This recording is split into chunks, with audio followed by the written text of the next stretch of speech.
Unto this last, and other essays on political economy. By John Ruskin. The Political Economy of Art. How do you find this book? Any thoughts about the book or the author? Any suggestion for improvement? Please take a moment to share your thoughts in a comment. If you like it, share it with your friends who might enjoy it as well. Subscribe to keep in touch. Visit CompleteAudiobooks.com for more quality content. Preface. The greater part of the following treatise remains in the exact form in which it was read at Manchester. But the more familiar passages of it, which were trusted to extempore delivery, have been since written with greater explicitness and fullness than I could give them in speaking. And a considerable number of notes are added, to explain the points which could not be sufficiently considered in the time I had at my disposal in the lecture room. Some apology may be thought due to the reader, for an endeavor to engage his attention on a subject of which no profound study seems compatible with the work in which I am usually employed. But profound study is not, in this case, necessary either to writer or reader, while accurate study, up to a certain point, is necessary for us all. Political economy means, in plain English, nothing more than citizens' economy. And its first principles ought, therefore, to be understood by all who mean to take the responsibility of citizens, as those of household economy by all who take the responsibility of householders. Nor are its first principles in the least obscure; they are, many of them, disagreeable in their practical requirements, and people in general pretend that they cannot understand, because they are unwilling to obey them. Or, rather, by habitual disobedience, destroy their capacity of understanding them. But there is not one of the really great principles of the science which is either obscure or disputable, which might not be taught to a youth as soon as he can be trusted with an annual allowance. Or to a young lady as soon as she is of age to be taken into counsel by the housekeeper. I might, with more appearance of justice, be blamed for thinking it necessary to enforce what everybody is supposed to know. But this fault will hardly be found with me, while the commercial events recorded daily in our journals, and still more the explanations attempted to be given of them, show that a large number of our so-called merchants are as ignorant of the nature of money as they are reckless, unjust, and unfortunate in its employment.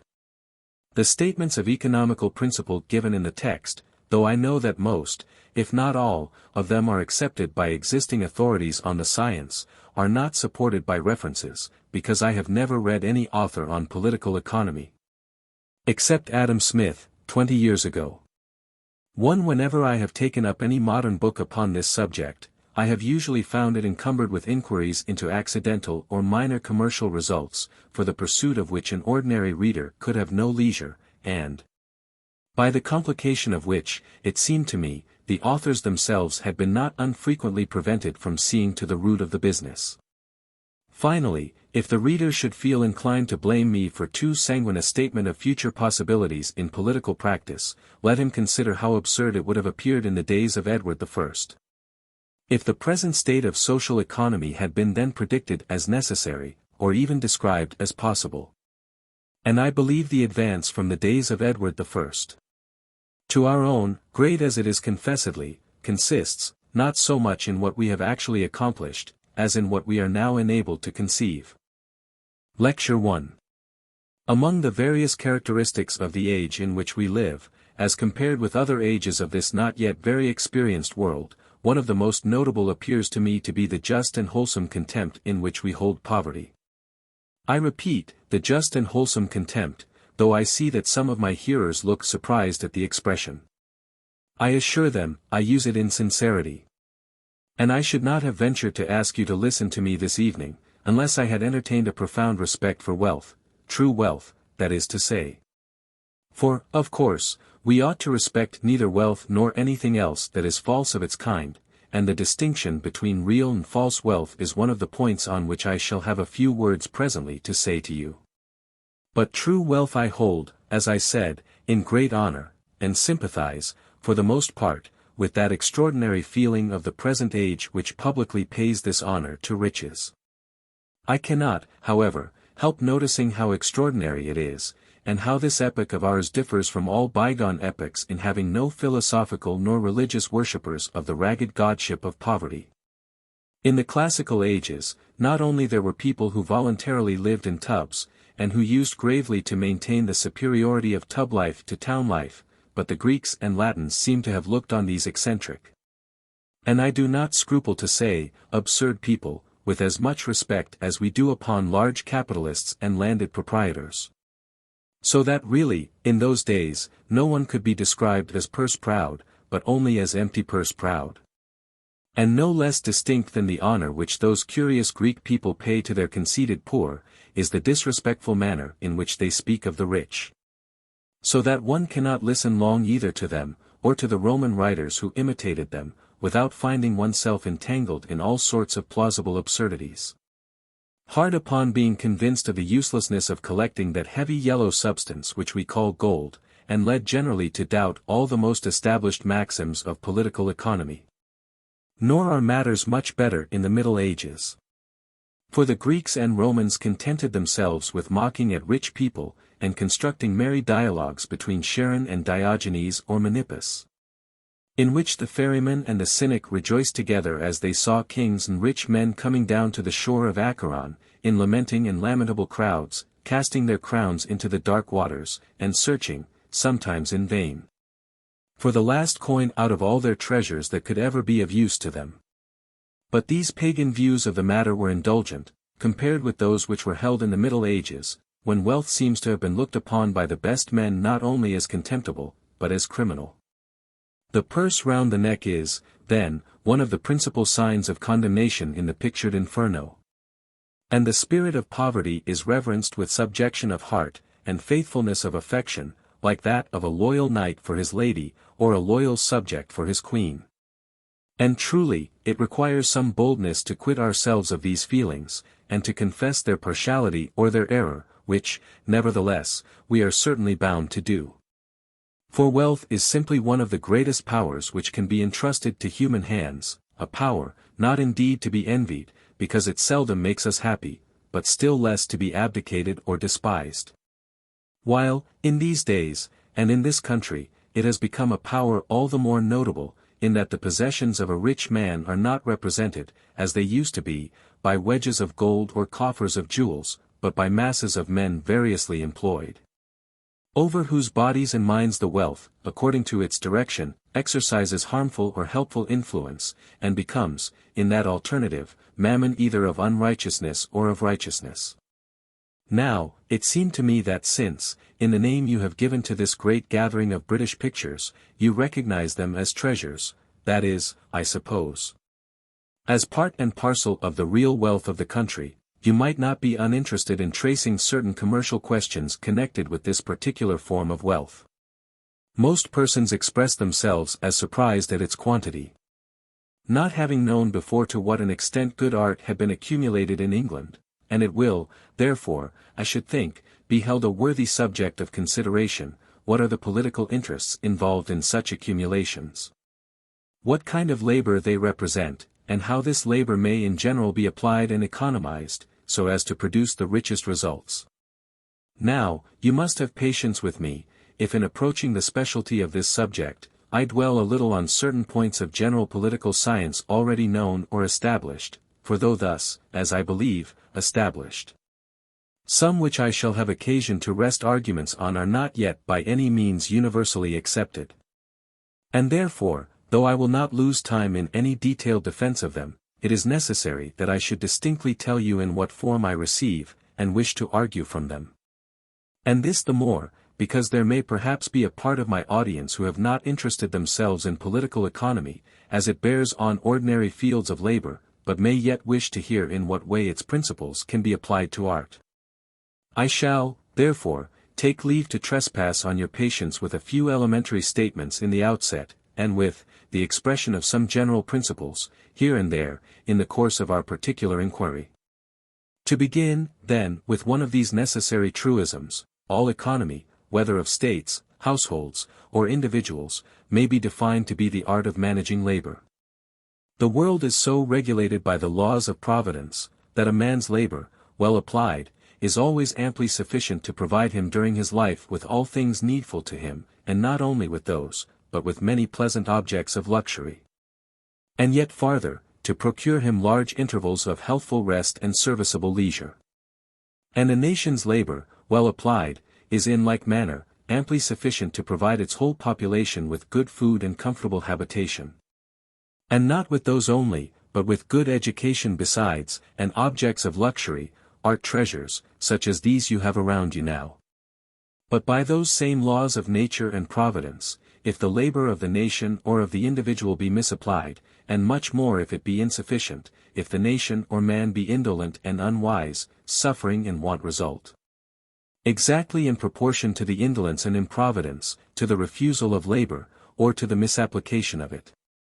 Wherever you see want, or misery, or degradation, in this world about you, there, be sure, either industry has been wanting, or industry has been in error. It is not accident, it is not heaven-commanded calamity, it is not the original and inevitable evil of man's nature, which fill your streets with lamentation, and your graves with prey. It is only that, when there should have been providence, there has been waste, when there should have been labor, there has been lasciviousness, and willfulness, when there should have been subordination. 2. Now, we have warped the word economy, in our English language into a meaning which it has no business whatever to bear. In our use of it, it constantly signifies merely sparing or saving. Economy of money means saving money, economy of time, sparing time, and so on. But that is a wholly barbarous use of the word, barbarous in a double sense, for it is not English, and it is bad Greek. Barbarous in a treble sense, for it is not English, it is bad Greek, and it is worse sense. Economy no more means saving money than it means spending money. It means the administration of a house, its stewardship. Spending or saving, that is, whether money or time, or anything else, to the best possible advantage. In the simplest and clearest definition of it, economy, whether public or private, means the wise management of labor. And it means this mainly in three senses, namely, first, applying your labor rationally, secondly, preserving its produce carefully, lastly, distributing its produce seasonably. I say first, applying your labor rationally. That is, so as to obtain the most precious things you can, and the most lasting things, by it, not growing oats in land where you can grow wheat, nor putting fine embroidery on a stuff that will not wear. Secondly, preserving its produce carefully. That is to say, laying up your wheat wisely in storehouses for the time of famine, and keeping your embroidery watchfully from the moth, and lastly, distributing its produce seasonably. That is to say, being able to carry your corn at once to the place where the people are hungry, and your embroideries to the places where they are gay, so fulfilling in all ways the wise man's description. Whether of the queenly housewife or queenly nation. She riseth while it is yet night, and giveth meat to her household, and a portion to her maidens. She maketh herself coverings of tapestry, her clothing is silk and purple. Strength and honor are in her clothing, and she shall rejoice in time to come. Now, you will observe that in this description of the perfect economist, or mistress of a household, there is a studied expression of the balanced division of her care between the two great objects of utility and splendor. In her right hand, food and flax, for life and clothing, in her left hand, the purple and the needlework, for honor and for beauty. All perfect housewifery or national economy is known by these two divisions. Wherever either is wanting, the economy is imperfect. If the motive of pomp prevails, and the care of the national economist is directed only to the accumulation of gold, and of pictures, and of silk and marble, you know at once that the time must soon come when all these treasures shall be scattered and blasted in national ruin. If, on the contrary, the element of utility prevails, and the nation disdains to occupy itself in any wise with the arts of beauty or delight, not only a certain quantity of its energy calculated for exercise in those arts alone must be entirely wasted, which is bad economy, but also the passions connected with the utilities of property become morbidly strong. And a mean lust of accumulation merely for the sake of accumulation, or even of labor merely for the sake of labor, will banish at last the serenity and the morality of life, as completely, and perhaps more ignobly, than even the lavishness of pride and the lightness of pleasure. And similarly, and much more visibly, in private and household economy, you may judge always of its perfectness by its fair balance between the use and the pleasure of its possessions. You will see the wise Katager's garden trimly divided between its well-set vegetables, and its fragrant flowers. You will see the good housewife taking pride in her pretty tablecloth, and her glittering shelves, no less than in her well-dressed dish, and her full storeroom. The care in her countenance will alternate with gaiety, and though you will reverence her in her seriousness, you will know her best by her smile. Now, as you will have anticipated, I am going to address you, on this and our succeeding evening, chiefly on the subject of that economy which relates rather to the garden than the farmyard. I shall ask you to consider with me the kind of laws by which we shall best distribute the beds of our national garden, and raise in it the sweetest succession of trees pleasant to the sight. And, in no forbidden sense, to be desired to make us wise. But, before proceeding to open this specialty of our subject, let me pause for a few moments to plead with you for the acceptance of that principle of government or authority which must be at the root of all economy, whether for use or for pleasure. I said, a few minutes ago, that a nation's labor, well applied, was amply sufficient to provide its whole population with good food, comfortable clothing, and pleasant luxury. But the good, instant, and constant application is everything. We must not, when our strong hands are thrown out of work, look wildly about for want of something to do with them. If ever we feel that want, it is a sign that all our household is out of order. Fancy a farmer's wife, to whom one or two of her servants should come at 12 o'clock at noon, crying that they had got nothing to do. That they did not know what to do next, and fancy still farther, the said farmer's wife looking hopelessly about her rooms and yard, they being all the while considerably in disorder, not knowing where to set the spare handmaidens to work. And at last complaining bitterly that she had been obliged to give them their dinner for nothing. That's the type of the kind of political economy we practice too often in England. Would you not at once assert of such a mistress that she knew nothing of her duties? And would you not be certain, if the household were rightly managed, the mistress would be only too glad at any moment to have the help of any number of spare hands, that she would know in an instant what to set them to? In an instant what part of tomorrow's work might be most serviceably forwarded, what part of next month's work most wisely provided for, or what new task of some profitable kind undertaken. And when the evening came, and she dismissed her servants to their recreation or their rest, or gathered them to the reading round the work-table, under the eaves in the sunset, would you not be sure to find that none of them had been overtasked by her, just because none had been left idle? That everything had been accomplished because all had been employed, that the kindness of the mistress had aided her presence of mind, and the slight labor had been entrusted to the weak, and the formidable to the strong. And that as none had been dishonored by inactivity so none had been broken by toil. Now, the precise counterpart of such a household would be seen in a nation in which political economy was rightly understood. You complain of the difficulty of finding work for your men. Depend upon it, the real difficulty rather is to find men for your work. The serious question for you is not how many you have to feed, but how much you have to do. It is our inactivity, not our hunger, that ruins us. Let us never fear that our servants should have a good appetite. Our wealth is in their strength, not in their starvation. Look around this island of yours, and see what you have to do in it. The sea roars against your harborless cliffs, you have to build the breakwater, and dig the port of refuge. The unclean pestilence ravens in your streets, you have to bring the full stream from the hills, and to send the free winds through the thoroughfare. The famine blanches your lips and eats away your flesh, you have to dig the moor and dry the marsh, to bid the morass give forth instead of engulfing, and to wring the honey and oil out of the rock. These things, and thousands such, we have to do, and shall have to do constantly, on this great farm of ours, for do not suppose that it is anything else than that. Precisely the same laws of economy which apply to the cultivation of a farm or an estate apply to the cultivation of a province or of an island. Whatever rebuke you would address to the improvident master of an ill-managed patrimony, precisely that rebuke we should address to ourselves, so far as we leave our population in idleness and our country in disorder. What would you say to the lord of an estate who complained to you of his poverty and disabilities, and, when you pointed out to him that his land was half of it overrun with weeds, and that his fences were all in ruin. And that his cattle sheds were roofless, and his laborers lying under the hedges faint for want of food, he answered to you that it would ruin him to weed his land or to roof his sheds, that those were too costly operations for him to undertake. And that he knew not how to feed his laborers nor pay them? Would you not instantly answer, that instead of ruining him to weed his fields, it would save him, that his inactivity was his destruction, and that to set his laborers to work was to feed them?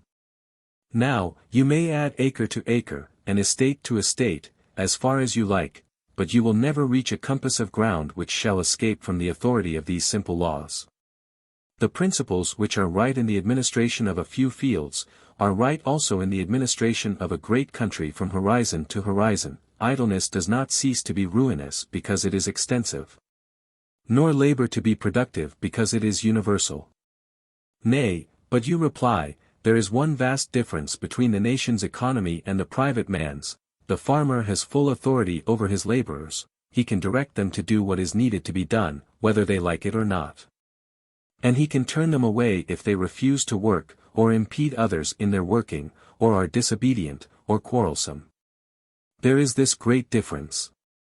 It is precisely this difference on which I wish to fix your attention, for it is precisely this difference which you have to do away with. We know the necessity of authority in farm, or in fleet, or in army. But we commonly refuse to admit it in the body of the nation. Let us consider this point a little. In the various awkward and unfortunate efforts which the French have made at the development of a social system, they have at least stated one true principle, that of fraternity or brotherhood. Do not be alarmed. They got all wrong in their experiments, because they quite forgot that this fact of fraternity implied another fact quite as important, that of paternity or fatherhood. That is to say, if they were to regard the nation as one family, the condition of unity in that family consisted no less in their having a head, or a father, than in their being faithful and affectionate members, or brothers. But we must not forget this, for we have long confessed it with our lips, though we refuse to confess it in our lives. For half an hour every Sunday we expect a man in a black gown, supposed to be telling us truth, to address us as brethren, though we should be shocked at the notion of any brotherhood existing among us out of church.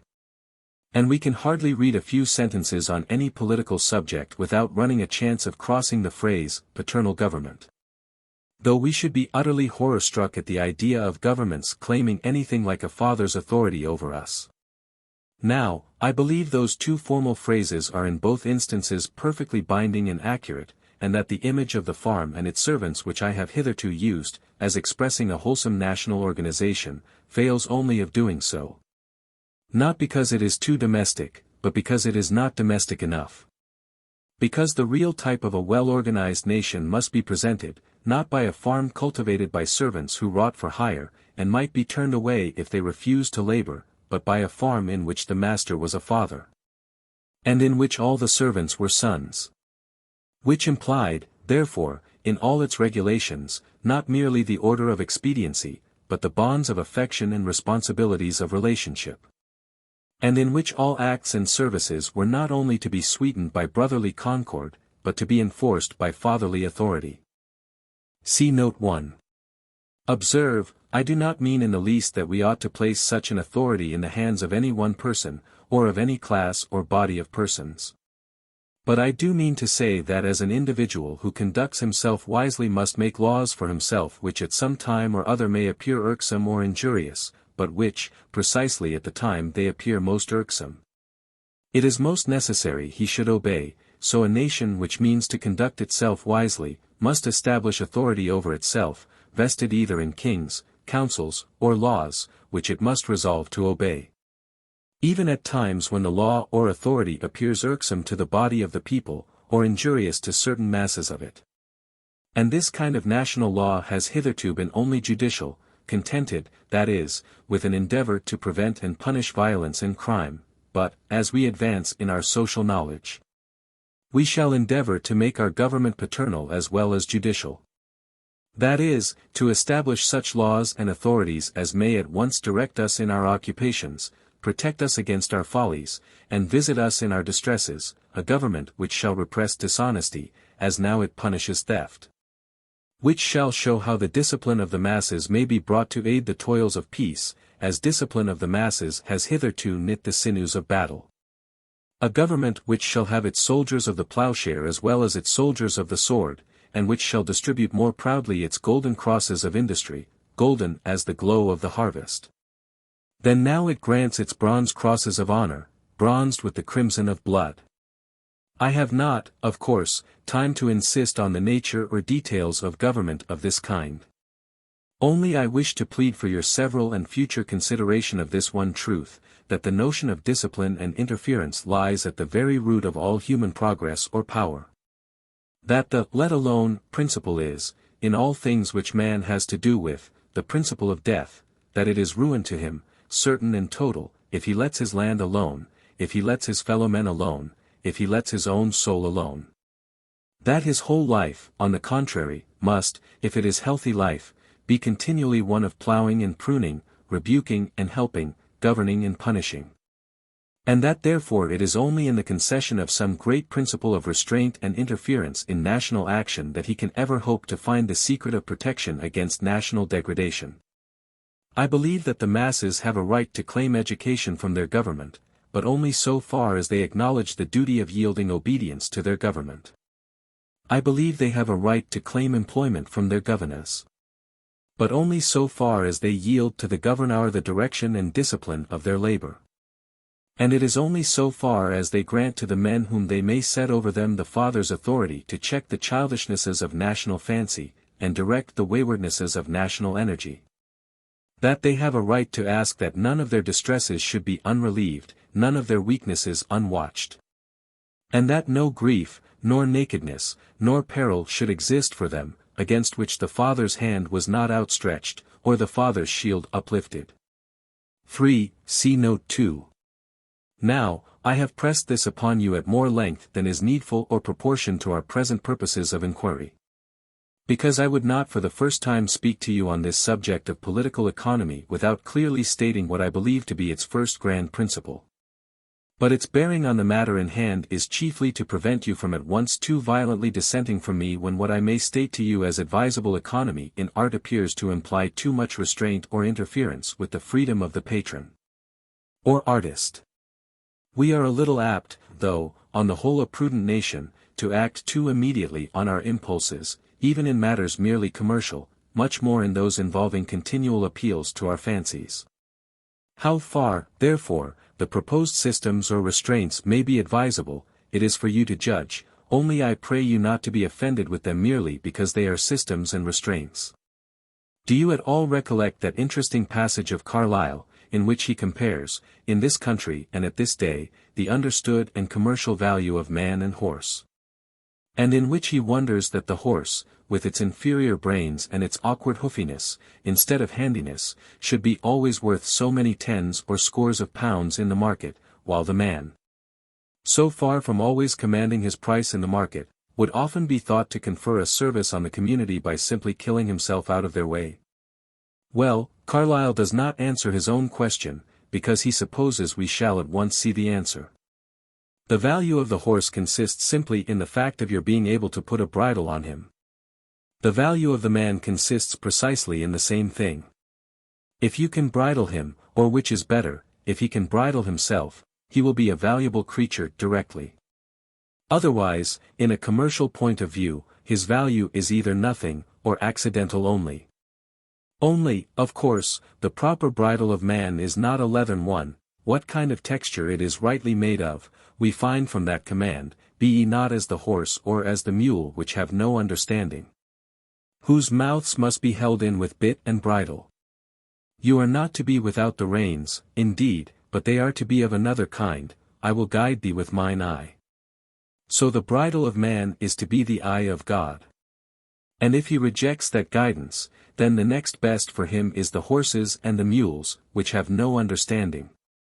And if he rejects that, and takes the bit fairly in his teeth, then there is nothing left for him than the blood that comes out of the city, up to the horse bridles.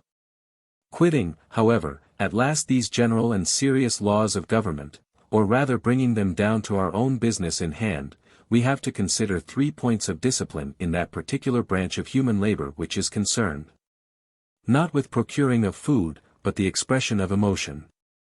We have to consider respecting art, first, how to apply our labor to it, then, how to accumulate or preserve the results of labor, and then, how to distribute them.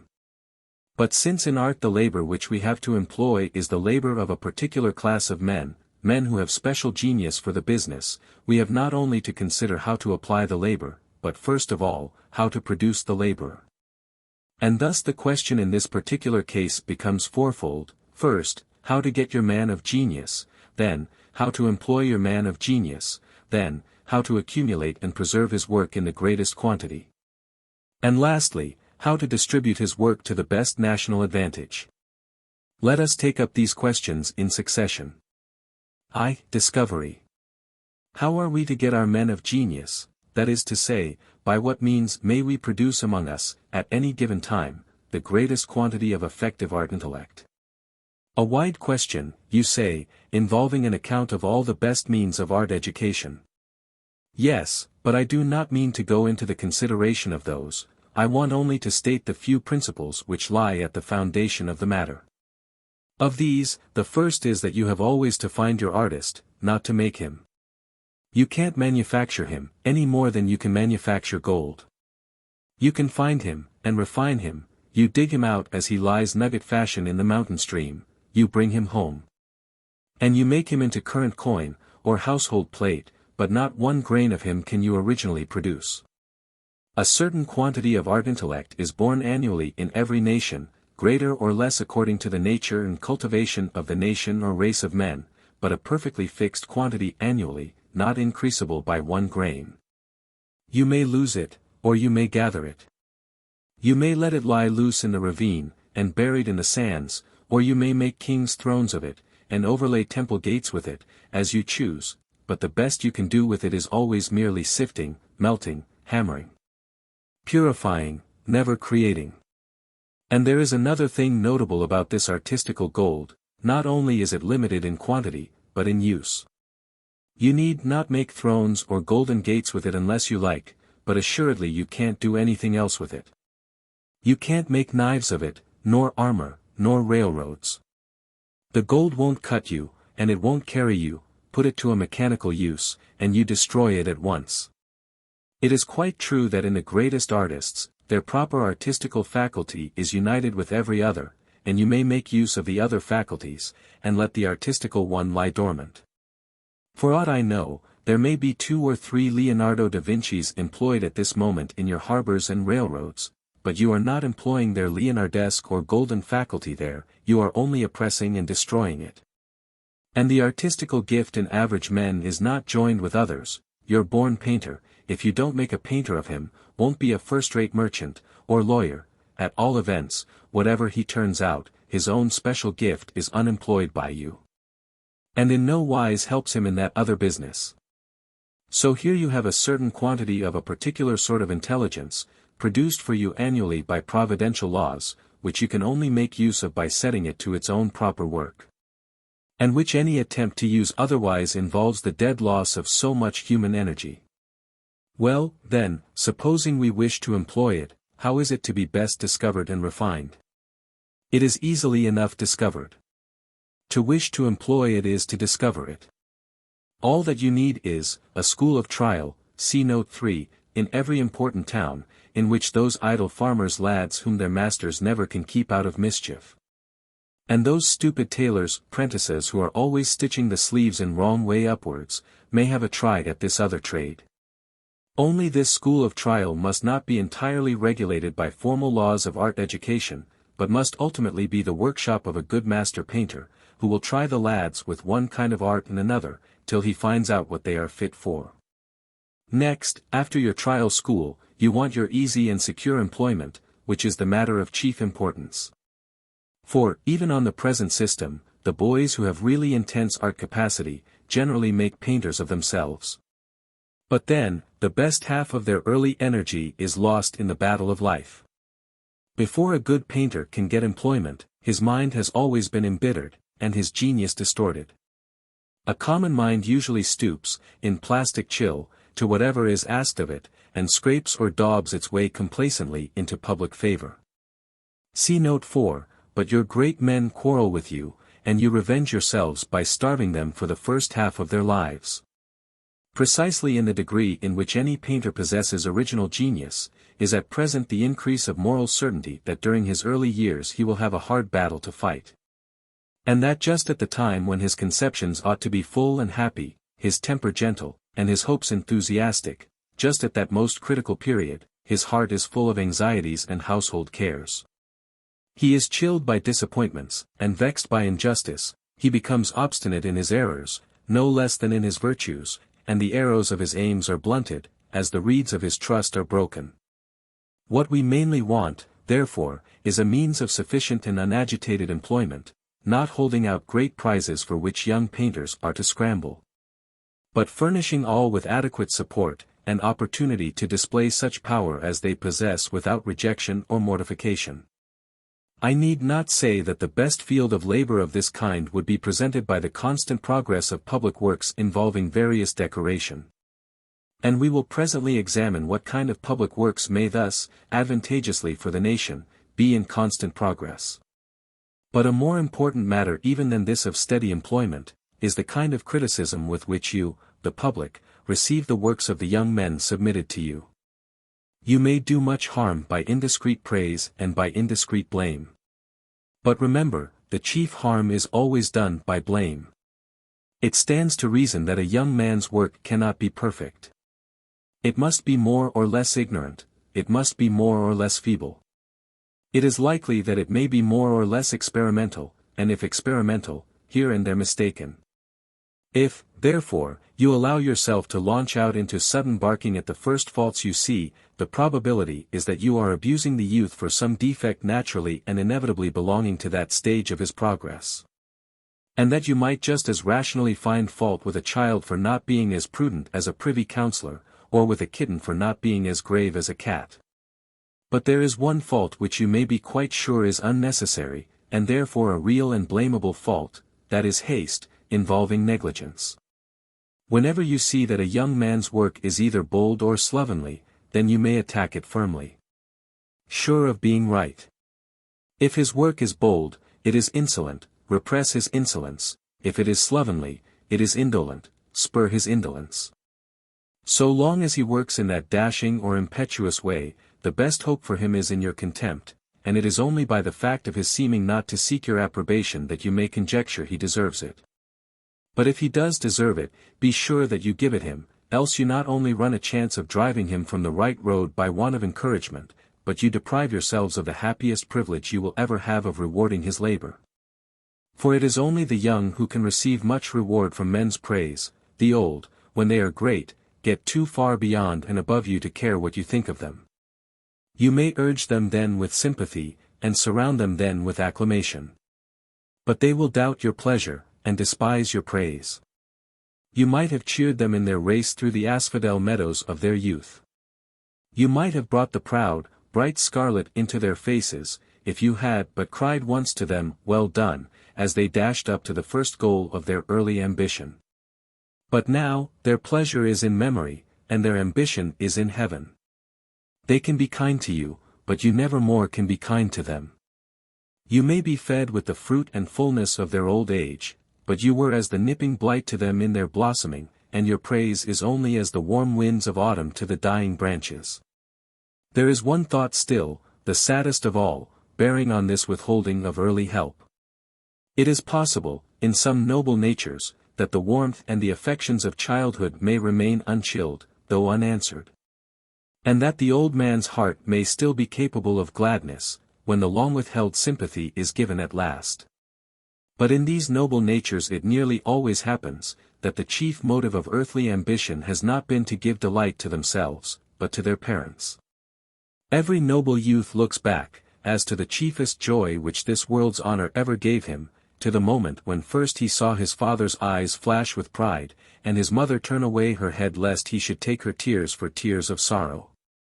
Even the lover's joy, when some worthiness of his is acknowledged before his mistress, is not so great as that, for it is not so pure, the desire to exalt himself in her eyes mixes with that of giving her delight.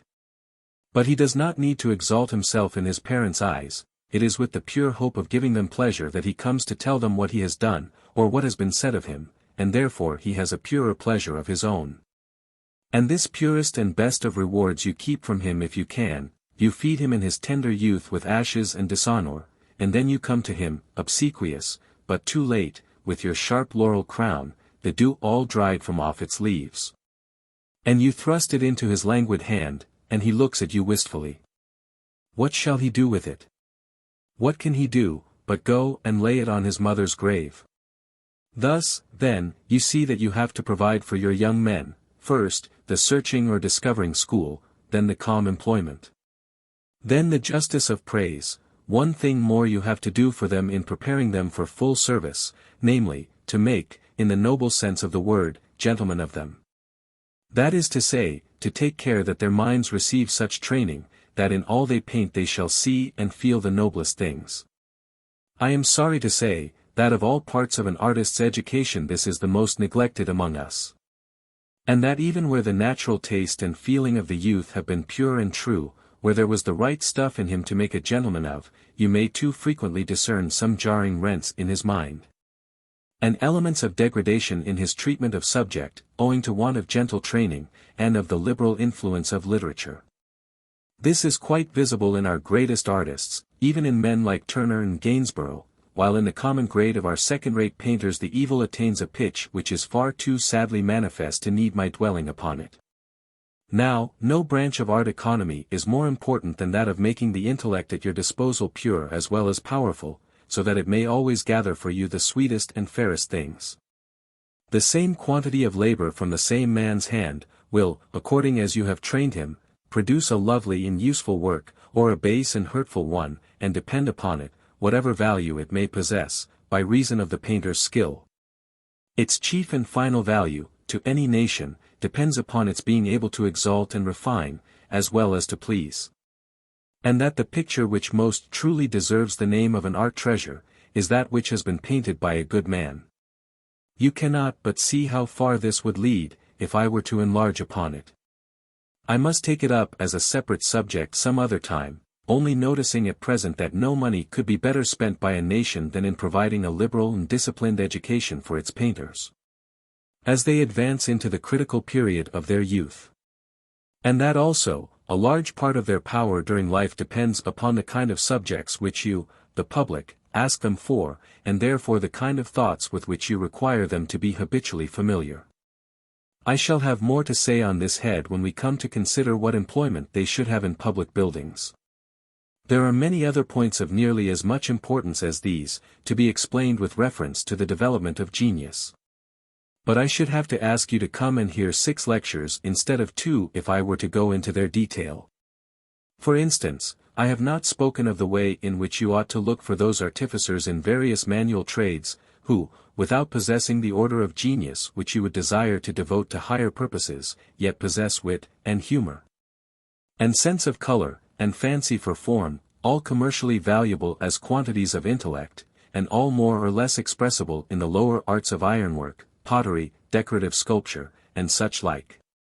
But these details, interesting as they are, I must commend to your own consideration, or leave for some future inquiry.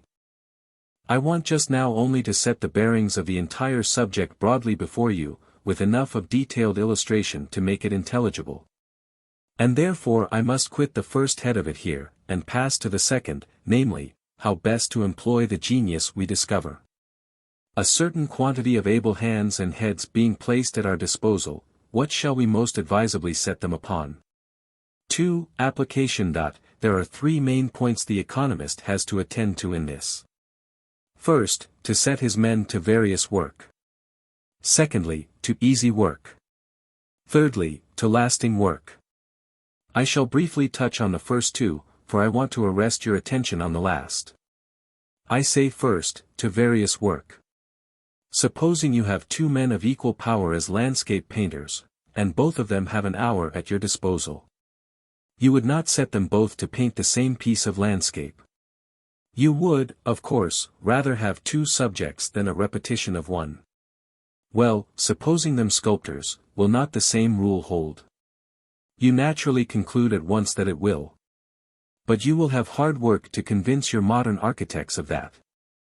They will put 20 men to work, to carve 20 capitals, and all shall be the same. If I could show you the architects' yards in England just now, all open at once, perhaps you might see 1,000 clever men, all employed in carving the same design. Of the degradation and deathfulness to the art intellect of the country involved in such a habit, I have more or less been led to speak before now, but I have not hitherto marked its definite tendency to increase the price of work, as such. When men are employed continually in carving the same ornaments, they get into a monotonous and methodical habit of labor, precisely correspondent to that in which they would break stones, or paint house walls. Of course, what they do so constantly, they do easily, and if you excite them temporarily by an increase of wages, you may get much work done by them in a little time. But, unless so stimulated, men condemned to a monotonous exertion, work, and always, by the laws of human nature, must work, only at a tranquil rate, not producing by any means a maximum result in a given time. But if you allow them to vary their designs, and thus interest their heads and hearts in what they are doing, you will find them become eager, first, to get their ideas expressed, and then to finish the expression of them. And the moral energy thus brought to bear on the matter quickens, and therefore cheapens, the production in a most important degree. Sir Thomas Deane, the architect of the new museum at Oxford, told me, as I passed through Oxford on my way here, that he found that, owing to this cause alone, capitals of various design could be executed cheaper than capitals of similar design, the amount of hand labor in each being the same, by about 30%. Well, that is the first way, then, in which you will employ your intellect well. And the simple observance of this plain rule of political economy will effect a noble revolution in your architecture, such as you cannot at present so much as conceive. Then the second way in which we are to guard against waste is by setting our men to the easiest, and therefore the quickest, work which will answer the purpose. Marble, for instance, lasts quite as long as granite, and is much softer to work. Therefore, when you get hold of a good sculptor, give him marble to carve, not granite. That, you say, is obvious enough. Yes. But it is not so obvious how much of your workmen's time you waste annually in making them cut glass, after it has got hard, when you ought to make them mold it while it is soft. It is not so obvious how much expense you waste in cutting diamonds and rubies, which are the hardest things you can find, into shapes that mean nothing, when the same men might be cutting sandstone and freestone into shapes that meant something. It is not so obvious how much of the artist's time in Italy you waste, by forcing them to make wretched little pictures for you out of crumbs of stone glued together at enormous cost, when the tenth of the time would make good and noble pictures for you out of watercolor. I could go on giving you almost numberless instances of this great commercial mistake, but I should only weary and confuse you. I therefore commend also this head of our subject to your own meditation, and proceed to the last I named, the last I shall task your patience with tonight. You know we are now considering how to apply our genius. And we were to do it as economists, in 3 ways. To various work. To easy work. To lasting work. This lasting of the work, then, is our final question.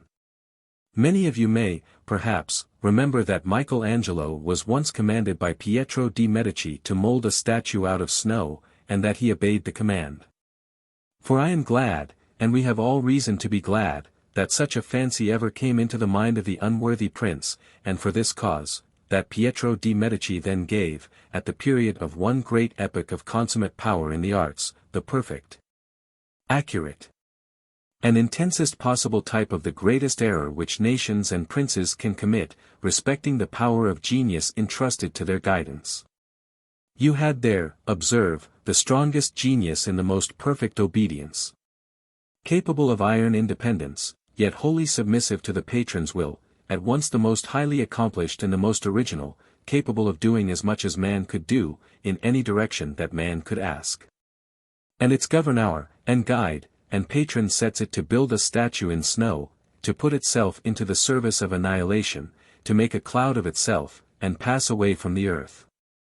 Now this, so precisely and completely done by Pietro de' Medici, is what we are all doing, exactly in the degree in which we direct the genius under our patronage to work in more or less perishable materials. So far as we induce painters to work in fading colors, or architects to build with imperfect structure, or in any other way consult only immediate ease and cheapness in the production of what we want, to the exclusion of provident thought as to its permanence and serviceableness in after ages. So far we are forcing our Michelangelos to carve in snow. The first duty of the economist in art is, to see that no intellect shall thus glitter merely in the manner of hoarfrost, but that it shall be well vitrified, like a painted window, and shall be set so between shafts of stone and bands of iron, that it shall bear the sunshine upon it, and send the sunshine through it, from generation to generation. I can conceive, however, some political economist to interrupt me here, and say, if you make your art wear too well, you will soon have too much of it, you will throw your artists quite out of work. Better allow for a little wholesome evanescence, beneficent destruction, let each age provide art for itself, or we shall soon have so many good pictures that we shall not know what to do with them. Remember, my dear hearers, who are thus thinking, that political economy, like every other subject, cannot be dealt with effectively if we try to solve two questions at a time instead of one. It is one question, how to get plenty of a thing, and another, whether plenty of it will be good for us. Consider these two matters separately, never confuse yourself by interweaving one with the other. It is one question, how to treat your field so as to get a good harvest. Another, whether you wish to have a good harvest, or would rather like to keep up the price of corn. It is one question, how to graft your trees so as to grow most apples. And quite another, whether having such a heap of apples in the storeroom will not make them all rot. Now, therefore, that we are talking only about grafting and growing, pray do not vex yourselves with thinking what you are to do with the pippins. It may be desirable for us to have much art, or little, we will examine that by and by, but just now, let us keep to the simple consideration how to get plenty of good art if we want it. Perhaps it might be just as well that a man of moderate income should be able to possess a good picture, as that any work of real merit should cost £500 or £1,000. At all events, it is certainly one of the branches of political economy to ascertain how, if we like, we can get things in quantities, plenty of corn, plenty of wine, plenty of gold, or plenty of pictures. It has just been said, that the first great secret is to produce work that will last. Now, the conditions of work lasting are twofold. It must not only be in materials that will last, but it must be itself of a quality that will last, it must be good enough to bear the test of time. If it is not good, we shall tire of it quickly, and throw it aside, we shall have no pleasure in the accumulation of it. So that the first question of a good art economist respecting any work is, will it lose its flavor by keeping? It may be very amusing now, and look much like a work of genius. But what will be its value 100 years hence? You cannot always ascertain this. You may get what you fancy to be work of the best quality, and yet find to your astonishment that it won't keep. But of one thing you may be sure, that art which is produced hastily will also perish hastily. And that what is cheapest to you now, is likely to be dearest in the end. I am sorry to say, the great tendency of this age is to expend its genius in perishable art of this kind, as if it were a triumph to burn its thoughts away in bonfires. There is a vast quantity of intellect and of labor consumed annually in our cheap illustrated publications, you triumph in them, and you think it is so grand a thing to get so many woodcuts for a penny. Why, woodcuts, penny and all, are as much lost to you as if you had invested your money in gossamer. More lost, for the gossamer could only tickle your face, and glitter in your eyes. It could not catch your feet and trip you up, but the bad art can, and does, for you can't like good woodcuts as long as you look at the bad ones. If we were at this moment to come across a Titian woodcut, or a Dürer woodcut, we should not like it, those of us at least who are accustomed to the cheap work of the day. We don't like, and can't like, that long. But when we are tired of one bad cheap thing, we throw it aside and buy another bad cheap thing, and so keep looking at bad things all our lives. Now, the very men who do all that quick bad work for us are capable of doing perfect work. Only, perfect work can't be hurried, and therefore it can't be cheap beyond a certain point. But suppose you pay 12 times as much as you do now, and you have one woodcut for a shilling instead of 12. And the one woodcut for a shilling is as good as art can be, so that you will never tire of looking at it, and is struck on good paper with good ink, so that you will never wear it out by handling it. While you are sick of your penny each cuts by the end of the week, and have torn them mostly in half too. Isn't your shillings worth the best bargain? It is not, however, only in getting prints or woodcuts of the best kind that you will practice economy. There is a certain quality about an original drawing which you cannot get in a woodcut, and the best part of the genius of many men is only expressible in original work, whether with pen and ink, pencil or colors. This is not always the case. But in general, the best men are those who can only express themselves on paper or canvas, and you will, therefore, in the long run, get most for your money by buying original work. Proceeding on the principle already laid down, that the best is likely to be the cheapest in the end. Of course, original work cannot be produced under a certain cost. If you want a man to make you a drawing which takes him 6 days, you must, at all events, keep him for 6 days in bread and water, fire and lodging. That is the lowest price at which he can do it for you. But that is not very dear, and the best bargain which can possibly be made honestly in art, the very ideal of a cheap purchase to the purchaser, is the original work of a great man fed for as many days as are necessary on bread and water. Or perhaps we may say with as many onions as will keep him in good humor. That is the way by which you will always get most for your money. No mechanical multiplication or ingenuity of commercial arrangements will ever get you a better penny's worth of art than that. Without, however, pushing our calculations quite to this prison discipline extreme, we may lay it down as a rule in art economy, that original work is, on the whole, cheapest and best worth having. But precisely in proportion to the value of it as a production, becomes the importance of having it executed in permanent materials. And here we come to note the second main error of the day, that we not only ask our workmen for bad art, but we make them put it into bad substance. We have, for example, put a great quantity of genius, within the last 20 years, into watercolor drawing, and we have done this with the most reckless disregard whether either the colors or the paper will stand. In most instances, neither will. By accident, it may happen that the colors in a given drawing have been of good quality, and its paper uninjured by chemical processes. But you take not the least care to ensure these being so. I have myself seen the most destructive changes take place in watercolor drawings within 20 years after they were painted. And from all I can gather respecting the recklessness of modern paper manufacture, my belief is, that though you may still handle an Albert Dürer engraving, 200 years old, fearlessly, not one half of that time will have passed over your modern watercolors, before most of them will be reduced to mere white or brown rags. And your descendants, twitching them contemptuously into fragments between finger and thumb, will mutter against you, half in scorn and half in anger, those wretched 19th-century people. They kept vaporing and fuming about the world, doing what they called business, and they couldn't make a sheet of paper that wasn't rotten. And note that this is no unimportant portion of your art economy at this time. Your watercolor painters are becoming every day capable of expressing greater and better things, and their material is especially adapted to the turn of your best artists' minds. The value which you could accumulate in work of this kind would soon become a most important item in the national art wealth, if only you would take the little pains necessary to secure its permanence. I am inclined to think, myself, that watercolor ought not to be used on paper at all, but only on vellum, and then, if properly taken care of, the drawing would be almost imperishable.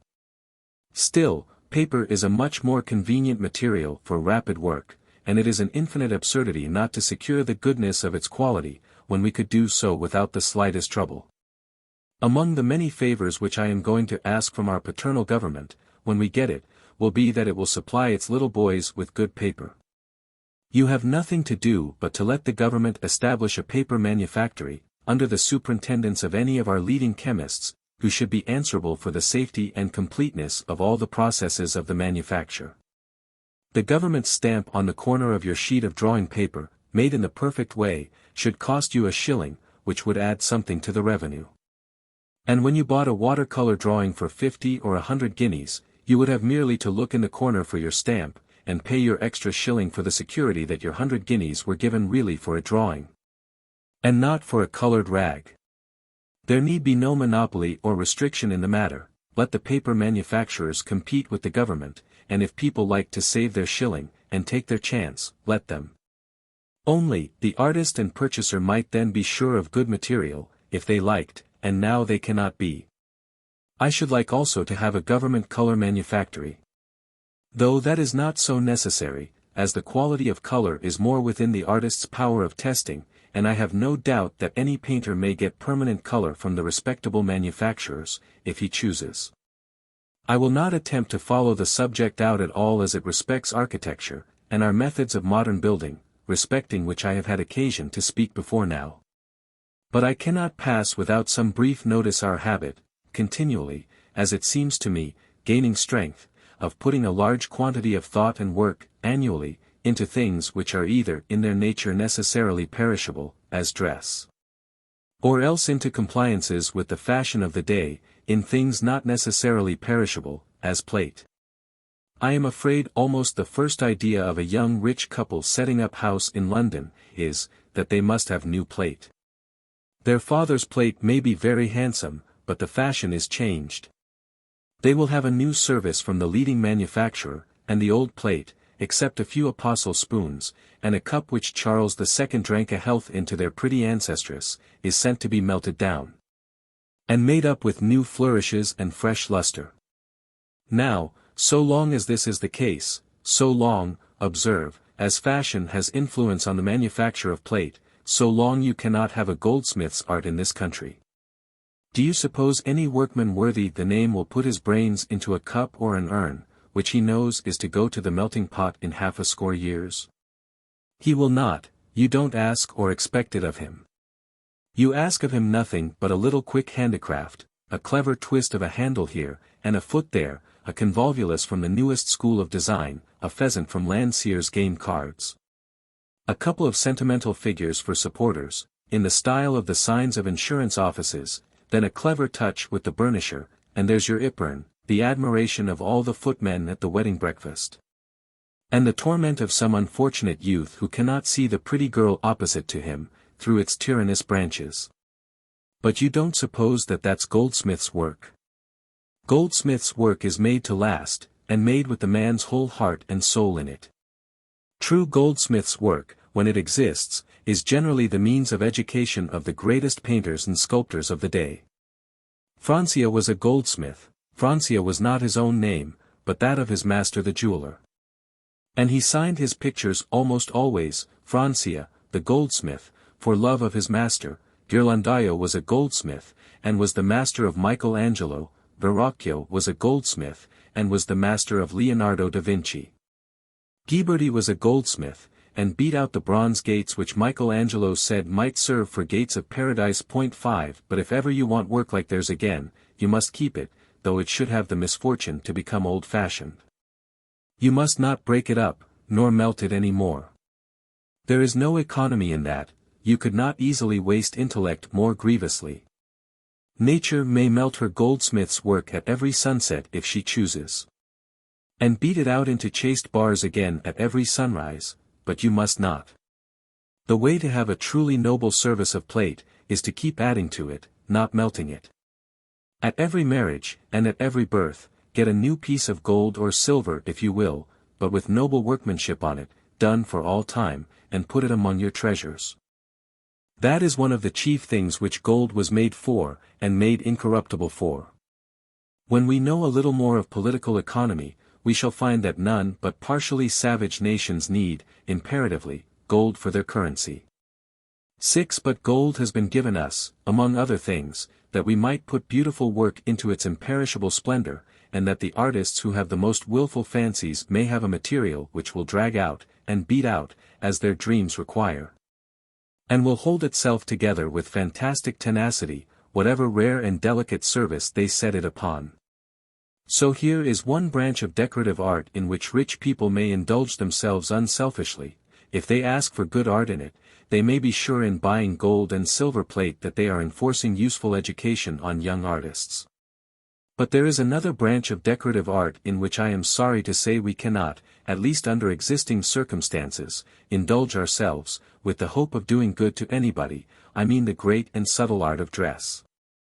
And here I must interrupt the pursuit of our subject for a moment or two, in order to state one of the principles of political economy, which, though it is, I believe, now sufficiently understood and asserted by the leading masters of the science, is not yet, I grieve to say, acted upon by the plurality of those who have the management of riches.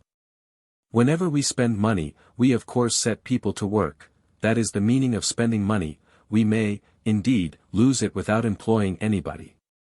But, whenever we spend it, we set a number of people to work, greater or less, of course, according to the rate of wages, but, in the long run, proportioned to the sum we spend. Well, you're shallow people, because they see that however they spend money they are always employing somebody, and, therefore, doing some good, think and say to themselves that it is all one how they spend it, that all their apparently selfish luxury is, in reality, unselfish, and is doing just as much good as if they gave all their money away, or perhaps more good. And I have heard foolish people even declare it as a principle of political economy, that whoever invented a new want, see note 5, conferred a good on the community. I have not words strong enough, at least I could not, without shocking you, use the words which would be strong enough, to express my estimate of the absurdity and the mischievousness of this popular fallacy. So, putting a great restraint upon myself, and using no hard words, I will simply try to state the nature of it, and the extent of its influence. Granted, that whenever we spend money for whatever purpose, we set people to work.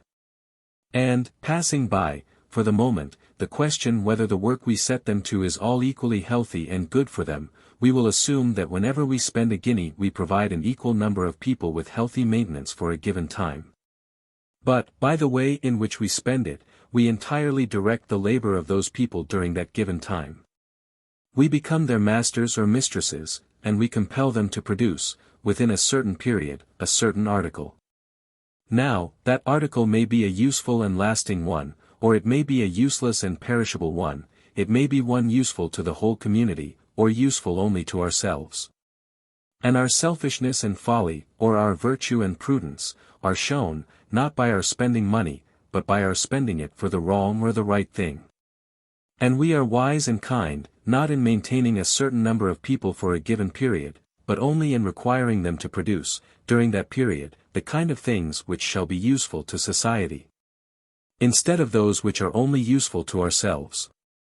Thus, for instance, if you are a young lady, and employ a certain number of sempstresses for a given time, in making a given number of simple and serviceable dresses, suppose, 7, of which you can wear one yourself for half the winter, and give 6 away to poor girls who have none, you are spending your money unselfishly. But if you employ the same number of sempstresses for the same number of days, in making 4, or 5, or 6 beautiful flounces for your own ball dress, flounces which will clothe no one but yourself, and which you will yourself be unable to wear at more than one ball, you are employing your money selfishly. You have maintained, indeed, in each case, the same number of people, but in the one case you have directed their labor to the service of the community, in the other case you have consumed it wholly upon yourself. I don't say you are never to do so, I don't say you ought not sometimes to think of yourselves only, and to make yourselves as pretty as you can. Only do not confuse coquettishness with benevolence, nor cheat yourselves into thinking that all the finery you can wear is so much put into the hungry mouths of those beneath you. It is not so. It is what you yourselves, whether you will or no, must sometimes instinctively feel it to be. It is what those who stand shivering in the streets, forming a line to watch you as you step out of your carriages, know it to be. Those fine dresses do not mean that so much has been put into their mouths, but that so much has been taken out of their mouths. The real politico-economical signification of every one of those beautiful toilettes, is just this. That you have had a certain number of people put for a certain number of days wholly under your authority, by the sternest of slave masters, hunger and cold. And you have said to them, I will feed you, indeed, and clothe you, and give you fuel for so many days. But during those days you shall work for me only. Your little brothers need clothes, but you shall make none for them. Your sick friend needs clothes, but you shall make none for her. You yourself will soon need another, and a warmer dress. But you shall make none for yourself. You shall make nothing but lace and roses for me. For this fortnight to come, you shall work at the patterns and petals, and then I will crush and consume them away in an hour. You will perhaps answer, it may not be particularly benevolent to do this, and we won't call it so, but at any rate we do no wrong in taking their labor when we pay them their wages. If we pay for their work we have a right to it. No. 1,000 times no. The labor which you have paid for, does indeed become, by the act of purchase, your own labor. You have bought the hands and the time of those workers. They are, by right and justice, your own hands, your own time. But, have you a right to spend your own time, to work with your own hands, only for your own advantage, much more, when, by purchase, you have invested your own person with the strength of others? And added to your own life, a part of the life of others? You may, indeed, to a certain extent, use their labor for your delight. Remember, I am making no general assertions against splendor of dress, or pomp of accessories of life.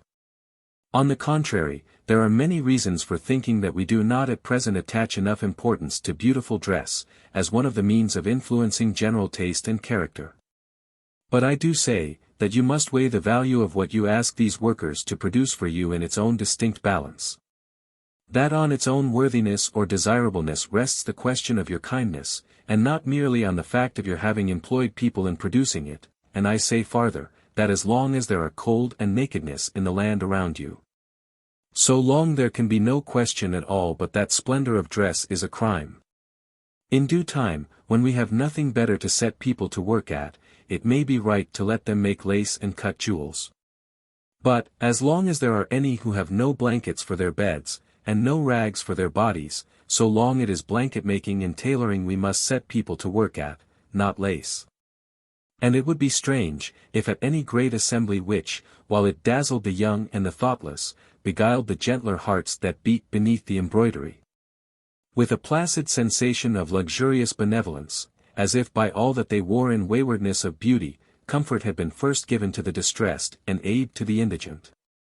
It would be strange, I say, if, for a moment, the spirits of truth and of terror, which walk invisibly among the masks of the earth, would lift the dimness from our erring thoughts, and show us how, inasmuch as the sums exhausted for that magnificence would have given back the failing breath to many an unsheltered outcast on moor and street, they who wear it have literally entered into partnership with death, and dressed themselves in his spoils.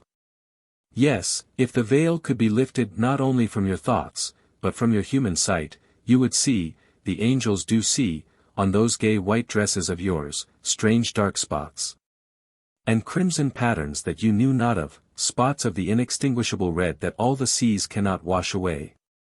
Yes, and among the pleasant flowers that crown your fair heads, and glow on your wreathed hair, you would see that one weed was always twisted which no one thought of, the grass that grows on graves. It was not, however, this last, this clearest and most appalling view of our subject, that I intended to ask you to take this evening, only it is impossible to set any part of the matter in its true light, until we go to the root of it. But the point which it is our special business to consider is, not whether costliness of dress is contrary to charity, but whether it is not contrary to mere worldly wisdom, whether, even supposing we knew that splendor of dress did not cost suffering or hunger, we might not put the splendor better in other things than dress.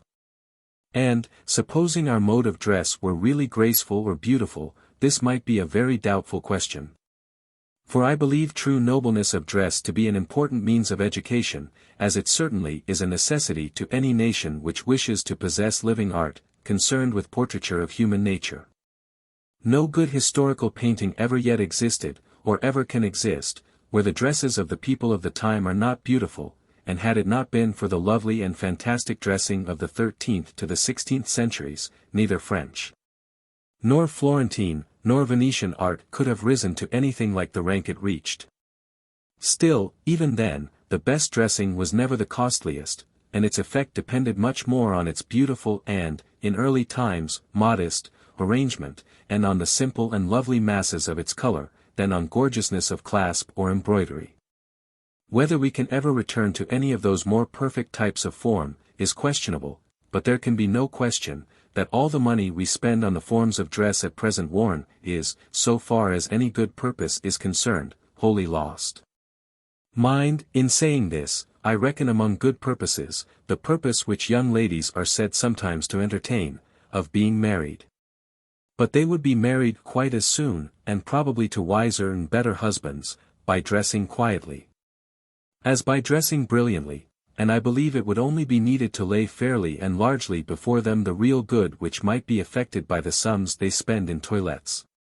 To make them trust at once only to their bright eyes and braided hair for all the mischief they have a mind to.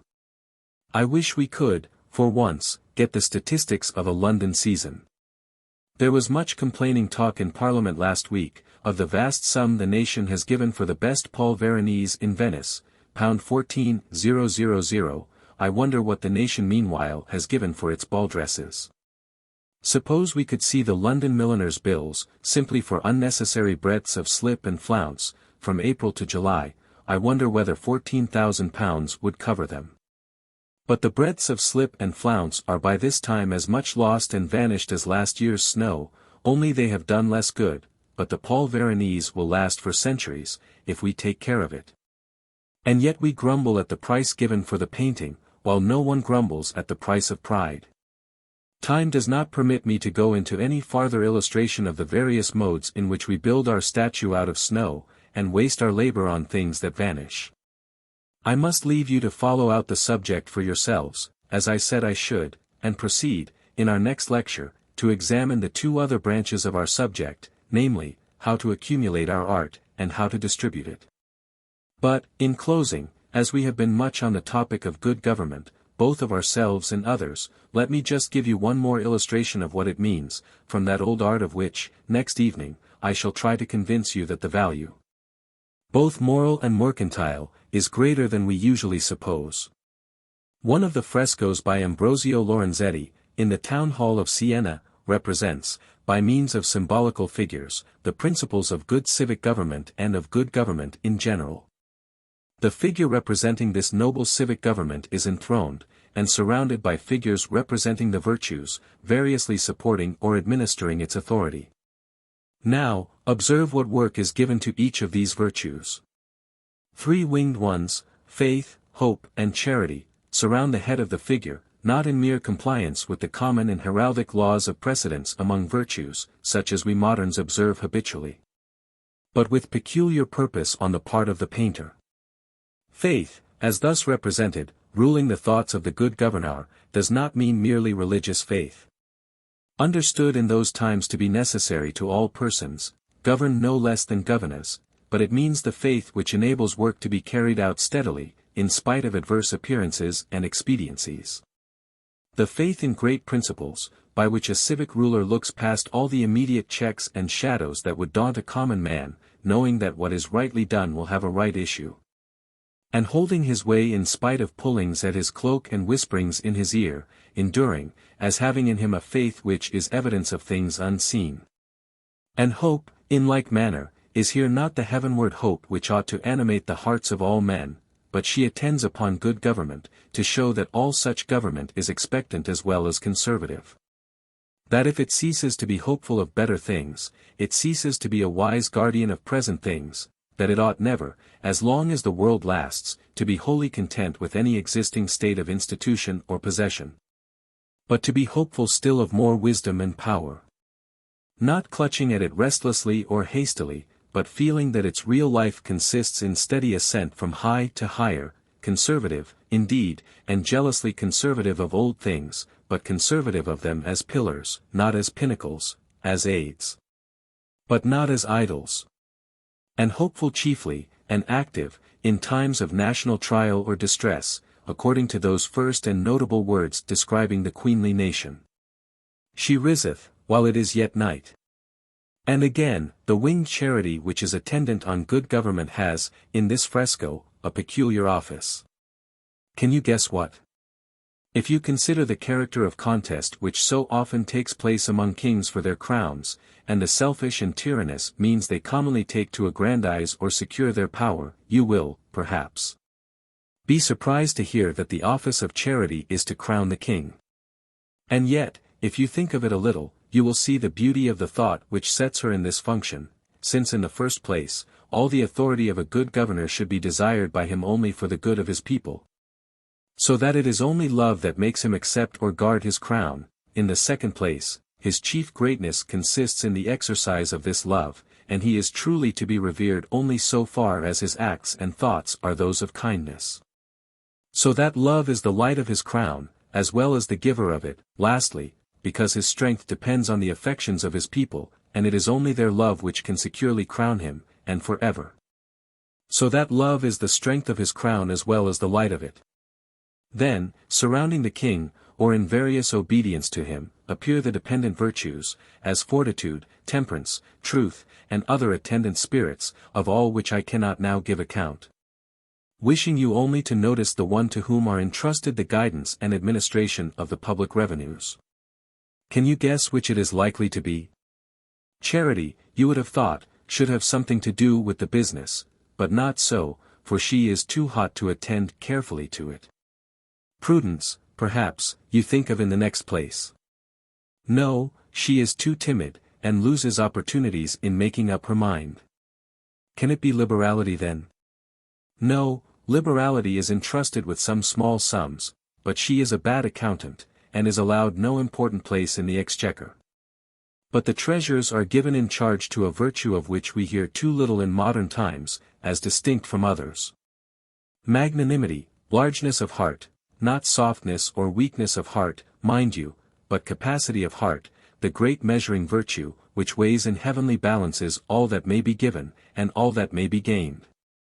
And sees how to do noblest things in noblest ways, which of two goods comprehends and therefore chooses the greatest, which of two personal sacrifices dares and accepts the largest, which, out of the avenues of beneficence, treads always that which opens farthest into the blue fields of futurity, that character, in fine, which, in those words taken by us at first for the description of a queen among the nations, looks less to the present power than to the distant promise. Strength and honor are in her clothing, and she shall rejoice in time to come. Lecture 2. The heads of our subject which remain for our consideration this evening are, you will remember, the accumulation and the distribution of works of art. Our complete inquiry fell into 4 divisions. First, how to get our genius. Then, how to apply our genius, then, how to accumulate its results, and lastly, how to distribute them. We considered, last evening, how to discover and apply it. We have tonight to examine the modes of its preservation and distribution. 3. Accumulation. And now, in the outset, it will be well to face that objection which we put aside a little while ago, namely, that perhaps it is not well to have a great deal of good art, and that it should not be made too cheap. Nay, I can imagine some of the more generous among you, exclaiming, we will not trouble you to disprove that objection. Of course it is a selfish and base one. Good art, as well as other good things, ought to be made as cheap as possible, and put as far as we can within the reach of everybody. Pardon me, I am not prepared to admit that. I rather side with the selfish objectors, and believe that art ought not to be made cheap, beyond a certain point. For the amount of pleasure that you can receive from any great work, depends wholly on the quantity of attention and energy of mind you can bring to bear upon it. Now, that attention and energy depend much more on the freshness of the thing than you would at all suppose, unless you very carefully studied the movements of your own minds. If you see things of the same kind and of equal value very frequently, your reverence for them is infallibly diminished, your powers of attention get gradually wearied, and your interest and enthusiasm worn out. And you cannot in that state bring to any given work the energy necessary to enjoy it. If, indeed, the question were only between enjoying a great many pictures each a little, or one picture very much, the sum of enjoyment being in each case the same, you might rationally desire to possess rather the larger quantity, than the small. Both because one work of art always in some sort illustrates another, and because quantity diminishes the chances of destruction. But the question is not a merely arithmetical one of this kind. Your fragments of broken admirations will not, when they are put together, make up one whole admiration. 2 and 2, in this case, do not make 4, nor anything like 4. Your good picture, or book, or work of art of any kind, is always in some degree fenced and closed about with difficulty. You may think of it as of a kind of cocoanut, with very often rather an unseemly shell, but good milk and kernel inside. Now, if you possess 20 cocoanuts, and being thirsty, go impatiently from one to the other, giving only a single scratch with the point of your knife to the shell of each, you will get no milk from all the 20. But if you leave 19 of them alone, and give 20 cuts to the shell of one, you will get through it, and at the milk of it.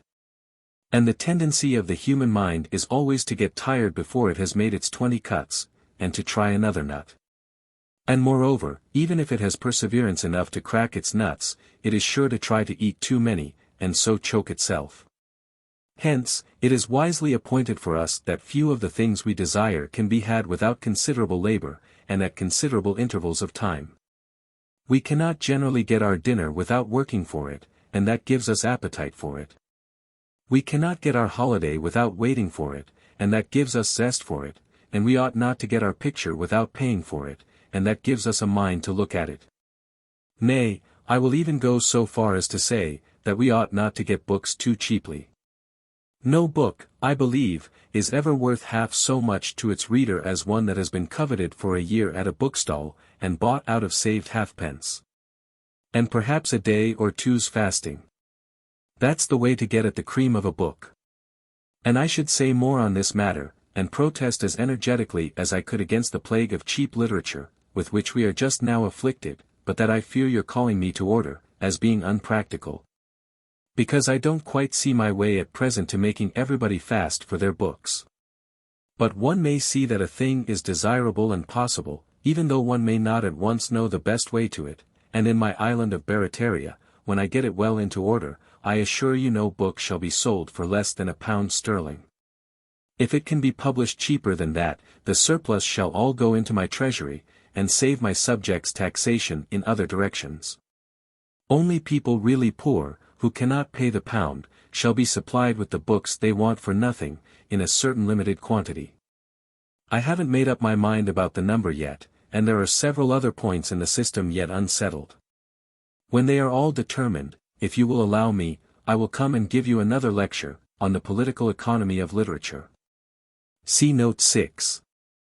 Meantime, returning to our immediate subject, I say to my generous hearers, who want to shower Titians and Turners upon us, like falling leaves, pictures ought not to be too cheap. But in much stronger tone I would say to those who want to keep up the prices of pictorial property, that pictures ought not to be too dear, that is to say, not as dear as they are. For, as matters at present stand, it is wholly impossible for any man in the ordinary circumstances of English life to possess himself of a piece of great art. A modern drawing of average merit, or a first-class engraving, may perhaps, not without some self-reproach, be purchased out of his savings by a man of narrow income. But a satisfactory example of first-rate art, masterhand's work, is wholly out of his reach. And we are so accustomed to look upon this as the natural course and necessity of things, that we never set ourselves in any wise to diminish the evil. And yet it is an evil perfectly capable of diminution. It is an evil precisely similar in kind to that which existed in the Middle Ages, respecting good books, and which everybody then, I suppose, thought as natural as we do now our small supply of good pictures. You could not then study the work of a great historian, or great poet, any more than you can now study that of a great painter, but at heavy cost. If you wanted a book, you had to get it written out for you, or to write it out for yourself. But printing came, and the poor man may read his Dante and his Homer, and Dante and Homer are none the worse for that. But it is only in literature that private persons of moderate fortune can possess and study greatness, they can study at home no greatness in art. And the object of that accumulation which we are at present aiming at, as our third object in political economy, is to bring great art in some degree within the reach of the multitude. And, both in larger and more numerous galleries than we now possess, and by distribution, according to his wealth and wish, in each man's home, to render the influence of art somewhat correspondent in extent to that of literature. Here, then, is the subtle balance which your economist has to strike, to accumulate so much art as to be able to give the whole nation a supply of it, according to its need, and yet to regulate its distribution so that there shall be no glut of it, nor contempt.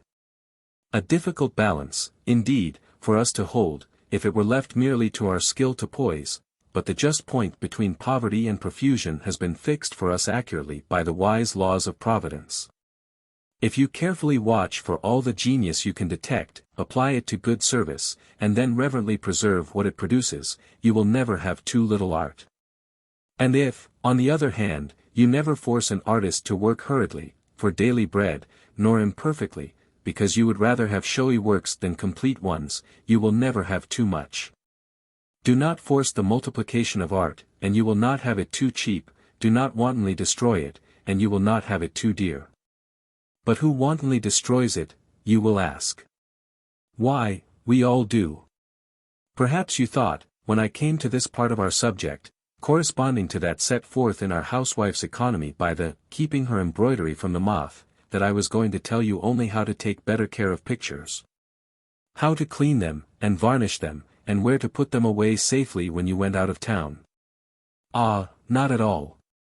The utmost I have to ask of you is, that you will not pull them to pieces, and trample them under your feet. What, you will say, when do we do such things? Haven't we built a perfectly beautiful gallery for all the pictures we have to take care of? Yes, you have, for the pictures which are definitely sent to Manchester to be taken care of. But there are quantities of pictures out of Manchester which it is your business, and mine too, to take care of no less than of these, and which we are at this moment employing ourselves in pulling to pieces by deputy. I will tell you what they are, and where they are, in a minute, only first let me state one more of those main principles of political economy on which the matter hinges. I must begin a little apparently wide of the mark, and ask you to reflect if there is any way in which we waste money more in England, than in building fine tombs. Our respect for the dead, when they are just dead, is something wonderful, and the way we show it more wonderful still. We show it with black feathers and black horses, we show it with black dresses and bright heraldries. We show it with costly obelisks and sculptures of sorrow, which spoil half of our most beautiful cathedrals. We show it with frightful gratings and vaults, and lids of dismal stone, in the midst of the quiet grass. And last, and not least, we show it by permitting ourselves to tell any number of lies we think amiable or credible, in the epitaph. This feeling is common to the poor as well as the rich, and we all know how many a poor family will nearly ruin themselves, to testify their respect for some member of it in his coffin, whom they never much cared for when he was out of it. And how often it happens that a poor old woman will starve herself to death, in order that she may be respectably buried. Now, this being one of the most complete and special ways of wasting money. No money being less productive of good, or of any percentage whatever, than that which we shake away from the ends of undertakers' plumes, it is of course the duty of all good economists, and kind persons, to prove and proclaim continually, to the poor as well as the rich, that respect for the dead is not really shown by laying great stones on them to tell us where they are laid, but by remembering where they are laid, without a stone to help us, trusting them to the sacred grass and saddened flowers. And still more, that respect and love are shown to them, not by great monuments to them which we build with our hands, but by letting the monument stand, which they built with their own. And this is the point now in question. Observe, there are two great reciprocal duties concerning industry, constantly to be exchanged between the living and the dead. We, as we live and work, are to be always thinking of those who are to come after us. That what we do may be serviceable, as far as we can make it so, to them as well as to us. Then, when we die, it is the duty of those who come after us to accept this work of ours with thanks and remembrance, not thrusting it aside or tearing it down the moment they think they have no use for it. And each generation will only be happy or powerful to the pitch that it ought to be, in fulfilling these two duties to the past and the future. Its own work will never be rightly done, even for itself, never good, or noble, or pleasurable to its own eyes, if it does not prepare it also for the eyes of generations yet to come. And its own possessions will never be enough for it, and its own wisdom never enough for it, unless it avails itself gratefully and tenderly of the treasures and the wisdom bequeathed to it by its ancestors. For, be assured, that all the best things and treasures of this world are not to be produced by each generation for itself. But we are all intended, not to carve our work in snow that will melt, but each and all of us to be continually rolling a great white gathering snowball, higher and higher, larger and larger, along the Alps of human power. Thus the science of nations is to be accumulative from father to son, each learning a little more and a little more, each receiving all that was known, and adding its own gain. The history and poetry of nations are to be accumulative. Each generation treasuring the history and the songs of its ancestors, adding its own history and its own songs, and the art of nations is to be accumulative, just as science and history are. The work of living men not superseding, but building itself upon the work of the past. Nearly every great and intellectual race of the world has produced, at every period of its career, an art with some peculiar and precious character about it, wholly unattainable by any other race, and at any other time. And the intention of Providence concerning that art, is evidently that it should all grow together into one mighty temple, the rough stones and the smooth all finding their place, and rising, day by day, in richer and higher pinnacles to heaven. Now, just fancy what a position the world, considered as one great workroom, one great factory in the form of a globe, would have been in by this time, if it had in the least understood this duty, or been capable of it. Fancy what we should have had around us now, if, instead of quarreling and fighting over their work, the nations had aided each other in their work, or if even in their conquests. Instead of effacing the memorials of those they succeeded and subdued, they had guarded the spoils of their victories. Fancy what Europe would be now, if the delicate statues and temples of the Greeks, if the broad roads and massy walls of the Romans, if the noble and pathetic architecture of the Middle Ages, had not been ground to dust by mere human rage. You talk of the scythe of time, and the tooth of time. I tell you, time is scytheless and toothless, it is we who gnaw like the worm, we who smite like the scythe. It is ourselves who abolish, ourselves who consume, we are the mildew, and the flame, and the soul of man is to its own work as the moth, that frets when it cannot fly, and as the hidden flame that blasts where it cannot illumine. All these lost treasures of human intellect have been wholly destroyed by human industry of destruction. The marble would have stood its 2,000 years as well in the polished statue as in the Parian cliff. But we men have ground it to powder, and mixed it with our own ashes. The walls and the ways would have stood, it is we who have left not one stone upon another, and restored its pathlessness to the desert. The great cathedrals of old religion would have stood, it is we who have dashed down the carved work with axes and hammers, and bid the mountain grass bloom upon the pavement, and the sea winds chaunt in the galleries. You will perhaps think all this was somehow necessary for the development of the human race. I cannot stay now to dispute that, though I would willingly, but do you think it is still necessary for that development? Do you think that in this 19th century it is still necessary for the European nations to turn all the places where their principal art treasures are into battlefields? For that is what they are doing even while I speak.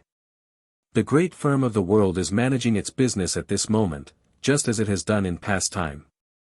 Imagine what would be the thriving circumstances of a manufacturer of some delicate produce, suppose glass, or china, in whose workshop and exhibition rooms all the workmen and clerks began fighting at least once a day, first blowing off the steam, and breaking all the machinery they could reach, and then making fortresses of all the cupboards, and attacking and defending the show tables, the victorious party finally throwing everything they could get hold of out of the window, by way of showing their triumph.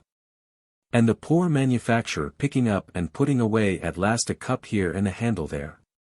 A fine prosperous business that would be, would it not? And yet that is precisely the way the great manufacturing firm of the world carries on its business. It has so arranged its political squabbles for the last 600 or 700 years, that not one of them could be fought out but in the midst of its most precious art, and it so arranges them to this day. For example, if I were asked to lay my finger, in a map of the world, on the spot of the world's surface which contained at this moment the most singular concentration of art teaching and art treasure. I should lay it on the name of the town of Verona. Other cities, indeed, contain more works of corrigible art, but none contain so much of the glorious local art, and of the springs and sources of art, which can by no means be made subjects of package or porterage, nor, I grieve to say, of salvage. Verona possesses, in the first place, not the largest, but the most perfect and intelligible Roman amphitheatre that exists, still unbroken in circle of step, and strong in succession of vault and arch. It contains minor Roman monuments, gateways, theatres, baths, wrecks of temples, which give the streets of its suburbs a character of antiquity unexampled elsewhere, except in Rome itself. But it contains, in the next place, what Rome does not contain, perfect examples of the great 12th-century Lombardic architecture, which was the root of all the medieval art of Italy, without which no Giottos, no Angelicos, no Raphaels would have been possible. It contains that architecture, not in rude forms, but in the most perfect and loveliest types it ever attained, contains those, not in ruins, nor in altered and hardly decipherable fragments, but in churches perfect from porch to apse, with all their carving fresh, their pillars firm, their joints unloosened. Besides these, it includes examples of the great 13th and 14th century Gothic of Italy, not merely perfect, but elsewhere unrivaled. At Rome, the Roman, at Pisa, the Lombard, architecture may be seen in greater or in equal nobleness. But not at Rome, nor Pisa, nor Florence, nor in any city of the world, is there a great medieval Gothic like the Gothic of Verona. Elsewhere, it is either less pure in type or less lovely in completion. Only at Verona may you see it in the simplicity of its youthful power, and the tenderness of its accomplished beauty. And Verona possesses, in the last place, the loveliest Renaissance architecture of Italy, not disturbed by pride, nor defiled by luxury, but rising in fair fulfillment of domestic service, serenity of effortless grace, and modesty of home seclusion. Its richest work given to the windows that open on the narrowest streets and most silent gardens.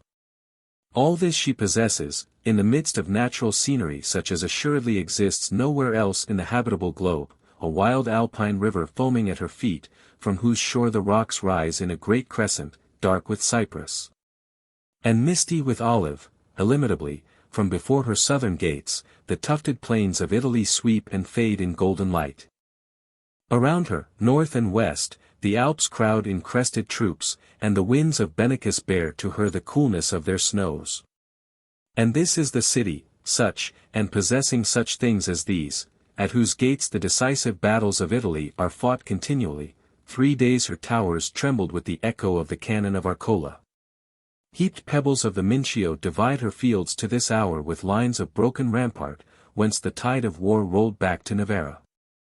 And now on that crescent of her eastern cliffs, whence the full moon used to rise through the bars of the cypresses in her burning summer twilights, touching with soft increase of silver light the rosy marbles of her balconies, along the ridge of that encompassing rock, other circles are increasing now, white and pale. Walled towers of cruel strength, sable-spotted with cannon courses. I tell you, I have seen, when the thunderclouds came down on those Italian hills, and all their crags were dipped in the dark, terrible purple, as if the winepress of the wrath of God had stained their mountain raiment. I have seen the hail fall in Italy till the forest branches stood stripped and bare as if blasted by the locust. But the white hail never fell from those clouds of heaven as the black hail will fall from the clouds of hell, if ever one breath of Italian life stirs again in the streets of Verona. Sad as you will feel this to be, I do not say that you can directly prevent it. You cannot drive the Austrians out of Italy, nor prevent them from building forts where they choose. But I do say, 7, that you, and I, and all of us, ought to be both acting and feeling with a full knowledge and understanding of these things, and that, without trying to excite revolutions or weaken governments, we may give our own thoughts and help, so as in a measure to prevent needless destruction. We should do this, if we only realized the thing thoroughly. You drive out day by day through your own pretty suburbs, and you think only of making, with what money you have to spare, your gateways handsomer, and your carriage drives wider, and your drawing rooms more splendid. Having a vague notion that you are all the while patronizing and advancing art, and you make no effort to conceal the fact, that within a few hours' journey of you, there are gateways and drawing rooms which might just as well be yours as these. All built already. Gateways built by the greatest masters of sculpture that ever struck marble, drawing rooms, painted by Titian and Veronese. And you won't accept, nor save these as they are, but you will rather fetch the house painter from over the way, and let Titian and Veronese house the rats. Yes, of course, you answer, we want nice houses here, not houses in Verona. What should we do with houses in Verona? And I answer, do precisely what you do with the most expensive part of your possessions here, take pride in them, only a noble pride. You know well, when you examine your own hearts, that the greater part of the sums you spend on possessions are spent for pride. Why are your carriages nicely painted and finished outside? You don't see the outsides as you sit in them, the outsides are for other people to see. Why are your exteriors of houses so well finished, your furniture so polished and costly, but for other people to see? You are just as comfortable yourselves, writing on your old friend of a desk, with the white cloudings in his leather, and using the light of a window which is nothing but a hole in the brick wall. And all that is desirable to be done in this matter, is merely to take pride in preserving great art, instead of in producing mean art. Pride in the possession of precious and enduring things, a little way off, instead of slight and perishing things near at hand. You know, in old English times, our kings liked to have lordships and dukedoms abroad, and why should not you merchant princes like to have lordships and estates abroad? Believe me, rightly understood, it would be a prouder, and in the full sense of our English word, more respectable thing to be lord of a palace at Verona, or of a cloister full of frescoes at Florence, than to have a file of servants dressed in the finest liveries that ever tailor stitched, as long as would reach from here to Bolton. Yes, and a prouder thing to send people to travel in Italy, who would have to say every now and then, of some fair piece of art, ah! This was kept here for us by the good people of Manchester, than to bring them travelling all the way here, exclaiming of your various art treasures, these were brought here for us, not altogether without harm, by the good people of Manchester. Ah, but you say, the art treasures exhibition will pay, but Veronese palaces won't. Pardon me. They would pay, less directly, but far more richly. Do you suppose it is in the long run good for Manchester, or good for England, that the continent should be in the state it is? Do you think the perpetual fear of revolution, or the perpetual repression of thought and energy that clouds and encumbers the nations of Europe, is eventually profitable for us? Were we any the better of the course of affairs in '48? Or has the stabling of the dragoon horses in the great houses of Italy, any distinct effect in the promotion of the cotton trade? Not so. But every stake that you could hold in the stability of the continent, and every effort that you could make to give example of English habits and principles on the continent, and every kind deed that you could do in relieving distress and preventing despair on the continent, would have tenfold reaction on the prosperity of England, and open and urge, in 1,000 unforeseen directions, the sluices of commerce and the springs of industry. I could press, if I chose, both these motives upon you, of pride and self-interest, with more force, but these are not motives which ought to be urged upon you at all. The only motive that I ought to put before you is simply that it would be right to do this. That the holding of property abroad, and the personal efforts of Englishmen to redeem the condition of foreign nations, are among the most direct pieces of duty which our wealth renders incumbent upon us. I do not, and in all truth and deliberateness I say this, I do not know anything more ludicrous among the self-deceptions of well-meaning people than their notion of patriotism, as requiring them to limit their efforts to the good of their own country. The notion that charity is a geographical virtue, and that what it is holy and righteous to do for people on one bank of a river, it is quite improper and unnatural to do for people on the other. It will be a wonderful thing, some day or other, for the Christian world to remember, that it went on thinking for 2,000 years that neighbors were neighbors at Jerusalem, but not at Jericho. A wonderful thing for us English to reflect, in after years, how long it was before we could shake hands with anybody across that shallow salt wash, which the very chalk dust of its two shores whitens from Folkestone to Ambleteuse. Nor ought the motive of gratitude, as well as that of mercy, to be without its influence on you, who have been the first to ask to see, and the first to show to us, the treasures which this poor lost Italy has given to England. Remember all these things that delight you here were hers either in fact or in teaching, hers, in fact, are all the most powerful and most touching paintings of old time that now glow upon your walls. Hers in teaching are all the best and greatest of descendant souls, your Reynolds and your Gainsborough never could have painted but for Venice. And the energies which have given the only true life to your existing art were first stirred by voices of the dead, that haunted the sacred field of Pisa. Well, all these motives for some definite course of action on our part towards foreign countries rest upon very serious facts, too serious, perhaps you will think, to be interfered with. For we are all of us in the habit of leaving great things alone, as if Providence would mind them, and attending ourselves only to little things which we know, practically, Providence doesn't mind unless we do. We are ready enough to give care to the growing of pines and lettuces, knowing that they don't grow providentially sweet or large unless we look after them. But we don't give any care to the good of Italy or Germany, because we think that they will grow providentially happy without any of our meddling. Let us leave the great things, then, and think of little things. Not of the destruction of whole provinces in war, which it may not be any business of ours to prevent, but of the destruction of poor little pictures in peace, from which it surely would not be much out of our way to save them. You know I said, just now, we were all of us engaged in pulling pictures to pieces by deputy, and you did not believe me. Consider, then, this similitude of ourselves. Suppose you saw, as I doubt not you often do see, a prudent and kind young lady sitting at work, in the corner of a quiet room, knitting comforters for her cousins, and that just outside, in the hall. You saw a cat and her kittens at play among the family pictures, amusing themselves especially with the best Van Dycks, by getting on the tops of the frames, and then scrambling down the canvases by their claws. And on someone's informing the young lady of these proceedings of the cat and kittens, suppose she answered that it wasn't her cat, but her sister's, and the pictures weren't hers, but her uncle's, and she couldn't leave her work, for she had to make so many pairs of comforters before dinner. Would you not say that the prudent and kind young lady was, on the whole, answerable for the additional touches of claw on the Van Dycks? Now, that is precisely what we prudent and kind English are doing, only on a larger scale. Here we sit in Manchester, hard at work, very properly, making comforters for our cousins all over the world. Just outside there in the hall, that beautiful marble hall of Italy, the cats and kittens and monkeys are at play among the pictures, I assure you.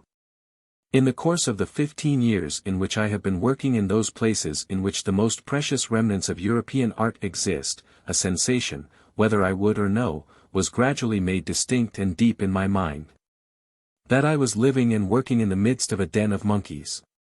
Sometimes amiable and affectionate monkeys, with all manner of winning ways and kind intentions. More frequently selfish and malicious monkeys, but, whatever their disposition, squabbling continually about nuts, and the best places on the barren sticks of trees. And that all this monkey's den was filled, by mischance, with precious pictures, and the witty and wilful beasts were always wrapping themselves up and going to sleep in pictures, or tearing holes in them to grin through, or tasting them and spitting them out again, or twisting them up into ropes and making swings of them. And that sometimes only, by watching one's opportunity, and bearing a scratch or a bite, one could rescue the corner of a Tintoret, or Paul Veronese, and push it through the bars into a place of safety. Literally, I assure you, this was, and this is, the fixed impression on my mind of the state of matters in Italy. And see how the professors of art in Italy, having long followed a method of study peculiar to themselves, have at last arrived at a form of art peculiar to themselves, very different from that which was arrived at by Correggio and Titian. Naturally, the professors like their own form the best. And, as the old pictures are generally not so startling to the eye as the modern ones, the dukes and counts who possess them, and who like to see their galleries look new and fine, and are persuaded also that a celebrated chef d'oeuvre ought always to catch the eye at a quarter of a mile off, believe the professors who tell them their sober pictures are quite faded and good for nothing, and should all be brought bright again. And, accordingly, give the sober pictures to the professors, to be put right by rules of art. Then, the professors repaint the old pictures in all the principal places, leaving perhaps only a bit of background to set off their own work. And thus the professors come to be generally figured in my mind, as the monkeys who tear holes in the pictures, to grin through. Then the picture dealers, who live by the pictures, cannot sell them to the English in their old and pure state. All the good work must be covered with new paint, and varnished so as to look like one of the professorial pictures in the great gallery, before it is saleable. And thus the dealers come to be imaged, in my mind, as the monkeys who make ropes of the pictures, to swing by. Then, every now and then, in some old stable or wine cellar, or timber shed, behind some forgotten vats or faggots, somebody finds a fresco of Peruginos or Giottos, but doesn't think much of it. And has no idea of having people coming into his cellar, or being obliged to move his faggots. And so he whitewashes the fresco, and puts the faggots back again, and these kind of persons, therefore, come generally to be imaged in my mind, as the monkeys who taste the pictures, and spit them out, not finding them nice. While, finally, the squabbling for nuts and apples, called in Italy bella libertà, goes on all day long. Now, all this might soon be put an end to, if we English, who are so fond of travelling in the body, would also travel a little in soul. We think it a great triumph to get our packages and our persons carried at a fast pace, but we never take the slightest trouble to put any pace into our perceptions. We stay usually at home in thought, or if we ever mentally see the world, it is at the old stage-coach or wagon rate. Do but consider what an odd sight it would be, if it were only quite clear to you how things are really going on, how, here in England, we are making enormous and expensive efforts to produce new art of all kinds. Knowing and confessing all the while that the greater part of it is bad, but struggling still to produce new patterns of wallpapers, and new shapes of teapots, and new pictures, and statues, and architecture. And pluming and cackling if ever a teapot or a picture has the least good in it. All the while taking no thought whatever of the best possible pictures, and statues, and wall patterns already in existence, which require nothing but to be taken common care of. And kept from damp and dust, but we let the walls fall that Giotto patterned, and the canvases rot that Tintoret painted, and the architecture be dashed to pieces that St. Louis built, while we are furnishing our drawing rooms with prize upholstery, and writing accounts of our handsome warehouses to the country papers. Don't think I use my words vaguely or generally, I speak of literal facts. Giotto's frescoes at Assisi are perishing at this moment for want of decent care, Tintoret's pictures in San Sebastian at Venice, are at this instant rotting piecemeal into grey rags, St. Louis's chapel, at Carcassonne, is at this moment lying in shattered fragments in the marketplace. And here we are all cawing and crowing, poor little half-fledged daws as we are, about the pretty sticks and wool in our own nests. There's hardly a day passes, when I am at home, but I get a letter from some well-meaning country clergyman, deeply anxious about the state of his parish church, and breaking his heart to get money together that he may hold up some wretched remnant of Tudor tracery. With one niche in the corner and no statue, when all the while the mightiest piles of religious architecture and sculpture that ever the world saw are being blasted and withered away, without one glance of pity or regret. The country clergyman does not care for them, he has a seasick imagination that cannot cross channel. What is it to him, if the angels of Assisi fade from its vaults, or the queens and kings of Chartres fall from their pedestals? They are not in his parish. What, you will say, are we not to produce any new art, nor take care of our parish churches? No, certainly not, until you have taken proper care of the art you have got already, and of the best churches out of the parish. Your first and proper standing is not as churchwardens and parish overseers in an English county, but as members of the great Christian community of Europe. And as members of that community, in which alone, observe, pure and precious ancient art exists, for there is none in America, none in Asia, none in Africa, you conduct yourselves precisely as a manufacturer would, who attended to his looms, but left his warehouse without a roof. The rain floods your warehouse, the rats frolic in it, the spiders spin in it, the choughs build in it, the wall plague frets and festers in it, and still you keep weaving at your wretched webs, and thinking you are growing rich, while more is gnawed out of your warehouse in an hour than you can weave in a 12-month. Even this similitude is not absurd enough to set us rightly forth. The weaver would, or might, at least, hope that his new woof was as stout as the old ones, and that, therefore, in spite of rain and ravage, he would have something to wrap himself in when he needed it. But our webs rot as we spin. The very fact that we despise the great art of the past shows that we cannot produce great art now. If we could do it, we should love it when we saw it done. If we really cared for it, we should recognize it and keep it, but we don't care for it. It is not art that we want, it is amusement, gratification of pride, present gain, anything in the world but art.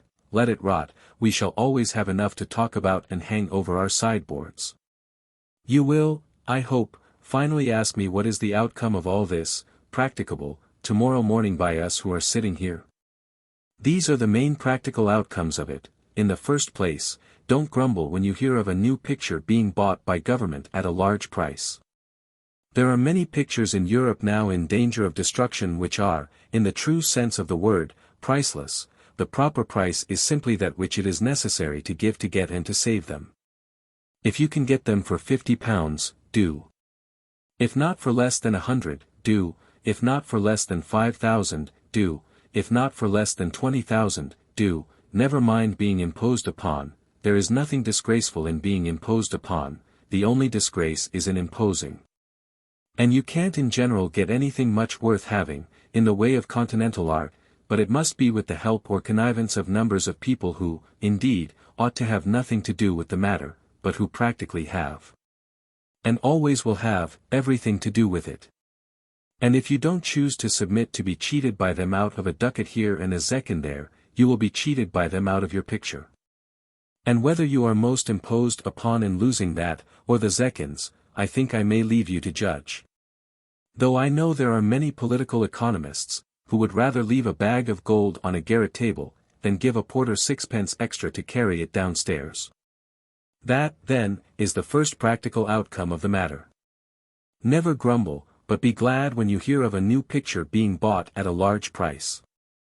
In the long run, the dearest pictures are always the best bargains. And, I repeat, for else you might think I said it in mere hurry of talk, and not deliberately, there are some pictures which are without price. You should stand, nationally, at the edge of Dover cliffs, Shakespeare's, and wave blank checks in the eyes of the nations on the other side of the sea, freely offered, for such and such canvases of theirs. Then the next practical outcome of it is, never buy a copy of a picture, under any circumstances whatever. All copies are bad, because no painter who is worth a straw ever will copy. He will make a study of a picture he likes, for his own use, in his own way, but he won't and can't copy. Whenever you buy a copy, you buy so much misunderstanding of the original, and encourage a dull person in following a business he is not fit for, besides increasing ultimately chances of mistake and imposture, and farthering. As directly as money can farther, the cause of ignorance in all directions. You may, in fact, consider yourself as having purchased a certain quantity of mistakes, and, according to your power, being engaged in disseminating them. I do not mean, however, that copies should never be made. A certain number of dull persons should always be employed by a government in making the most accurate copies possible of all good pictures. These copies, though artistically valueless, would be historically and documentarily valuable, in the event of the destruction of the original picture. The studies also made by great artists for their own use, should be sought after with the greatest eagerness, they are often to be bought cheap. And in connection with the mechanical copies, would become very precious. Tracings from frescoes and other large works are also of great value. For though a tracing is liable to just as many mistakes as a copy, the mistakes in a tracing are of one kind only, which may be allowed for, but the mistakes of a common copyist are of all conceivable kinds. Finally, engravings. In so far as they convey certain facts about the pictures, without pretending adequately to represent or give an idea of the pictures, are often serviceable and valuable. I can't, of course, enter into details in these matters just now. Only this main piece of advice I can safely give you: never to buy copies of pictures, for your private possession, which pretend to give a facsimile that shall be in any wise representative of, or equal to, the original. Whenever you do so, you are only lowering your taste, and wasting your money.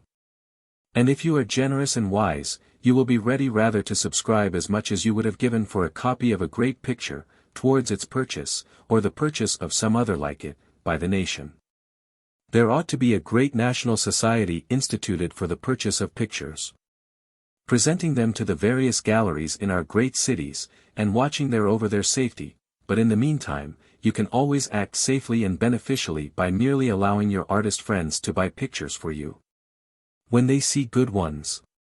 Never buy for yourselves, nor go to the foreign dealers, but let any painter whom you know be entrusted, when he finds a neglected old picture in an old house, to try if he cannot get it for you. Then, if you like it, keep it. If not, send it to the hammer, and you will find that you do not lose money on pictures so purchased. And the third and chief practical outcome of the matter is this general one: wherever you go, whatever you do, act more for preservation and less for production. I assure you, the world is, generally speaking, in calamitous disorder, and just because you have managed to thrust some of the lumber aside, and get an available corner for yourselves, you think you should do nothing but sit spinning in it all day long, while, as householders and economists, your first thought and effort should be, to set things more square all about you. Try to set the ground floors in order, and get the rottenness out of your granaries. Then sit and spin, but not till then. 4. Distribution. And now, lastly, we come to the fourth great head of our inquiry, the question of the wise distribution of the art we have gathered and preserved. It must be evident to us, at a moment's thought, that the way in which works of art are on the whole most useful to the nation to which they belong, must be by their collection in public galleries, supposing those galleries properly managed. But there is one disadvantage attached necessarily to gallery exhibition, namely, the extent of mischief which may be done by one foolish curator. As long as the pictures which form the national wealth are disposed in private collections, the chance is always that the people who buy them will be just the people who are fond of them, and that the sense of exchangeable value in the commodity they possess, will induce them, even if they do not esteem it themselves, to take such care of it as will preserve its value undiminished. At all events, so long as works of art are scattered through the nation, no universal destruction of them is possible. A certain average only are lost by accidents from time to time. But when they are once collected in a large public gallery, if the appointment of curator becomes in any way a matter of formality, or the post is so lucrative as to be disputed by place hunters, let but one foolish or careless person get possession of it, and perhaps you may have all your fine pictures repainted, and the national property destroyed, in a month. That is actually the case at this moment, in several great foreign galleries. They are the places of execution of pictures. Over their doors you only want the Dantesque inscription, Lasciate ogni speranza, voi che entrate. Supposing, however, this danger properly guarded against, as it would be always by a nation which either knew the value, or understood the meaning, of painting, arrangement in a public gallery is the safest, as well as the most serviceable, method of exhibiting pictures. And it is the only mode in which their historical value can be brought out, and their historical meaning made clear. But great good is also to be done by encouraging the private possession of pictures, partly as a means of study, much more being always discovered in any work of art by a person who has it perpetually near him than by one who only sees it from time to time, and also as a means of refining the habits and touching the hearts of the masses of the nation in their domestic life. For these last purposes the most serviceable art is the living art of the time. The particular tastes of the people will be best met, and their particular ignorances best corrected, by painters laboring in the midst of them, more or less guided to the knowledge of what is wanted by the degree of sympathy with which their work is received.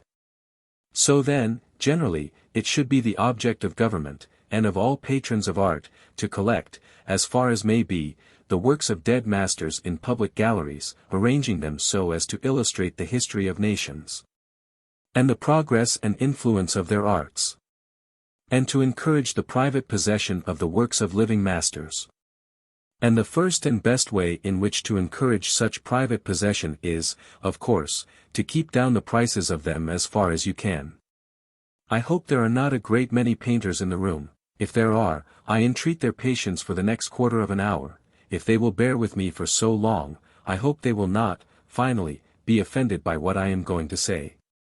I repeat, trusting to their indulgence in the interim, that the first object of our national economy, as respects the distribution of modern art, should be steadily and rationally to limit its prices, since by doing so, you will produce two effects. You will make the painters produce more pictures, 2 or 3 instead of 1, if they wish to make money. And you will, by bringing good pictures within the reach of people of moderate income, excite the general interest of the nation in them, increase 1,000-fold the demand for the commodity, and therefore its wholesome and natural production. I know how many objections must arise in your minds at this moment to what I say, but you must be aware that it is not possible for me in an hour to explain all the moral and commercial bearings of such a principle as this. Only, believe me, I do not speak lightly. I think I have considered all the objections which could be rationally brought forward, though I have time at present only to glance at the main one, namely, the idea that the high prices paid for modern pictures are either honorable or serviceable to the painter. So far from this being so, I believe one of the principal obstacles to the progress of modern art to be the high prices given for good modern pictures. For observe, first, the action of this high remuneration on the artist's mind. If he gets on, as it is called, catches the eye of the public, and especially of the public of the upper classes, there is hardly any limit to the fortune he may acquire. So that, in his early years, his mind is naturally led to dwell on this worldly and wealthy eminence as the main thing to be reached by his art. If he finds that he is not gradually rising towards it, he thinks there is something wrong in his work. Or, if he is too proud to think that, still the bribe of wealth and honor warps him from his honest labor into efforts to attract attention, and he gradually loses both his power of mind and his rectitude of purpose. This, according to the degree of avarice or ambition which exists in any painter's mind, is the necessary influence upon him of the hope of great wealth and reputation. But the harm is still greater, in so far as the possibility of attaining fortune of this kind tempts people continually to become painters who have no real gift for the work, and on whom these motives of mere worldly interest have exclusive influence. Men who torment and abuse the patient workers, eclipse or thrust aside all delicate and good pictures by their own gaudy and coarse ones, corrupt the taste of the public, and do the greatest amount of mischief to the schools of art in their day which it is possible for their capacities to effect. And it is quite wonderful how much mischief may be done even by small capacity. If you could by any means succeed in keeping the prices of pictures down, you would throw all these disturbers out of the way at once. You may perhaps think that this severe treatment would do more harm than good, by withdrawing the wholesome element of emulation, and giving no stimulus to exertion. But I am sorry to say that artists will always be sufficiently jealous of one another, whether you pay them large or low prices. And as for stimulus to exertion, believe me, no good work in this world was ever done for money, nor while the slightest thought of money affected the painter's mind. Whatever idea of pecuniary value enters into his thoughts as he works, will, in proportion to the distinctness of its presence, shorten his power. A real painter will work for you exquisitely, if you give him, as I told you a little while ago, bread and water and salt, and a bad painter will work badly and hastily, though you give him a palace to live in, and a princedom to live upon. Turner got, in his earlier years, half a crown a day in his supper, not bad pay, neither, and he learned to paint upon that. And I believe that there is no chance of arts truly flourishing in any country, until you make it a simple and plain business, providing its masters with an easy competence, but rarely with anything more. And I say this, not because I despise the great painter, but because I honor him.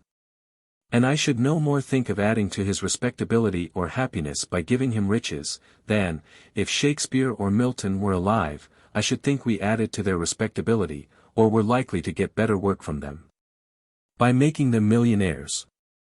But, observe, it is not only the painter himself whom you injure, by giving him too high prices, you injure all the inferior painters of the day.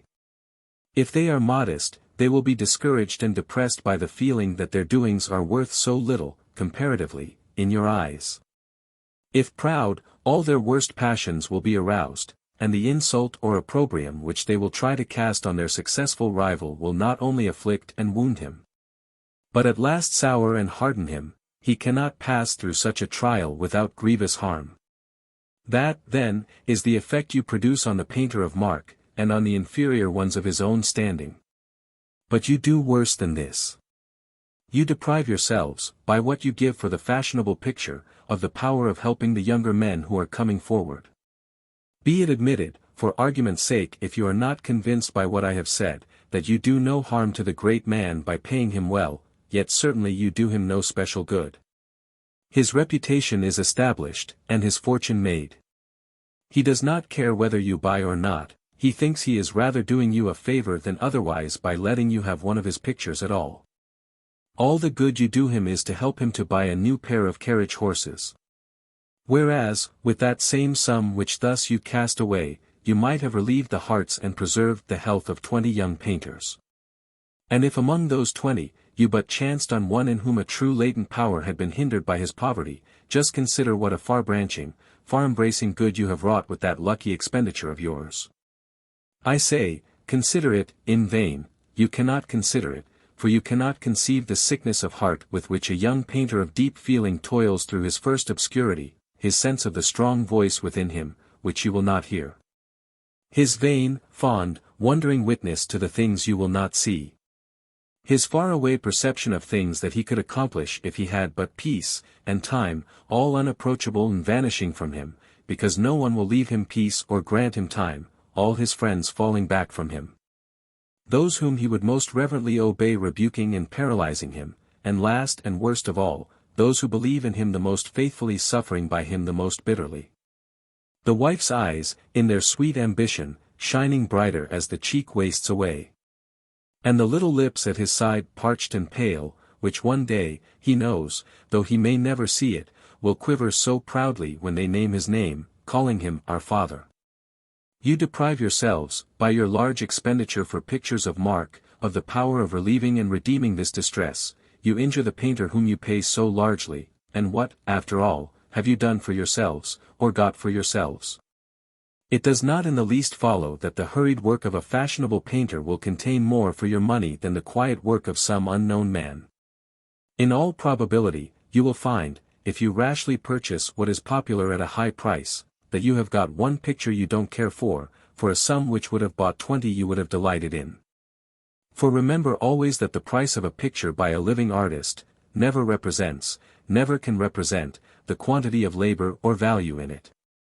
Its price represents, for the most part, the degree of desire which the rich people of the country have to possess it. Once get the wealthy classes to imagine that the possession of pictures by a given artist adds to their gentility, and there is no price which his work may not immediately reach, and for years maintain. And in buying at that price, you are not getting value for your money, but merely disputing for victory in a contest of ostentation. And it is hardly possible to spend your money in a worse or more wasteful way. For though you may not be doing it for ostentation yourself, you are, by your pertinacity, nourishing the ostentation of others. You meet them in their game of wealth, and continue it for them. If they had not found an opposite player, the game would have been done, for a proud man can find no enjoyment in possessing himself of what nobody disputes with him. So that by every farthing you give for a picture beyond its fair price, that is to say, the price which will pay the painter for his time, you are not only cheating yourself and buying vanity, but you are stimulating the vanity of others. Paying literally, for the cultivation of pride. You may consider every pound that you spend above the just price of a work of art, as an investment in a cargo of mental quicklime or guano, which, being laid on the fields of human nature, is to grow a harvest of pride. You are in fact plowing and harrowing, in a most valuable part of your land, in order to reap the whirlwind. You are setting your hand stoutly to Job's agriculture, let thistles grow instead of wheat and cockle instead of barley. Well, but you will say, there is one advantage in high prices, which more than counterbalances all this mischief, namely, that by great reward we both urge and enable a painter to produce rather one perfect picture than many inferior ones, and one perfect picture, so you tell us, and we believe it, is worth a great number of inferior ones. It is so, but you cannot get it by paying for it. A great work is only done when the painter gets into the humor for it, likes his subject, and determines to paint it as well as he can, whether he is paid for it or not. But bad work, and generally the worst sort of bad work, is done when he is trying to produce a showy picture, or one that shall appear to have as much labor in it as shall be worth a high price. 9. There is however, another point, and a still more important one, bearing on this matter of purchase, than the keeping down of prices to a rational standard. And that is, that you pay your prices into the hands of living men, and do not pour them into coffins. For observe that, as we arrange our payment of pictures at present, no artist's work is worth half its proper value while he is alive. The moment he dies, his pictures, if they are good, reach double their former value. But, that rise of price represents simply a profit made by the intelligent dealer or purchaser on his past purchases. So that the real facts of the matter are, that the British public, spending a certain sum annually in art, determines that, of every 1,000 it pays, only 500 shall go to the painter, or shall be at all concerned in the production of art. And that the other 500 shall be paid merely as a testimonial to the intelligent dealer, who knew what to buy. Now, testimonials are very pretty and proper things, within due limits, but testimonial to the amount of 100% on the total expenditure is not good political economy. Do not therefore, in general, unless you see it to be necessary for its preservation, buy the picture of a dead artist. If you fear that it may be exposed to contempt or neglect, buy it. Its price will then, probably, not be high. If you want to put it into a public gallery, buy it. You are sure, then, that you do not spend your money selfishly, or, if you loved the man's work while he was alive, and bought it then, buy it also now, if you can see no living work equal to it. But if you did not buy it while the man was living, never buy it after he is dead, you are then doing no good to him, and you are doing some shame to yourself. Look around you for pictures that you really like, and in buying which you can help some genius yet unperished, that is the best atonement you can make to the one you have neglected, and give to the living and struggling painter at once wages and testimonial. So far, then, of the motives which should induce us to keep down the prices of modern art, and thus render it, as a private possession, attainable by greater numbers of people than at present. But we should strive to render it accessible to them in other ways also, chiefly by the permanent decoration of public buildings. And it is in this field that I think we may look for the profitable means of providing that constant employment for young painters of which we were speaking last evening. The first and most important kind of public buildings which we are always sure to want, are schools, and I would ask you to consider very carefully, whether we may not wisely introduce some great changes in the way of school decoration. Hitherto, as far as I know, it has either been so difficult to give all the education we wanted to our lads, that we have been obliged to do it, if at all, with cheap furniture and bare walls. Or else we have considered that cheap furniture and bare walls are a proper part of the means of education.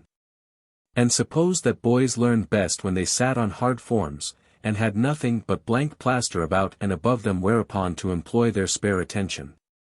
Also, that it was as well they should be accustomed to rough and ugly conditions of things, partly by way of preparing them for the hardships of life, and partly that there might be the least possible damage done to floors and forms.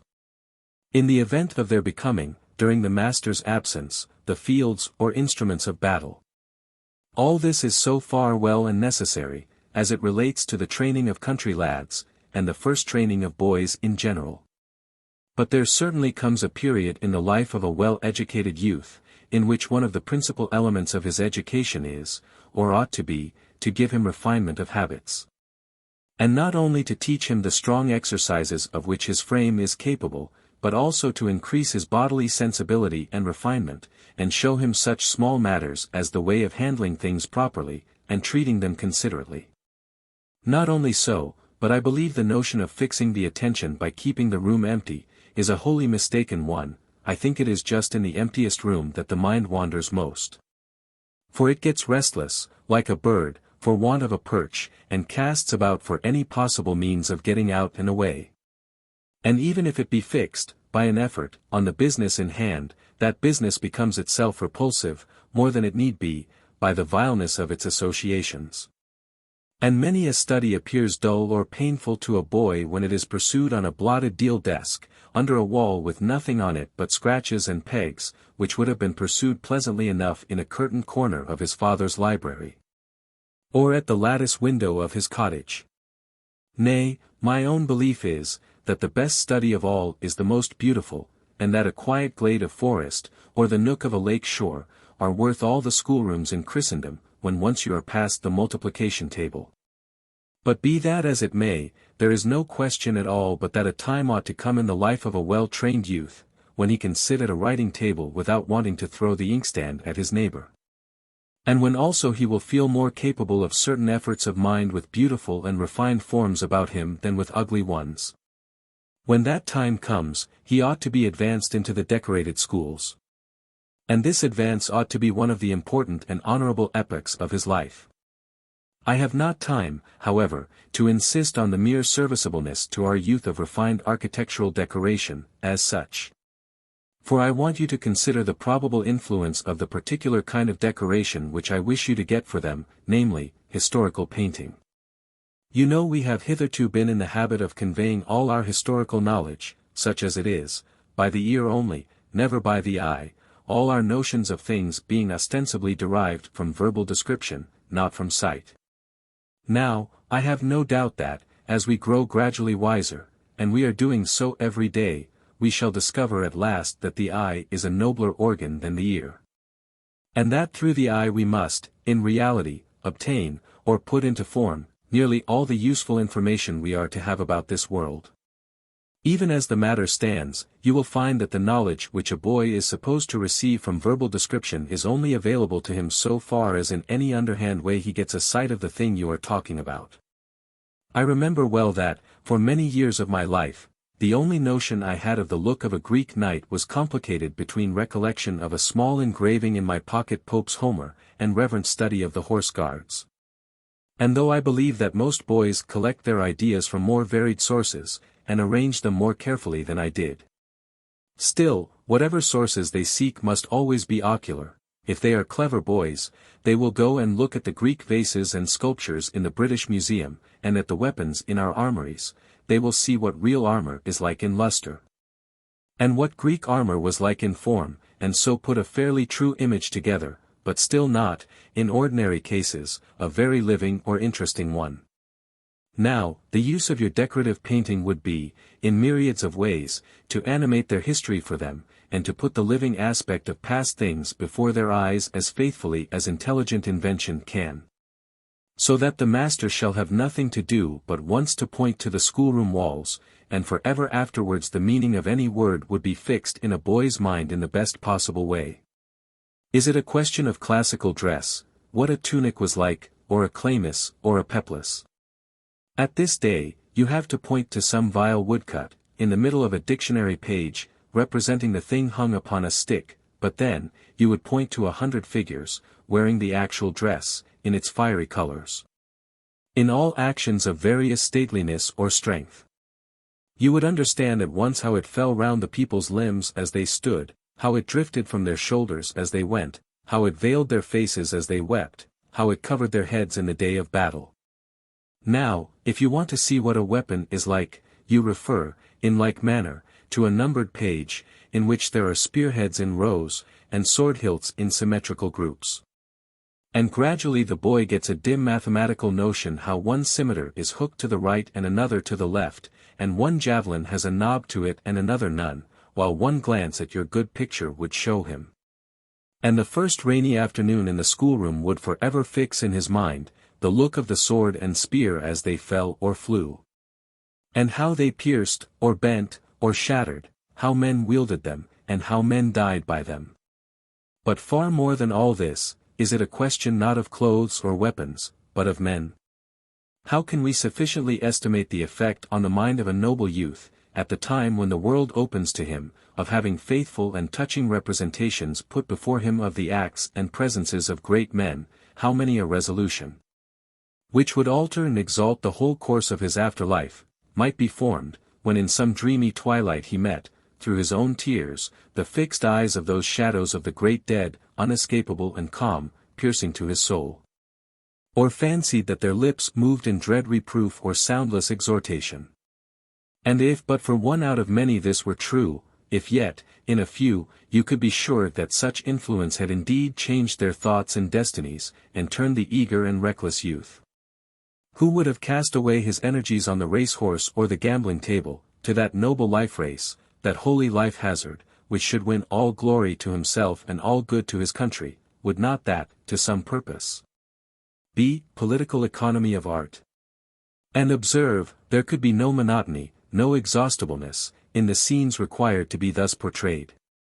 Even if there were, and you wanted for every school in the kingdom, one death of Leonidas, one battle of Marathon, one death of Cleobus and Beto, there need not therefore be more monotony in your art than there was in the repetition of a given cycle of subjects by the religious painters of Italy.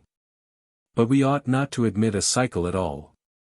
For though we had as many great schools as we have great cities, one day I hope we shall have, centuries of painting would not exhaust, in all the number of them, the noble and pathetic subjects which might be chosen from the history of even one noble nation. But, besides this, you will not, in a little while, limit your youth's studies to so narrow fields as you do now. There will come a time, I am sure of it, when it will be found that the same practical results, both in mental discipline, and in political philosophy, are to be attained by the accurate study of medieval and modern as of ancient history. And that the facts of medieval and modern history are, on the whole, the most important to us. And among these noble groups of constellated schools which I foresee arising in our England, I foresee also that there will be divided fields of thought. And that while each will give its scholars a great general idea of the world's history, such as all men should possess, each will also take upon itself, as its own special duty, the closer study of the course of events in some given place or time. It will review the rest of history, but it will exhaust its own special field of it, and found its moral and political teaching on the most perfect possible analysis of the results of human conduct in one place, and at one epoch. And then, the galleries of that school will be painted with the historical scenes belonging to the age which it has chosen for its special study. So far, then, of art as you may apply it to that great series of public buildings which you devote to the education of youth. The next large class of public buildings in which we should introduce it, is one which I think a few years more of national progress will render more serviceable to us than they have been lately. I mean, buildings for the meetings of guilds of trades. And here, for the last time, I must again interrupt the course of our chief inquiry, in order to state one other principle of political economy, which is perfectly simple and indisputable, but which, nevertheless, we continually get into commercial embarrassments for want of understanding, and not only so, but suffer much hindrance in our commercial discoveries, because many of our business men do not practically admit it.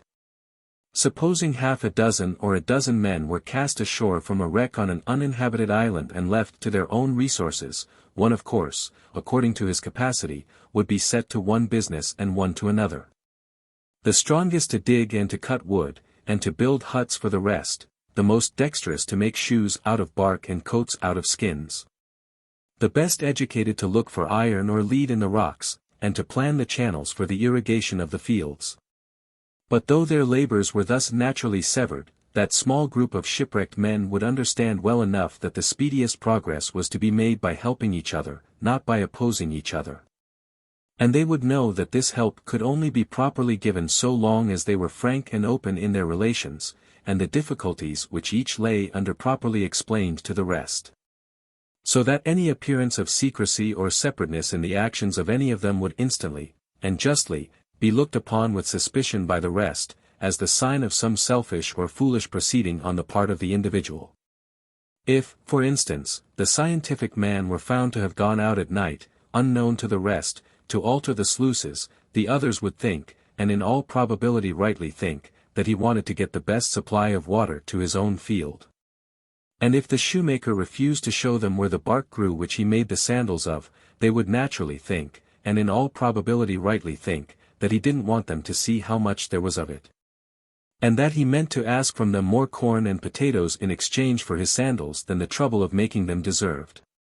And thus, although each man would have a portion of time to himself in which he was allowed to do what he chose without let or inquiry, so long as he was working in that particular business which he had undertaken for the common benefit, any secrecy on his part would be immediately supposed to mean mischief, and would require to be accounted for, or put an end to, and this all the more because, whatever the work might be, certainly there would be difficulties about it which, when once they were well explained, might be more or less done away with by the help of the rest.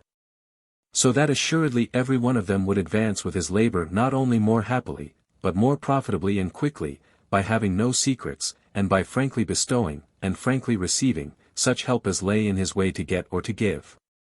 And, just as the best and richest result of wealth and happiness to the whole of them, would follow on their perseverance in such a system of frank communication and of helpful labor, so precisely the worst and poorest result would be obtained by a system of secrecy and of enmity.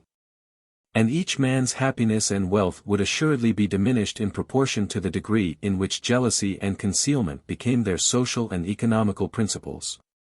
It would not, in the long run, bring good, but only evil, to the man of science, if, instead of telling openly where he had found good iron, he carefully concealed every new bed of it, that he might ask, in exchange for the rare plowshare, more corn from the farmer, or in exchange for the rude needle, more labor from the sempstress, and it would not ultimately bring good, but only evil, to the farmers, if they sought to burn each other's corn stacks, that they might raise the value of their grain, or if the sempstresses tried to break each other's needles, that each might get all the stitching to herself.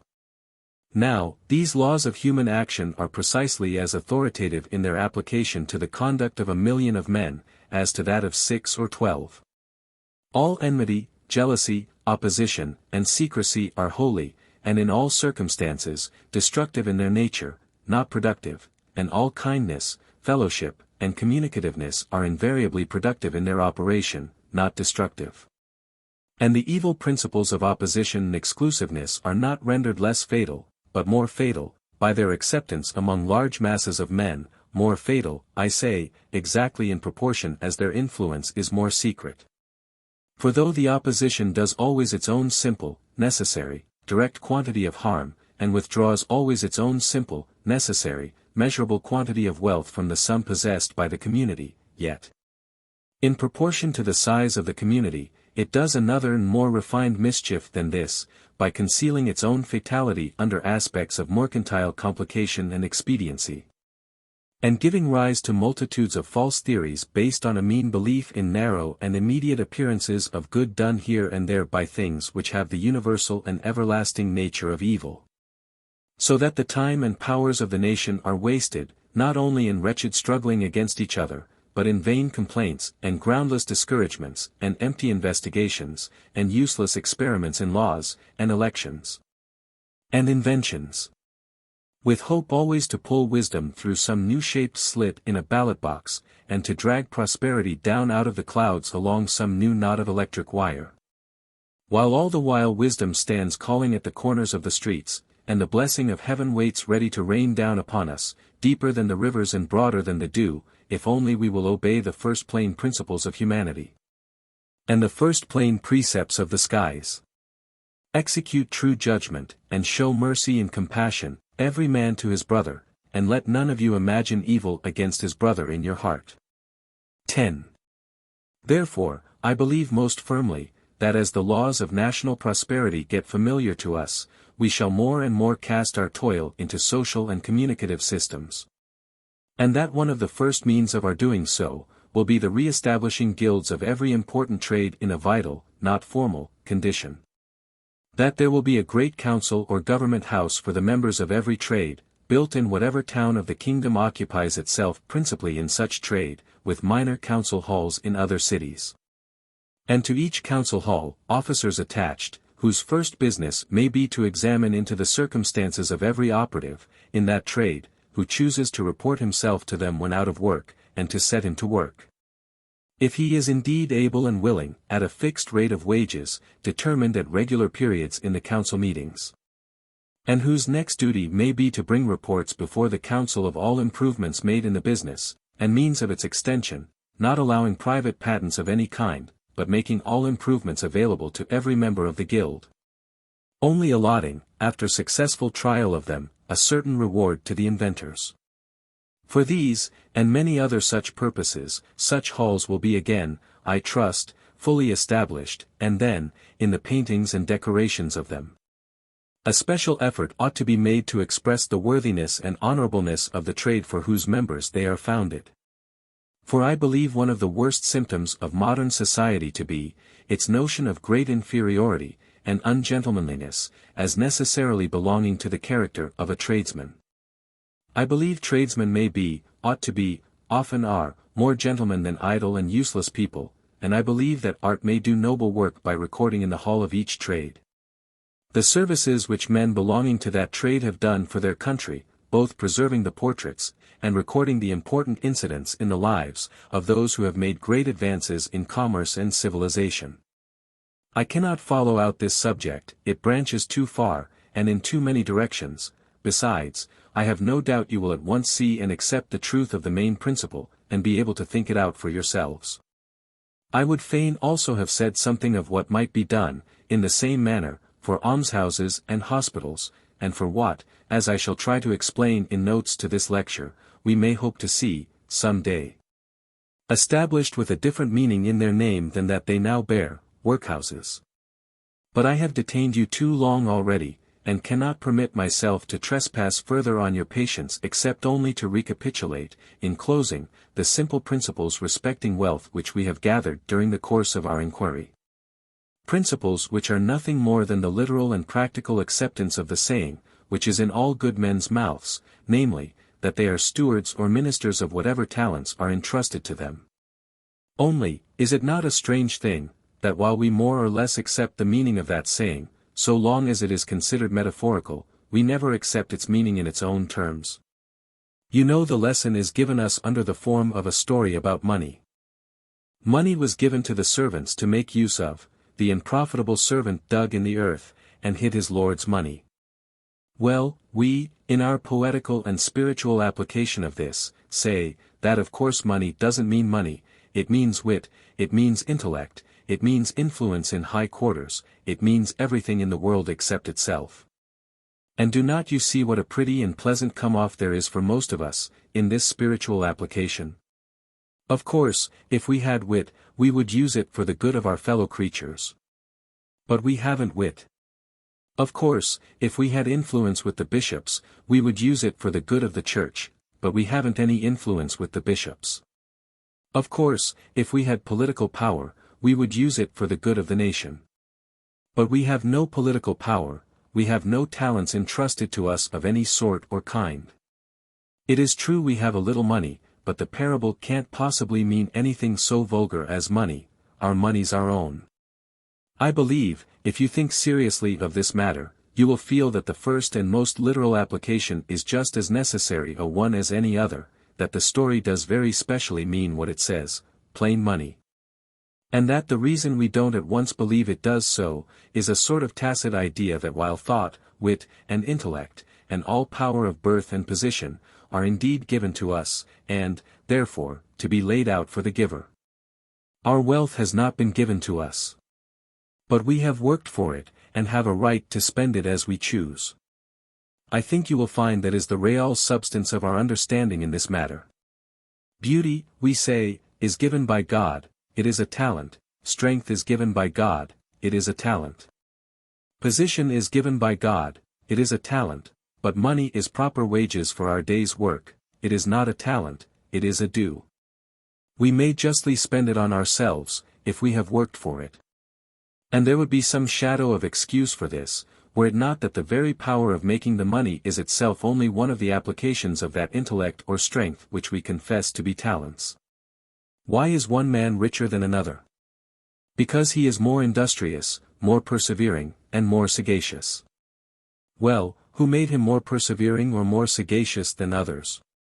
That power of endurance, that quickness of apprehension, that calmness of judgment, which enable him to seize the opportunities that others lose, and persist in the lines of conduct in which others fail, are these not talents? Are they not, in the present state of the world, among the most distinguished and influential of mental gifts? And is it not wonderful, that while we should be utterly ashamed to use a superiority of body, in order to thrust our weaker companions aside from some place of advantage, we unhesitatingly use our superiorities of mind to thrust them back from whatever good that strength of mind can attain?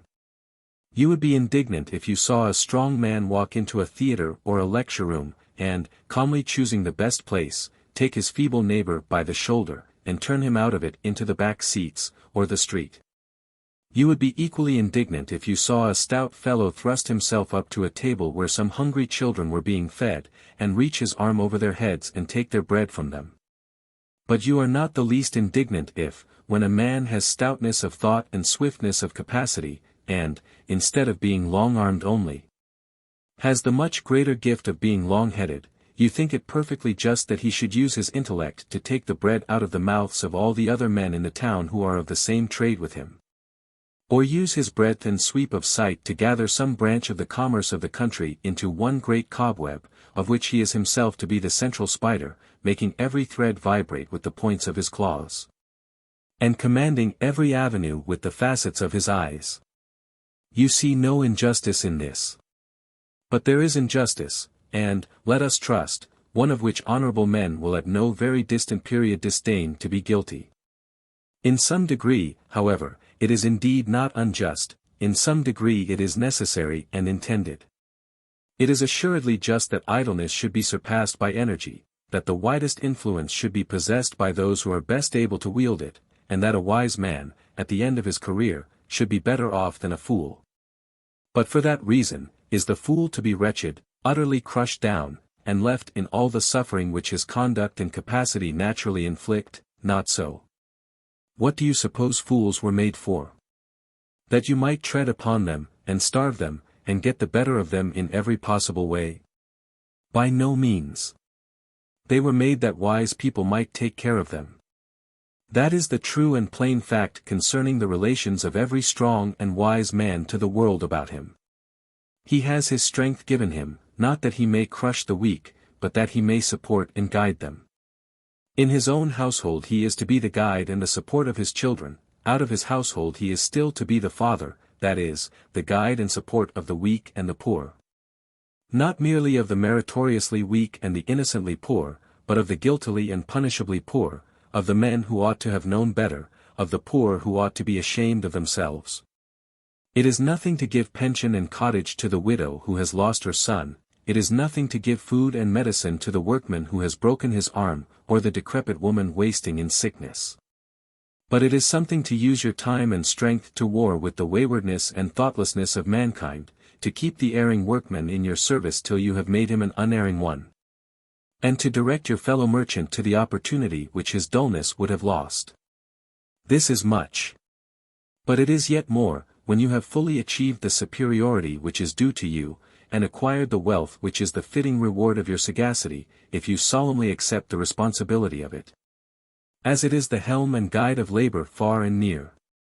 For you who have it in your hands, are in reality the pilots of the power and effort of the state.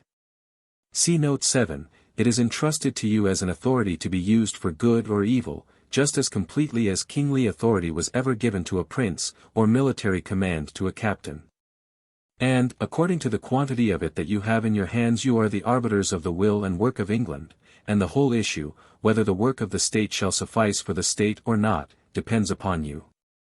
You may stretch out your scepter over the heads of the English laborers, and say to them, as they stoop to its waving, subdue this obstacle that has baffled our fathers, put away this plague that consumes our children.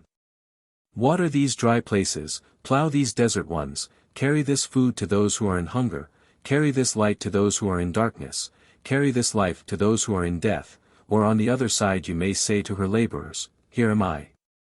This power is in my hand, come, build a mound here for me to be thrown upon, high and wide, come, make crowns for my head, that men may see them shine from far away.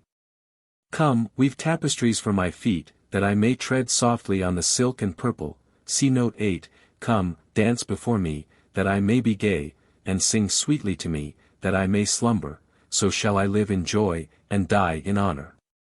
And better than such an honorable death, it were that the day had perished wherein we were born, and the night in which it was said there is a child conceived. I trust, that in a little while, there will be few of our rich men who, through carelessness or covetousness, thus forfeit the glorious office which is intended for their hands. I said, just now, that wealth ill used was as the net of the spider, entangling and destroying, but wealth well used, is as the net of the sacred fisher who gathers souls of men out of the deep. A time will come, I do not think even now it is far from us, when this golden net of the world's wealth will be spread abroad as the flaming meshes of morning cloud are over the sky, bearing with them the joy of light and the dew of the morning, as well as the summons to honorable and peaceful toil. What less can we hope from your wealth than this, rich men of England, when once you feel fully how, by the strength of your possessions, not, observe, by the exhaustion, but by the administration of them and the power, you can direct the acts, command the energies, inform the ignorance, prolong the existence, of the whole human race. And how, even of worldly wisdom, which man employs faithfully, it is true, not only that her ways are pleasantness, but that her paths are peace. And that, for all the children of men, as well as for those to whom she is given, length of days are in her right hand, as in her left hand riches and honor. Addenda. Note 1. This statement could not, of course, be heard without displeasure by a certain class of politicians. And in one of the notices of these lectures given in the Manchester journals at the time, endeavour was made to get quit of it by referring to the divine authority, as the only paternal power with respect to which men were truly styled brethren. Of course it is so, and, equally of course, all human government is nothing else than the executive expression of this divine authority. The moment government ceases to be the practical enforcement of divine law, it is tyranny. And the meaning which I attach to the words, paternal government, is, in more extended terms, simply this, the executive fulfillment, by formal human methods, of the will of the Father of mankind respecting his children. I could not give such a definition of government as this in a popular lecture, and even in written form, it will necessarily suggest many objections, of which I must notice and answer the most probable. Only, in order to avoid the recurrence of such tiresome phrases as, it may be answered in the second place, and, it will be objected in the third place, etc. I will ask the reader's leave to arrange the discussion in the form of simple dialogue, letting O stand for objector, and R for response. O. You define your paternal government to be the executive fulfillment, by formal human methods, of the divine will. But, assuredly, that will cannot stand in need of aid or expression from human laws. It cannot fail of its fulfillment. R. In the final sense it cannot, and in that sense, men who are committing murder and stealing are fulfilling the will of God as much as the best and kindest people in the world. But in the limited and present sense, the only sense with which we have anything to do, God's will concerning man is fulfilled by some men, and thwarted by others. And those men who either persuade or enforce the doing of it, stand towards those who are rebellious against it exactly in the position of faithful children in a family, who, when the father is out of sight, either compel or persuade the rest to do as their father would have them, were he present. And in so far as they are expressing and maintaining, for the time, the paternal authority, they exercise, in the exact sense in which I mean the phrase to be understood, paternal government over the rest. O. But, if Providence has left a liberty to man in many things in order to prove him, why should human law abridge that liberty, and take upon itself to compel what the great lawgiver does not compel? R. It is confessed, in the enactment of any law whatsoever, that human lawgivers have a right to do this.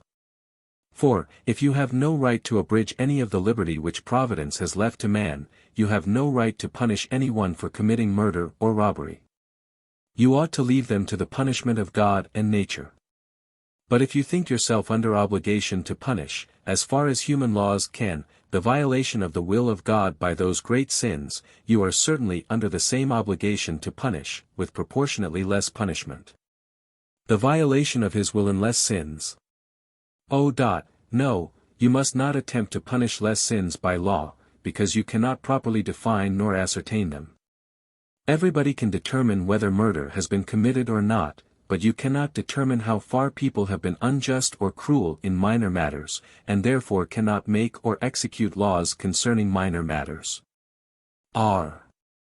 If I propose to you to punish faults which cannot be defined, or to execute laws which cannot be made equitable, reject the laws I propose. But do not generally object to the principle of law. Yes. I generally object to the principle of law as applied to minor things. Because, if you could succeed, which you cannot, in regulating the entire conduct of men by law in little things as well as great, you would take away from human life all its probationary character, and render many virtues and pleasures impossible. You would reduce virtue to the movement of a machine, instead of the act of a spirit. You have just said, parenthetically, and I fully and willingly admit it, that it is impossible to regulate all minor matters by law. Is it not probable, therefore, that the degree in which it is possible to regulate them by it, is also the degree in which it is right to regulate them by it?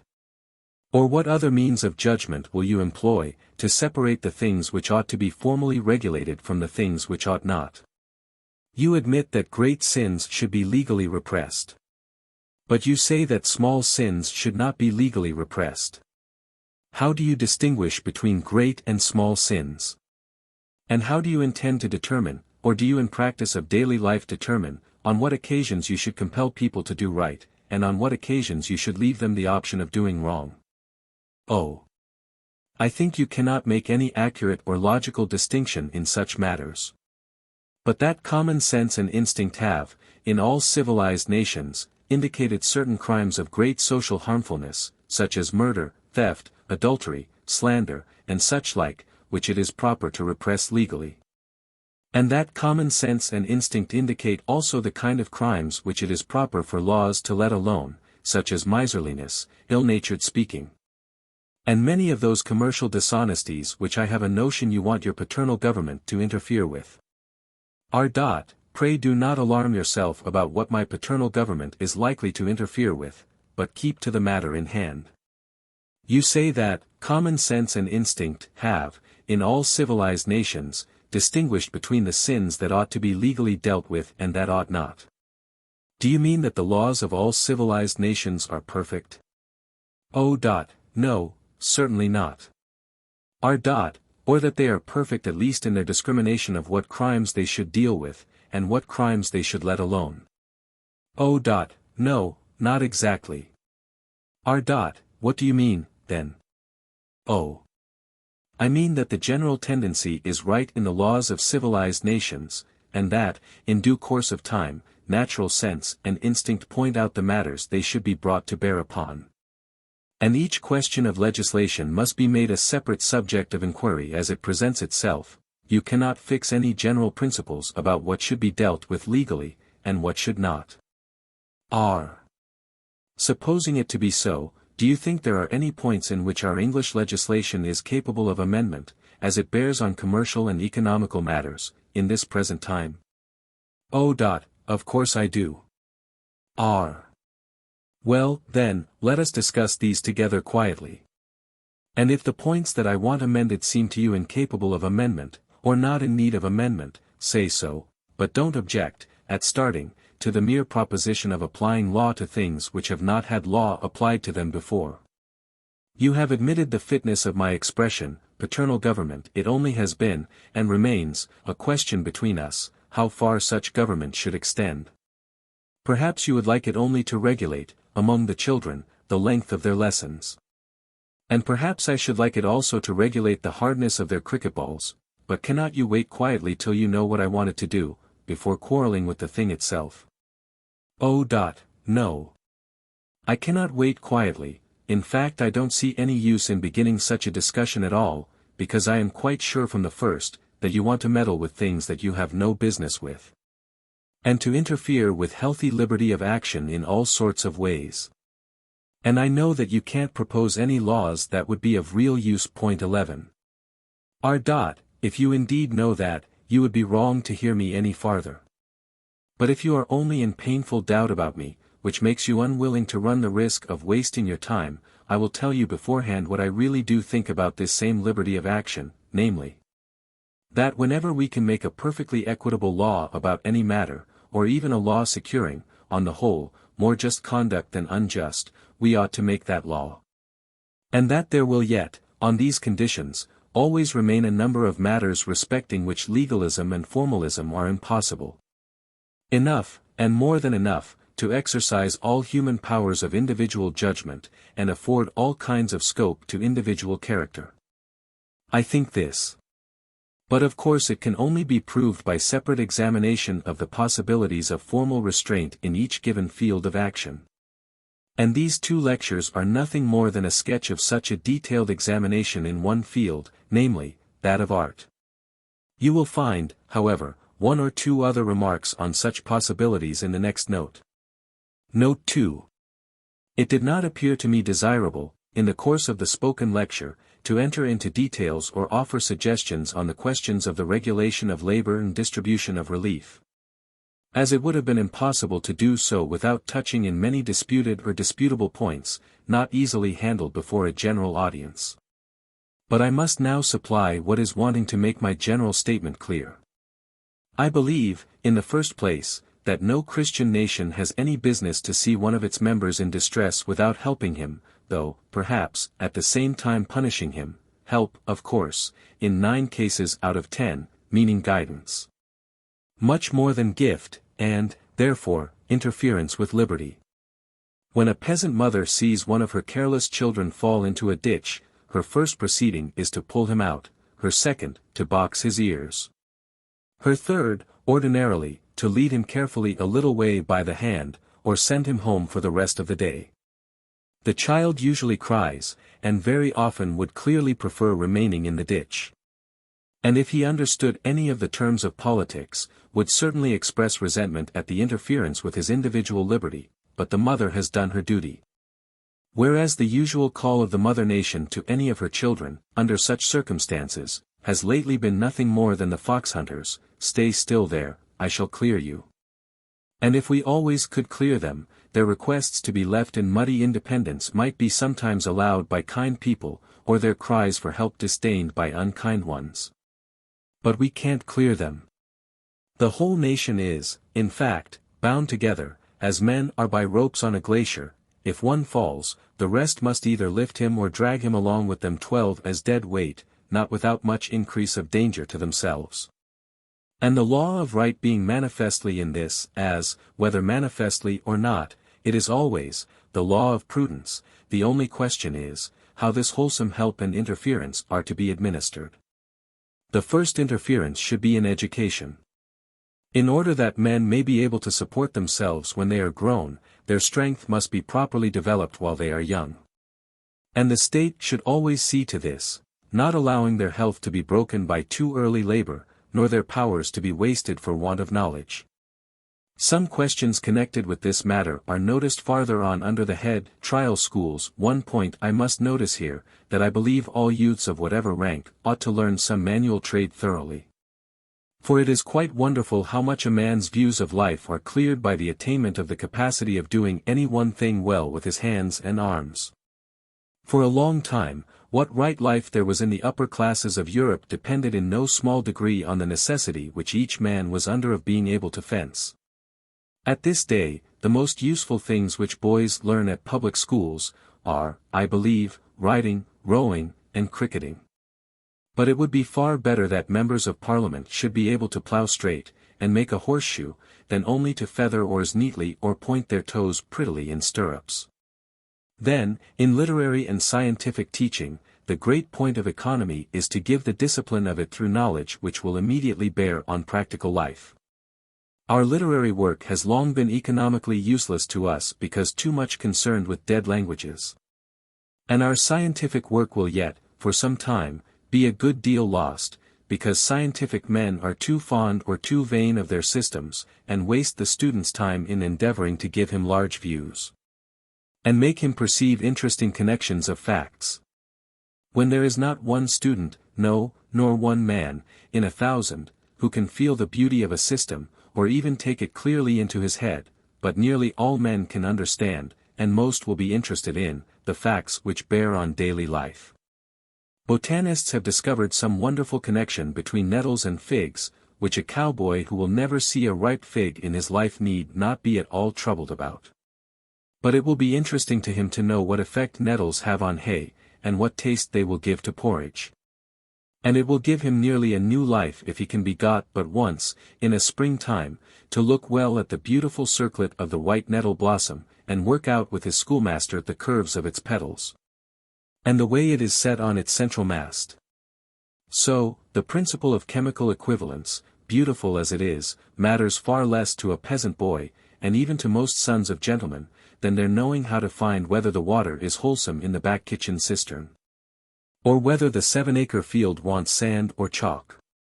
Having, then, directed the studies of our youth so as to make them practically serviceable men at the time of their entrance into life, that entrance should always be ready for them in cases where their private circumstances present no opening. There ought to be government establishments for every trade, in which all youths who desired it should be received as apprentices on their leaving school, and men thrown out of work received at all times.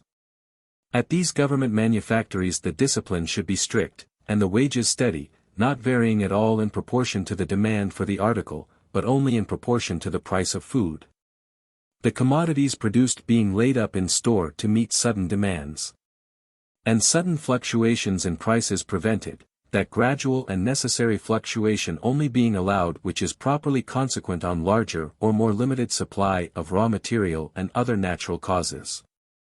When there was a visible tendency to produce a glut of any commodity, that tendency should be checked by directing the youth at the government schools into other trades. And the yearly surplus of commodities should be the principal means of government provision for the poor. That provision should be large, and not disgraceful to them. At present there are very strange notions in the public mind respecting the receiving of alms. Most people are willing to take them in the form of a pension from government, but unwilling to take them in the form of a pension from their parishes.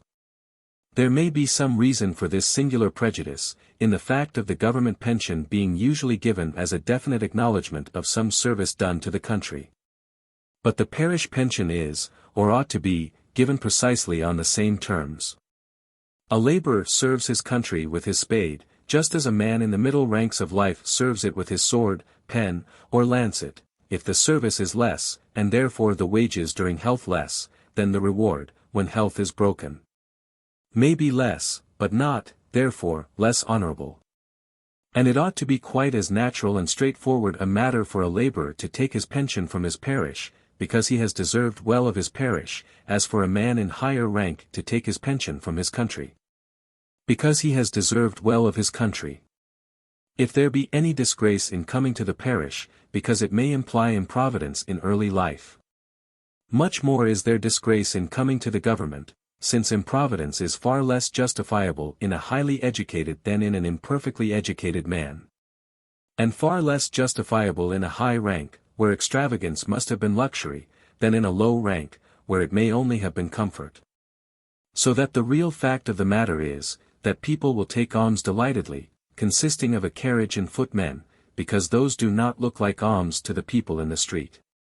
But they will not take alms consisting only of bread and water and coals, because everybody would understand what those meant.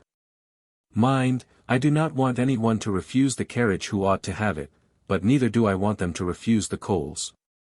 I should indeed be sorry if any change in our views on these subjects involved the least lessening of self-dependence in the English mind, but the common shrinking of men from the acceptance of public charity is not self-dependence, but mere base and selfish pride.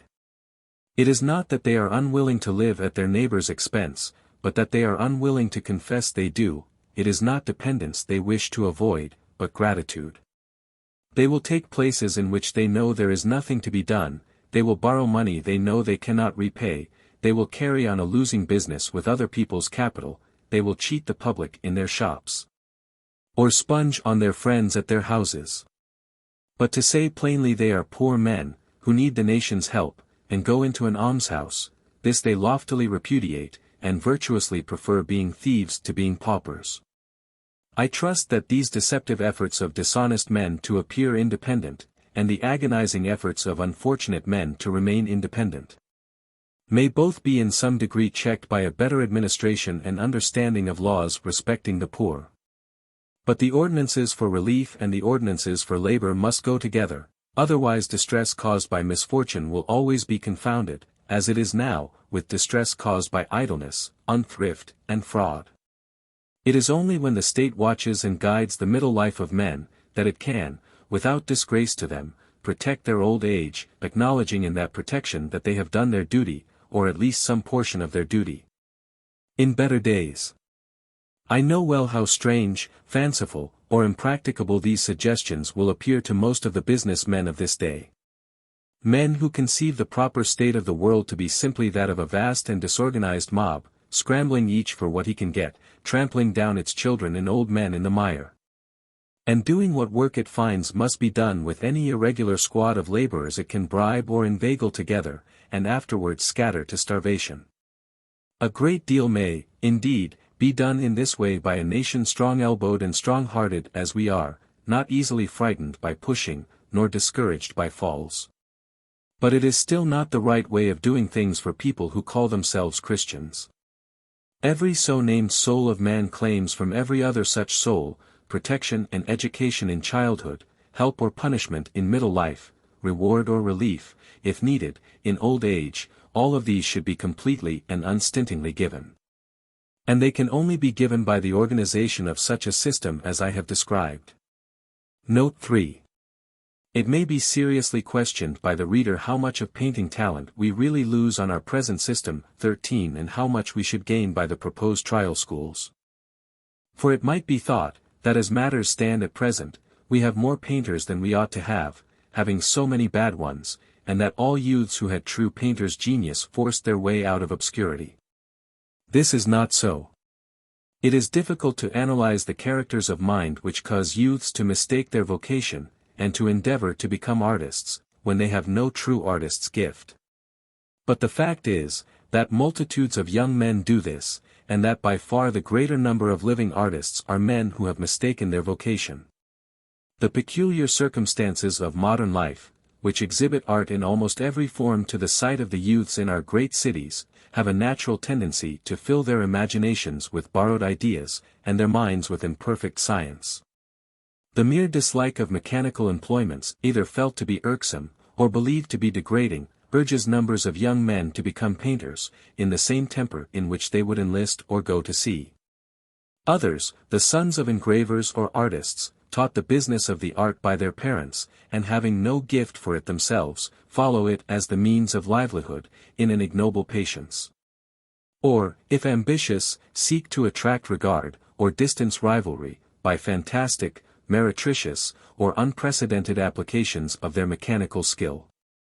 While finally, many men earnest in feeling, and conscientious in principle, mistake their desire to be useful for a love of art, and their quickness of emotion for its capacity, and pass their lives in painting moral and instructive pictures, which might almost justify us in thinking nobody could be a painter but a rogue.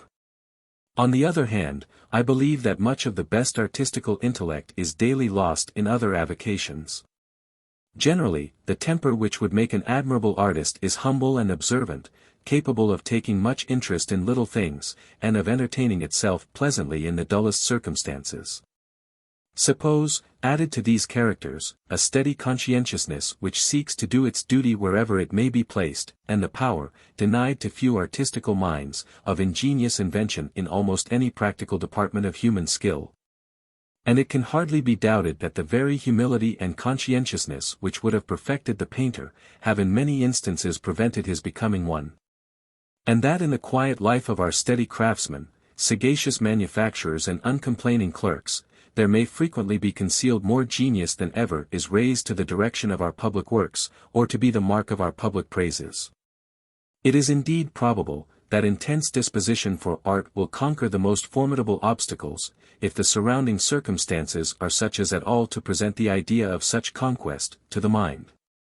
But we have no ground for concluding that Giotto would ever have been more than a shepherd, if Cimabue had not by chance found him drawing, or that among the shepherds of the Apennines there were no other Giottos, undiscovered by Cimabue. We are too much in the habit of considering happy accidents as what are called special providences. And thinking that when any great work needs to be done, the man who is to do it will certainly be pointed out by Providence, be he shepherd or sea-boy, and prepared for his work by all kinds of minor providences, in the best possible way. Whereas all the analogies of God's operations in other matters prove the contrary of this, we find that, of 1,000 seeds, he often brings but one to bear, often not one. And the one seed which he appoints to bear is allowed to bear crude or perfect fruit according to the dealings of the husbandman with it. And there cannot be a doubt in the mind of any person accustomed to take broad and logical views of the world's history, that its events are ruled by Providence in precisely the same manner as its harvests. That the seeds of good and evil are broadcast among men, just as the seeds of thistles and fruits are, and that according to the force of our industry, and wisdom of our husbandry, the ground will bring forth to us figs or thistles. So that when it seems needed that a certain work should be done for the world, and no man is there to do it, we have no right to say that God did not wish it to be done, and therefore sent no man able to do it. The probability, if I wrote my own convictions, I should say certainty, is, that he sent many men, hundreds of men, able to do it, and that we have rejected them, or crushed them. By our previous folly of conduct or of institution, we have rendered it impossible to distinguish or impossible to reach them. And when the need for them comes, and we suffer for the want of them, it is not that God refuses to send us deliverers, and specially appoints all our consequent sufferings, but that he has sent, and we have refused, the deliverers. And the pain is then wrought out by his eternal law, as surely as famine is wrought out by eternal law for a nation which will neither plough nor sow. No less are we in error in supposing, as we so frequently do, that if a man be found, he is sure to be in all respects fitted for the work to be done, as the key is to the lock. And that every accident which happened in the forging him, only adapted him more truly to the wards. It is pitiful to hear historians beguiling themselves and their readers, by tracing in the early history of great men, the minor circumstances which fitted them for the work they did, without ever taking notice of the other circumstances which as assuredly unfitted them for it. So concluding that miraculous interposition prepared them in all points for everything and that they did all that could have been desired or hoped for from them, whereas the certainty of the matter is that, throughout their lives, they were thwarted and corrupted by some things as certainly as they were helped and disciplined by others. And that, in the kindliest and most reverent view which can justly be taken of them, they were but poor mistaken creatures, struggling with a world more profoundly mistaken than they.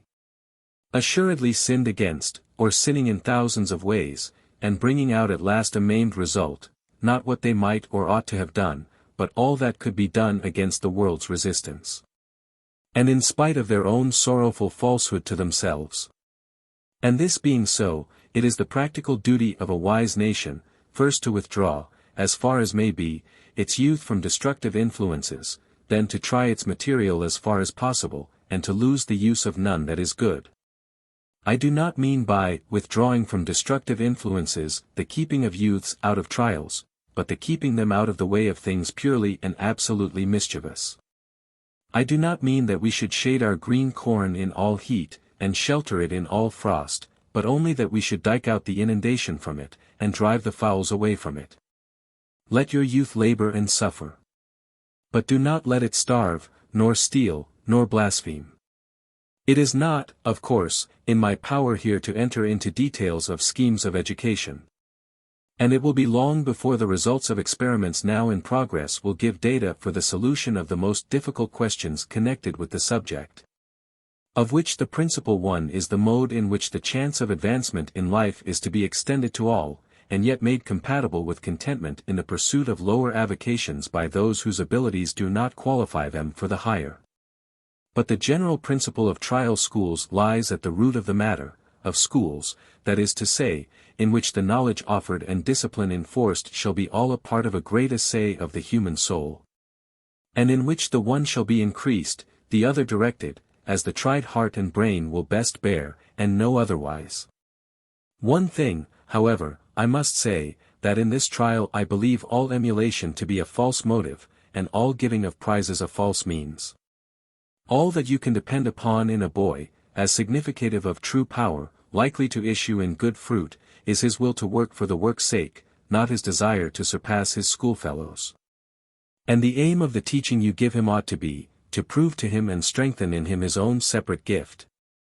Not to puff him into swollen rivalry with those who are everlastingly greater than he, still less ought you to hang favors and ribbons about the neck of the creature who is the greatest, to make the rest envy him. Try to make them love him and follow him, not struggle with him. There must, of course, be examination to ascertain and attest both progress and relative capacity. But our aim should be to make the students rather look upon it as a means of ascertaining their own true positions and powers in the world, than as an arena in which to carry away a present victory. I have not, perhaps, in the course of the lecture, insisted enough on the nature of relative capacity and individual character, as the roots of all real value in art.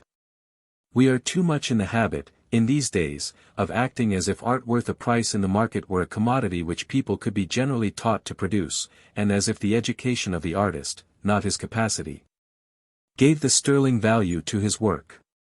No impression can possibly be more absurd or false. Whatever people can teach each other to do, they will estimate, and ought to estimate, only as common industry. Nothing will ever fetch a high price but precisely that which cannot be taught, and which nobody can do but the man from whom it is purchased.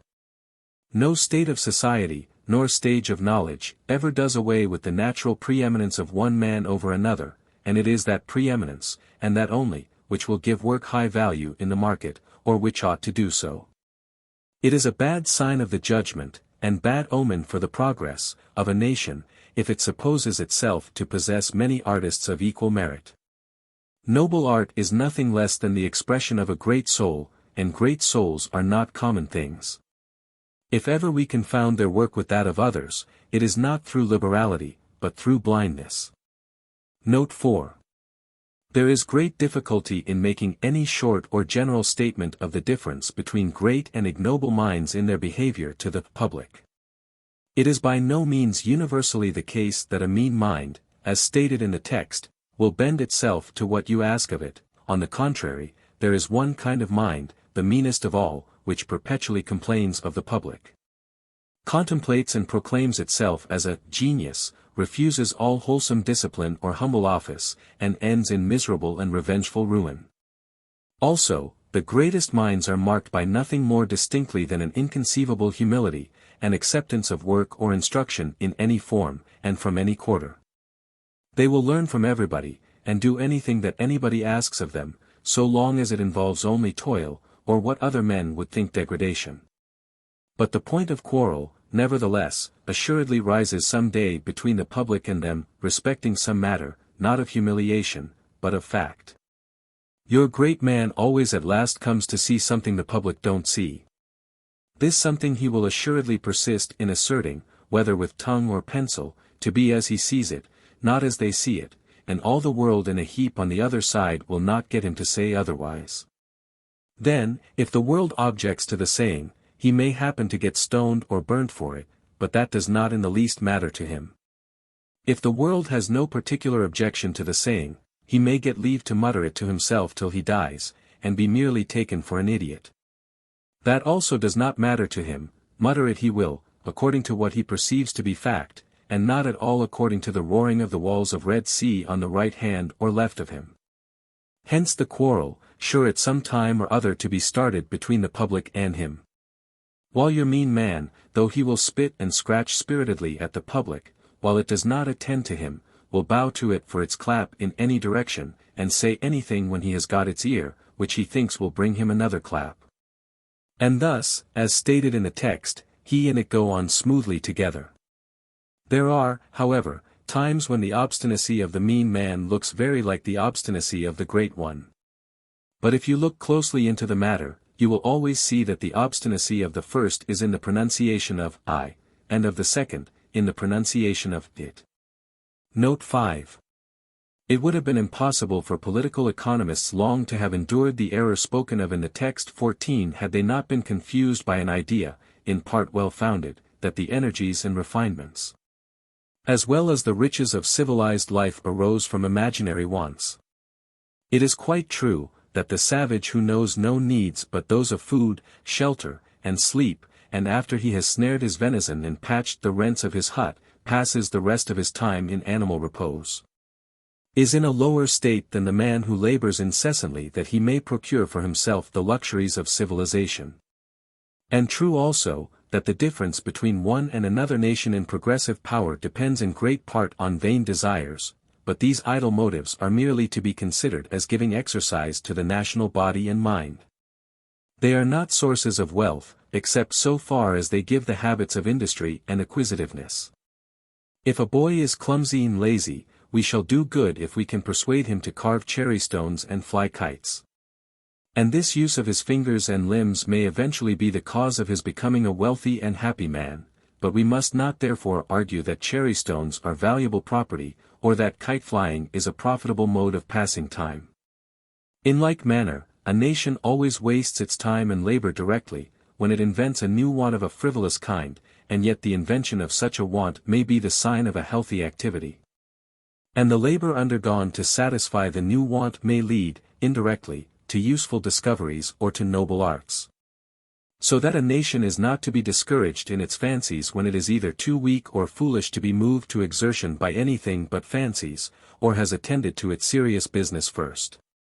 If a nation will not forge iron, but likes distilling lavender, by all means give it lavender to distill. Only do not let its economists suppose that lavender is as profitable to it as oats, or that it helps poor people to live, any more than the schoolboy's kite provides him his dinner. Luxuries, whether national or personal, must be paid for by labor withdrawn from useful things, and no nation has a right to indulge in them until all its poor are comfortably housed and fed. The enervating influence of luxury, and its tendencies to increase vice, are points which I keep entirely out of consideration in the present essay. But, so far as they bear on any question discussed, they merely furnish additional evidence on the side which I have taken. Thus, in the present case, I assume that the luxuries of civilized life are in possession harmless, and in acquirement, serviceable as a motive for exertion. And even on these favorable terms, we arrive at the conclusion that the nation ought not to indulge in them except under severe limitations. Much less ought it to indulge in them if the temptation consequent on their possession, or fatality incident to their manufacture, more than counterbalances the good done by the effort to obtain them. Note 6. I have been much impressed lately by one of the results of the quantity of our books, namely, the stern impossibility of getting anything understood that required patience to understand. I observe always, in the case of my own writings, that if ever I state anything which has cost me any trouble to ascertain, and which, therefore, will probably require a minute or two of reflection from the reader before it can be accepted, that statement will not only be misunderstood, but in all probability taken to mean something very nearly the reverse of what it does mean.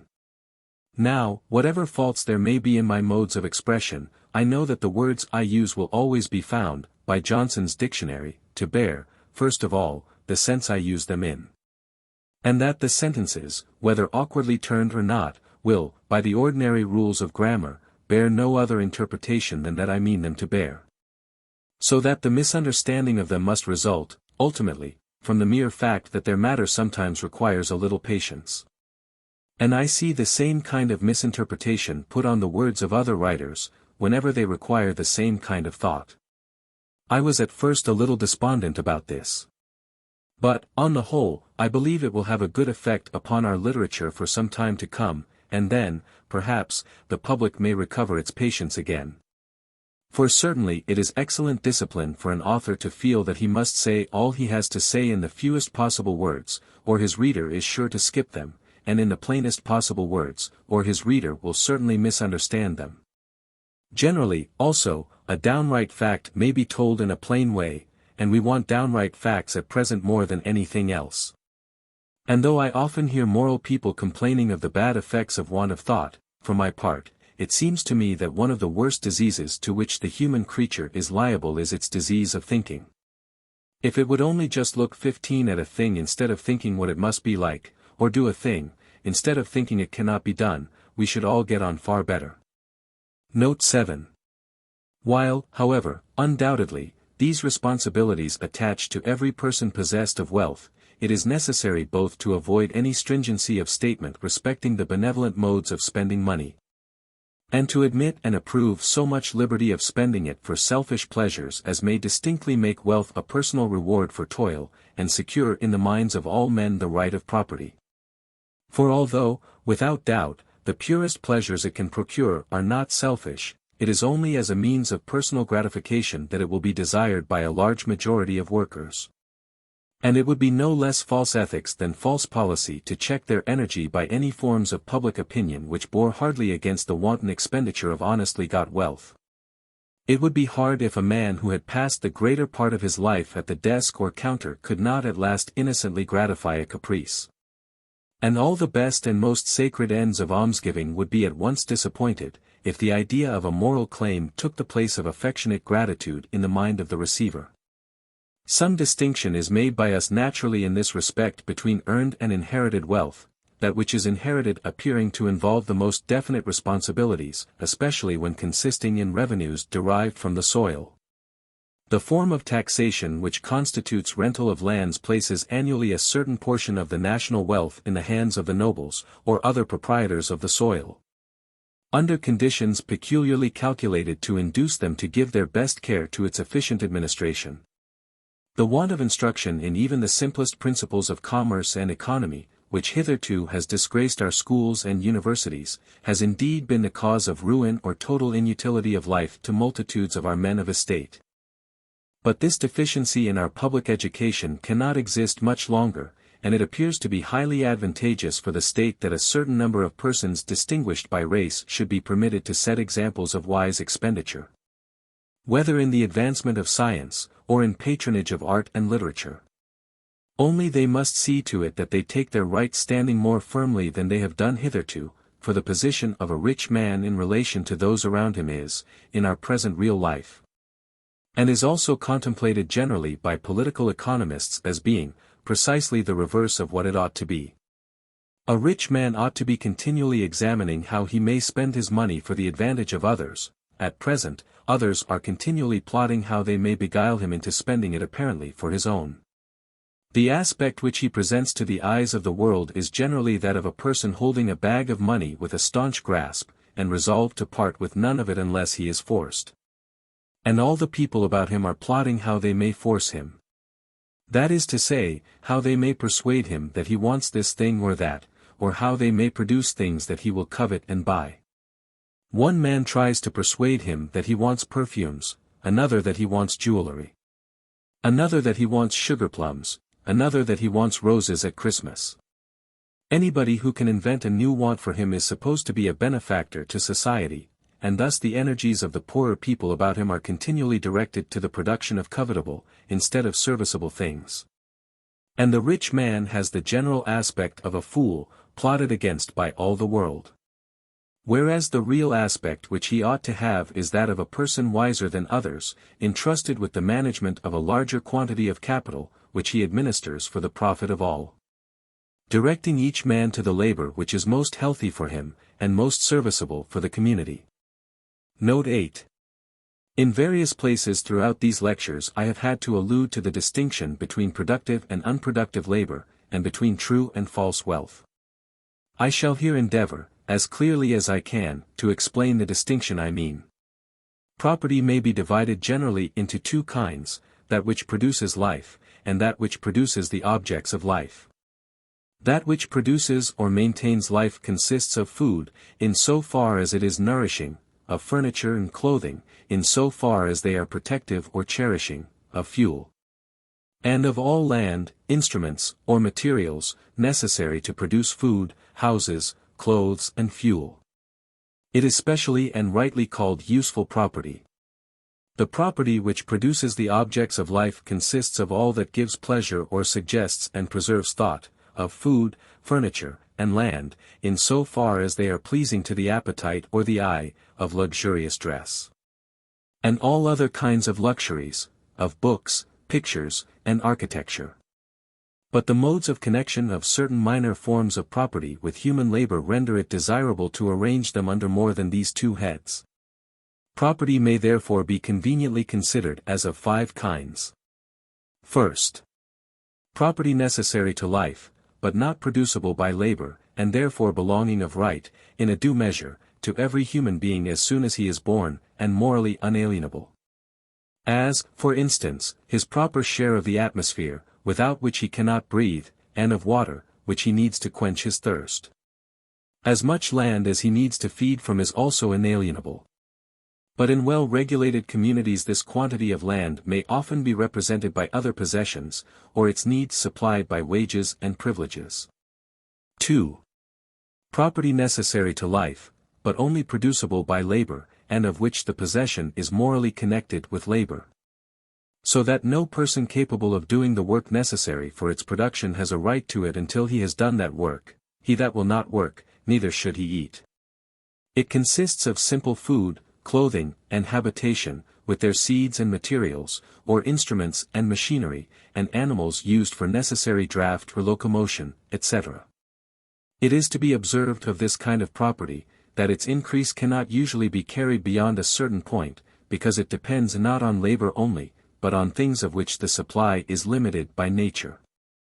The possible accumulation of corn depends on the quantity of corn-growing land possessed or commercially accessible, and that of steel, similarly, on the accessible quantity of coal and ironstone. It follows from this natural limitation of supply that the accumulation of property of this kind in large masses at one point, or in one person's hands, commonly involves, more or less, the scarcity of it at another point and in other persons' hands.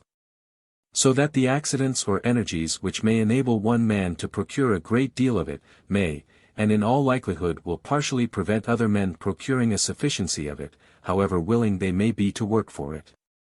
Therefore, the modes of its accumulation and distribution need to be in some degree regulated by law and by national treaties, in order to secure justice to all men. Another point requiring notice respecting this sort of property is, that no work can be wasted in producing it, provided only the kind of it produced be preservable and distributable. Since for every grain of such commodities we produce we are rendering so much more life possible on earth. 16. But though we are sure, thus, that we are employing people well, we cannot be sure we might not have employed them better. For it is possible to direct labor to the production of life, until little or none is left for that of the objects of life, and thus to increase population at the expense of civilization, learning, and morality. On the other hand, it is just as possible, and the error is one to which the world is, on the whole, more liable, to direct labor to the objects of life till too little is left for life, and thus to increase luxury or learning at the expense of population.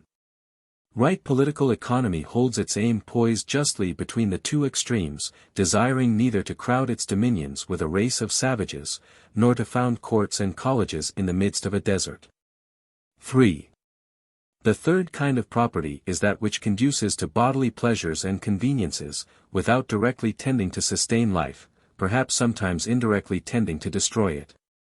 All dainty, as distinguished from nourishing, food, and means of producing it, all sense not needed for health, substances valued only for their appearance and rarity, as gold and jewels, flowers of difficult culture. Animals used for delight, as horses for racing, and such like, form property of this class, to which the term luxury, or luxuries, ought exclusively to belong. Respecting which we have to note first, that all such property is of doubtful advantage even to its possessor. Furniture tempting to indolence, sweet odors, and luscious food, are more or less injurious to health, while jewels, liveries, and other such common belongings of wealthy people certainly convey no pleasure to their owners proportionate to their cost. Farther, such property, for the most part, perishes in the using. Jewels form a great exception, but rich food, fine dresses, horses and carriages, are consumed by the owner's use. It ought much oftener to be brought to the notice of rich men what sums of interest of money they are paying towards the close of their lives, for luxuries consumed in the middle of them. It would be very interesting, for instance, to know the exact sum which the money spent in London for ices, at its desserts and balls, during the last 20 years, had it been saved and put out at compound interest, would at this moment have furnished for useful purposes. Also, in most cases, the enjoyment of such property is wholly selfish, and limited to its possessor. Splendid dress and equipage, however, when so arranged as to produce real beauty of effect, may often be rather a generous than a selfish channel of expenditure. They will, however, necessarily in such case involve some of the arts of design, and therefore take their place in a higher category than that of luxuries merely. 4.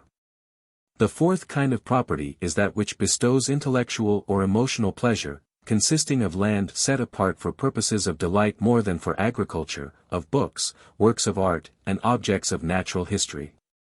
It is, of course, impossible to fix an accurate limit between property of the last class and of this class, since things which are a mere luxury to one person are a means of intellectual occupation to another. Flowers in a London ballroom are a luxury, in a botanical garden, a delight of the intellect, and in their native fields, both, while the most noble works of art are continually made material of vulgar luxury or of criminal pride. But, when rightly used, property of this fourth class is the only kind which deserves the name of real property, it is the only kind which a man can truly be said to possess. What a man eats, or drinks, or wears, so long as it is only what is needful for life, can no more be thought of as his possession than the air he breathes. The air is as needful to him as the food, but we do not talk of a man's wealth of air. And what food or clothing a man possesses more than he himself requires, must be for others to use, and, to him, therefore, not a real property in itself, but only a means of obtaining some real property in exchange for it. Whereas the things that give intellectual or emotional enjoyment may be accumulated and do not perish in using, but continually supply new pleasures and new powers of giving pleasures to others. And these, therefore, are the only things which can rightly be thought of as giving wealth or well-being. Food conduces only to being, but these to well-being. And there is not any broader general distinction between lower and higher orders of men than rests on their possession of this real property. The human race may be properly divided by zoologists into men who have gardens, libraries, or works of art, and who have none, and the former class will include all noble persons, except only a few who make the world their garden or museum. While the people who have not, or, which is the same thing, do not care for gardens or libraries, but care for nothing but money or luxuries, will include none but ignoble persons. Only it is necessary to understand that I mean by the term garden as much the Carthusian's plot of ground 15 feet square between his monastery buttresses, as I do the grounds of Chatsworth or Kew. And I mean by the term part as much the old sailor's print of the Arethusa bearing up to engage the Belle Poule, as I do Raphael's Disputa, and even rather more. For when abundant, beautiful possessions of this kind are almost always associated with vulgar luxury, and become then anything but indicative of noble character in their possessors. The ideal of human life is a union of Spartan simplicity of manners with Athenian sensibility and imagination, but in actual results, we are continually mistaking ignorance for simplicity, and sensuality for refinement. 5. The fifth kind of property is representative property, consisting of documents or money, or rather documents only, for money itself is only a transferable document, current among societies of men, giving claim, at sight, to some definite benefit or advantage, most commonly to a certain share of real property existing in those societies. The money is only genuine when the property it gives claim to is real, or the advantages it gives claim to certain. Otherwise, it is false money, and may be considered as much forged when issued by a government, or a bank, as when by an individual. Thus, if a dozen of men, cast ashore on a desert island, pick up a number of stones, put a red spot on each stone, and pass a law that every stone marked with a red spot shall give claim to a peck of wheat. So long as no wheat exists, or can exist, on the island, the stones are not money. But the moment as much wheat exists as shall render it possible for the society always to give a peck for every spotted stone, the spotted stones would become money, and might be exchanged by their possessors for whatever other commodities they chose, to the value of the peck of wheat which the stones represented. If more stones were issued than the quantity of wheat could answer the demand of, the value of the stone coinage would be depreciated, in proportion to its increase above the quantity needed to answer it.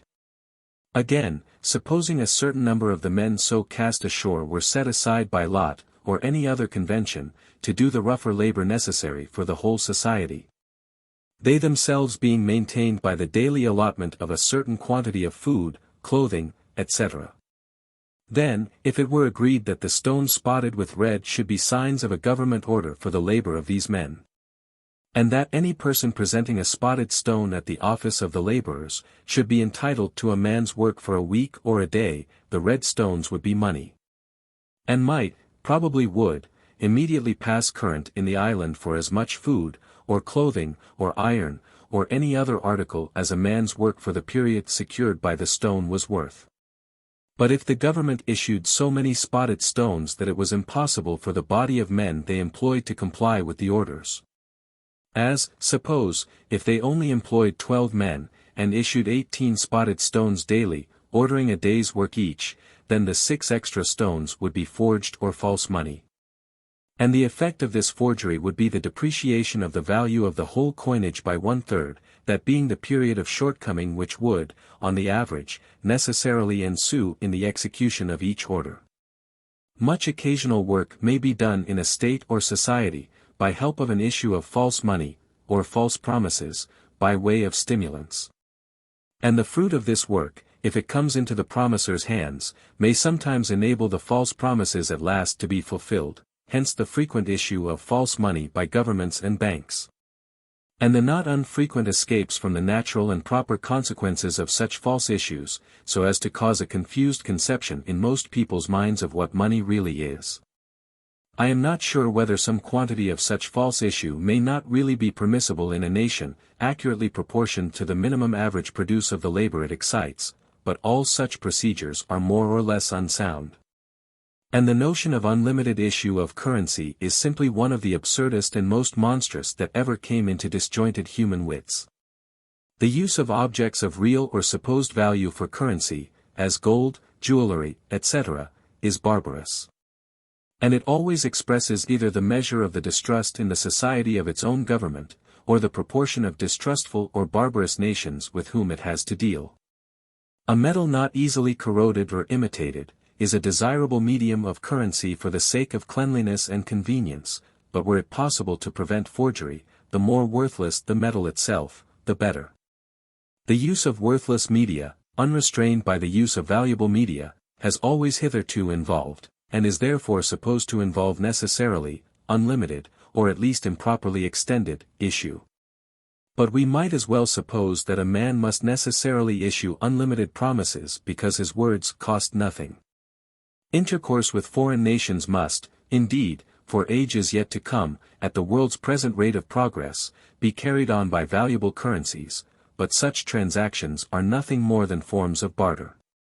The gold used at present as a currency is not, in point of fact, currency at all, but the real property 17 which the currency gives claim to, stamped to measure its quantity, and mingling with the real currency occasionally by barter. The evils necessarily resulting from the use of baseless currencies have been terribly illustrated while these sheets have been passing through the press. I have not had time to examine the various conditions of dishonest or absurd trading which have led to the late panic in America and England. This only I know, that no merchant deserving the name ought to be more liable to panic than a soldier should, for his name should never be on more paper than he can at any instant meet the call of, happen what will. I do not say this without feeling at the same time how difficult it is to mark, in existing commerce, the just limits between the spirit of enterprise and of speculation. Something of the same temper which makes the English soldier do always all that is possible, and attempt more than is possible, joins its influence with that of mere avarice in tempting the English merchant into risks which he cannot justify, and efforts which he cannot sustain. And the same passion for adventure which our travellers gratify every summer on perilous snow wreaths, and cloud-encompassed precipices, surrounds with a romantic fascination the glittering of a hollow investment, and gilds the clouds that curl round gulfs of ruin. Nay, a higher and a more serious feeling frequently mingles in the motley temptation. And men apply themselves to the task of growing rich, as to a labor of providential appointment, from which they cannot pause without culpability, nor retire without dishonor. Our large trading cities bear to me very nearly the aspect of monastic establishments in which the roar of the mill wheel and the crane takes the place of other devotional music, and in which the worship of Mammon or Moloch is conducted with a tender reverence and an exact propriety. The merchant rising to his Mammon matins with the self-denial of an anchorite, and expiating the frivolities into which he may be beguiled, in the course of the day by late attendance at Mammon vespers. But, with every allowance that can be made for these conscientious and romantic persons, the fact remains the same, that by far the greater number of the transactions which lead to these times of commercial embarrassment may be ranged simply under two great heads, gambling and stealing. And both of these in their most culpable form, namely, gambling with money which is not ours, and stealing from those who trust us. I have sometimes thought a day might come, when the nation would perceive that a well-educated man who steals £100,000, involving the entire means of subsistence of 100 families, deserves, on the whole, as severe a punishment as an ill-educated man who steals a purse from a pocket, or a mug from a pantry. But without hoping for this excess of clear-sightedness, we may at least labor for a system of greater honesty and kindness in the minor commerce of our daily life. Since the great dishonesty of the great buyers and sellers is nothing more than the natural growth and outcome from the little dishonesty of the little buyers and sellers.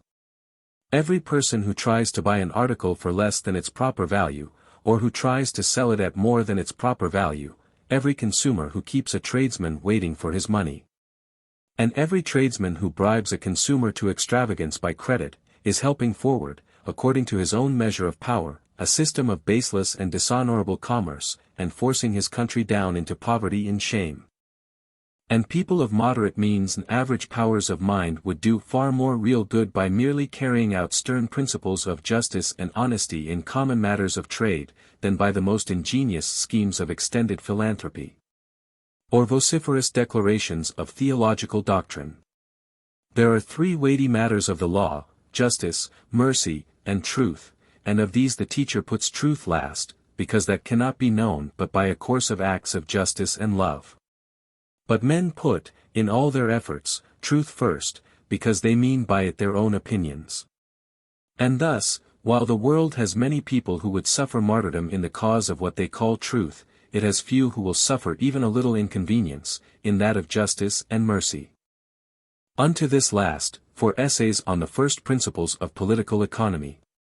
Friend, I do thee no wrong. Didst not thou agree with me for a penny? Take that thine is, and go thy way. I will give unto this last even as unto thee. If ye think good, give me my price, and if not, forbear. So they weighed for my price 30 pieces of silver. Preface. The four following essays were published 18 months ago in the Cornhill magazine, and were reprobated in a violent manner, as far as I could hear, by most of the readers they met with.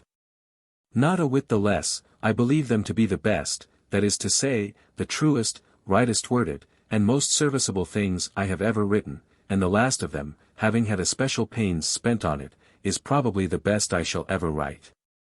This, the reader may reply, it might be, yet not therefore well written. Which, in no mock humility, admitting, I yet rest satisfied with the work, though with nothing else that I have done.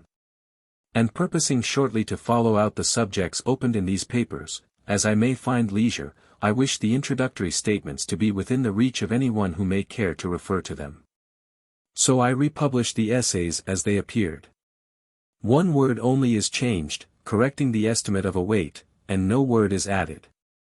Although, however, I find nothing to modify in these papers, it is a matter of regret to me that the most startling of all the statements in them, that respecting the necessity of the organization of labor, with fixed wages, should have found its way into the first essay.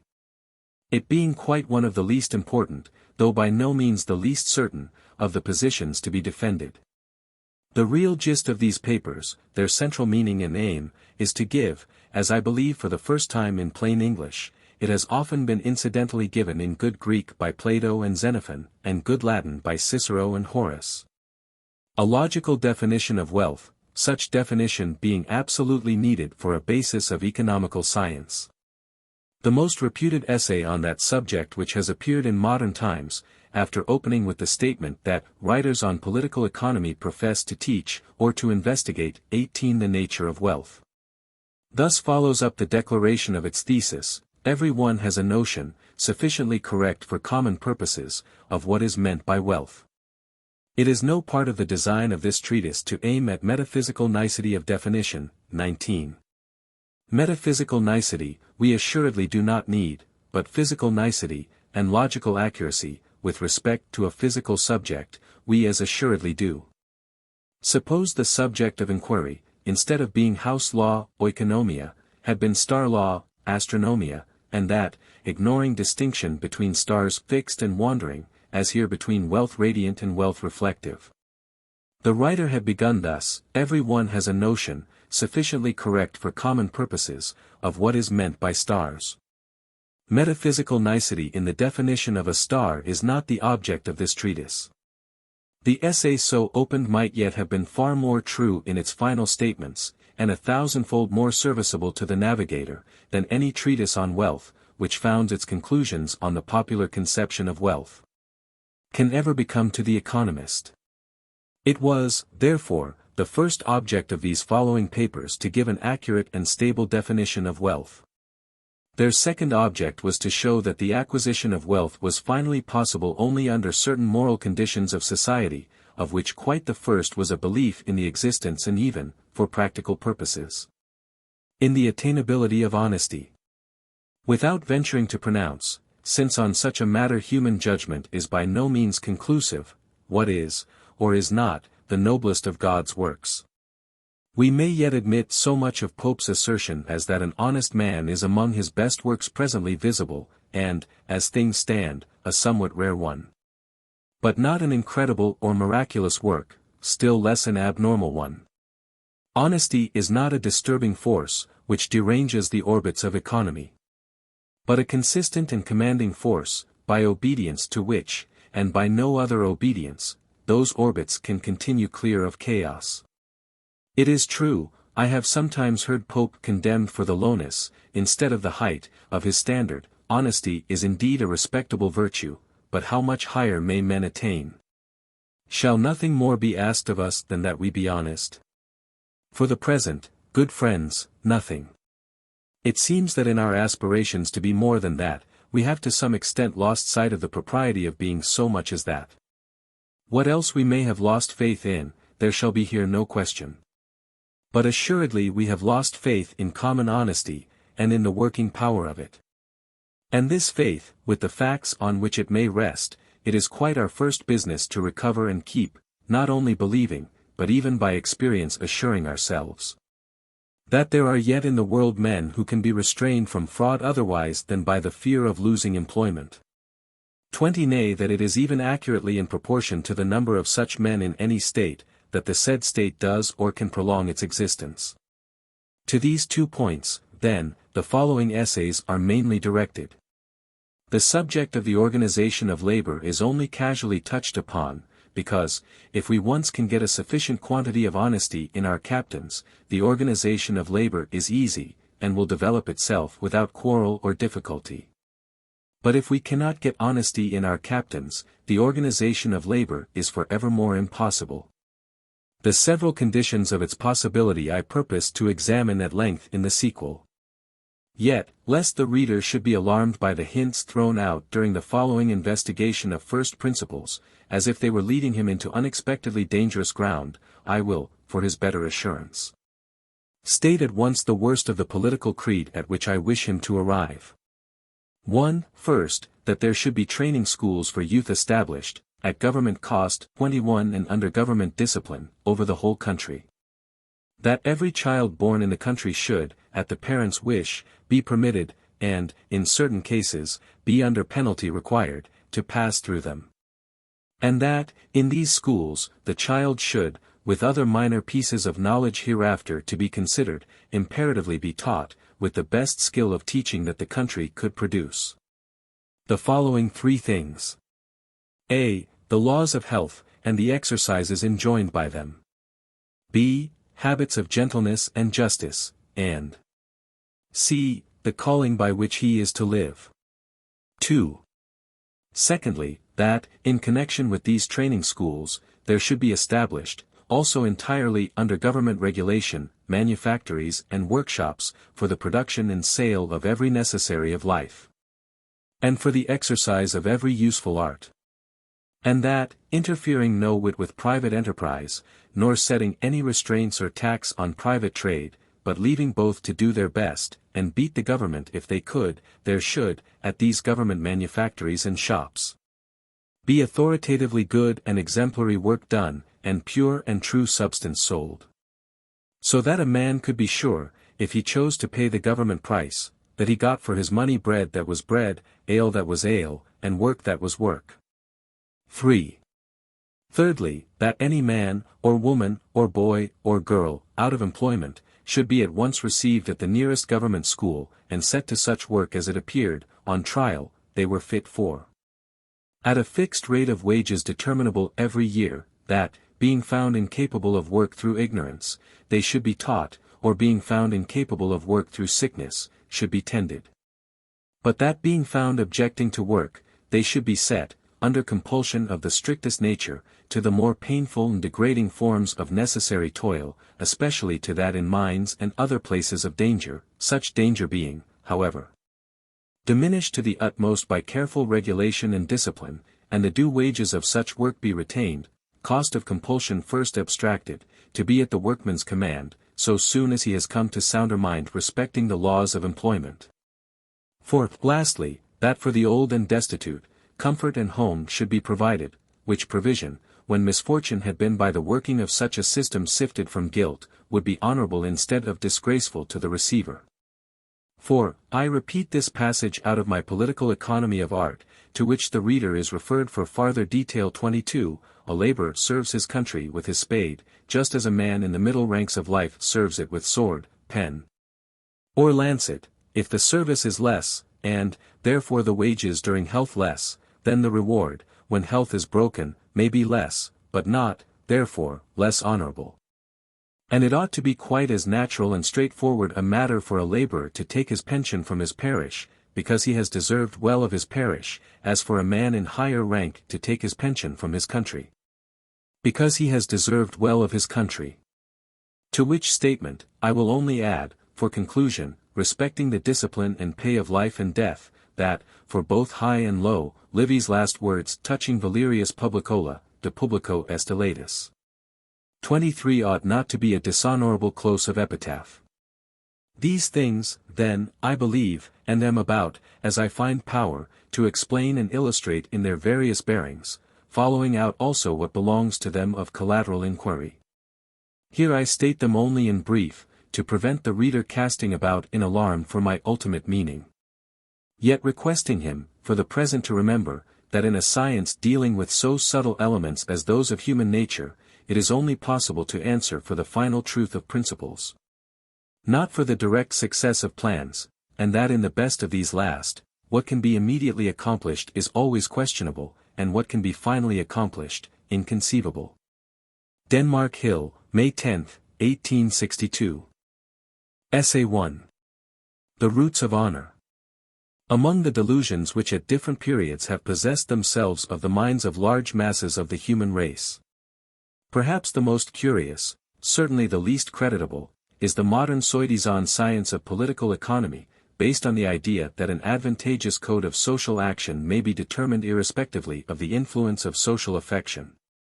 Of course, as in the instances of alchemy, astrology, witchcraft, and other such popular creeds, political economy has a plausible idea at the root of it.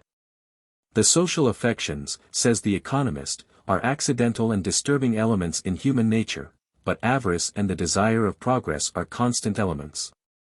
Let us eliminate the inconstants, and, considering the human being merely as a covetous machine, examine by what laws of labor, purchase, and sale, the greatest accumulative result in wealth is obtainable. Those laws once determined, it will be for each individual afterwards to introduce as much of the disturbing affectionate element as he chooses, and to determine for himself the result on the new conditions supposed. This would be a perfectly logical and successful method of analysis, if the accidentals afterwards to be introduced were of the same nature as the powers first examined. Supposing a body in motion to be influenced by constant and inconstant forces, it is usually the simplest way of examining its course to trace it first under the persistent conditions, and afterwards introduce the causes of variation. But the disturbing elements in the social problem are not of the same nature as the constant ones, they alter the essence of the creature under examination the moment they are added. They operate, not mathematically, but chemically, introducing conditions which render all our previous knowledge unavailable. We made learned experiments upon pure nitrogen, and have convinced ourselves that it is a very manageable gas, but behold.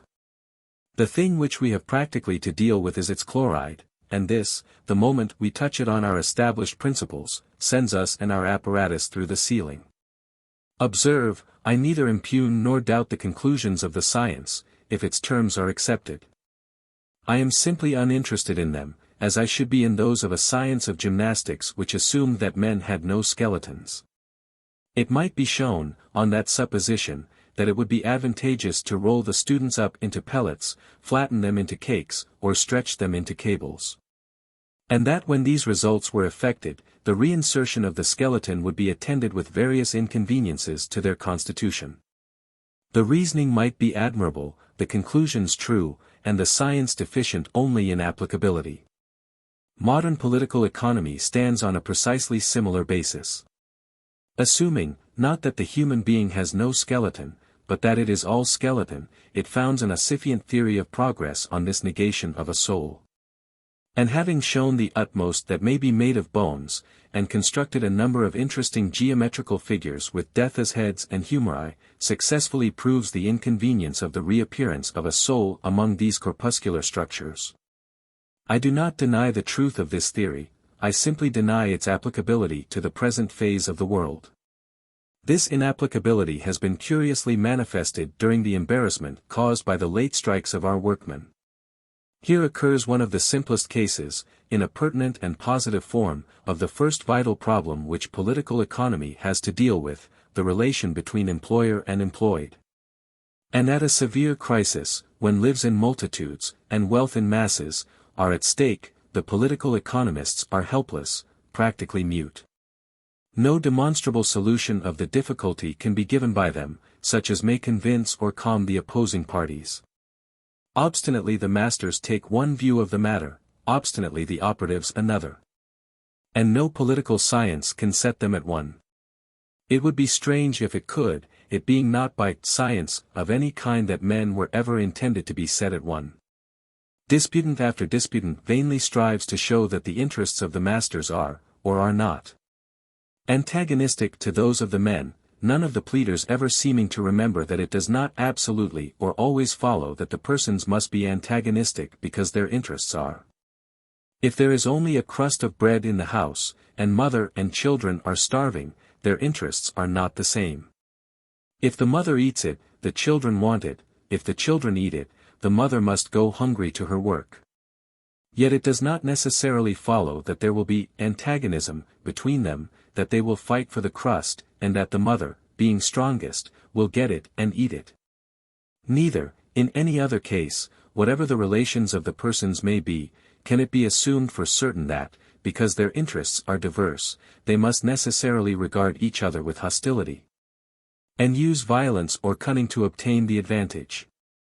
Even if this were so, and it were as just as it is convenient to consider men as actuated by no other moral influences than those which affect rats or swine, the logical conditions of the question are still indeterminable. It can never be shown generally either that the interests of master and laborer are alike, or that they are opposed, for, according to circumstances, they may be either.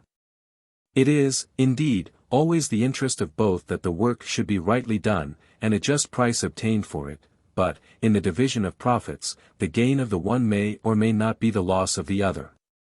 It is not the master's interest to pay wages so low as to leave the men sickly and depressed, nor the workman's interest to be paid high wages if the smallness of the master's profit hinders him from enlarging his business, or conducting it in a safe and liberal way.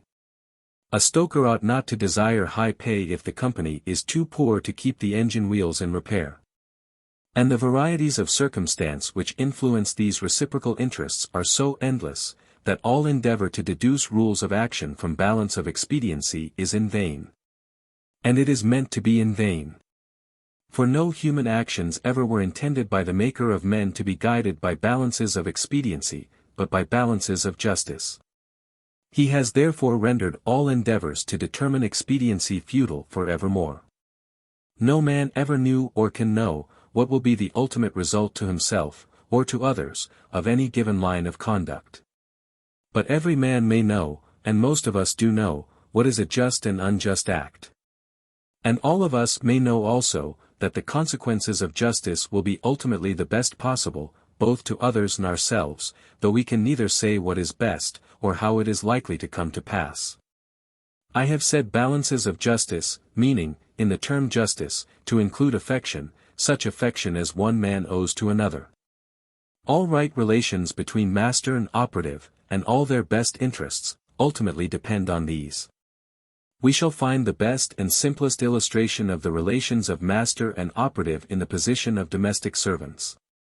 We will suppose that the master of a household desires only to get as much work out of his servants as he can, at the rate of wages he gives. He never allows them to be idle. Feeds them as poorly and lodges them as ill as they will endure, and in all things pushes his requirements to the exact point beyond which he cannot go without forcing the servant to leave him. In doing this, there is no violation on his part of what is commonly called justice. He agrees with the domestic for his whole time and service, and takes them. The limits of hardship in treatment being fixed by the practice of other masters in his neighborhood, that is to say, by the current rate of wages for domestic labor. If the servant can get a better place, he is free to take one, and the master can only tell what is the real market value of his labor, by requiring as much as he will give. This is the politico-economical view of the case, according to the doctors of that science, who assert that by this procedure the greatest average of work will be obtained from the servant, and therefore, the greatest benefit to the community, and through the community, by reversion, to the servant himself. That, however, is not so. It would be so if the servant were an engine of which the motive power was steam, magnetism, gravitation, or any other agent of calculable force. But he being, on the contrary, an engine whose motive power is a soul, the force of this very peculiar agent, as an unknown quantity, enters into all the political economists' equations, without his knowledge, and falsifies every one of their results. The largest quantity of work will not be done by this curious engine for pay, or under pressure, or by help of any kind of fuel which may be supplied by the chaldron. It will be done only when the motive force, that is to say, the will or spirit of the creature, is brought to its greatest strength by its own proper fuel, namely, by the affections. It may indeed happen, and does happen often, that if the master is a man of sense and energy, a large quantity of material work may be done under mechanical pressure, enforced by strong will and guided by wise method. Also it may happen, and does happen often, that if the master is indolent and weak, however good-natured, a very small quantity of work, and that bad, may be produced by the servant's undirected strength, and contemptuous gratitude. But the universal law of the matter is that, assuming any given quantity of energy and sense in master and servant, the greatest material result obtainable by them will be, not through antagonism to each other, but through affection for each other. And that if the master, instead of endeavoring to get as much work as possible from the servant, seeks rather to render his appointed and necessary work beneficial to him, and to forward his interests in all just and wholesome ways, The real amount of work ultimately done, or of good rendered, by the person so cared for, will indeed be the greatest possible. Observe, I say, of good rendered, for a servant's work is not necessarily or always the best thing he can give his master.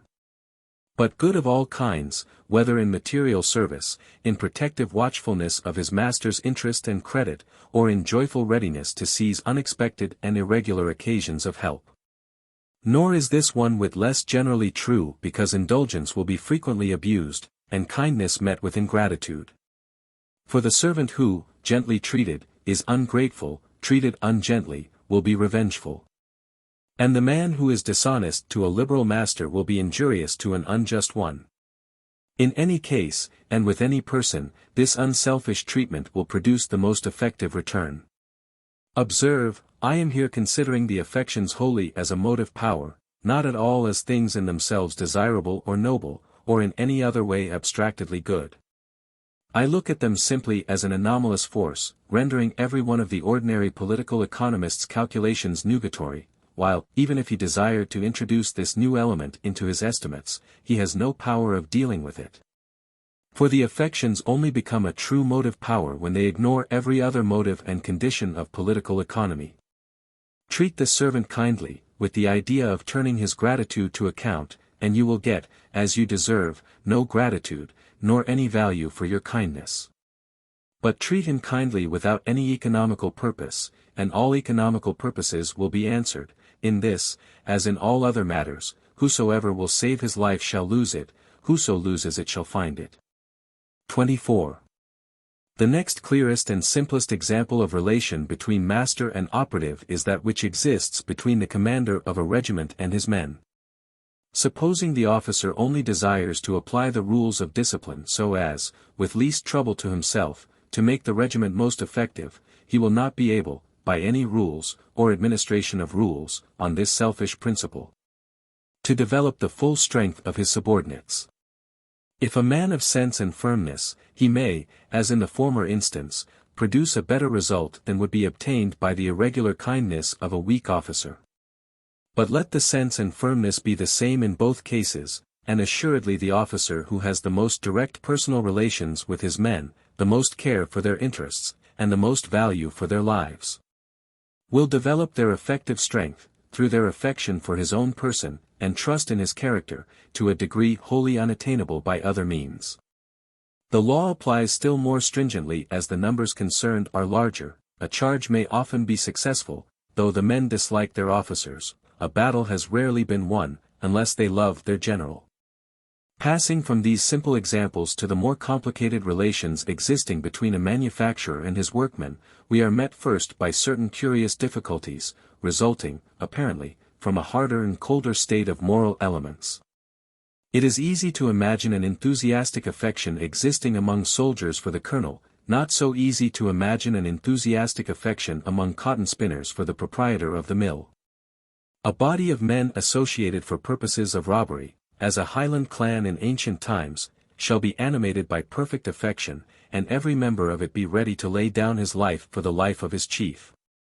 But a band of men associated for purposes of legal production and accumulation is usually animated, it appears, by no such emotions, and none of them are in any wise willing to give his life for the life of his chief.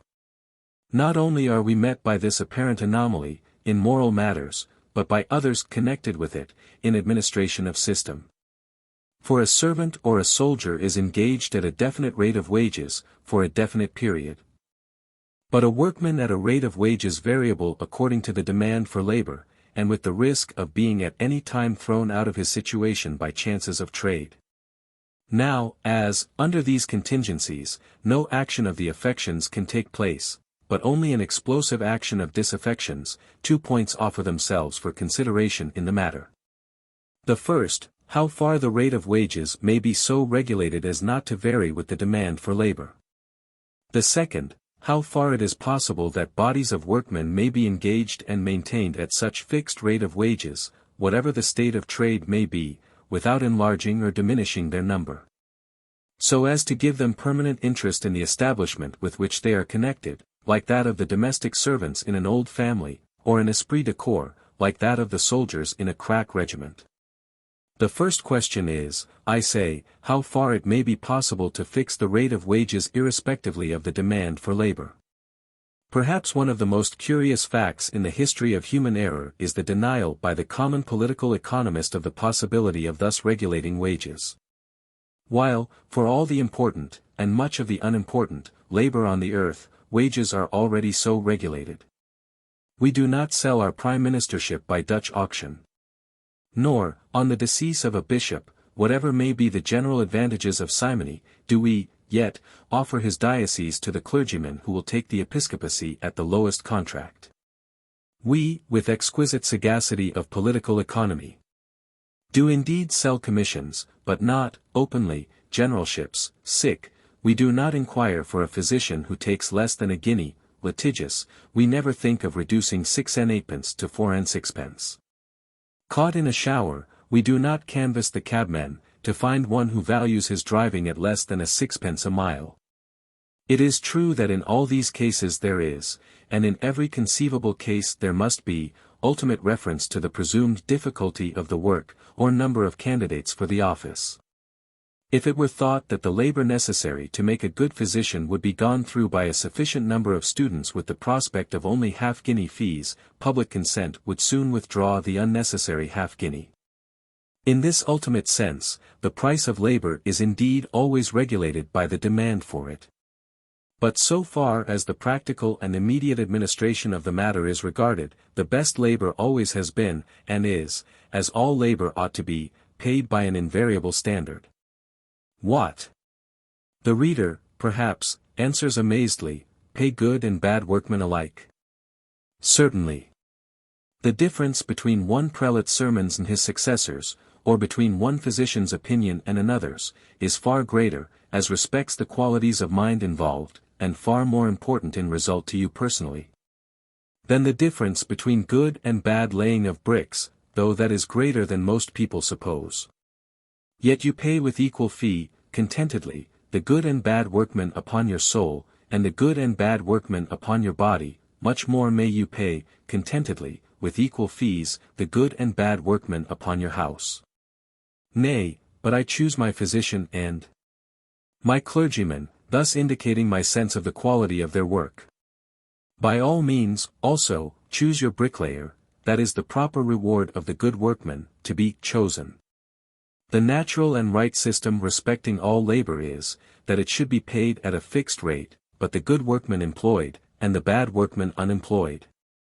The false, unnatural, and destructive system is, when the bad workman is allowed to offer his work at half price, and either take the place of the good, or force him by his competition to work for an inadequate sum.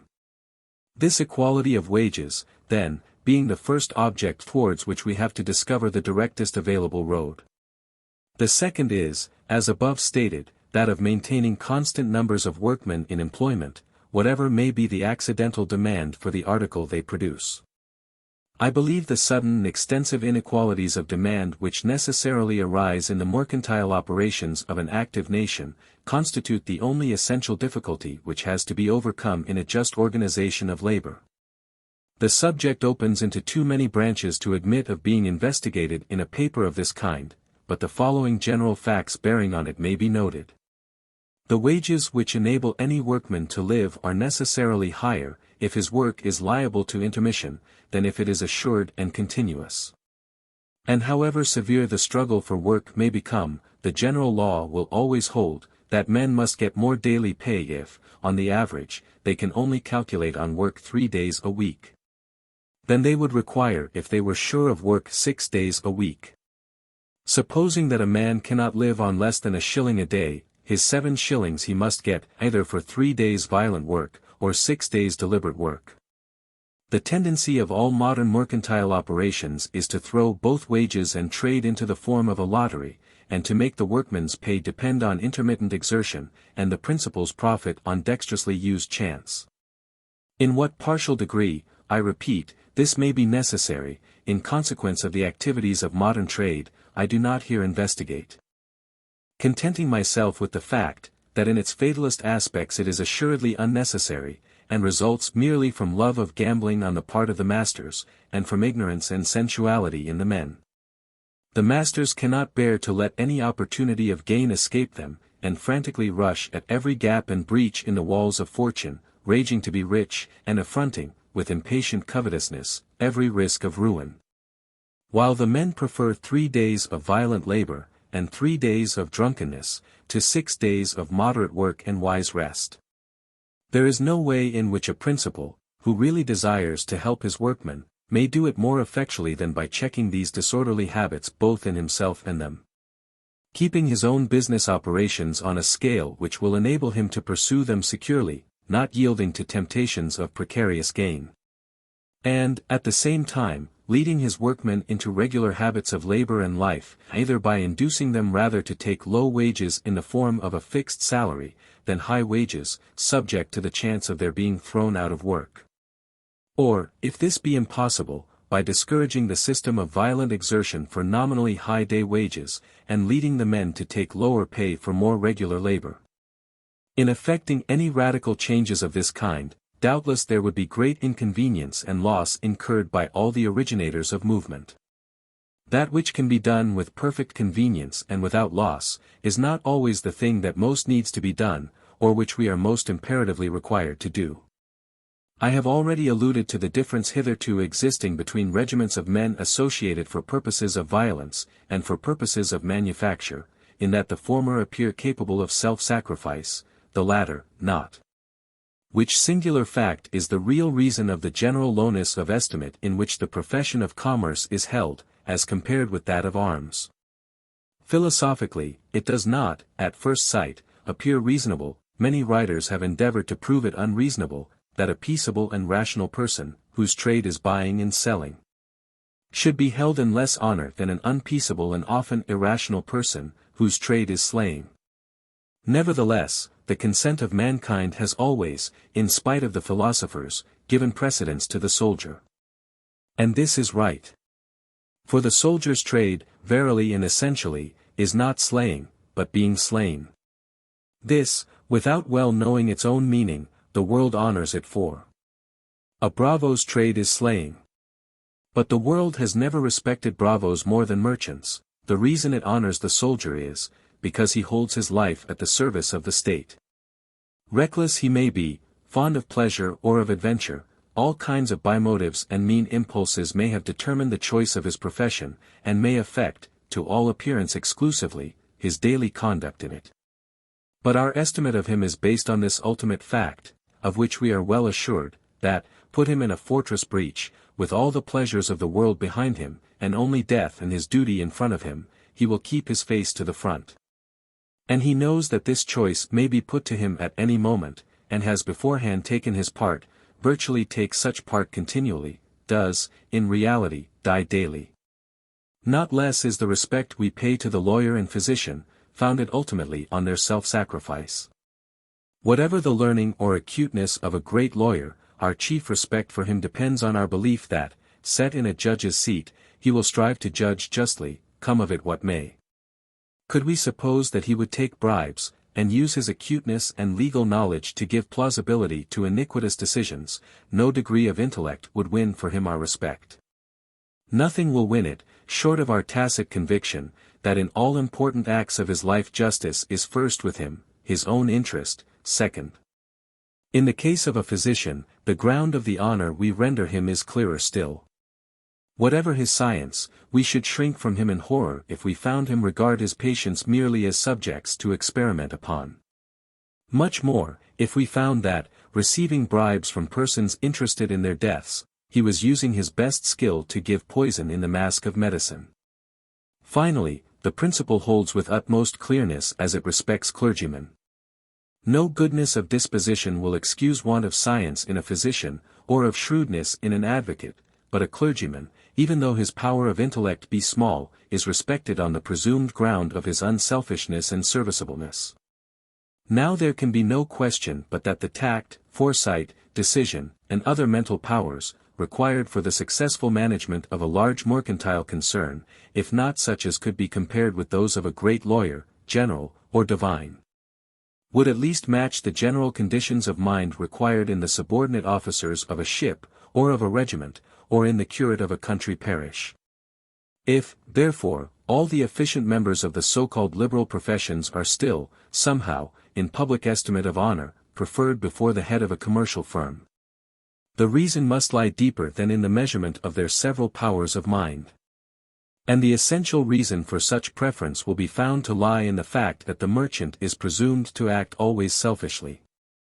His work may be very necessary to the community, but the motive of it is understood to be wholly personal. The merchant's first object in all his dealings must be, the public believe, to get as much for himself, and leave as little to his neighbor, or customer, as possible. Enforcing this upon him, by political statute, as the necessary principle of his action, recommending it to him on all occasions, and themselves reciprocally adopting it.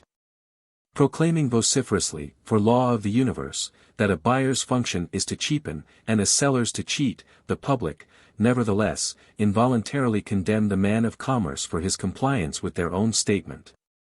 And stamp him forever as belonging to an inferior grade of human personality. This they will find, eventually, they must give up doing. They must not cease to condemn selfishness, but they will have to discover a kind of commerce which is not exclusively selfish. Or, rather, they will have to discover that there never was, or can be, any other kind of commerce, that this which they have called commerce was not commerce at all, but cousining. And that a true merchant differs as much from a merchant according to laws of modern political economy, as the hero of the excursion from Autolycus. They will find that commerce is an occupation which gentlemen will every day see more need to engage in, rather than in the businesses of talking to men, or slaying them. That, in true commerce, as in true preaching, or true fighting, it is necessary to admit the idea of occasional voluntary loss, that sixpences have to be lost, as well as lives, under a sense of duty. That the market may have its martyrdoms as well as the pulpit, and trade its heroisms, as well as war. May have, in the final issue, must have, and only has not had yet, because men of heroic temper have always been misguided in their youth into other fields, not recognizing what is in our days, perhaps, the most important of all fields. So that, while many a zealous person loses his life in trying to teach the form of a gospel, very few will lose £100 in showing the practice of one. The fact is, that people never have had clearly explained to them the true functions of a merchant with respect to other people. I should like the reader to be very clear about this. 5 great intellectual professions, relating to daily necessities of life, have hitherto existed, 3 exist necessarily, in every civilized nation. The soldier's profession is to defend it. The pastor's, to teach it. The physician's, to keep it in health. The lawyer's, to enforce justice in it. The merchant's, to provide for it. And the duty of all these men is, on due occasion, to die for it. On due occasion, namely. The soldier, rather than leave his post in battle. The physician, rather than leave his post in plague. The pastor, rather than teach falsehood. The lawyer, rather than countenance injustice. The merchant, what is his due occasion of death? It is the main question for the merchant, as for all of us. For, truly, the man who does not know when to die, does not know how to live. Observe, the merchant's function, or manufacturer's, for in the broad sense in which it is here used the word must be understood to include both, is to provide for the nation.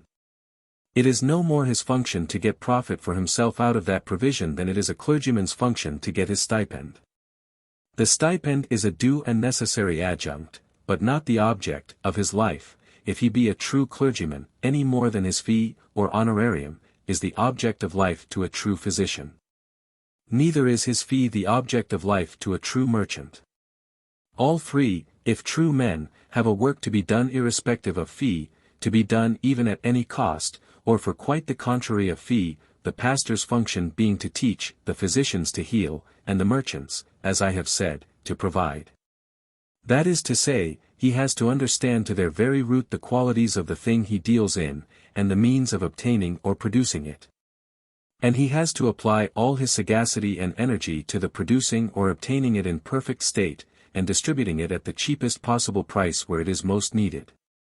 And because the production or obtaining of any commodity involves necessarily the agency of many lives and hands, the merchant becomes in the course of his business the master and governor of large masses of men in a more direct, though less confessed way, than a military officer or pastor. So that on him falls, in great part, the responsibility for the kind of life they lead, and it becomes his duty, not only to be always considering how to produce what he sells in the purest and cheapest forms, but how to make the various employments involved in the production, or transference of it, most beneficial to the men employed.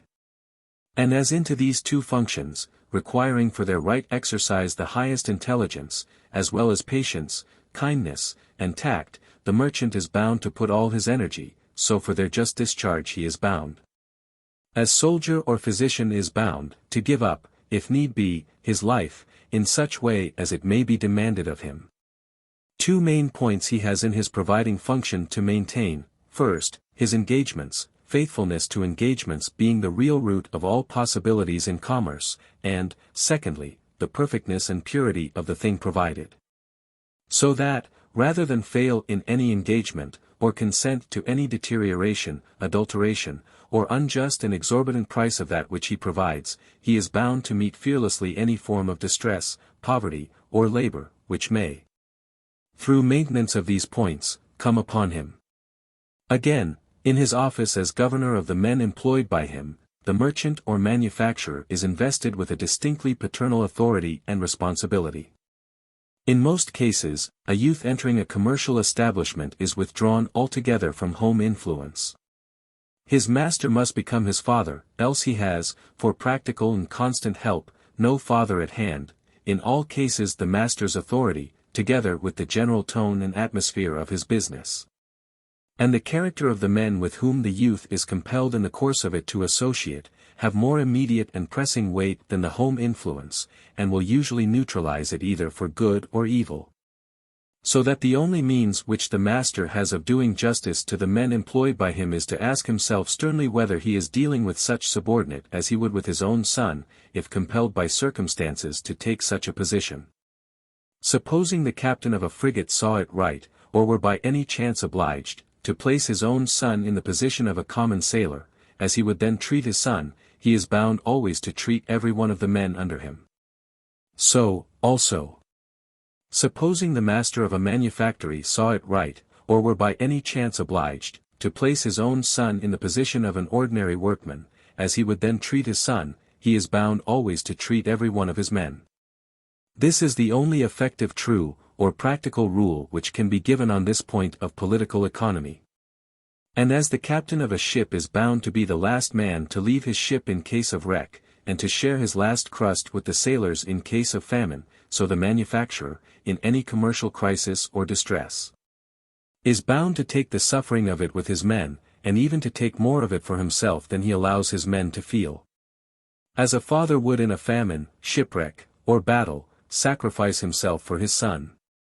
All which sounds very strange, the only real strangeness in the matter being, nevertheless, that it should so sound. For all this is true, and that not partially nor theoretically, but everlastingly and practically, all other doctrine than this respecting matters political being false in premises, absurd in deduction, and impossible in practice, consistently with any progressive state of national life. All the life which we now possess as a nation showing itself in the resolute denial and scorn, by a few strong minds and faithful hearts, of the economic principles taught to our multitudes, which principles, so far as accepted, lead straight to national destruction. Respecting the modes and forms of destruction to which they lead, and, on the other hand, respecting the farther practical working of true polity, I hope to reason further in a following paper. Essay 2. The Veins of Wealth. The answer which would be made by any ordinary political economist to the statements contained in the preceding paper is in few words as follows. It is indeed true that certain advantages of a general nature may be obtained by the development of social affections. But political economists never professed, nor profess, to take advantages of a general nature into consideration. Our science is simply the science of getting rich. So far from being a fallacious or visionary one, it is found by experience to be practically effective. Persons who follow its precepts do actually become rich, and persons who disobey them become poor. Every capitalist of Europe has acquired his fortune by following the known laws of our science, and increases his capital daily by an adherence to them. It is vain to bring forward tricks of logic, against the force of accomplished facts. Every man of business knows by experience how money is made, and how it is lost. Pardon me. Men of business do indeed know how they themselves made their money, or how, on occasion, they lost it. Playing a long-practiced game, they are familiar with the chances of its cards, and can rightly explain their losses and gains. But they neither know who keeps the bank of the gambling house, nor what other games may be played with the same cards, nor what other losses and gains, far away among the dark streets, are essentially, though invisibly, dependent on theirs in the lighted rooms. They have learned a few, and only a few, of the laws of mercantile economy, but not one of those of political economy. Primarily, which is very notable and curious, I observe that men of business rarely know the meaning of the word rich. At least if they know, they do not in their reasonings allow for the fact that it is a relative word, implying its opposite, poor, as positively as the word north implies its opposite, south. Men nearly always speak and write as if riches were absolute, and it were possible, by following certain scientific precepts, for everybody to be rich. Whereas riches are a power like that of electricity, acting only through inequalities or negations of itself. The force of the guinea you have in your pocket depends wholly on the default of a guinea in your neighbor's pocket. If he did not want it, it would be of no use to you. The degree of power it possesses depends accurately upon the need or desire he has for it, and the art of making yourself rich, in the ordinary mercantile economist's sense, is therefore equally and necessarily the art of keeping your neighbor poor. I would not contend in this matter, and rarely in any matter, for the acceptance of terms. But I wish the reader clearly and deeply to understand the difference between the two economies, to which the terms political and mercantile might not unadvisably be attached. Political economy, the economy of a state, or of citizens, consists simply in the production, preservation, and distribution, at fittest time and place, of useful or pleasurable things. The farmer who cuts his hay at the right time. The shipwright who drives his bolts well home in sound wood, the builder who lays good bricks in well-tempered mortar, the housewife who takes care of her furniture in the parlor, and guards against all waste in her kitchen. And the singer who rightly disciplines, and never overstrains her voice, are all political economists in the true and final sense, adding continually to the riches and well-being of the nation to which they belong. But mercantile economy, the economy of merces, or of pay, signifies the accumulation, in the hands of individuals, of legal or moral claim upon, or power over, the labor of others. Every such claim implying precisely as much poverty or debt on one side, as it implies riches or right on the other. It does not, therefore, necessarily involve an addition to the actual property, or well-being, of the state in which it exists. But since this commercial wealth, or power over labor, is nearly always convertible at once into real property, while real property is not always convertible at once into power over labor, the idea of riches among active men in civilized nations generally refers to commercial wealth. And in estimating their possessions, they rather calculate the value of their horses and fields by the number of guineas they could get for them, than the value of their guineas by the number of horses and fields they could buy with them. There is, however, another reason for this habit of mind, namely, that an accumulation of real property is of little use to its owner, unless, together with it, he has commercial power over labor.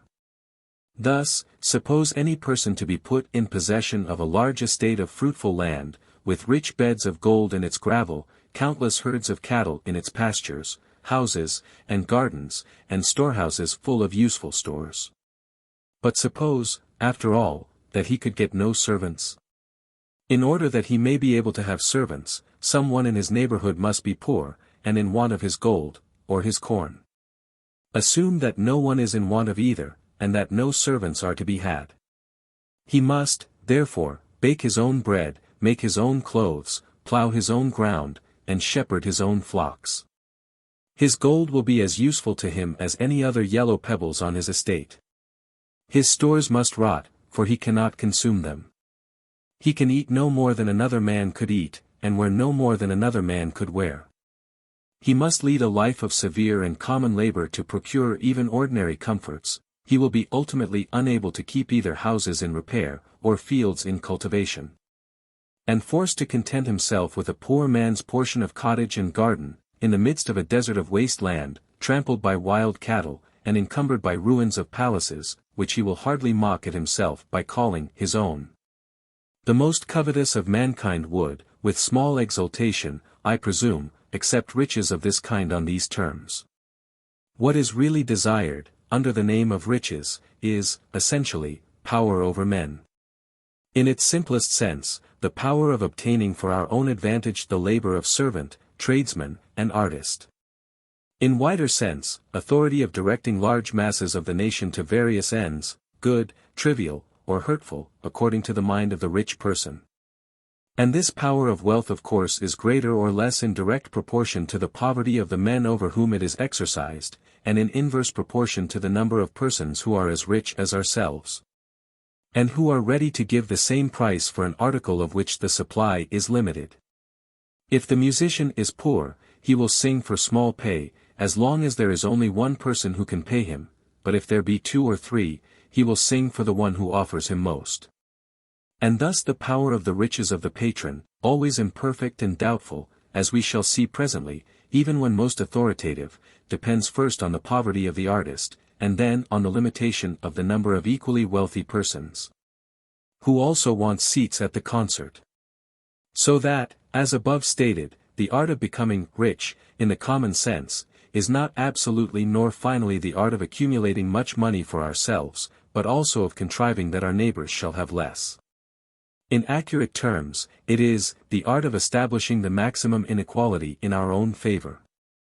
Now the establishment of such inequality cannot be shown in the abstract to be either advantageous or disadvantageous to the body of the nation. The rash and absurd assumption that such inequalities are necessarily advantageous, lies at the root of most of the popular fallacies on the subject of political economy. For the eternal and inevitable law in this matter is, that the beneficialness of the inequality depends, first, on the methods by which it was accomplished, and, secondly, on the purposes to which it is applied. Inequalities of wealth, unjustly established, have assuredly injured the nation in which they exist during their establishment, and, unjustly directed, injure it yet more during their existence. But inequalities of wealth justly established, benefit the nation in the course of their establishment, and, nobly used, aid it yet more by their existence. That is to say, among every active and well-governed people, the various strength of individuals, tested by full exertion and specially applied to various need, issues in unequal, but harmonious results, receiving reward or authority according to its class and service. 25 While, in the inactive or ill-governed nation, the gradations of decay and the victories of treason work out also their own rugged system of subjection and success. And substitute, for the melodious inequalities of concurrent power, the iniquitous dominances and depressions of guilt and misfortune. Thus the circulation of wealth in a nation resembles that of the blood in the natural body. There is one quickness of the current which comes of cheerful emotion or wholesome exercise, and another which comes of shame or of fever. There is a flush of the body which is full of warmth and life, and another which will pass into putrefaction. The analogy will hold, down even to minute particulars. For as diseased local determination of the blood involves depression of the general health of the system, all morbid local action of riches will be found ultimately to involve a weakening of the resources of the body politic. The mode in which this is produced may be at once understood by examining 1 or 2 instances of the development of wealth in the simplest possible circumstances. Suppose 2 sailors cast away on an uninhabited coast, and obliged to maintain themselves there by their own labor for a series of years. If they both kept their health, and worked steadily, and in amity with each other, they might build themselves a convenient house, and in time come to possess a certain quantity of cultivated land, together with various stores laid up for future use. All these things would be real riches or property, and, supposing the men both to have worked equally hard, they would each have right to equal share or use of it. Their political economy would consist merely in careful preservation and just division of these possessions. Perhaps, however, after some time one or other might be dissatisfied with the results of their common farming. And they might in consequence agree to divide the land they had brought under the spade into equal shares, so that each might thenceforward work in his own field and live by it. Suppose that after this arrangement had been made, one of them were to fall ill, and be unable to work on his land at a critical time, say of sowing or harvest. He would naturally ask the other to sow or reap for him. Then his companion might say, with perfect justice, I will do this additional work for you, but if I do it, you must promise to do as much for me at another time. I will count how many hours I spend on your ground, and you shall give me a written promise to work for the same number of hours on mine, whenever I need your help, and you are able to give it. Suppose the disabled man's sickness to continue, and that under various circumstances, for several years, requiring the help of the other, he on each occasion gave a written pledge to work, as soon as he was able, at his companion's orders, for the same number of hours which the other had given up to him. What will the positions of the two men be when the invalid is able to resume work? Considered as a polis or state, they will be poorer than they would have been otherwise, poorer by the withdrawal of what the sick man's labor would have produced in the interval. His friend may perhaps have toiled with an energy quickened by the enlarged need, but in the end his own land and property must have suffered by the withdrawal of so much of his time and thought from them. And the united property of the two men will be certainly less than it would have been if both had remained in health and activity. But the relations in which they stand to each other are also widely altered. The sick man has not only pledged his labor for some years, but will probably have exhausted his own share of the accumulated stores, and will be in consequence for some time dependent on the other for food, which he can only pay or reward him for by yet more deeply pledging his own labor. Supposing the written promises to be held entirely valid, among civilized nations their validity is secured by legal measures. 26, the person who had hitherto worked for both might now, if he chose, rest altogether, and pass his time in idleness, not only forcing his companion to redeem all the engagements he had already entered into, but exacting from him pledges for further labor, to an arbitrary amount, for what food he had to advance to him. There might not, from first to last, be the least illegality, in the ordinary sense of the word, in the arrangement, but if a stranger arrived on the coast at this advanced epoch of their political economy, he would find one man commercially rich, the other commercially poor.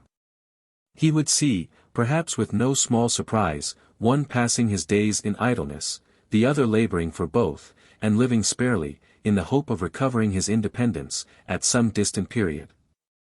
This is, of course, an example of one only out of many ways in which inequality of possession may be established between different persons, giving rise to the mercantile forms of riches and poverty. In the instance before us, one of the men might from the first have deliberately chosen to be idle, and to put his life in pawn for present ease. Or he might have mismanaged his land, and been compelled to have recourse to his neighbor for food and help, pledging his future labor for it.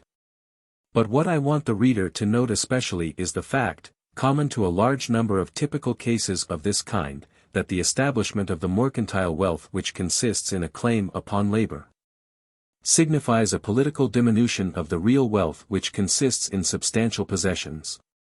Take another example, more consistent with the ordinary course of affairs of trade. Suppose that 3 men, instead of 2, formed the little isolated republic, and found themselves obliged to separate in order to farm different pieces of land at some distance from each other along the coast, each estate furnishing a distinct kind of produce, and each more or less in need of the material raised on the other.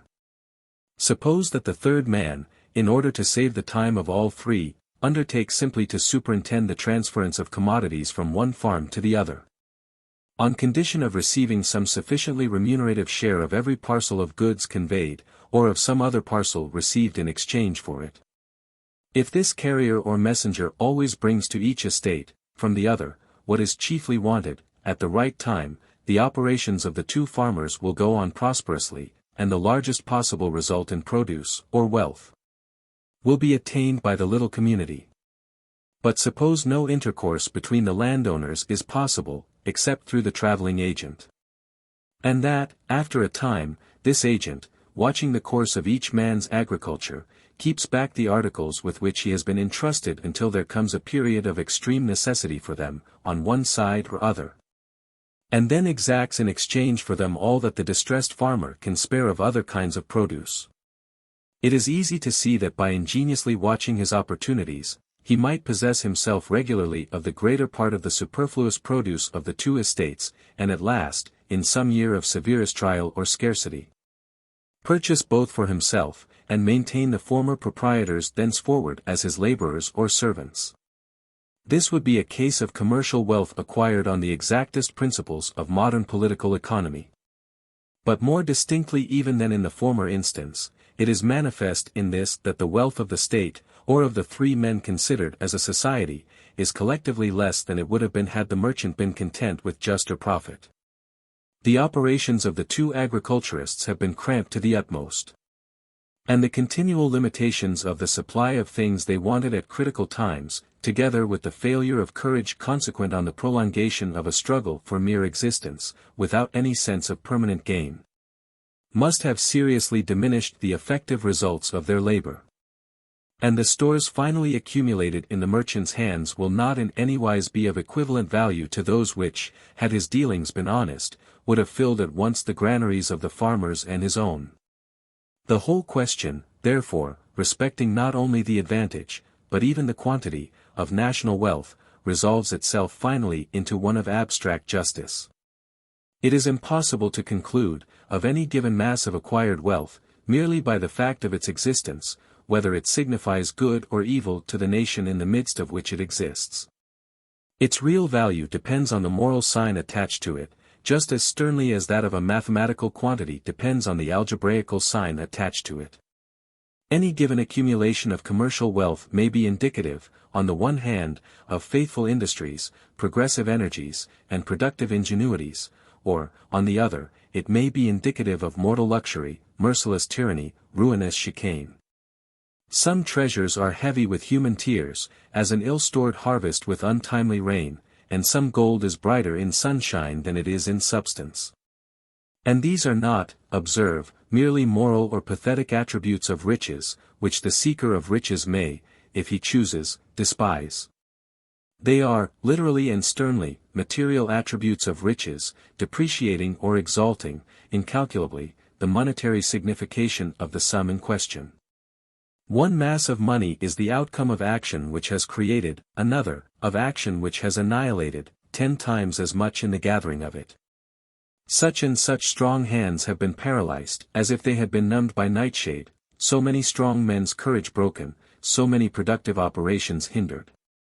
This and the other false direction given to labor, and lying image of prosperity set up, on duraplanes dug into 7 times heated furnaces.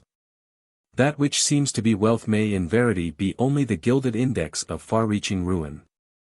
A wrecker's handful of coin gleaned from the beach to which he has beguiled an argosy, a camp-follower's bundle of rags unwrapped from the breasts of goodly soldiers dead. The purchase pieces of potter's fields, wherein shall be buried together the citizen and the stranger. And therefore, the idea that directions can be given for the gaining of wealth, irrespectively of the consideration of its moral sources, or that any general and technical law of purchase and gain can be set down for national practice, is perhaps the most insolently futile of all that ever beguiled men through their vices. So far as I know, there is not in history record of anything so disgraceful to the human intellect as the modern idea that the commercial text, buy in the cheapest market and sell in the dearest, represents, or under any circumstances could represent, an available principle of national economy. Buy in the cheapest market, yes, but what made your market cheap? Charcoal may be cheap among your roof timbers after a fire, and bricks may be cheap in your streets after an earthquake. But fire and earthquake may not therefore be national benefits. Sell in the dearest, yes, truly, but what made your market dear? You sold your bread well today. Was it to a dying man who gave his last coin for it, and will never need bread more, or to a rich man who tomorrow will buy your farm over your head, or to a soldier on his way to pillage the bank in which you have put your fortune. None of these things you can know. One thing only you can know, namely, whether this dealing of yours is a just and faithful one, which is all you need concern yourself about respecting it. Sure thus to have done your own part in bringing about ultimately in the world a state of things which will not issue in pillage or in death. And thus every question concerning these things merges itself ultimately in the great question of justice, which, the ground being thus far cleared for it, I will enter upon in the next paper, leaving only, in this, 3 final points for the reader's consideration. It has been shown that the chief value and virtue of money consists in its having power over human beings, that, without this power, large material possessions are useless, and, to any person possessing such power, comparatively unnecessary. But power over human beings is attainable by other means than by money. As I said a few pages back, the money power is always imperfect and doubtful. There are many things which cannot be reached with it, others which cannot be retained by it. Many joys may be given to men which cannot be bought for gold, and many fidelities found in them which cannot be rewarded with it. Trite enough, the reader thinks. Yes, but it is not so trite, I wish it were, that in this moral power, quite inscrutable and immeasurable though it be, there is a monetary value just as real as that represented by more ponderous currencies. A man's hand may be full of invisible gold, and the wave of it, or the grasp, shall do more than another's with a shower of bullion. This invisible gold, also, does not necessarily diminish in spending. Political economists will do well some day to take heed of it, though they cannot take measure. But farther. Since the essence of wealth consists in its authority over men, if the apparent or nominal wealth fail in this power, it fails in essence. In fact, ceases to be wealth at all. It does not appear lately in England, that our authority over men is absolute. The servants show some disposition to rush riotously upstairs, under an impression that their wages are not regularly paid. We should augur ill of any gentleman's property to whom this happened every other day in his drawing-room. So also, the power of our wealth seems limited as respects the comfort of the servants, no less than their quietude. The persons in the kitchen appear to be ill-dressed, squalid, half-starved. One cannot help imagining that the riches of the establishment must be of a very theoretical and documentary character. Finally, since the essence of wealth consists in power over men, will it not follow that the nobler and the more in number the persons are over whom it has power, the greater the wealth? Perhaps it may even appear after some consideration, that the persons themselves are the wealth, that these pieces of gold with which we are in the habit of guiding them, are, in fact, nothing more than a kind of Byzantine harness or trappings. Very glittering and beautiful in barbaric sight, wherewith we bridle the creatures. But that if these same living creatures could be guided without the fretting and jingling of the byzants in their mouths and ears, they might themselves be more valuable than their bridles. In fact, it may be discovered that the true veins of wealth are purple, and not in rock, but in flesh, perhaps even that the final outcome and consummation of all wealth is in the producing as many as possible full-breathed, bright-eyed, and happy-hearted human creatures. Our modern wealth, I think, has rather a tendency the other way. Most political economists appearing to consider multitudes of human creatures not conducive to wealth, or at best conducive to it only by remaining in a dim-eyed and narrow-chested state of being. Nevertheless, it is open, I repeat, to serious question, which I leave to the reader's pondering, whether, among national manufactures, that of souls of a good quality may not at last turn out a quite leadingly lucrative one. Nay, in some faraway and yet undreamt of hour, I can even imagine that England may cast all thoughts of possessive wealth back to the barbaric nations among whom they first arose. And that, while the sands of the Indus and adamant of Golconda may yet stiffen the housings of the charger, and flash from the turban of the slave, she, as a Christian mother, may at last attain to the virtues and the treasures of a heathen one, and be able to lead forth her sons, saying, "These are my jewels." Essay 3. Judicatis Terram. Some centuries before the Christian era, a Jew merchant, largely engaged in business on the Gold Coast, and reported to have made one of the largest fortunes of his time, held also in repute for much practical sagacity. Left among his ledgers some general maxims concerning wealth, which have been preserved, strangely enough, even to our own days. They were held in considerable respect by the most active traders of the Middle Ages, especially by the Venetians, who even went so far in their admiration as to place a statue of the old Jew on the angle of one of their principal public buildings. Of late years these writings have fallen into disrepute, being opposed in every particular to the spirit of modern commerce. Nevertheless, I shall reproduce a passage or two from them here, partly because they may interest the reader by their novelty, and chiefly because they will show him that it is possible for a very practical and acquisitive tradesman to hold, through a not unsuccessful career, that principle of distinction between well-gotten and ill-gotten wealth, which, partially insisted on in my last paper, it must be our work more completely to examine in this. He says, for instance, in one place, the getting of treasures by a lying tongue is a vanity tossed to and fro of them that seek death, adding in another, with the same meaning, he has a curious way of doubling his sayings, treasures of wickedness profit nothing, but justice delivers from death. Both these passages are notable for their assertion of death as the only real issue and sum of attainment by any unjust scheme of wealth. If we read, instead of lying tongue, lying label, title, pretense, or advertisement, we shall more clearly perceive the bearing of the words on modern business. The seeking of death is a grand expression of the true course of men's toil in such business. We usually speak as if death pursued us, and we fled from him, but that is only so in rare instances.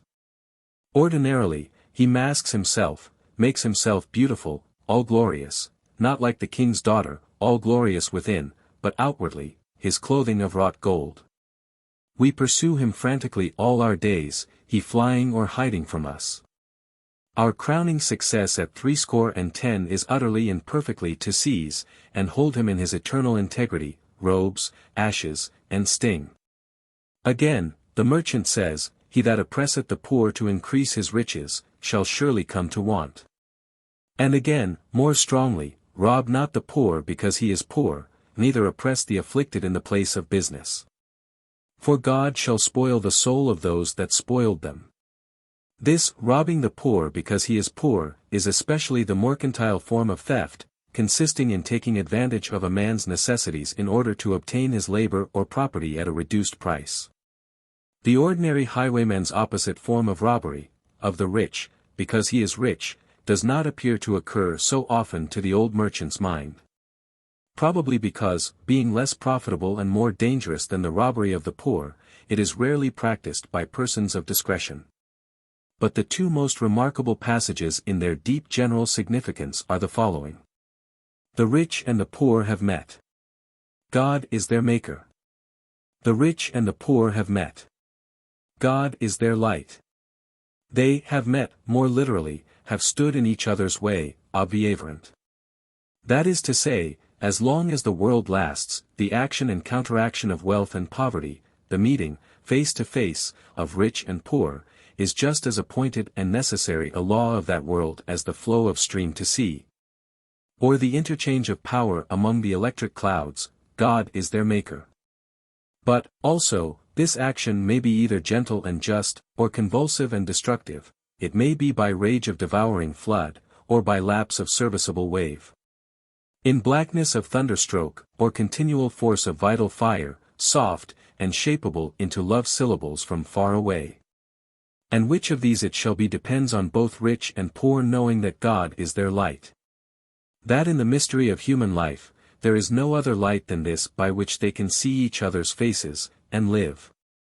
Light, which is called in another of the books among which the merchant's maxims have been preserved, the Sun of Justice, 27 of which it is promised that it shall rise at last with healing, health-giving or helping, making whole or setting at one, in its wings.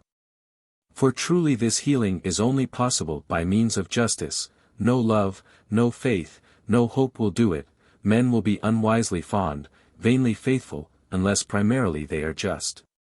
And the mistake of the best men through generation after generation, has been that great one of thinking to help the poor by almsgiving, and by preaching of patience or of hope, and by every other means, emollient or consolatory.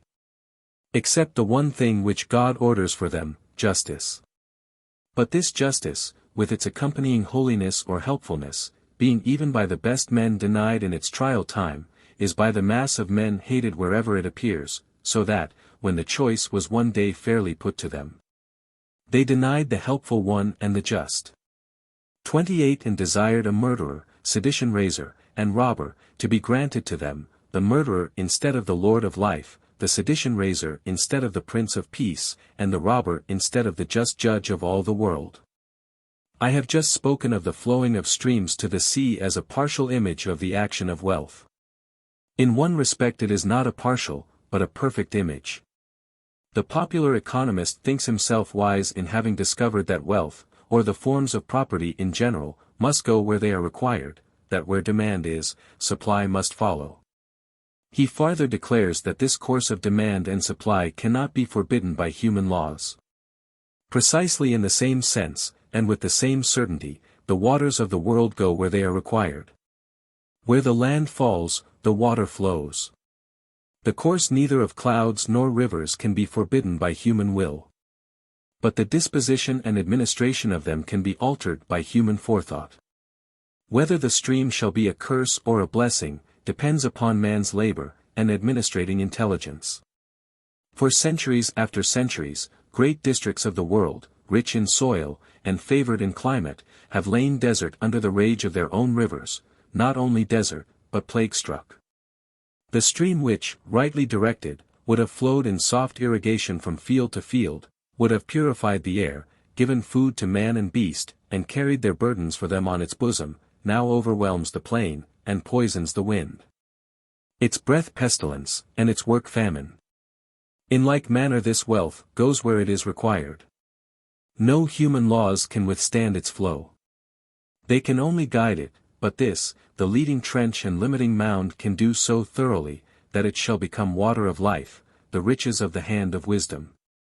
29 Or, on the contrary, by leaving it to its own lawless flow, they may make it, what it has been too often, the last and deadliest of national plagues, water of Mara, the water which feeds the roots of all evil.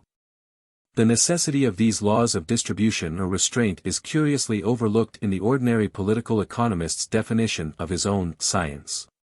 He calls it, shortly, the science of getting rich. But there are many sciences, as well as many arts, of getting rich. Poisoning people of large estates was one employed largely in the Middle Ages, adulteration of food of people of small estates is one employed largely now. The ancient and honorable Highland method of blackmail. The more modern and less honorable system of obtaining goods on credit, and the other variously improved methods of appropriation, which, in major and minor scales of industry, down to the most artistic pocket-picking, we owe to recent genius. All come under the general head of sciences, or arts, of getting rich.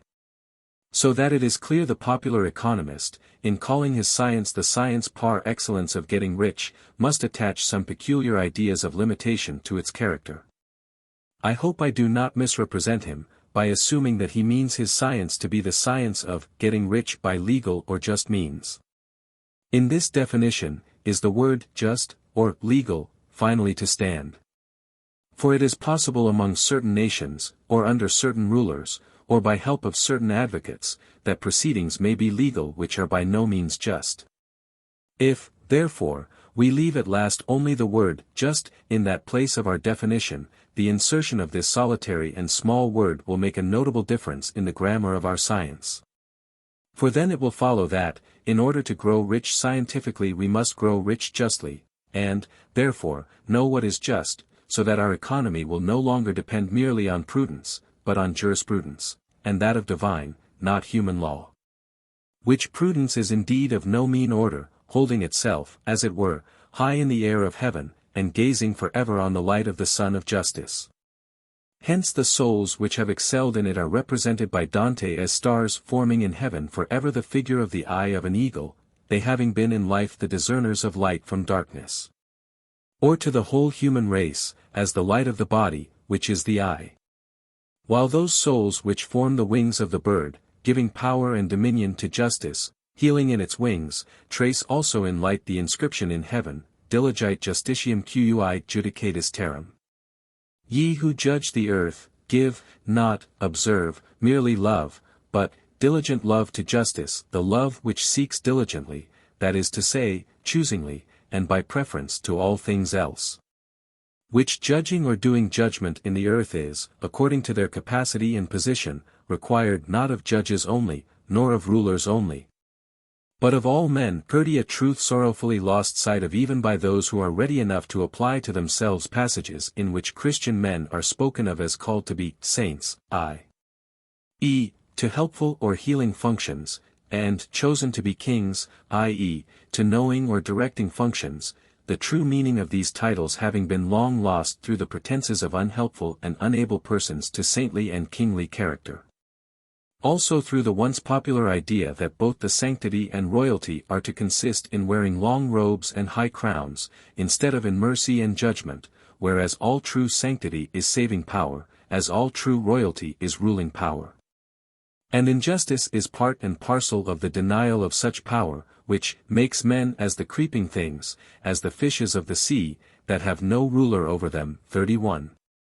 Absolute justice is indeed no more attainable than absolute truth.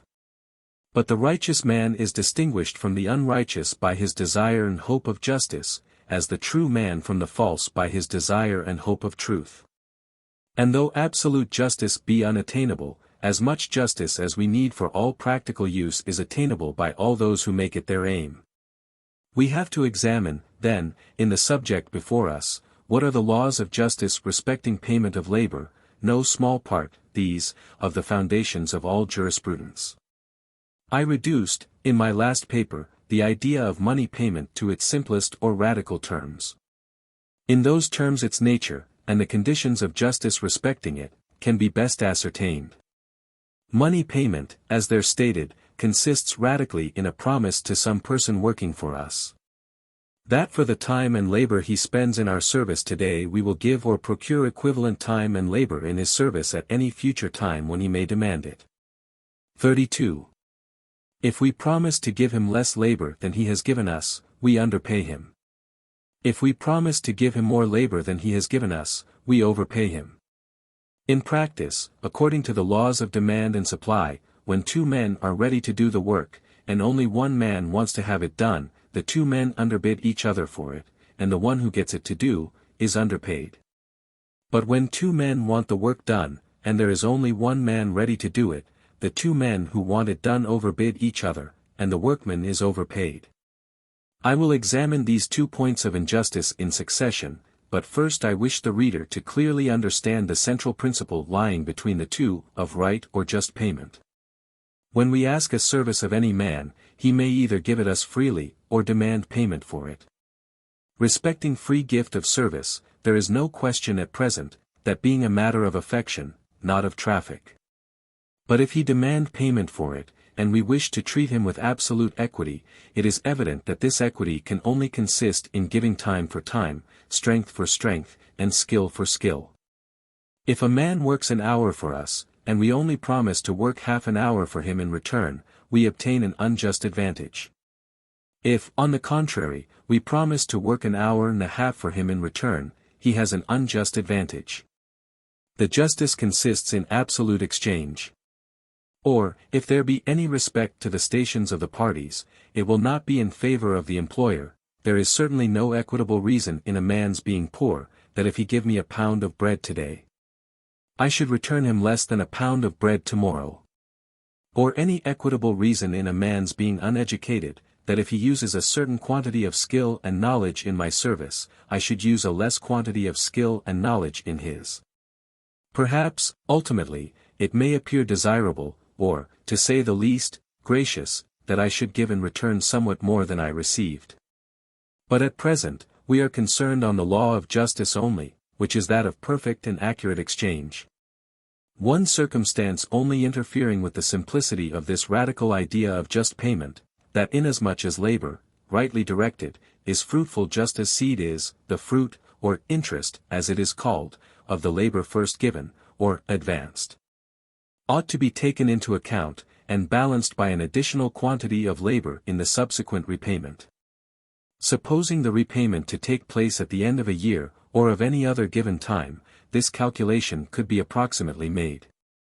But as money, that is to say, cash, payment involves no reference to time, it being optional with the person paid to spend what he receives at once or after any number of years, we can only assume, generally, that some slight advantage must in equity be allowed to the person who advances the labor, so that the typical form of bargain will be, if you give me an hour today, I will give you an hour and 5 minutes on demand. If you give me a pound of bread today, I will give you 17 ounces on demand, and so on. All that is necessary for the reader to note is, that the amount returned is at least in equity not to be less than the amount given. The abstract idea, then, of just or due wages, as respects the laborer, is that they will consist in a sum of money which will at any time procure for him at least as much labor as he has given, rather more than less. And this equity or justice of payment is, observe, wholly independent of any reference to the number of men who are willing to do the work. I want a horseshoe for my horse. 20 smiths, or 20,000 smiths, may be ready to forge it. Their number does not in one atom's weight affect the question of the equitable payment of the one who does forge it. It costs him a quarter of an hour of his life, and so much skill and strength of arm to make that horseshoe for me. Then at some future time I am bound in equity to give a quarter of an hour, and some minutes more, of my life, or of some other person's at my disposal, and also as much strength of arm and skill, and a little more, in making or doing what the smith may have need of. Such being the abstract theory of just remunerative payment, its application is practically modified by the fact that the order for labor, given in payment, is general, while the labor received is special. The current coin or document is practically an order on the nation for so much work of any kind. And this universal applicability to immediate need renders it so much more valuable than special labor can be, that an order for a less quantity of this general toil will always be accepted as a just equivalent for a greater quantity of special toil. Any given craftsman will always be willing to give an hour of his own work in order to receive command over half an hour, or even much less, of national work. This source of uncertainty, together with the difficulty of determining the monetary value of skill, 33 renders the ascertainment, even approximate, of the proper wages of any given labor in terms of currency, matter of considerable complexity. But they do not affect the principle of exchange. The worth of the work may not be easily known. But it has a worth, just as fixed and real as the specific gravity of a substance, though such specific gravity may not be easily ascertainable when the substance is united with many others. Nor is there so much difficulty or chance in determining it as in determining the ordinary maxima and minima of vulgar political economy. There are few bargains in which the buyer can ascertain with anything like precision that the seller would have taken no less, or the seller acquire more than a comfortable faith that the purchaser would have given no more. This impossibility of precise knowledge prevents neither from striving to attain the desired point of greatest vexation and injury to the other, nor from accepting it for a scientific principle that he is to buy for the least and sell for the most possible, though what the real least or most may be he cannot tell.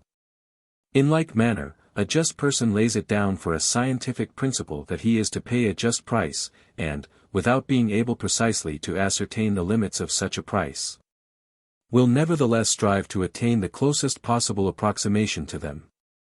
A practically serviceable approximation he can obtain. It is easier to determine scientifically what a man ought to have for his work, than what his necessities will compel him to take for it. His necessities can only be ascertained by empirical, but his due by analytical, investigation.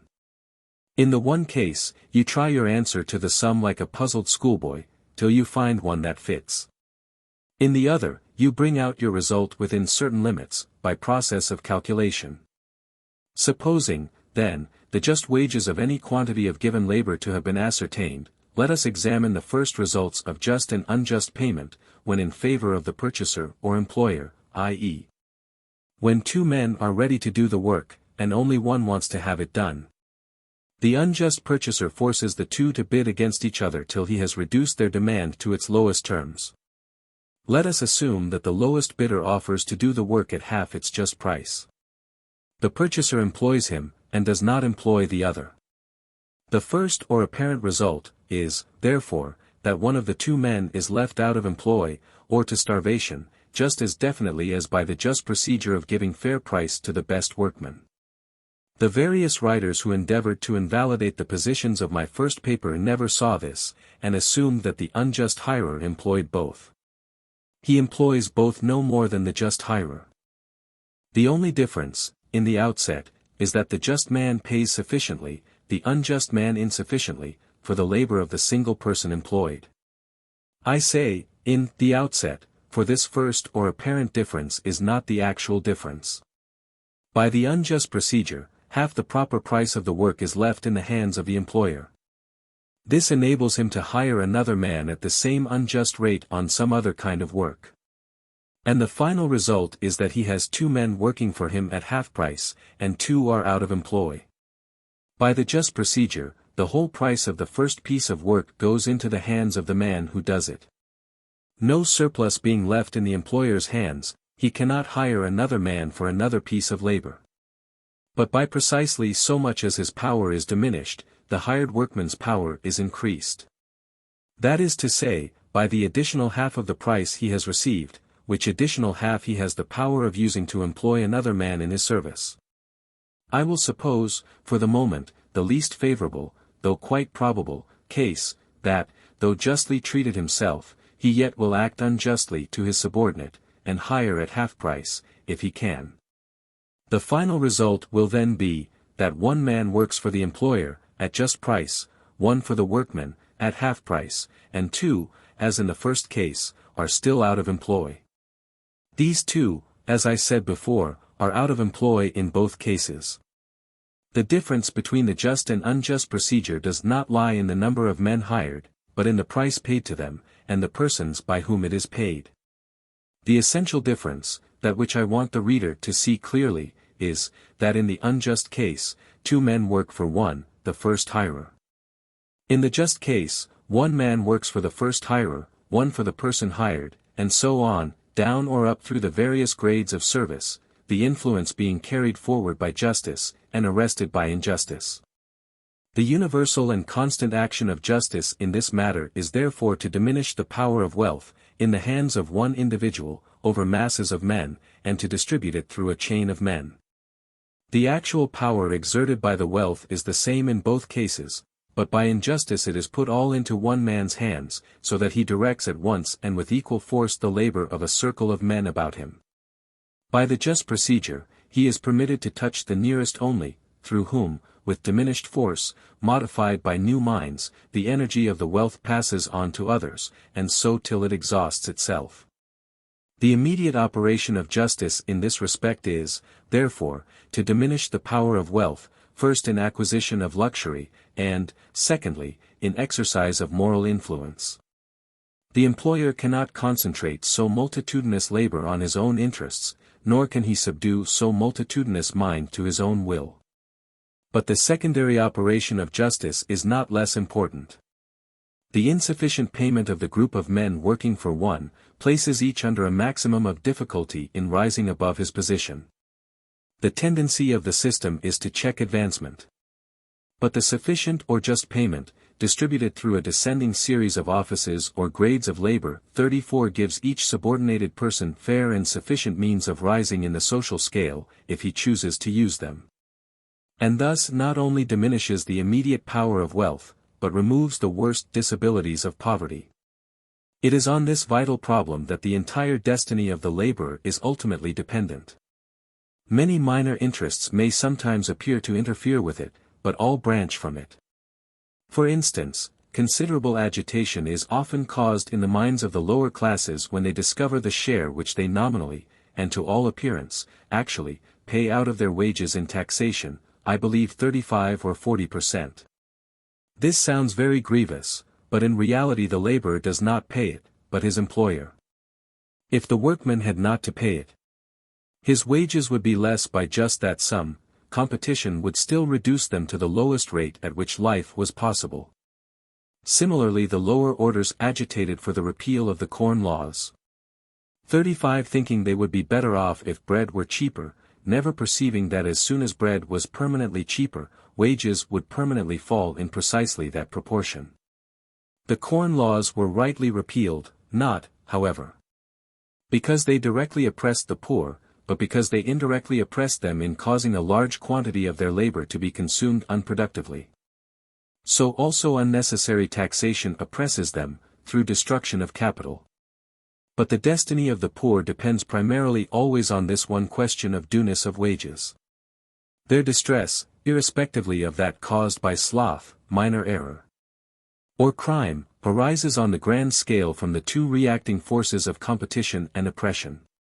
There is not yet, nor will yet for ages be, any real overpopulation in the world, but a local overpopulation, or, more accurately, a degree of population locally unmanageable under existing circumstances for want of forethought and sufficient machinery, necessarily shows itself by pressure of competition, and the taking advantage of this competition by the purchaser to obtain their labor unjustly cheap, consummates at once their suffering in his own, for in this, as I believe in every other kind of slavery, the oppressor suffers at last more than the oppressed, and those magnificent lines of Pope, even in all their force, fall short of the truth.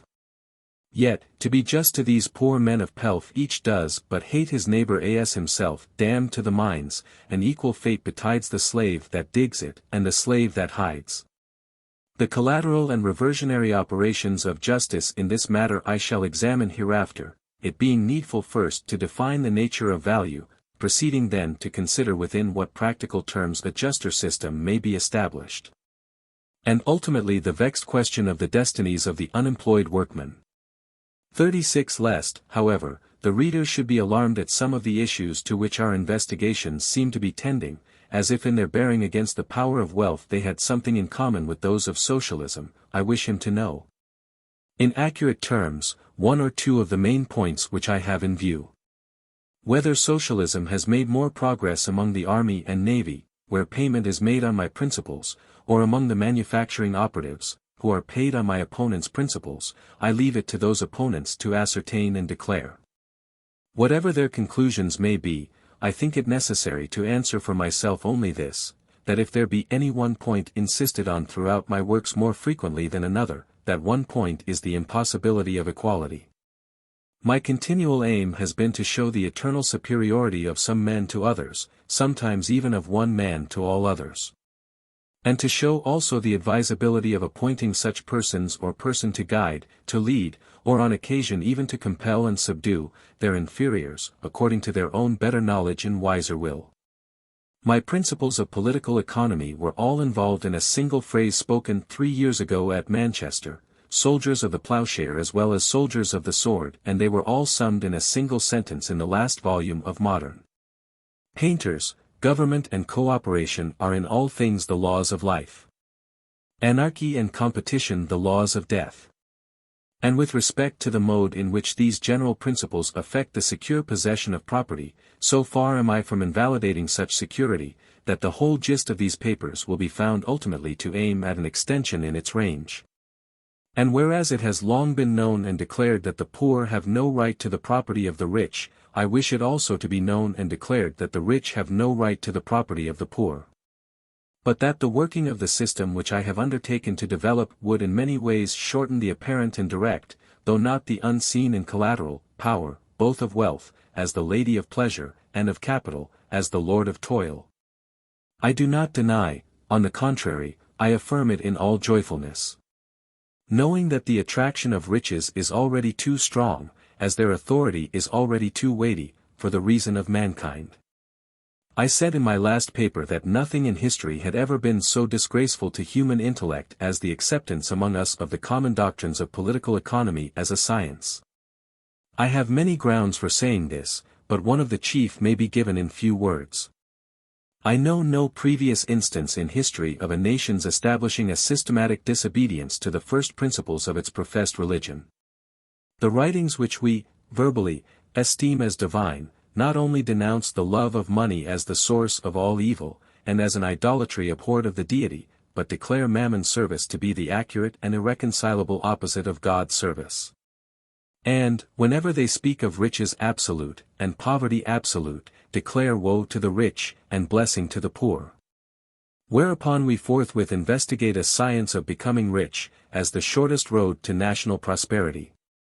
Tai Christian danara elidio, quando si partirano I du collegi, luno in eterno rico, el ultro in op. Essay 4. Ad valorem. In the last paper we saw that just payment of labor consisted in a sum of money which would approximately obtain equivalent labor at a future time. We have now to examine the means of obtaining such equivalence. Which question involves the definition of value, wealth, price, and produce. None of these terms are yet defined so as to be understood by the public. But the last, produce, which one might have thought the clearest of all, is, in use, the most ambiguous, and the examination of the kind of ambiguity attendant on its present employment will best open the way to our work. In his chapter on Capital 37 Mr. J.S. Mill instances, as a capitalist, a hardware manufacturer, who, having intended to spend a certain portion of the proceeds of his business in buying plate and jewels, changes his mind, and pays it as wages to additional workpeople. The effect is stated by Mr. Mill to be that, more food is appropriated to the consumption of productive laborers. Now I do not ask, though, had I written this paragraph, it would surely have been asked of me, what is to become of the silversmiths? If they are truly unproductive persons, we will acquiesce in their extinction. And though in another part of the same passage, the hardware merchant is supposed also to dispense with a number of servants, whose food is thus set free for productive purposes, I do not inquire what will be the effect, painful or otherwise, upon the servants, of this emancipation of their food. But I very seriously inquire why ironware is produce, and silverware is not. That the merchant consumes the one, and sells the other, certainly does not constitute the difference, unless it can be shown, which, indeed, I perceive it to be becoming daily more and more the aim of tradesmen to show, that commodities are made to be sold, and not to be consumed. The merchant is an agent of conveyance to the consumer in one case, and is himself the consumer in the other. 38 But the laborers are in either case equally productive, since they have produced goods to the same value. If the hardware and the plate are both goods, and what distinction separates them?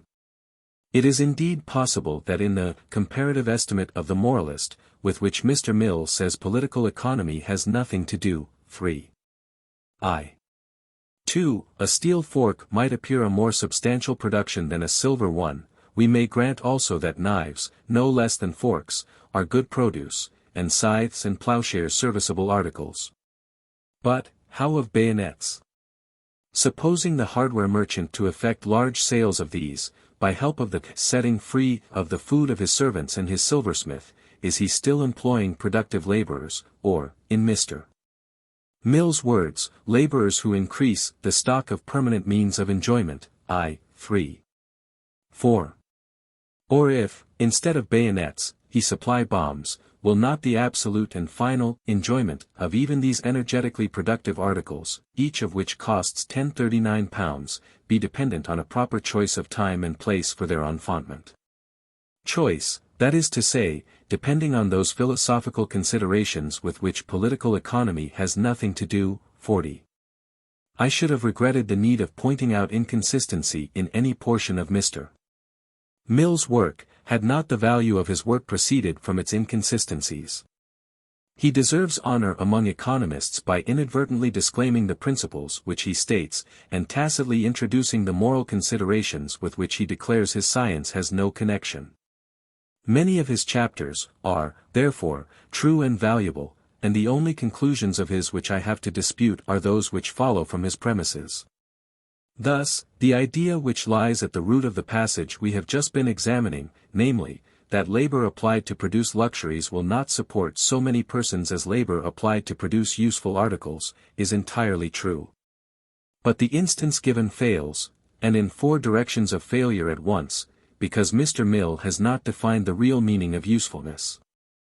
The definition which he has given, capacity to satisfy a desire, or serve a purpose, 3. 2. Applies equally to the iron and silver.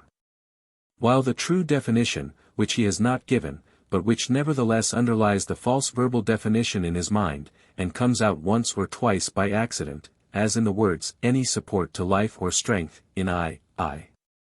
5, applies to some articles of iron, but not to others, and to some articles of silver, but not to others. It applies to plows, but not to bayonets, and to forks, but not to filigree.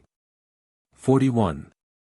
The eliciting of the true definition will give us the reply to our first question, what is value, respecting which, however, we must first hear the popular statements. The word value, when used without adjunct, always means, in political economy, value in exchange, mill, 3. 3. So that, if two ships cannot exchange their rudders are, in politico-economic language, of no value to either. But, the subject of political economy is wealth. Preliminary remarks, page 1. And wealth consists of all useful and agreeable objects which possess exchangeable value. Preliminary remarks, page 10. It appears then, according to Mr. Mill, that usefulness and agreeableness underlie the exchange value, and must be ascertained to exist in the thing, before we can esteem it an object of wealth. Now, the economical usefulness of a thing depends not merely on its own nature, but on the number of people who can and will use it. A horse is useless, and therefore unsaleable, if no one can ride, a sword if no one can strike, and meat, if no one can eat. Thus every material utility depends on its relative human capacity. Similarly, the agreeableness of a thing depends not merely on its own likableness, but on the number of people who can be got to like it. The relative agreeableness, and therefore salableness, of a pot of the smallest ale, and of Adonis painted by a running brook, depends virtually on the opinion of Demos, in the shape of Christopher Sly. That is to say, the agreeableness of a thing depends on its relative human disposition. 42 Therefore, political economy, being a science of wealth, must be a science respecting human capacities and dispositions. But moral considerations have nothing to do with political economy. 3. 2. Therefore, moral considerations have nothing to do with human capacities and dispositions. I do not wholly like the look of this conclusion from Mr. Mill's statements. Let us try Mr. Ricardo's. Utility is not the measure of exchangeable value, though it is absolutely essential to it. Chapter 1, Sect. Essential to what degree, Mr. Ricardo? There may be greater and less degrees of utility. Meat, for instance, may be so good as to be fit for anyone to eat, or so bad as to be fit for no one to eat. What is the exact degree of goodness which is essential to its exchangeable value, but not the measure of it? How good must the meat be, in order to possess any exchangeable value, and how bad must it be, I wish this were a settled question in London markets, in order to possess none? There appears to be some hitch, I think, in the working even of Mr. Ricardo's principles, but let him take his own example. Suppose that in the early stages of society the bows and arrows of the hunter were of equal value with the implements of the fisherman. Under such circumstances the value of the deer, the produce of the hunter's day's labor, would be exactly, italics mine, equal to the value of the fish, the product of the fisherman's day's labor. The comparative value of the fish and game would be entirely regulated by the quantity of labor realized in each. Ricardo, Chapter 3. On Value. Indeed. Therefore, if the fisherman catches 1 sprat, and the huntsman 1 deer, 1 sprat will be equal in value to 1 deer, but if the fisherman catches no sprat, and the huntsman 2 deer, no sprat will be equal in value to 2 deer. Nay, but, Mr. Ricardo's supporters may say, he means, on an average, if the average product of a day's work of fisher and hunter be 1 fish and 1 deer, the 1 fish will always be equal in value to the 1 deer. Might I inquire the species of fish? Whale. Or whitebait, 43. It would be waste of time to pursue these fallacies farther, we will seek for a true definition. Much store has been set for centuries upon the use of our English classical education. It were to be wished that our well-educated merchants recalled to mind always this much of their Latin schooling, that the nominative of valorem, a word already sufficiently familiar to them, is valor. A word which, therefore, ought to be familiar to them. Valor, from valere, to be well, or strong, gamma iota alpha nu omega, strong, in life, if a man, or valiant, strong, for life, if a thing, or valuable.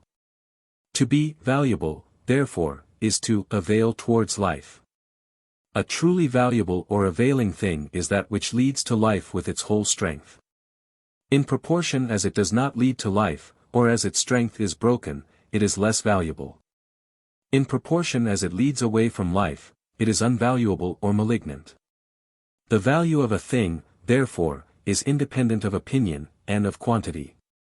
Think what you will of it, gain how much you may of it, the value of the thing itself is neither greater nor less.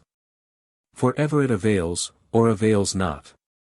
No estimate can raise, no disdain depress, the power which it holds from the Maker of things and of men. The real science of political economy, which has yet to be distinguished from the bastard science, as medicine from witchcraft, and astronomy from astrology, is that which teaches nations to desire and labor for the things that lead to life, and which teaches them to scorn and destroy the things that lead to destruction.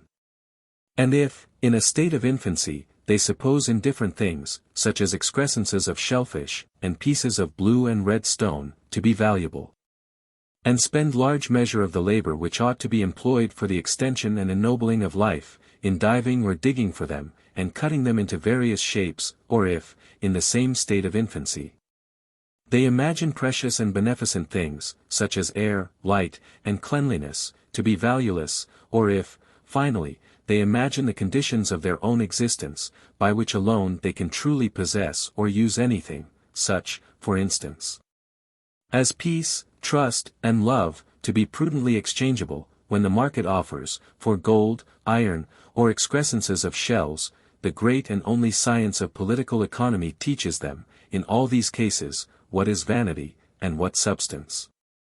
And how the service of death, the lord of waste and of eternal emptiness, differs from the service of wisdom, the lady of saving and of eternal fullness, she who has said, I will cause those that love me to inherit substance, and I will fill their treasures.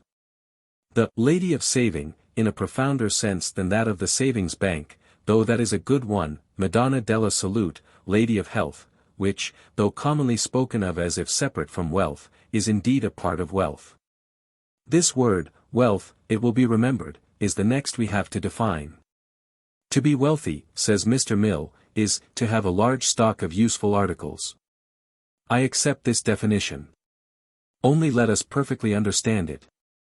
My opponents often lament my not giving them enough logic. I fear I must at present use a little more than they will like, but this business of political economy is no light one, and we must allow no loose terms in it. We have, therefore, to ascertain in the above definition, first, what is the meaning of having, or the nature of possession. Then, what is the meaning of useful, or the nature of utility. And first of possession. At the crossing of the transepts of Milan Cathedral has lain, for 300 years, the embalmed body of Saint Carlo Borromeo. It holds a golden crozier, and has a cross of emeralds on its breast.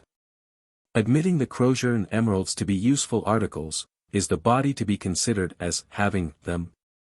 Do they, in the politico-economical sense of property, belong to it? If not, and if we may, therefore, conclude generally that a dead body cannot possess property, what degree and period of animation in the body will render possession possible?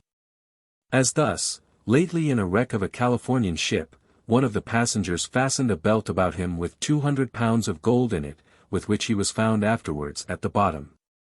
Now, as he was sinking, had he the gold? Or had the gold him? 44. And if, instead of sinking him in the sea by its weight, the gold had struck him on the forehead, and thereby caused incurable disease, suppose palsy or insanity, would the gold in that case have been more a possession than in the first? Without pressing the inquiry up through instances of gradually increasing vital power over the gold, which I will, however, give, if they are asked for, I presume the reader will see that possession, or having, is not an absolute, but a gradated power, and consists not only in the quantity or nature of the thing possessed, but also, and in a greater degree, in its suitableness to the person possessing it, and in his vital power to use it. And our definition of wealth, expanded, becomes, the possession of useful articles, which we can use. This is a very serious change. For wealth, instead of depending merely on a have, is thus seen to depend on a can. Gladiator's death, on a habit, but soldier's victory, and state salvation, on a quo plurimum possit. Live, 7.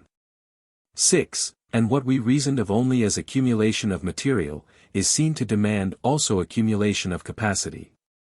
So much for our verb. Next for our adjective. What is the meaning of useful? The inquiry is closely connected with the last. For what is capable of use in the hands of some persons, is capable, in the hands of others, of the opposite of use, called commonly, from use, or abuse. And it depends on the person, much more than on the article, whether its usefulness or abusefulness will be the quality developed in it.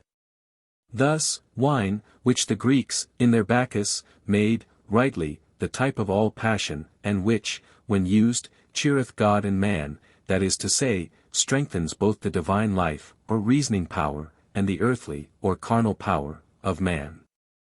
Yet, when abused, becomes Dionysos, hurtful especially to the divine part of man, or reason.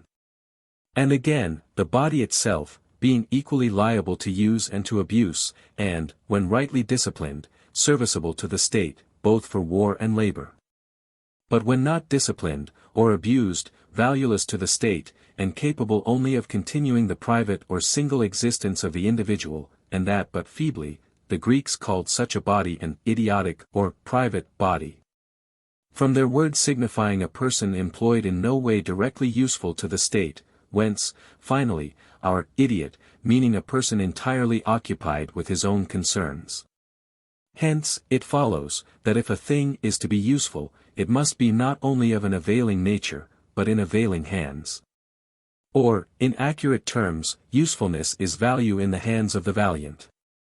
So that this science of wealth being, as we have just seen, when regarded as the science of accumulation, accumulative of capacity as well as of material, when regarded as the science of distribution, is distribution not absolute, but discriminate. Not of everything to every man, but of the right thing to the right man. A difficult science, dependent on more than arithmetic. Wealth, therefore, is the possession of the valuable by the valiant.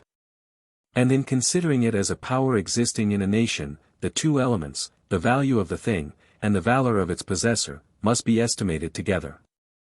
Whence it appears that many of the persons commonly considered wealthy, are in reality no more wealthy than the locks of their own strong boxes are, they being inherently and eternally incapable of wealth. And operating for the nation, in an economical point of view, either as pools of dead water, and eddies in a stream, which, so long as the stream flows, are useless, or serve only to drown people. But may become of importance in a state of stagnation, should the stream dry. Or else, as dams in a river, of which the ultimate service depends not on the dam, but the miller.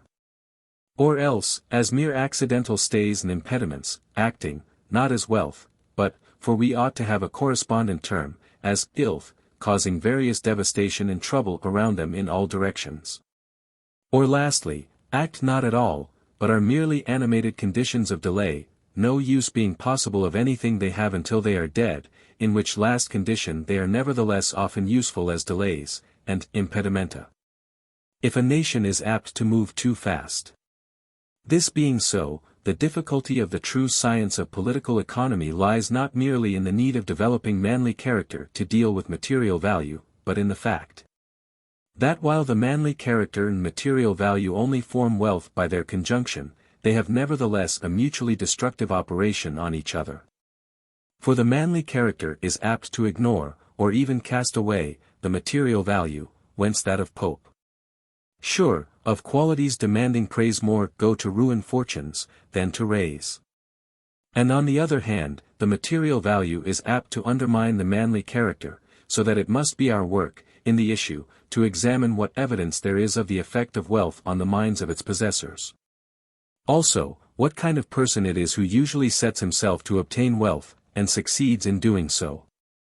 And whether the world owes more gratitude to rich or to poor men either for their moral influence upon it, or for chief goods, discoveries, and practical advancements. I may, however, anticipate future conclusions so far as to state that in a community regulated only by laws of demand and supply, but protected from open violence, the persons who become rich are, generally speaking, industrious, resolute, proud, covetous, prompt, methodical, sensible, unimaginative, insensitive, and ignorant. The persons who remain poor are the entirely foolish, the entirely wise, 45 the idle, the reckless, the humble, the thoughtful, the dull, the imaginative, the sensitive, the well-informed, the improvident, the irregularly and impulsively wicked, the clumsy knave, the open thief, and the entirely merciful, just, and godly person. Thus far then of wealth. Next, we have to ascertain the nature of price, that is to say, of exchange value, and its expression by currencies. Note first, of exchange, there can be no profit in it. It is only in labor there can be profit, that is to say a making in advance, or making in favor of, from proficio. In exchange, there is only advantage, i.e., a bringing of vantage or power to the exchanging persons. Thus, one man, by sowing and reaping, turns one measure of corn into 2 measures. That is profit. Another by digging and forging, turns 1 spade into 2 spades. That is profit. But the man who has 2 measures of corn wants sometimes to dig. And the man who has 2 spades wants sometimes to eat. They exchange the gained grain for the gained tool, and both are the better for the exchange, but though there is much advantage in the transaction, there is no profit. Nothing is constructed or produced. Only that which had been before constructed is given to the person by whom it can be used. If labor is necessary to effect the exchange, that labor is in reality involved in the production, and, like all other labor, bears profit. Whatever number of men are concerned in the manufacture, or in the conveyance, have share in the profit. But neither the manufacture or the conveyance are the exchange, and in the exchange itself there is no profit. There may, however, be acquisition, which is a very different thing. If, in the exchange, one man is able to give what cost him little labor for what has cost the other much, he acquires a certain quantity of the produce of the other's labor. And precisely what he acquires, the other loses. In mercantile language, the person who thus acquires is commonly said to have made a profit, and I believe that many of our merchants are seriously under the impression that it is possible for everybody, somehow, to make a profit in this manner. Whereas, by the unfortunate constitution of the world we live in, the laws both of matter and motion have quite rigorously forbidden universal acquisition of this kind. Profit, or material gain, is attainable only by construction or by discovery. Not by exchange. Whenever material gain follows exchange, for every plus there is a precisely equal minus.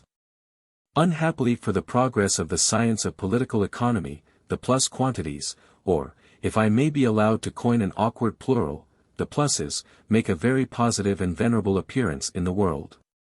So that everyone is eager to learn the science which produces results so magnificent. Whereas the minuses have, on the other hand, a tendency to retire into back streets, and other places of shade, or even to get themselves wholly and finally put out of sight in graves, which renders the algebra of this science peculiar and difficultly legible. A large number of its negative signs being written by the account keeper in a kind of red ink, which starvation thins, and makes strangely pale, or even quite invisible ink, for the present. The science of exchange, or, as I hear it has been proposed to call it, of catalactics, considered as one of gain, is, therefore, simply nugatory. But considered as one of acquisition, it is a very curious science, differing in its data and basis from every other science known. Thus, if I can exchange a needle with a savage for a diamond, my power of doing so depends either on the savage's ignorance of social arrangements in Europe, or on his want of power to take advantage of them. By selling the diamond to any one else for more needles. If, farther, I make the bargain as completely advantageous to myself as possible, by giving to the savage a needle with no eye in it, reaching, thus, a sufficiently satisfactory type of the perfect operation of catalactic science. The advantage to me in the entire transaction depends wholly upon the ignorance, powerlessness, or heedlessness of the person dealt with. Do away with these, and catalactic advantage becomes impossible. So far, therefore, as the science of exchange relates to the advantage of one of the exchanging persons only, it is founded on the ignorance or incapacity of the opposite person. Where these vanish, it also vanishes. It is therefore a science founded on nescience, and an art founded on artlessness. But all other sciences and arts, except this, have for their object the doing away with their opposite nescience and artlessness. This science, alone of sciences, must, by all available means, promulgate and prolong its opposite nescience. Otherwise the science itself is impossible. It is, therefore, peculiarly and alone, the science of darkness. Probably a bastard science, not by any means a divina scientia, but one begotten of another father, that father who, advising his children to turn stones into bread, is himself employed in turning bread into stones, and who, if you ask a fish of him, fish not being producible on his estate, can but give you a serpent.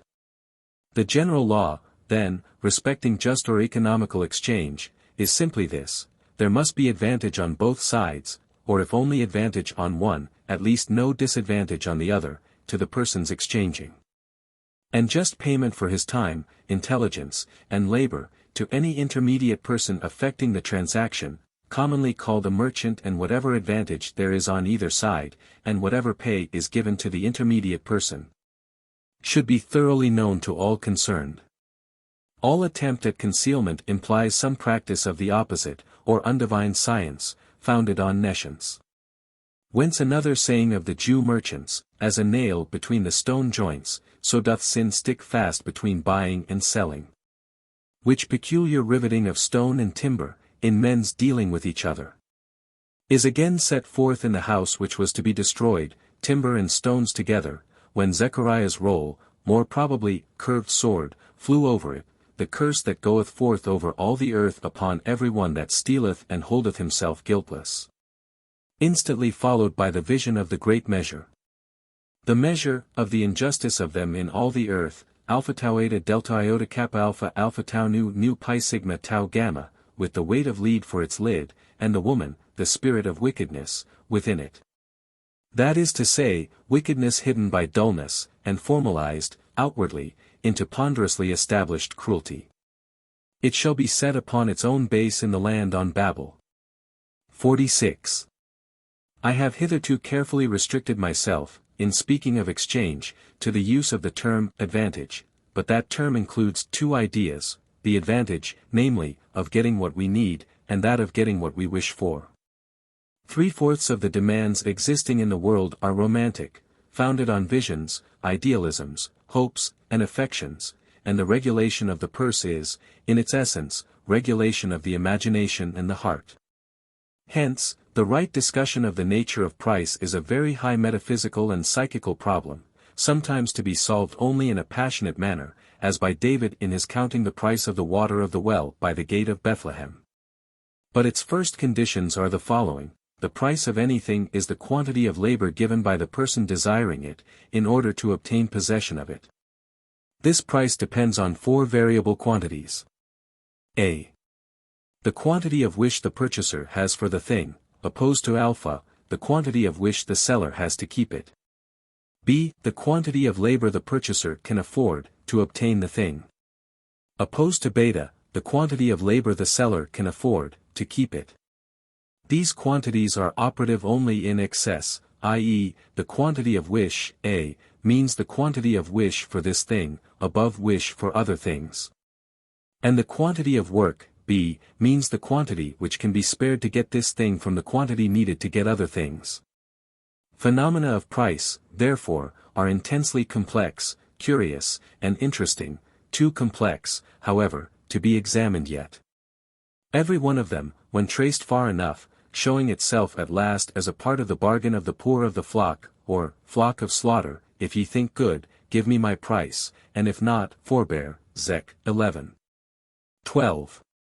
But as the price of everything is to be calculated finally in labor, it is necessary to define the nature of that standard.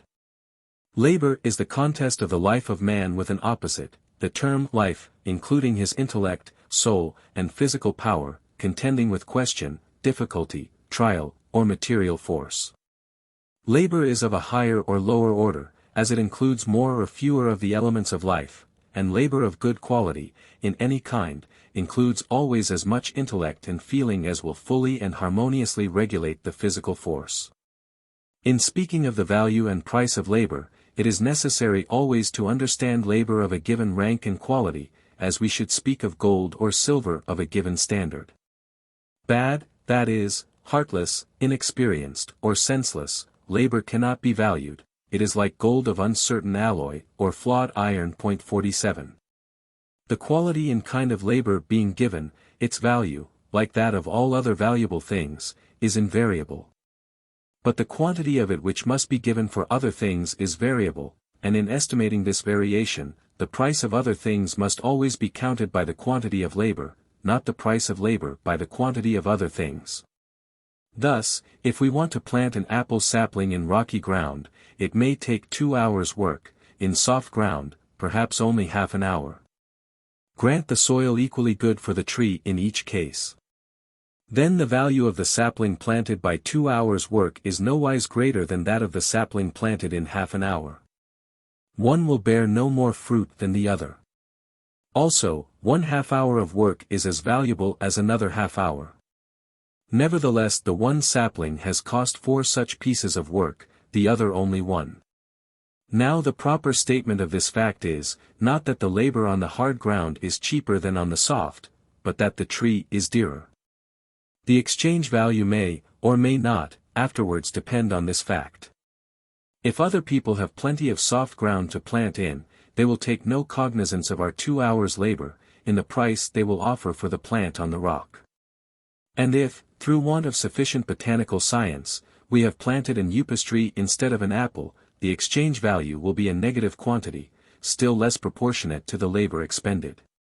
What is commonly called cheapness of labor, signifies, therefore, in reality, that many obstacles have to be overcome by it, so that much labor is required to produce a small result. But this should never be spoken of as cheapness of labor, but as dearness of the object wrought for. It would be just as rational to say that walking was cheap, because we had 10 miles to walk home to our dinner, as that labor was cheap, because we had to work 10 hours to earn it. The last word which we have to define is production. I have hitherto spoken of all labor as profitable, because it is impossible to consider under one head the quality or value of labor, and its aim. But labor of the best quality may be various in aim. It may be either constructive, gathering, from con and stro, as agriculture, nugatory, as jewel cutting, or destructive, scattering, from de and stro, as war. It is not, however, always easy to prove labor, apparently nugatory, to be actually so. 48 Generally, the formula holds good, he that gathereth not, scattereth. Thus, the jeweller's art is probably very harmful in its ministering to a clumsy and inelegant pride. So that, finally, I believe nearly all labor may be shortly divided into positive and negative labor. Positive, that which produces life. Negative, that which produces death. The most directly negative labor being murder, and the most directly positive, the bearing and rearing of children, so that in the precise degree in which murder is hateful, on the negative side of idleness. In that exact degree child-rearing is admirable, on the positive side of idleness.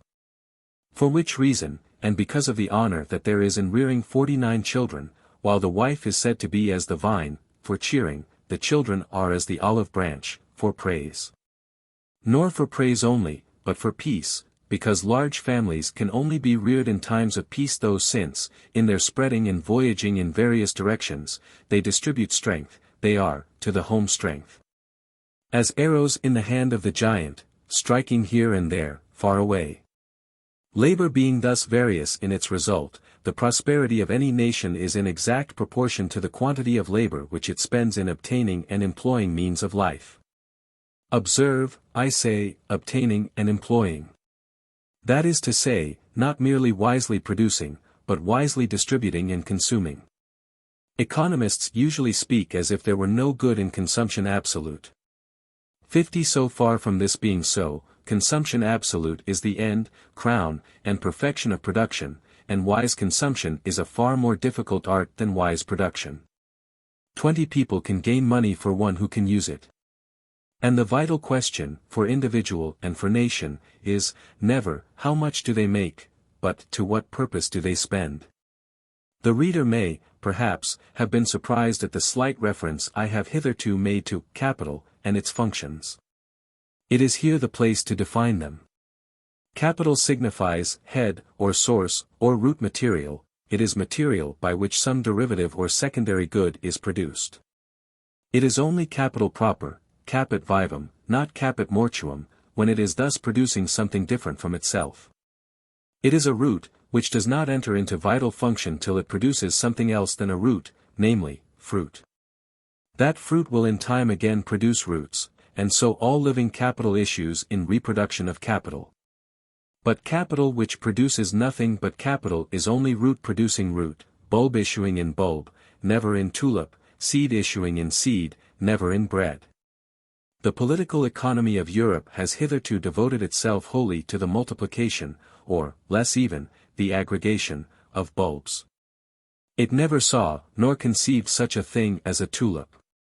Nay, boiled bulbs they might have been, glass bulbs, Prince Rupert's drops, consummated in powder, well, if it were glass powder and not gunpowder, for any end or meaning the economists had in defining the laws of aggregation.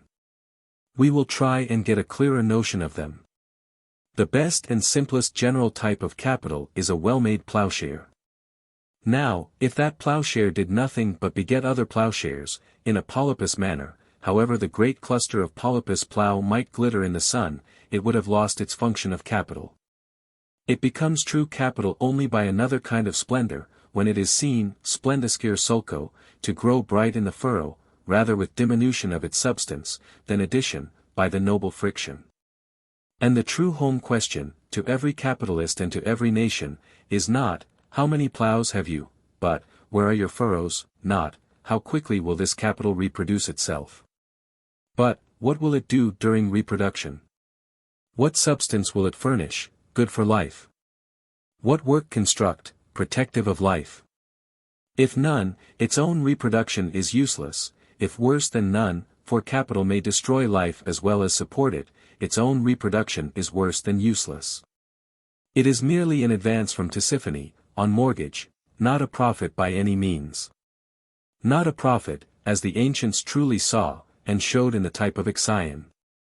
For capital is the head, or fountain-head, of wealth, the wellhead of wealth, as the clouds are the wellheads of rain, but when clouds are without water, and only beget clouds, they issue in wrath at last, instead of rain. And in lightning instead of harvest.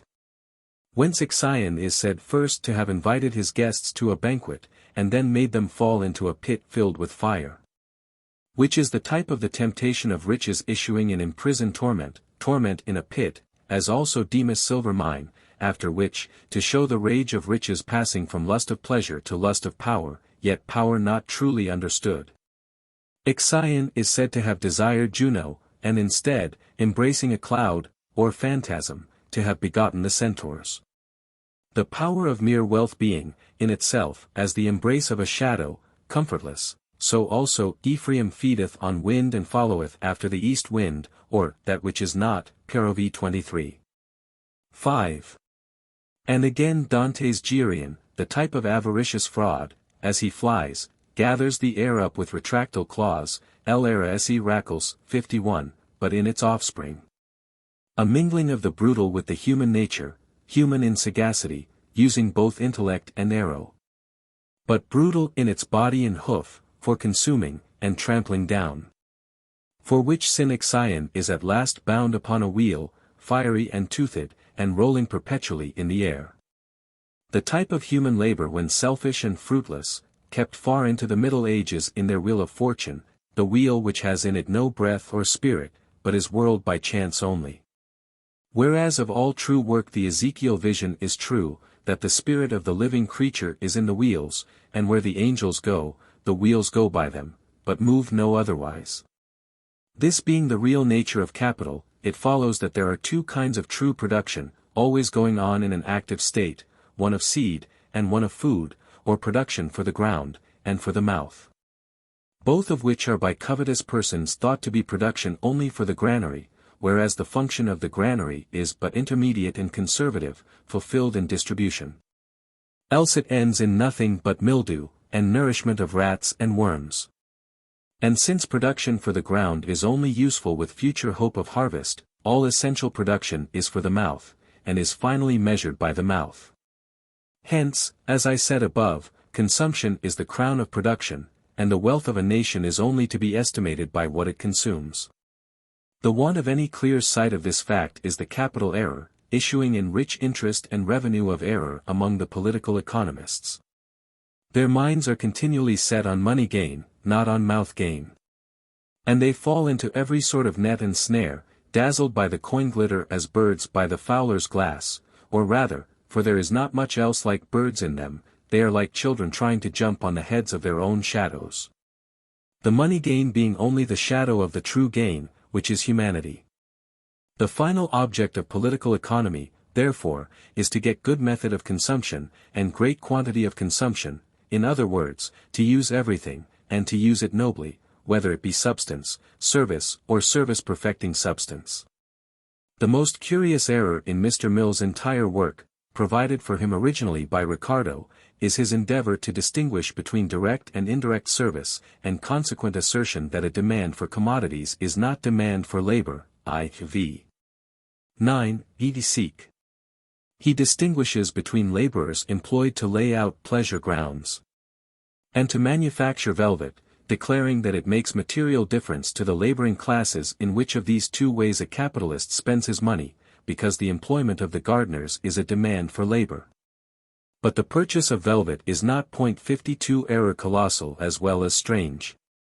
It will, indeed, make a difference to the laborer whether we bid him swing his scythe in the spring winds, or drive the loom in pestilential air, but, so far as his pocket is concerned, it makes to him absolutely no difference whether we order him to make green velvet, with seed and a scythe, or red velvet, with silk and scissors. Neither does it anywise concern him whether, when the velvet is made, we consume it by walking on it, or wearing it, so long as our consumption of it is wholly selfish. But if our consumption is to be in any wise unselfish, not only our mode of consuming the articles we require interests him, but also the kind of article we require with a view to consumption. As thus, returning for a moment to Mr. Mill's great hardware theory 53, it matters, so far as the laborer's immediate profit is concerned, not an iron filing whether I employ him in growing a peach, or forging a bombshell, but my probable mode of consumption of those articles matters seriously. Admit that it is to be in both cases unselfish, and the difference, to him, is final. Whether when his child is ill, I walk into his cottage and give it the peach, or drop the shell down his chimney, and blow his roof off. The worst of it, for the peasant, is, that the capitalist's consumption of the peach is apt to be selfish, and of the shell, distributive. 54. But, in all cases, this is the broad and general fact, that on due catalactic commercial principles, somebody's roof must go off in fulfillment of the bomb's destiny. You may grow for your neighbor, at your liking, grapes or grapeshot. He will also, catalactically, grow grapes or grapeshot for you, and you will each reap what you have sown. It is, therefore, the manner and issue of consumption which are the real tests of production. Production does not consist in things laboriously made, but in things serviceably consumable, and the question for the nation is not how much labor it employs, but how much life it produces. For as consumption is the end and aim of production, so life is the end and aim of consumption. I left this question to the reader's thought 2 months ago, choosing rather that he should work it out for himself than have it sharply stated to him. But now, the ground being sufficiently broken, and the details into which the several questions, here opened, must lead us, being too complex for discussion in the pages of a periodical, so that I must pursue them elsewhere, I desire, in closing the series of introductory papers, to leave this one great fact clearly stated. There is no wealth but life. Life, including all its powers of love, of joy, and of admiration. That country is the richest which nourishes the greatest number of noble and happy human beings. That man is richest who, having perfected the functions of his own life to the utmost, has also the widest helpful influence, both personal and by means of his possessions, over the lives of others. A strange political economy. The only one, nevertheless, that ever was or can be, all political economy founded on self-interest 55 being but the fulfillment of that which once brought schism into the policy of angels, and ruin into the economy of heaven. The greatest number of human beings noble and happy. But is the nobleness consistent with the number? Yes, not only consistent with it, but essential to it. The maximum of life can only be reached by the maximum of virtue. In this respect the law of human population differs wholly from that of animal life. The multiplication of animals is checked only by want of food, and by the hostility of races. The population of the gnat is restrained by the hunger of the swallow, and that of the swallow by the scarcity of gnats. Man, considered as an animal, is indeed limited by the same laws. Hunger, or plague, or war, are the necessary and only restraints upon his increase, effectual restraints hitherto, his principal study having been how most swiftly to destroy himself, or ravage his dwelling places, and his highest skill directed to give range to the famine, seed to the plague, and sway to the sword. But, considered as other than an animal, his increase is not limited by these laws. It is limited only by the limits of his courage and his love. Both of these have their bounds, and ought to have. His race has its bounds also. But these have not yet been reached, nor will be reached for ages. In all the ranges of human thought I know none so melancholy as the speculations of political economists on the population question. It is proposed to better the condition of the laborer by giving him higher wages. Nay, says the economist, if you raise his wages, he will either drag people down to the same point of misery at which you found him, or drink your wages away. He will. I know it. Who gave him this will? Suppose it were your own son of whom you spoke, declaring to me that you dared not take him into your firm, nor even give him his just laborer's wages, because if you did, he would die of drunkenness, and leave 60 of children to the parish. Who gave your son these dispositions? I should inquire. Has he them by inheritance or by education? By one or other they must come, and as in him, so also in the poor. Either these poor are of a race essentially different from ours, and unredeemable, which, however often implied, I have heard none yet openly say, or else by such care as we have ourselves received. We may make them continent and sober as ourselves, wise and dispassionate as we are, models arduous of imitation. But, it is answered, they cannot receive education. Why not? That is precisely the point at issue. Charitable persons suppose the worst fault of the rich is to refuse the people meat. And the people cry for their meat, kept back by fraud, to the Lord of multitudes. 56 Alas! It is not meat of which the refusal is cruelest, or to which the claim is validest. The life is more than the meat. The rich not only refuse food to the poor. They refuse wisdom, they refuse virtue, they refuse salvation. Ye sheep without shepherd, it is not the pasture that has been shut from you, but the presence. Meat. Perhaps your right to that may be pleadable. But other rights have to be pleaded first. Claim your crumbs from the table, if you will, but claim them as children, not as dogs. Claim your right to be fed, but claim more loudly your right to be holy, perfect, and pure. Strange words to be used of working people, what? Holy, without any long robes nor anointing oils, these rough-jacketed, rough-worded persons set to nameless and dishonored service? Perfect. These, with dim eyes and cramped limbs, and slowly wakening minds. Pure, these, with sensual desire and groveling thought, foul of body, and coarse of soul. It may be so. Nevertheless, such as they are the holiest, perfectest, purest persons the earth can at present show. They may be what you have said, but if so, they yet are holier than we, who have left them thus. But what can be done for them? Who can clothe, who teach, who restrain their multitudes? What end can there be for them at last, but to consume one another? I hope for another end, though not, indeed, from any of the three remedies for overpopulation commonly suggested by economists. These three are, in brief, colonization, bringing in of waste lands, or discouragement of marriage. The first and second of these expedients merely evade or delay the question. It will, indeed, be long before the world has been all colonized, and its deserts all brought under cultivation. But the radical question is not how much habitable land is in the world, but how many human beings ought to be maintained on a given space of habitable land. Observe, I say, ought to be, not how many can be. Ricardo, with his usual inaccuracy, defines what he calls the natural rate of wages as that which will maintain the laborer. Maintain him. Yes, but how? The question was instantly thus asked of me by a working girl, to whom I read the passage.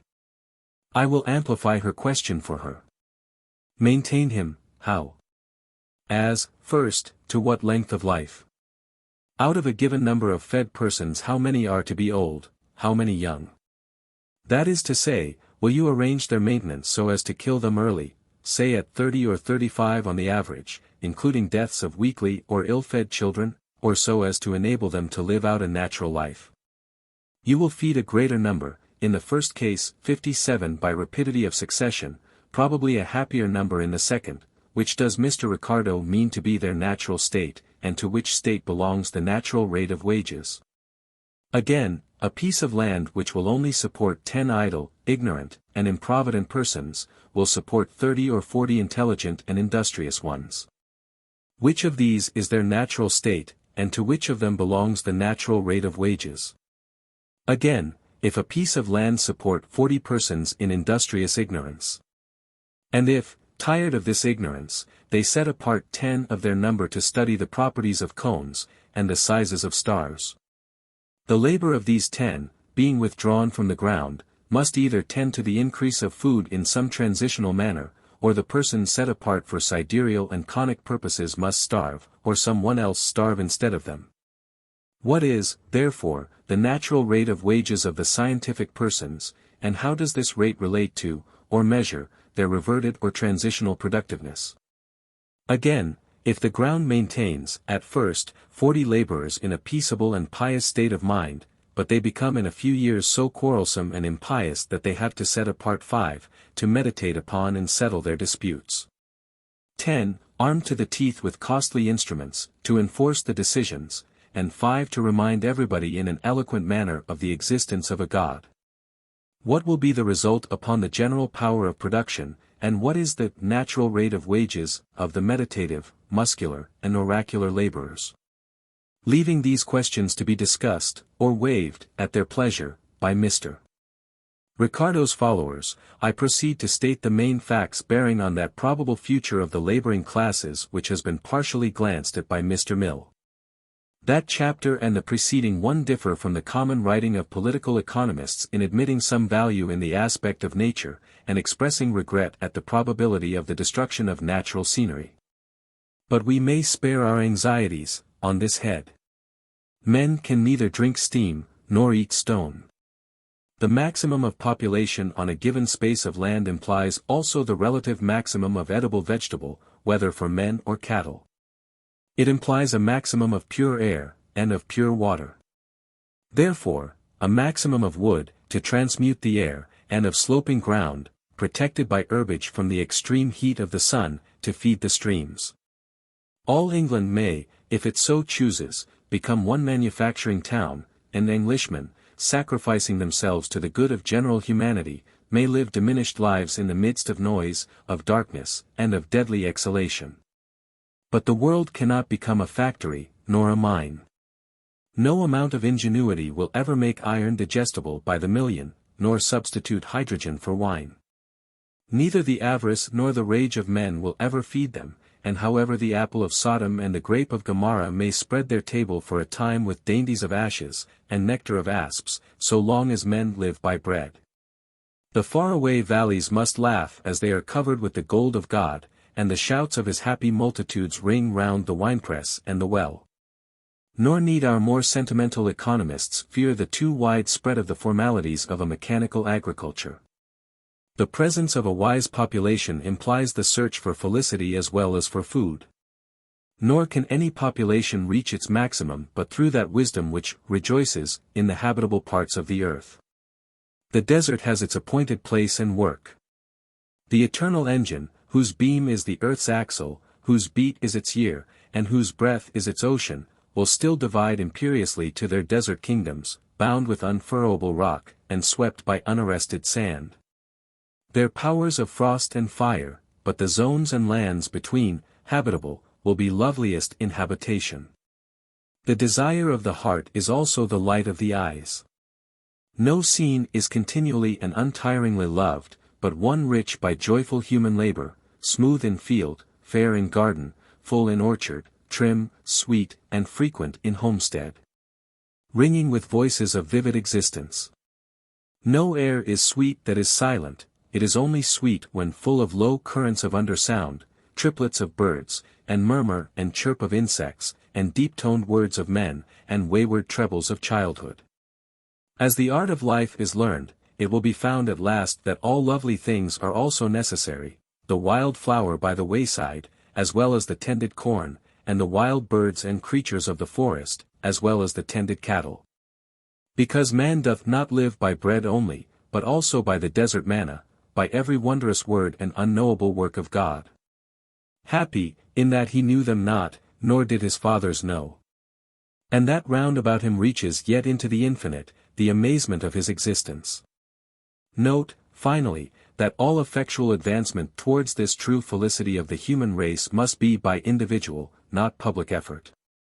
Certain general measures may aid, certain revised laws guide, such advancement, but the measure and law which have first to be determined are those of each man's home.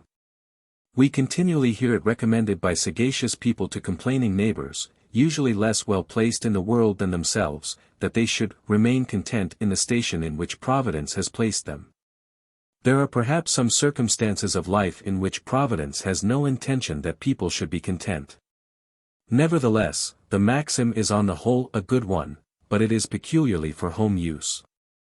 That your neighbor should, or should not, remain content with his position, is not your business, but it is very much your business to remain content with your own. What is chiefly needed in England at the present day is to show the quantity of pleasure that may be obtained by a consistent, well-administered competence, modest, confessed, and laborious. We need examples of people who, leaving heaven to decide whether they are to rise in the world, decide for themselves that they will be happy in it, and have resolved to seek, not greater wealth, but simpler pleasure. Not higher fortune, but deeper felicity, making the first of possessions, self-possession, and honoring themselves in the harmless pride and calm pursuits of peace. Of which lowly peace it is written that justice and peace have kissed each other, and that the fruit of justice is sown in peace of them that make peace, not peacemakers, in the common understanding, reconcilers of quarrels. Though that function also follows on the greater one winky face, but peace creators, givers of calm. Which you cannot give, unless you first gain, nor is this gain one which will follow assuredly on any course of business, commonly so called. No form of gain is less probable, business being, as is shown in the language of all nations, pi omega lambda epsilon nu from pi lambda omega, pi rho sigma iota from pi epsilon rho omega, venire, vendra, and venal, from venio, etc., essentially restless, and probably contentious. Having a raven-like mind to the motion to and fro, as to the carrion food, whereas the olive-feeding and bearing birds look for rest for their feet, thus it is said of wisdom that she hath builded her house, and hewn out her 7 pillars. And even when, though apt to wait long at the doorposts, she has to leave her house and go abroad, her paths are peace also. For us, at all events, her work must begin at the entry of the doors. All true economy is law of the house. Strive to make that law strict, simple, generous, waste nothing, and grudge nothing. Care in no wise to make more of money, but care to make much of it. Remembering always the great, palpable, inevitable fact, the rule and root of all economy, that what one person has, another cannot have, and that every atom of substance, of whatever kind, used or consumed, is so much human life spent.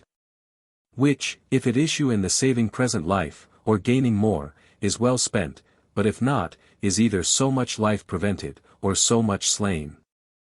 In all buying, consider, first, what condition of existence you cause in the producers of what you buy. Secondly, whether the sum you have paid is just to the producer, and in due proportion lodged in his hands. 58. Thirdly, to how much clear use, for food, knowledge, or joy, this that you have bought can be put. And fourthly, to whom and in what way it can be most speedily and serviceably distributed, in all dealings whatsoever, insisting on entire openness and stern fulfillment, and in all doings, on perfection and loveliness of accomplishment.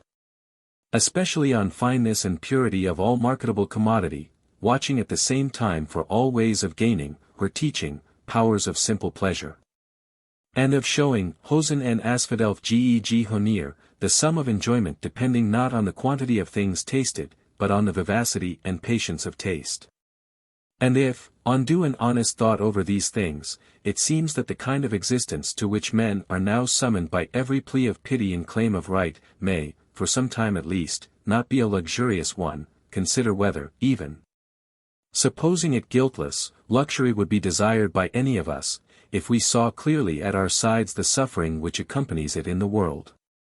Luxury is indeed possible in the future, innocent and exquisite, luxury for all, and by the help of all, but luxury at present can only be enjoyed by the ignorant. The cruelest man living could not sit at his feast, unless he sat blindfold.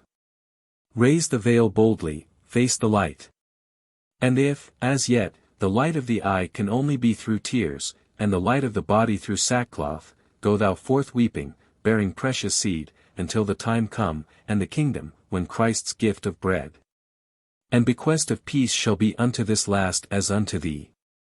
And when, for earth's severed multitudes of the wicked and the weary, there shall be holier reconciliation than that of the narrow home, and calm economy, where the wicked cease, not from trouble, but from troubling, and the weary are at rest. Essays on Political Economy. Contributed to Fraser's Magazine, in 1862 and 1863, being a sequel to papers which appeared in the Cornhill Magazine, under the title of Unto This Last. 1. Maintenance of life, wealth, money, and riches.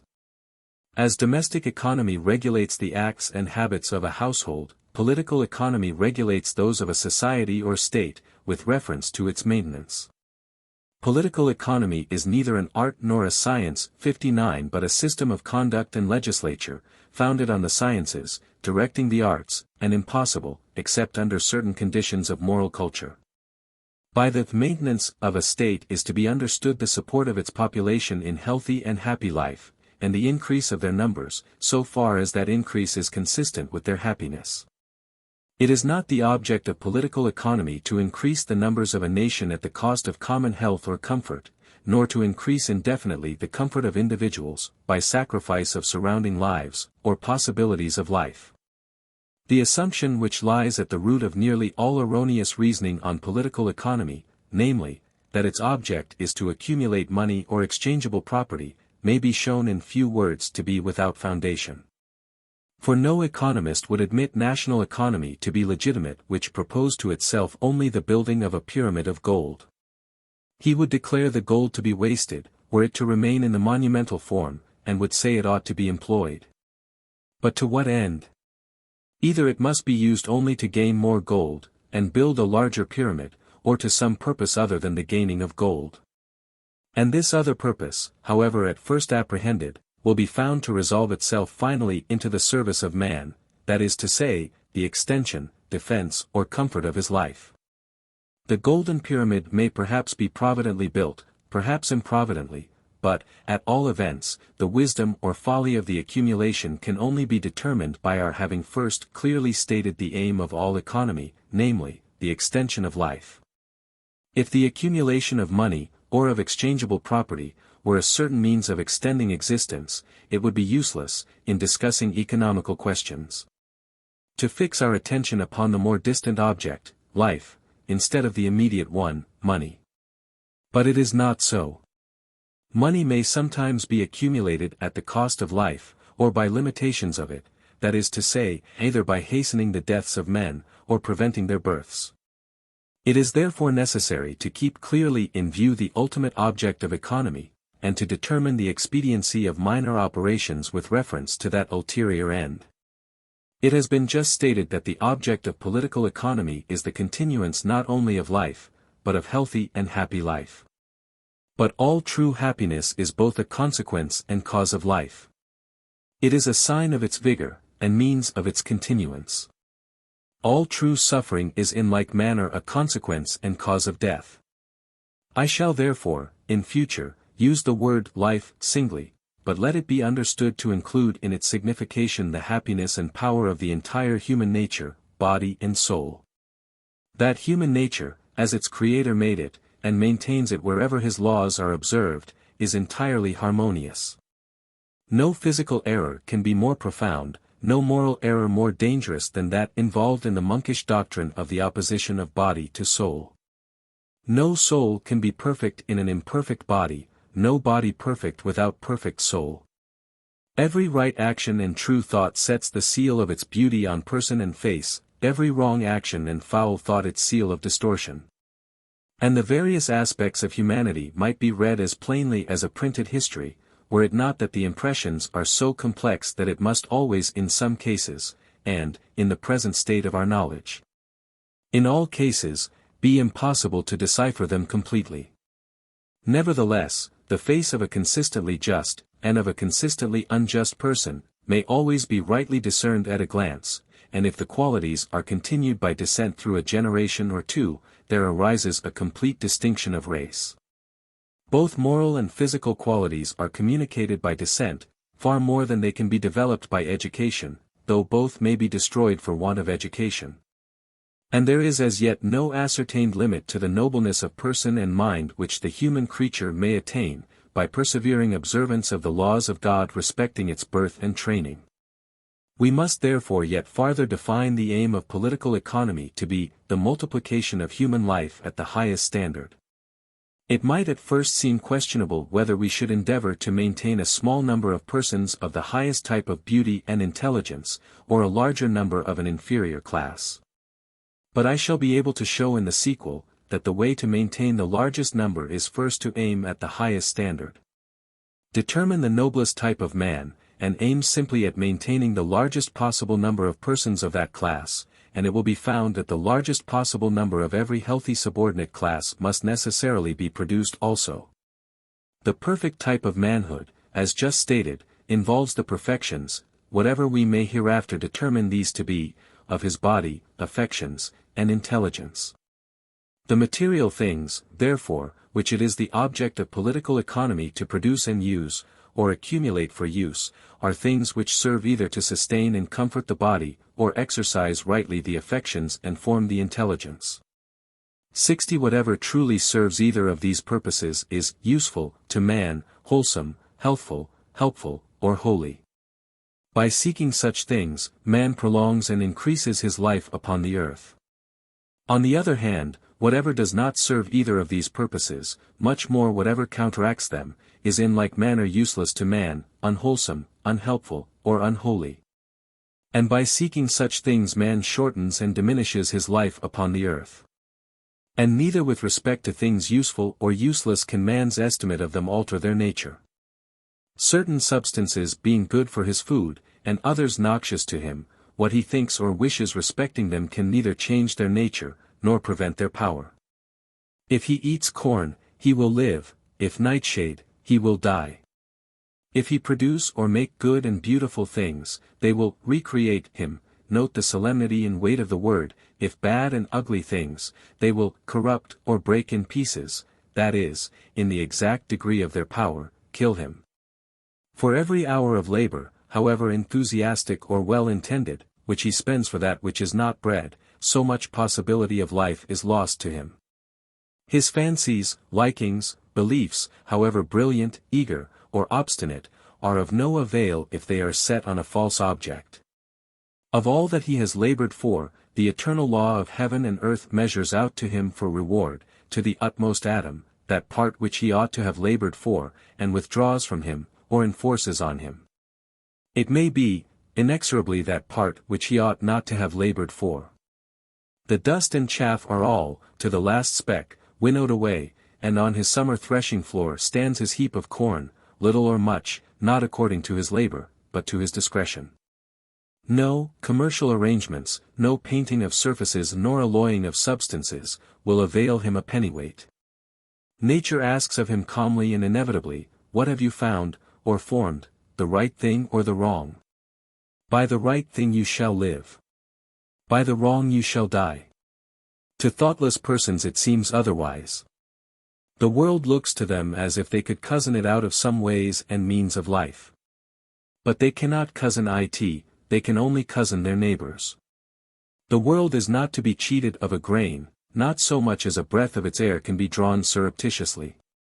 For every piece of wise work done, so much life is granted, for every piece of foolish work, nothing. For every piece of wicked work, so much death. This is as sure as the courses of day and night. But when the means of life are once produced, men, by their various struggles and industries of accumulation or exchange, may variously gather, waste, restrain, or distribute them. Necessitating, in proportion to the waste or restraint, accurately so much more death. The rate and range of additional death is measured by the rate and range of waste, and is inevitable. The only question, determined mostly by fraud in peace, and force in war, is, who is to die, and how? Such being the everlasting law of human existence, the essential work of the political economist is to determine what are in reality useful and life-giving things, and by what degrees and kinds of labor they are attainable and distributable. This investigation divides itself under three great heads: first, of wealth; secondly, of money; and thirdly, of riches. These terms are often used as synonymous, but they signify entirely different things. Wealth consists of things in themselves valuable, money, of documentary claims to the possession of such things. And riches is a relative term, expressing the magnitude of the possessions of one person or society as compared with those of other persons or societies. The study of wealth is a province of natural science, it deals with the essential properties of things. The study of money is a province of commercial science, it deals with conditions of engagement and exchange. The study of riches is a province of moral science, it deals with the due relations of men to each other in regard of material possessions, and with the just laws of their association for purposes of labor. I shall in this paper shortly sketch out the range of subjects which will come before us as we follow these three branches of inquiry. Section 1. Wealth. Wealth, it has been said, consists of things essentially valuable. We now, therefore, need a definition of value. Value signifies the strength or availing of anything towards the sustaining of life, and is always twofold. That is to say, primarily, intrinsic, and, secondarily, effectual. The reader must, by anticipation, be warned against confusing value with cost, or with price. Value is the life-giving power of anything. Cost, the quantity of labor required to produce it; price, the quantity of labor which its possessor will take in exchange for it. Cost and price are commercial conditions, to be studied under the head of money. Intrinsic value is the absolute power of anything to support life. A sheaf of wheat of given quality and weight has in it a measurable power of sustaining the substance of the body, a cubic foot of pure air, a fixed power of sustaining its warmth. And a cluster of flowers of given beauty, a fixed power of enlivening or animating the senses and heart. It does not in the least affect the intrinsic value of the wheat, the air, or the flowers, that men refuse or despise them. Used or not, their own power is in them, and that particular power is in nothing else. But in order that this value of theirs may become effectual, a certain state is necessary in the recipient of it. The digesting, the breathing, and perceiving functions must be perfect in the human creature before the food, air, or flowers can become their full value to it. The production of effectual value, therefore, always involves two needs. First, the production of a thing essentially useful, then the production of the capacity to use it. Where the intrinsic value and acceptant capacity come together, there is effectual value, or wealth. Where there is either no intrinsic value, or no acceptant capacity, there is no effectual value, that is to say, no wealth. A horse is no wealth to us if we cannot ride, nor a picture if we cannot see, nor can any noble thing be wealth, except to a noble person. As the aptness of the user increases, the effectual value of the thing used increases.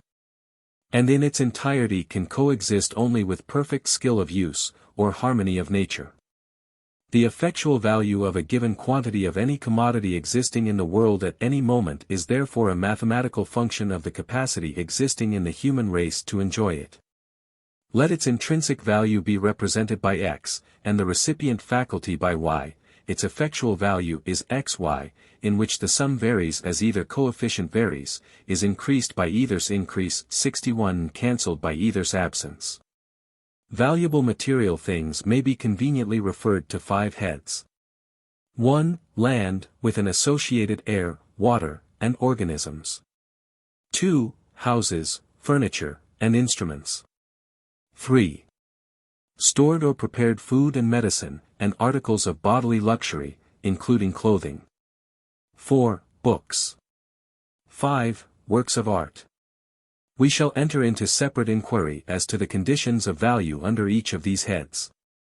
The following sketch of the entire subject may be useful for future reference. 1. Land. Its value is twofold. A. As producing food and mechanical power. B. As an object of sight and thought, producing intellectual power. A. Its value, as a means of producing food and mechanical power, varies with its form, as mountain or plain, with its substance, in soil or mineral contents, and with its climate. All these conditions of intrinsic value, in order to give effectual value, must be known and complied with by the men who have to deal with it, but at any given time, or place, the intrinsic value is fixed.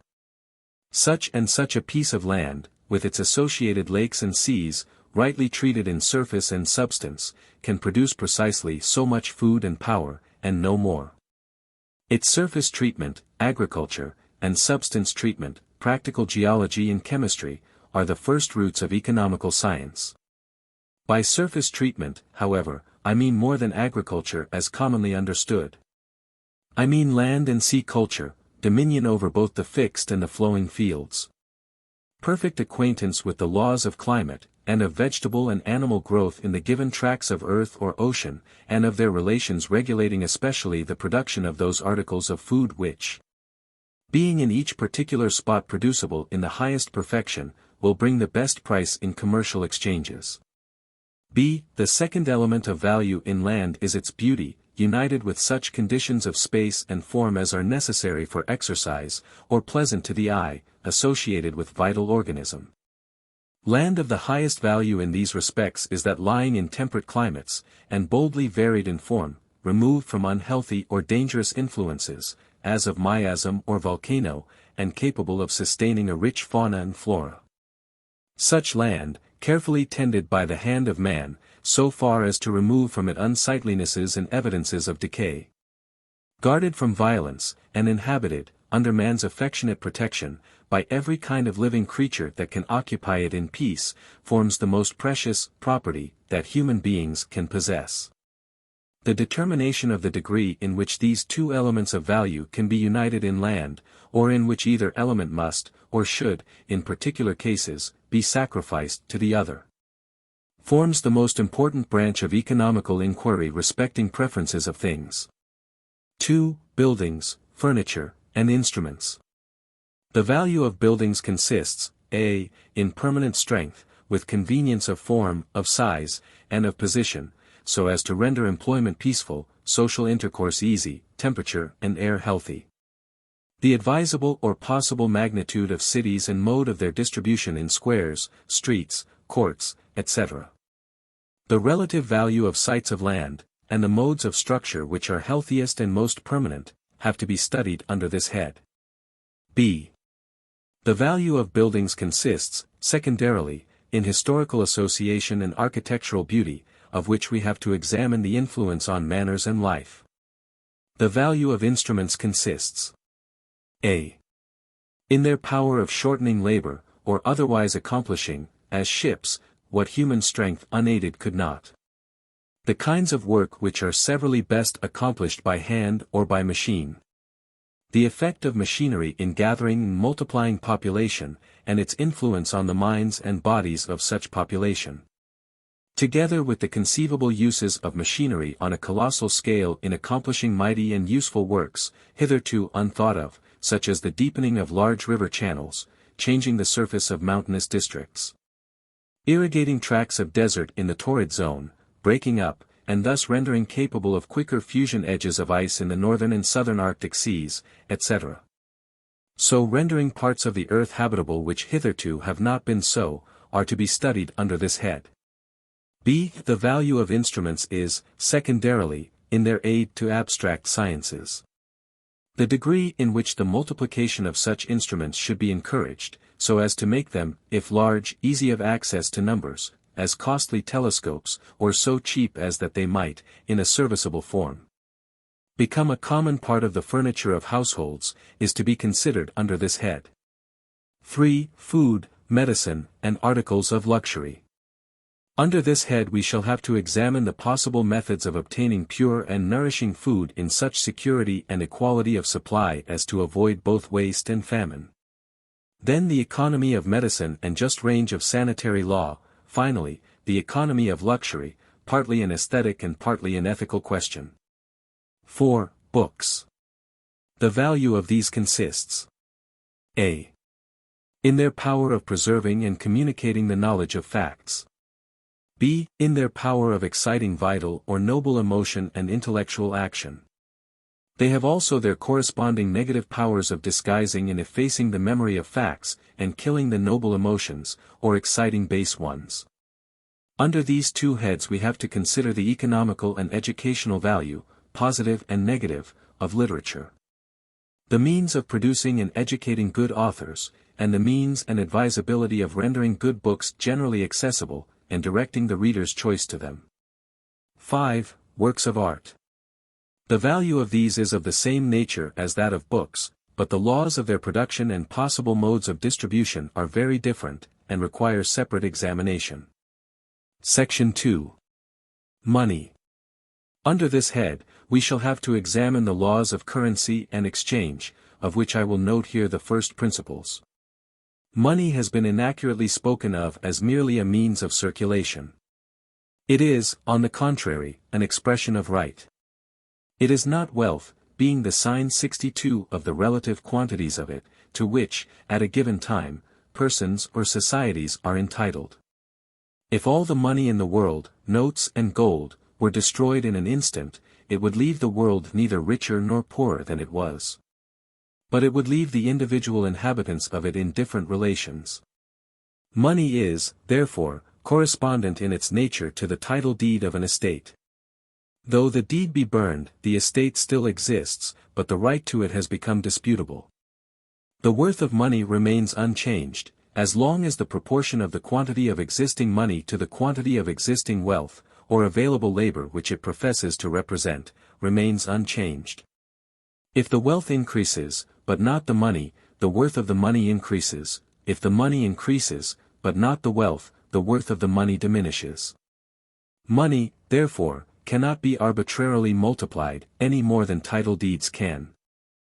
So long as the existing wealth or available labor is not fully represented by the currency may be increased without diminution of the assigned worth of its pieces. But when the existing wealth, or available labor, is once fully represented, every piece of money thrown into circulation diminishes the worth of every other existing piece, in the proportion it bears to the number of them, provided the new piece be received with equal credit. If not, the depreciation of worth takes place exclusively in the new piece, according to the inferiority of its credit. When, however, new money, composed of some substance of supposed intrinsic value, as of gold, is brought into the market, or when new notes are issued which are supposed to be deserving of credit, the desire to obtain money will, under certain circumstances, stimulate industry. An additional quantity of wealth is immediately produced, and if this be in proportion to the new claims advanced, the value of the existing currency is undepreciated.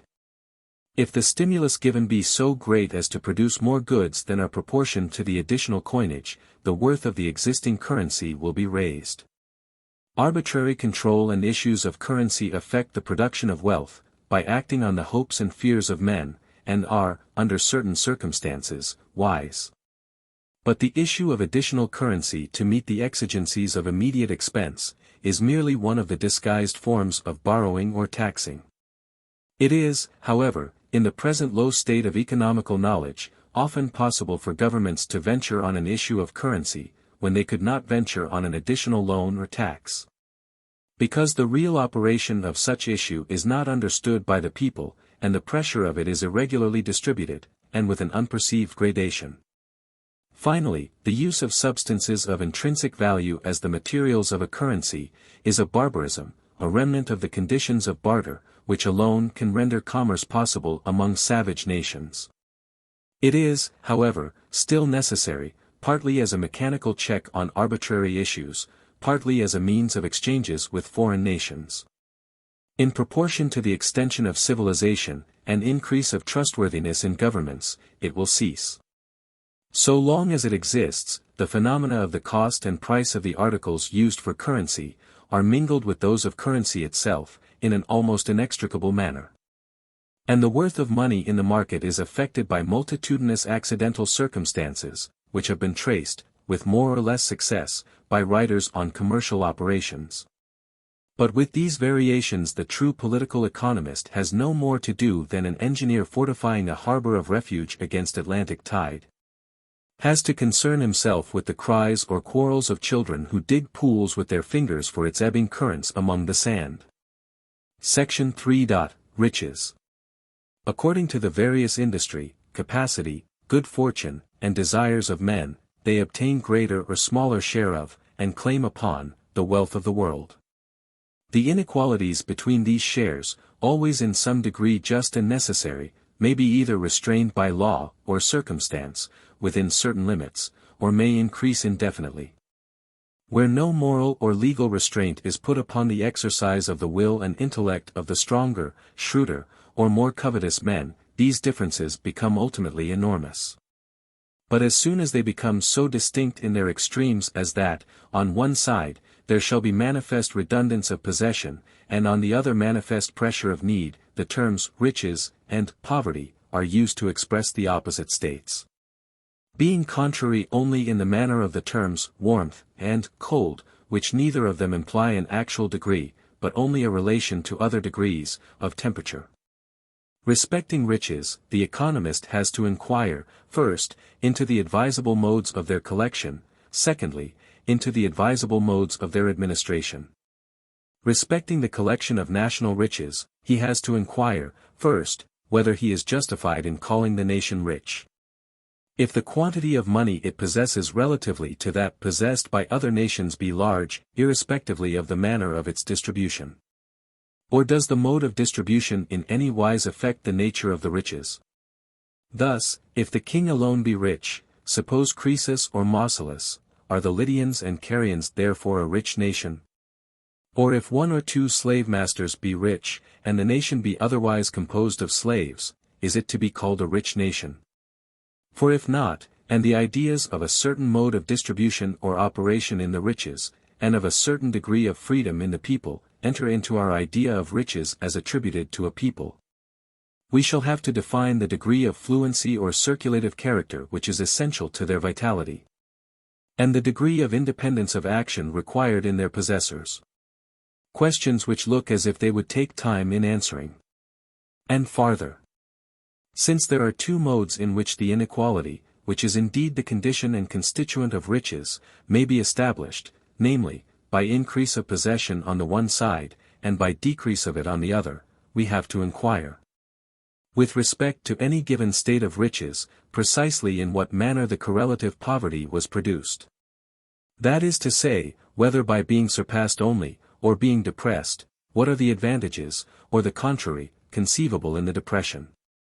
For instance, it being one of the commonest advantages of being rich to entertain a number of servants, we have to inquire, on the one side, what economical process produced the poverty of the persons who serve him. And what advantage each, on his own side, derives from the result. These being the main questions touching the collection of riches, the next, or last, part of the inquiry is into their administration. They have in the main three great economical powers which require separate examination, namely, the powers of selection, direction, and provision. A. Their power of selection relates to things of which the supply is limited, as the supply of best things is always. When it becomes matter of question to whom such things are to belong, the richest person has necessarily the first choice, unless some arbitrary mode of distribution be otherwise determined upon. The business of the economist is to show how this choice may be a wise one. B. Their power of direction arises out of the necessary relation of rich men to poor, which ultimately, in one way or another, involves the direction of, or authority over, the labor of the poor. And this nearly as much over their mental as their bodily labor. The business of the economist is to show how this direction may be a just one. C. Their power of provision or preparatory sight, for proaccumulation is by no means necessarily provision, is dependent upon their redundance. Which may of course by active persons be made available in preparation for future work or future profit, in which function riches have generally received the name of capital, that is to say, of head or source material. The business of the economist is to show how this provision may be a distant one. The examination of these three functions of riches will embrace every final problem of political economy. And, above, or before all, this curious and vital problem, whether, since the wholesome action of riches in these three functions will depend, it appears, on the wisdom, justice, and far-sightedness of the holders. And it is by no means to be assumed that persons primarily rich, must therefore be just and wise. It may not be ultimately possible so, or somewhat so, to arrange matters, as that persons primarily just and wise, should therefore be rich. Such being the general plan of the inquiry before us, I shall not limit myself to any consecutive following of it, having hardly any good hope of being able to complete so laborious a work as it must prove to me. But from time to time, as I have leisure, shall endeavor to carry forward this part or that, as may be immediately possible, indicating always with accuracy the place which the particular essay will or should take in the completed system. 2. Nature of wealth, variations of value, the national store, nature of labor, value and price, the currency. The last paper having consisted of little more than definition of terms, I purpose, in this, to expand and illustrate the given definitions, so as to avoid confusion in their use when we enter into the detail of our subject. The view which has been taken of the nature of wealth, namely, that it consists in an intrinsic value developed by a vital power, is directly opposed to two nearly universal conceptions of wealth.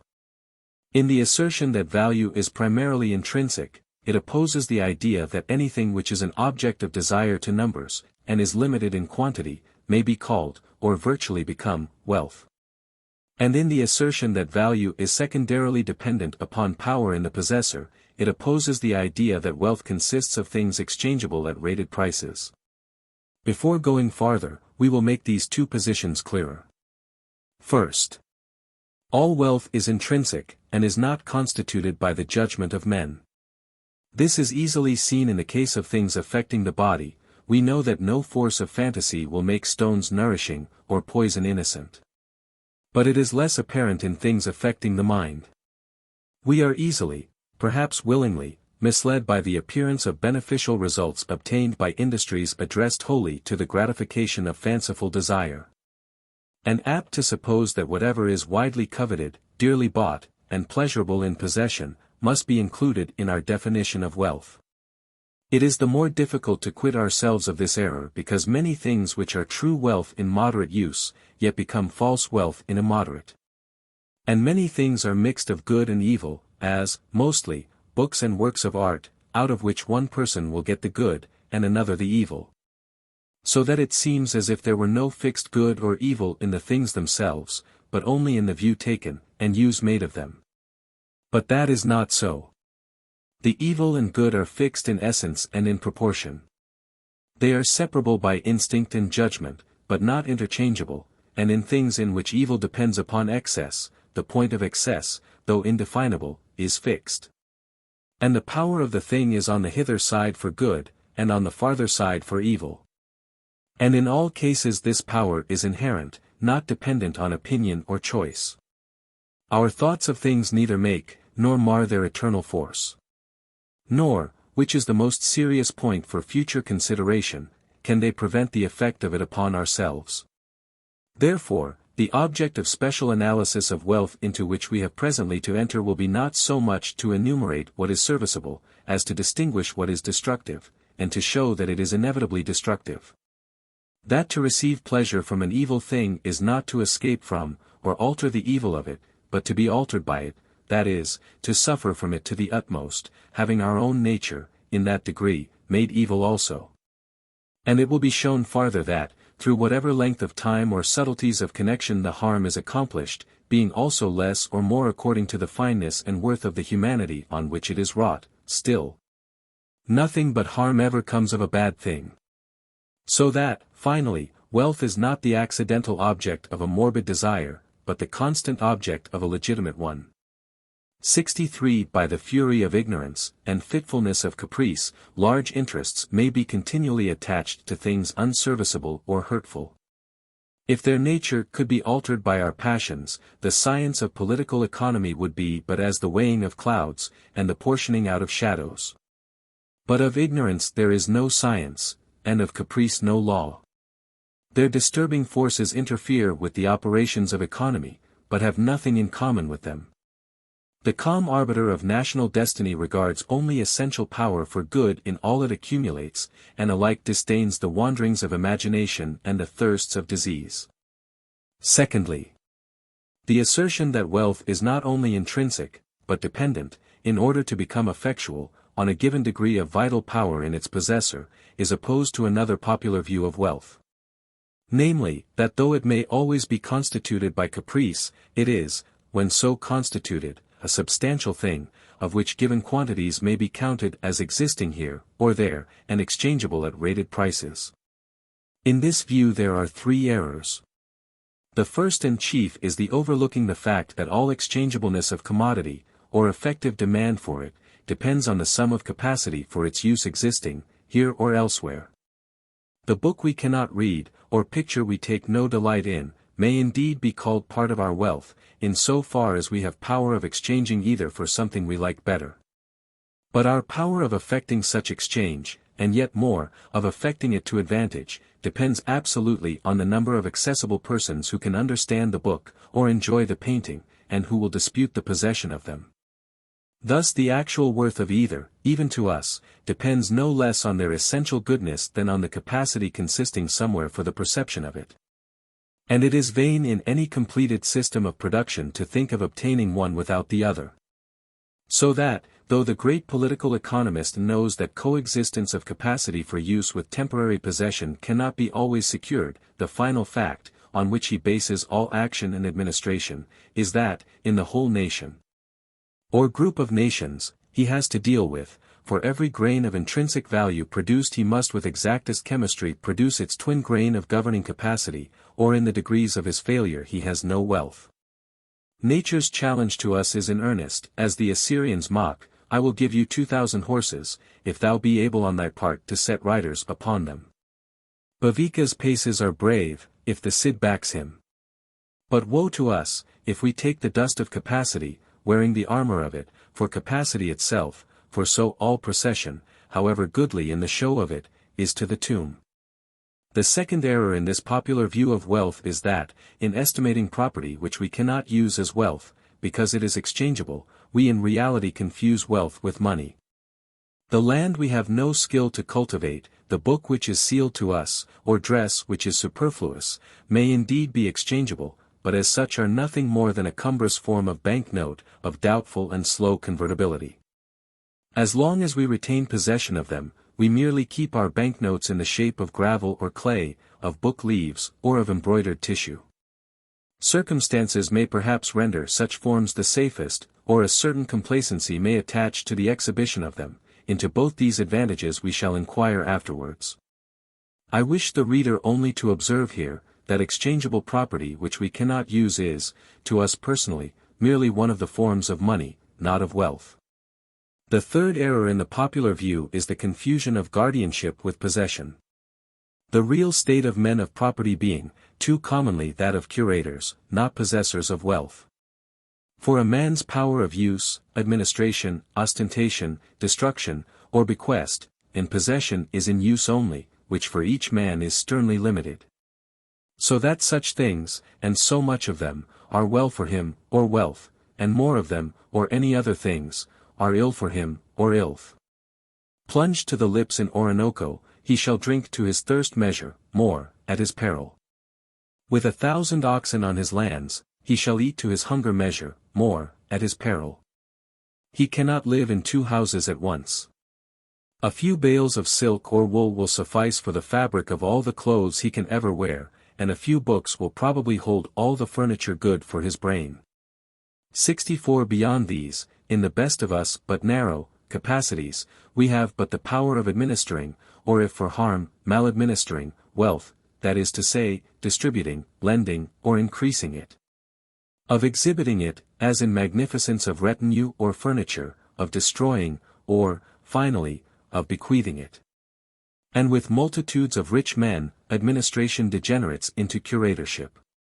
They merely hold their property in charge, as trustees, for the benefit of some person or persons to whom it is to be delivered upon their death, and the position, explained in clear terms, would hardly seem a covetable one. What would be the probable decision of a youth on his entrance into life, to whom the career hoped for him was proposed in terms such as these: you must work unremittingly, and with your utmost intelligence, during all your available years. You will thus accumulate wealth to a large amount, but you must touch none of it, beyond what is needful for your support. Whatever sums you may gain beyond those required for your decent and moderate maintenance shall be properly taken care of, and on your deathbed you shall have the power of determining to whom they shall belong, or to what purposes be applied.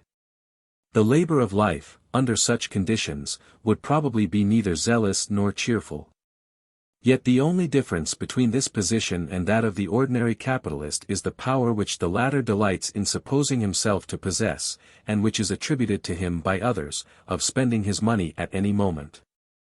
This pleasure, taken in the imagination of power to part with that which we have no intention of parting with, is one of the most curious though commonest forms of eidolon, or phantasm of wealth.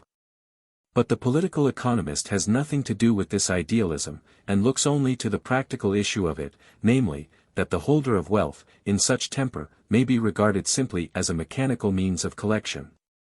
Or as a money chest with a slit in it, 65 set in the public thoroughfare, chest of which only death has the key, and probably chance the distribution of contents. In his function of lender, which, however, is one of administration, not use, as far as he is himself concerned, the capitalist takes, indeed, a more interesting aspect. But even in that function, his relations with the state are apt to degenerate into a mechanism for the convenient contraction of debt. A function the more mischievous, because a nation invariably appeases its conscience with respect to an unjustifiable expense by meeting it with borrowed funds. Expresses its repentance of a foolish piece of business by letting its tradesmen wait for their money, and always leaves its descendants to pay for the work which will be of the least service to them. 66. Quit of these 3 sources of misconception, the reader will have little farther difficulty in apprehending the real nature of effectual value. He may, however, at first not without surprise, perceive the consequences involved in the acceptance of our definition. For if the actual existence of wealth be dependent on the power of its possessor, it follows that the sum of wealth held by the nation, instead of being constant or calculable, varies hourly, nay, momentarily. with the number and character of its holders. And that in changing hands, it changes in quantity. And farther, since the worth of the currency is proportioned to the sum of material wealth which it represents, if the sum of the wealth changes, the worth of the currency changes.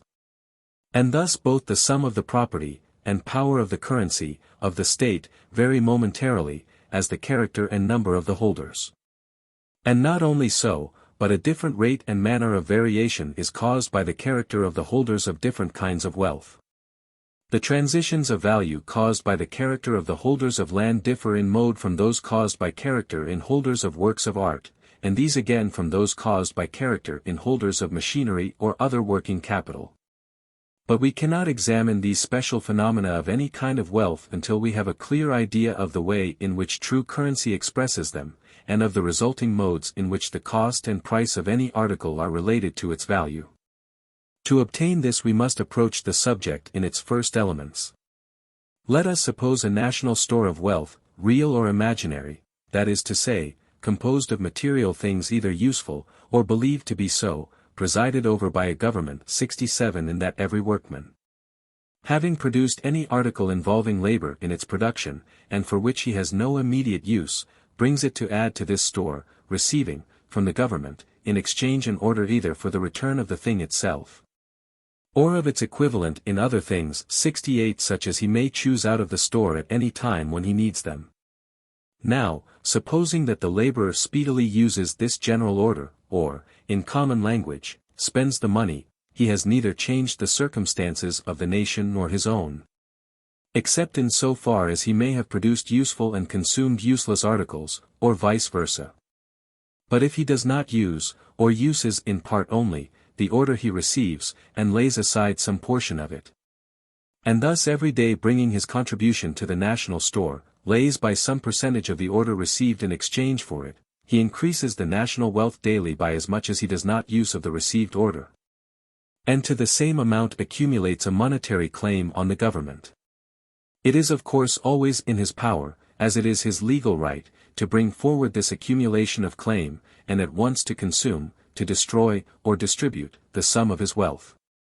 Supposing he never does so, but dies, leaving his claim to others, he has enriched the state during his life by the quantity of wealth over which that claim extends, or has, in other words, rendered so much additional life possible in the state.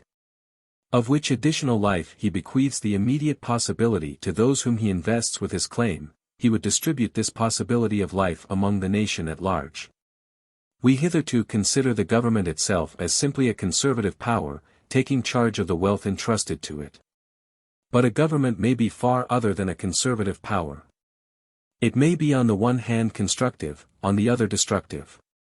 If a constructive or improving power, using all the wealth entrusted to it to the best advantage, the nation is enriched in root and branch at once, and the government is enabled for every order presented to return a quantity of wealth greater than the order was written for, according to the fructification obtained in the interim. 69. This ability may be either concealed, in which case the currency does not completely represent the wealth of the country, or it may be manifested by the continual payment of the excess of value on each order. In which case there is, irrespectively, observe, of collateral results afterwards to be examined, a perpetual rise in the worth of the currency, that is to say, a fall in the price of all articles represented by it. But if the government be destructive, or a consuming power, it becomes unable to return the value received on the presentation of the order. This inability may either, a. be concealed by meeting demands to the full, until it issue in bankruptcy, or in some form of national debt. Or, b. it may be concealed during oscillatory movements between destructiveness and productiveness, which result on the whole in stability.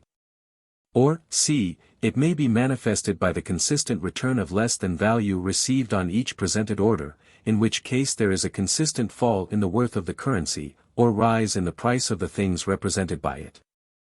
Now, if for this conception of a central government, we substitute that of another body of persons occupied in industrial pursuits, of whom each adds in his private capacity to the common store, so that the store itself, instead of remaining a public property of ascertainable quantity, for the guardianship of which a body of public men are responsible, becomes disseminated private property, each man giving in exchange for any article received from another a general order for its equivalent in whatever other article the claimant may desire, such general order being payable by any member of the society in whose possession the demanded article may be found. We at once obtain an approximation to the actual condition of a civilized mercantile community, from which approximation we might easily proceed into still completer analysis. I purpose, however, to arrive at every result by the gradual expansion of the simpler conception. But I wish the reader to observe, in the meantime, that both the social conditions thus supposed, and I will by anticipation say also all possible social conditions, agree in two great points. Namely, in the primal importance of the supposed national store or stock, and in its destructibility or improbability by the holders of it.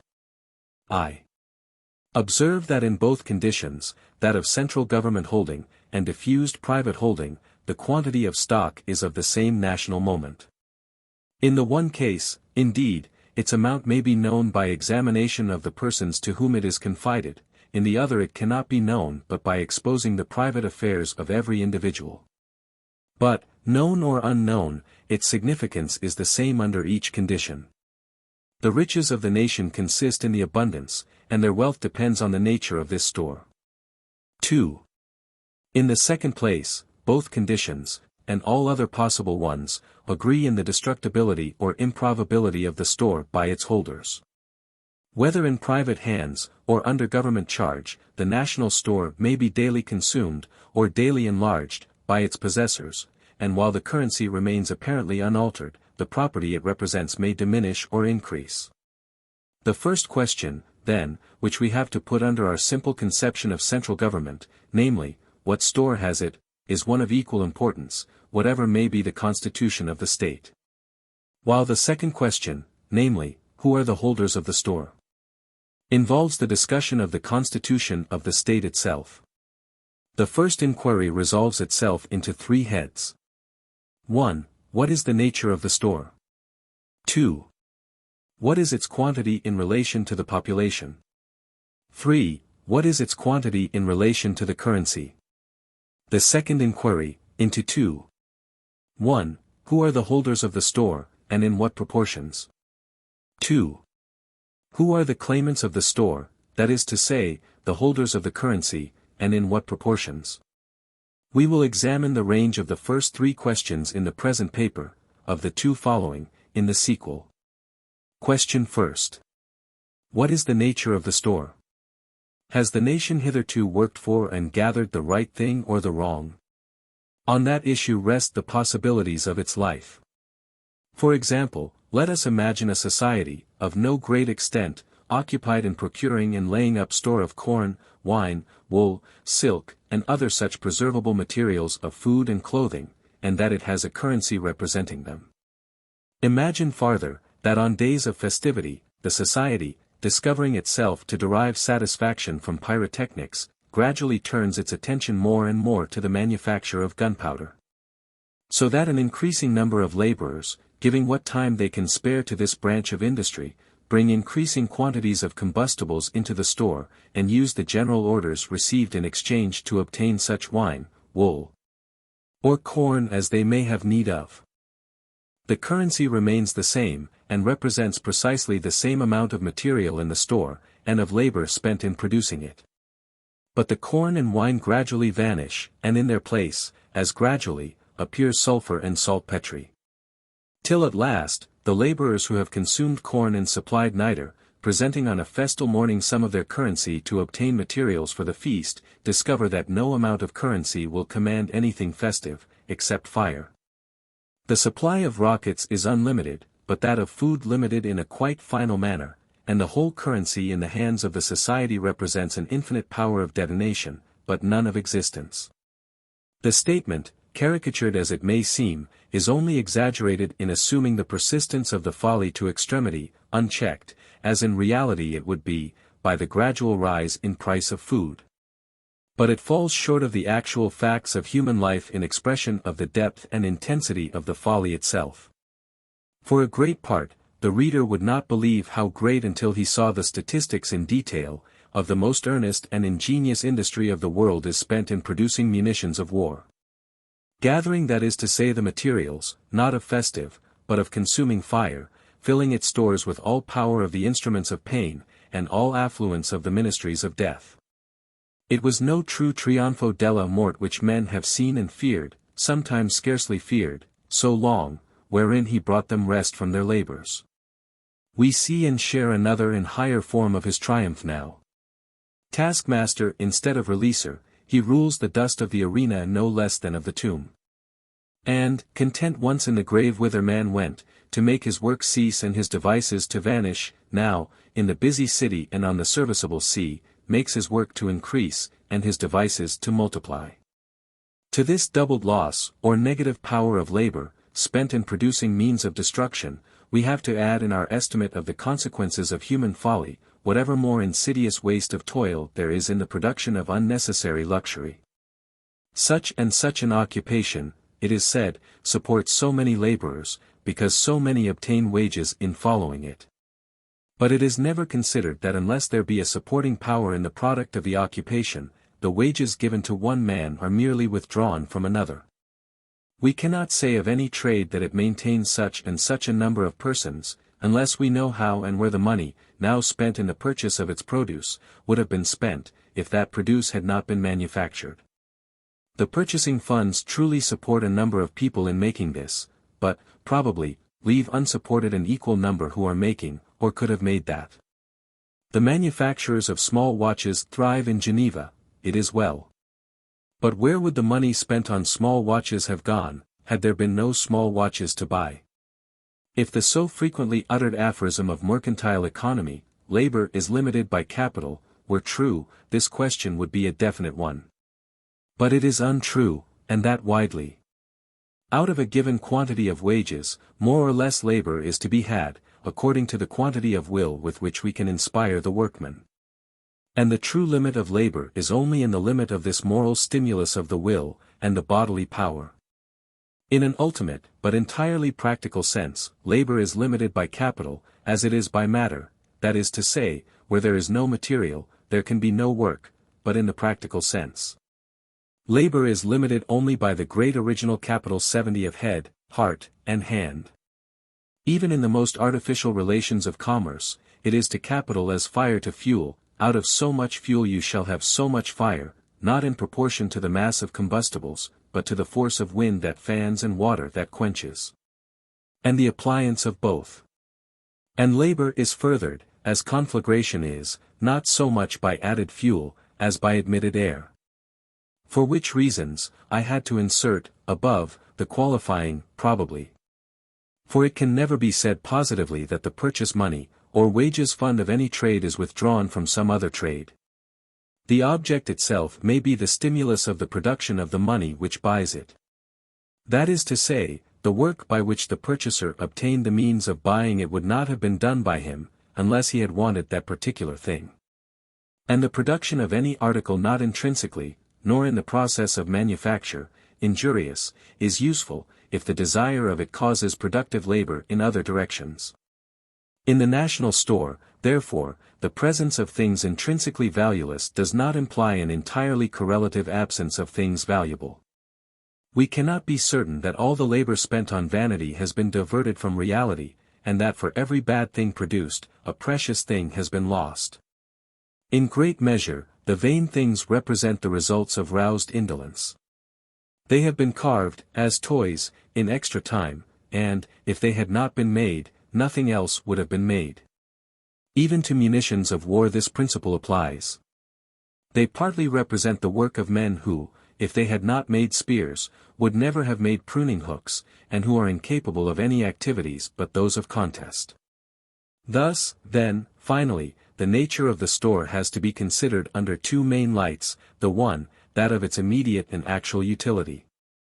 The other, that of the past national character which it signifies by its production, and future character which it must develop by its uses. And the issue of this investigation will be to show us that economy does not depend merely on principles of demand and supply, but primarily on what is demanded, and what is supplied. Question 2. What is the quantity of the store in relation to the population? It follows from what has been already stated that the accurate form in which this question has to be put is, what quantity of each article composing the store exists in proportion to the real need for it by the population. But we shall for the time assume, in order to keep all our terms at the simplest, that the store is wholly composed of useful articles, and accurately proportioned to the several needs of them. Now it does not follow, because the store is large in proportion to the number of people, that the people must be in comfort, nor because it is small, that they must be in distress. An active and economical race always produces more than it requires, and lives, if it is permitted to do so, in competence on the produce of its daily labor. The quantity of its store, great or small, is therefore in many respects indifferent to it, and cannot be inferred by its aspect. Similarly an inactive and wasteful population, which cannot live by its daily labor, but is dependent, partly or wholly, on consumption of its store, may be, by various difficulties hereafter to be examined, in realization of getting at such store, retained in a state of abject distress, though its possessions may be immense. But the results always involved in the magnitude of store are, the commercial power of the nation, its security, and its mental character. Its commercial power, in that according to the quantity of its store, may be the extent of its dealings. Its security, in that according to the quantity of its store are its means of sudden exertion or sustained endurance. And its character, in that certain conditions of civilization cannot be attained without permanent and continually accumulating store, of great intrinsic value, and of peculiar nature. Now, seeing that these three advantages arise from largeness of store in proportion to population, the question arises immediately, given the store, is the nation enriched by diminution of its numbers? Are a successful national speculation and a pestilence, economically the same thing? This is in part a sophistical question. Such as it would be to ask whether a man was richer when struck by disease which must limit his life within a predicable period than he was when in health. He is enabled to enlarge his current expenses, and has for all purposes a larger sum at his immediate disposal, for, given the fortune, the shorter the life the larger the annuity. Yet no man considers himself richer because he is condemned by his physician. The logical reply is that, since wealth is by definition only the means of life, a nation cannot be enriched by its own mortality. Or in shorter words, the life is more than the meat, and existence itself more wealth than the means of existence. Whence, of two nations who have equal store, the more numerous is to be considered the richer, provided the type of the inhabitant be as high, for, though the relative bulk of their store be less, its relative efficiency, or the amount of effectual wealth, must be greater. But if the type of the population be deteriorated by increase of its numbers, we have evidence of poverty in its worst influence.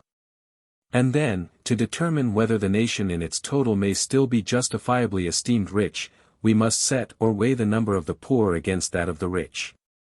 To effect which piece of scale work, it is of course necessary to determine, first, who are poor and who are rich, nor this only, but also how poor and how rich they are. Which will prove a curious thermometrical investigation. For we shall have to do for gold and for silver what we have done for quicksilver, determine, namely, their freezing point, their zero, their temperate and fever heat points.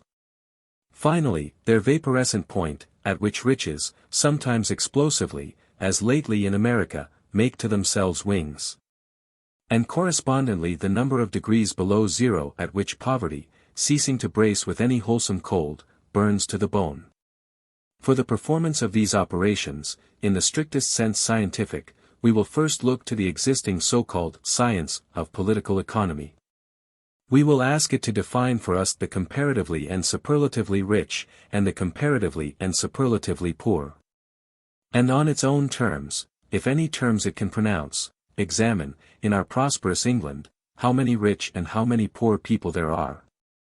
And whether the quantity and intensity of the poverty is indeed so overbalanced by the quantity and intensity of wealth, that we may permit ourselves a luxurious blindness to it, and call ourselves, complacently, a rich country.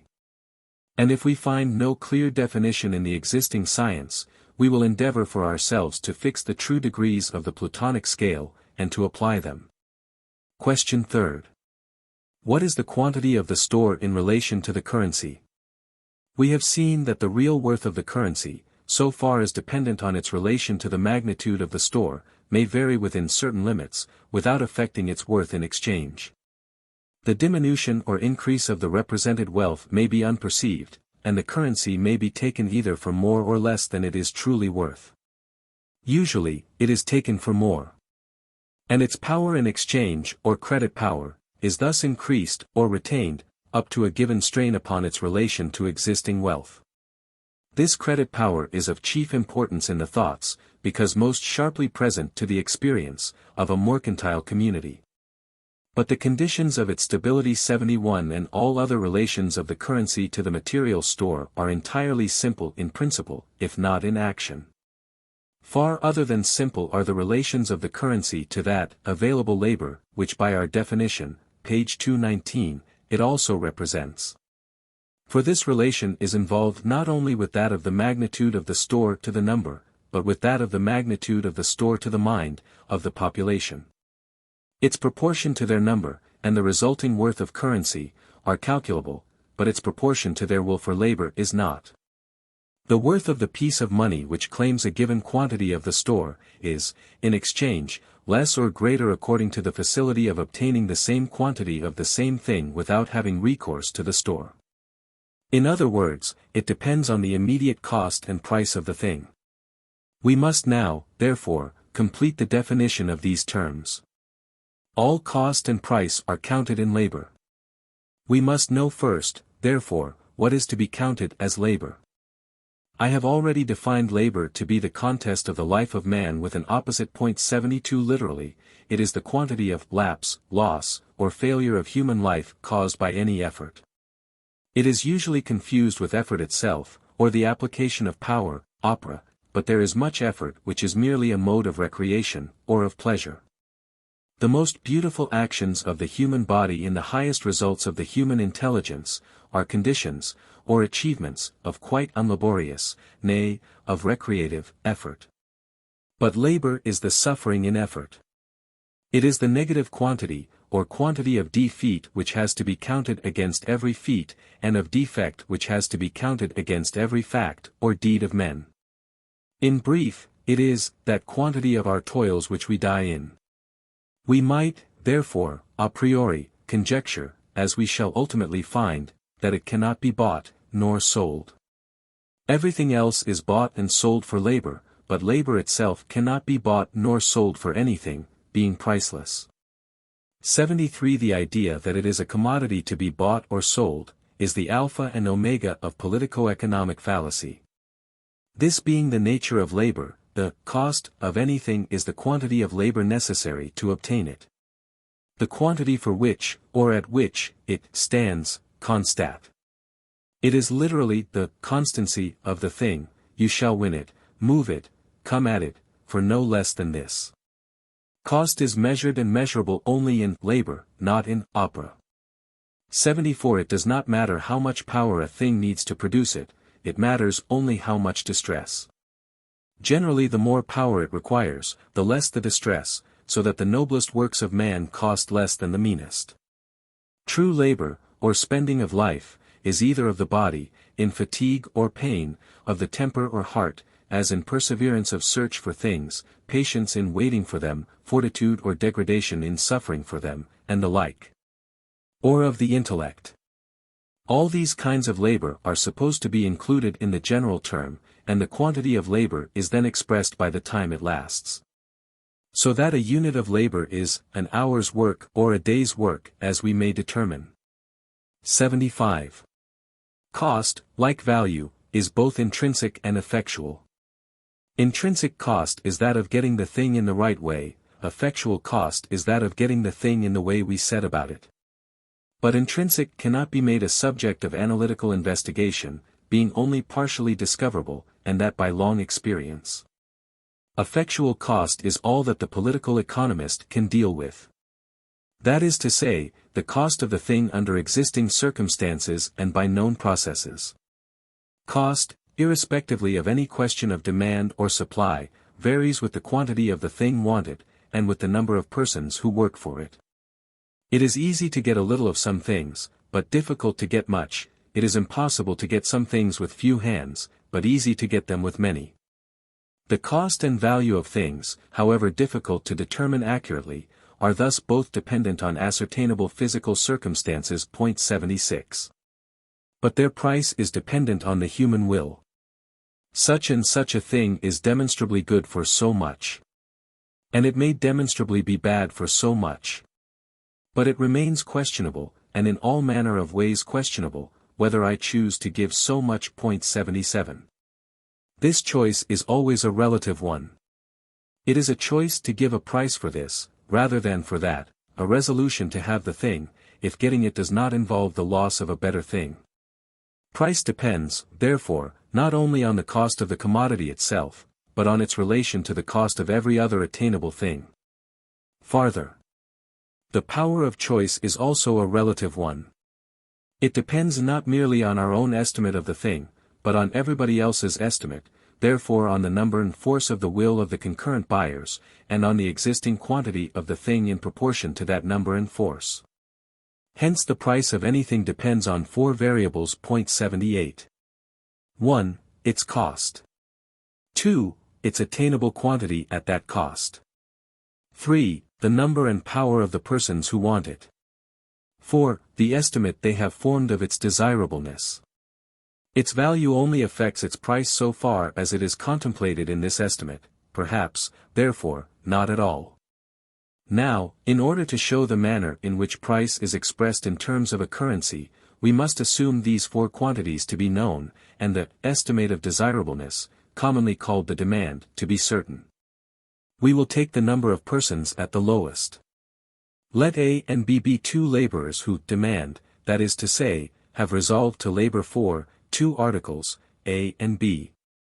Their demand for these articles, if the reader likes better, he may say their need, is to be absolute, existence depending on the getting these two things. Suppose, for instance, that they are bread and fuel in a cold country, and let A represent the least quantity of bread, and B the least quantity of fuel, which will support a man's life for a day. Let A be producible by an hour's labor but B only by 2 hours' labor, then the cost of A is 1 hour, and of B 2, cost, by our definition, being expressible in terms of time. If, therefore, each man worked both for his corn and fuel, each would have to work 3 hours a day. But they divide the labor for its greater ease. Point 79. Then if A works 3 hours, he produces 3A, which is 1 A more than both the men want. And if B works 3 hours, he produces only 1/2 B, or half of B less than both want. But if A works 3 hours and B 6, A has 3A, and B has 3B, a maintenance in the right proportion for both for a day and a half. So that each might take a half a day's rest. But as B has worked double time, the whole of this day's rest belongs in equity to him.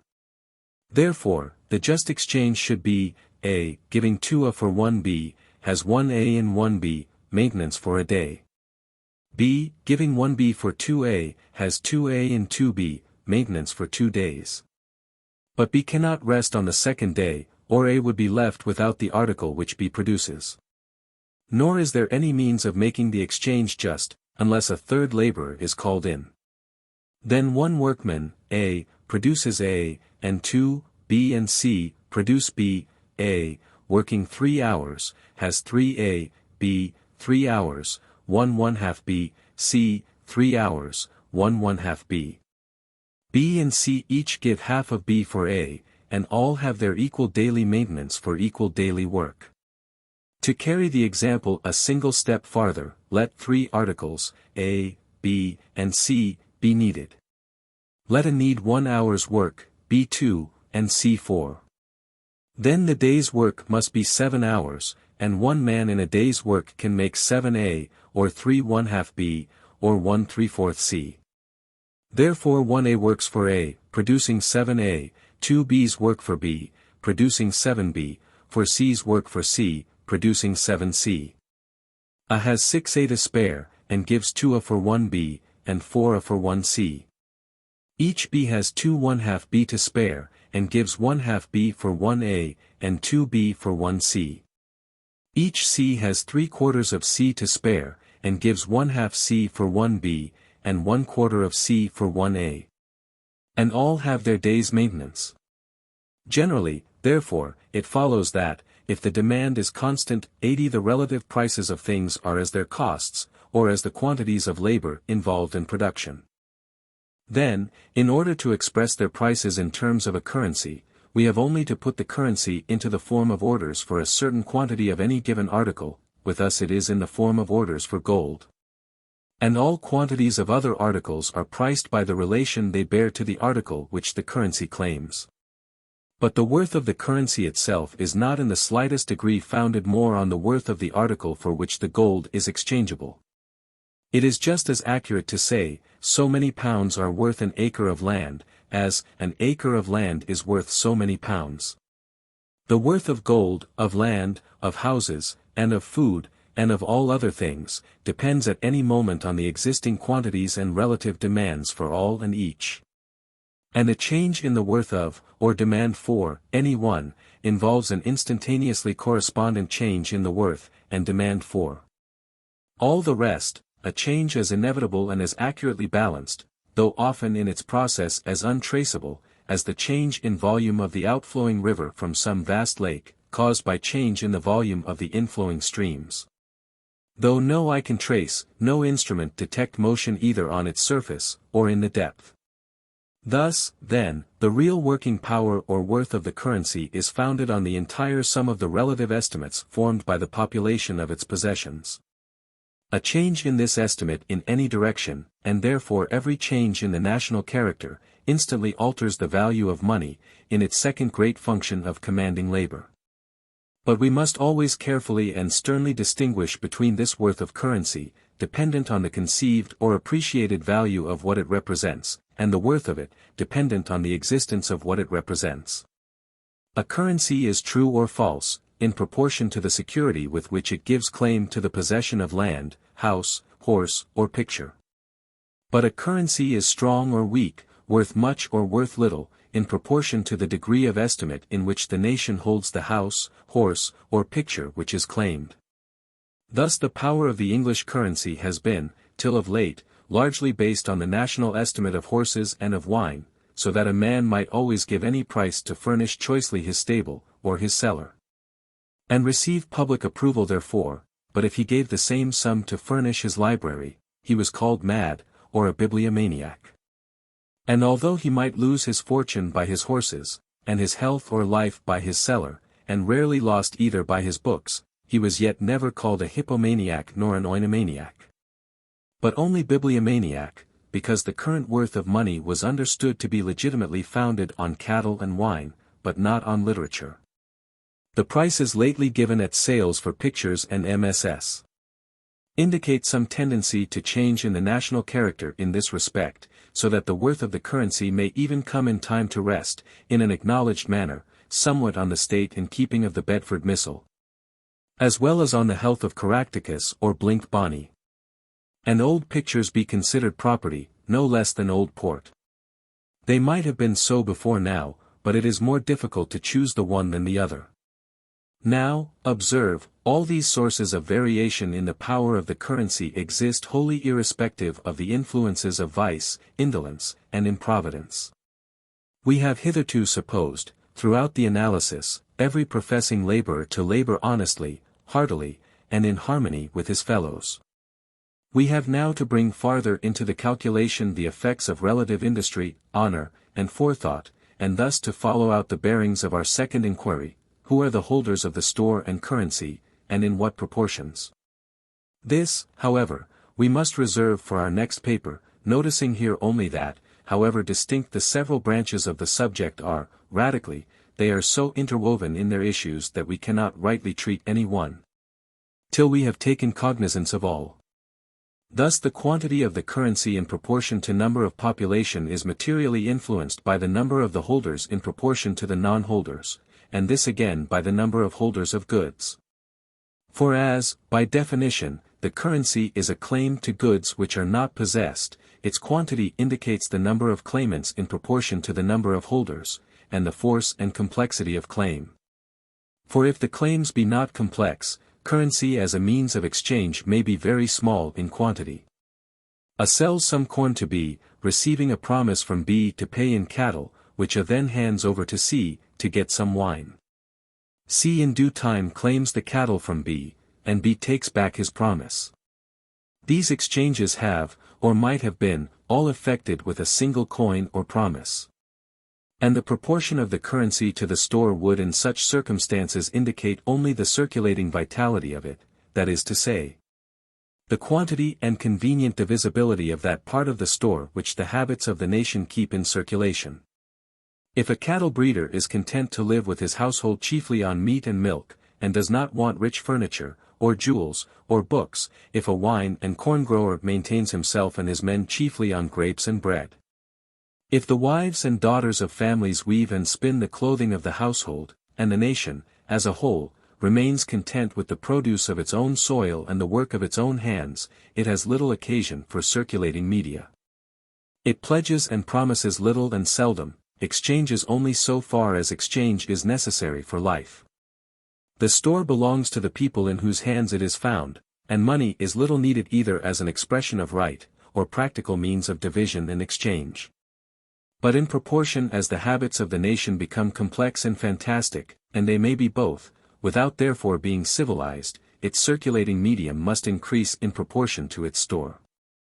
If everyone wants a little of everything, if food must be of many kinds, and dress of many fashions, if multitudes live by work which, ministering to fancy, has its pay measured by fancy, so that large prices will be given by one person for what is valueless to another, if there are great inequalities of knowledge, causing great inequalities of estimate, and finally, and worst of all, if the currency itself, from its largeness, and the power which the possession of it implies, becomes the sole object of desire with large numbers of the nation, so that the holding of it is disputed among them as the main object of life, in each and all these cases.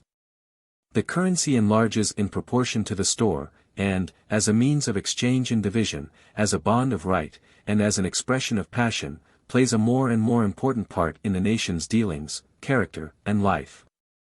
Against which part, when, as a bond of right, it becomes too conspicuous and too burdensome, the popular voice is apt to be raised in a violent and irrational manner, leading to revolution instead of remedy.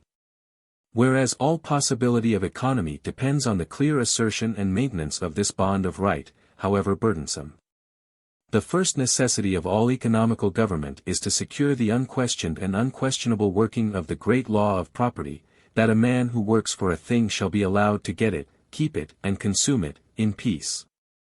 And that he who does not eat his cake today, shall be seen, without grudging, to have his cake tomorrow. This, I say, is the first point to be secured by social law. Without this, no political advance, nay, no political existence, is in any sort possible. Whatever evil, luxury, iniquity, may seem to result from it, this is nevertheless the first of all equities. And to the enforcement of this, by law and by police truncheon, the nation must always primarily set its mind, that the cupboard door may have a firm lock to it, and no man's dinner be carried off by the mob, on its way home from the baker's. Which, thus fearlessly asserting, we shall endeavor in the next paper to consider how far it may be practicable for the mob itself, also, in due breadth of dish, to have dinners to carry home. 3. The currency holders and storeholders. The disease of desire.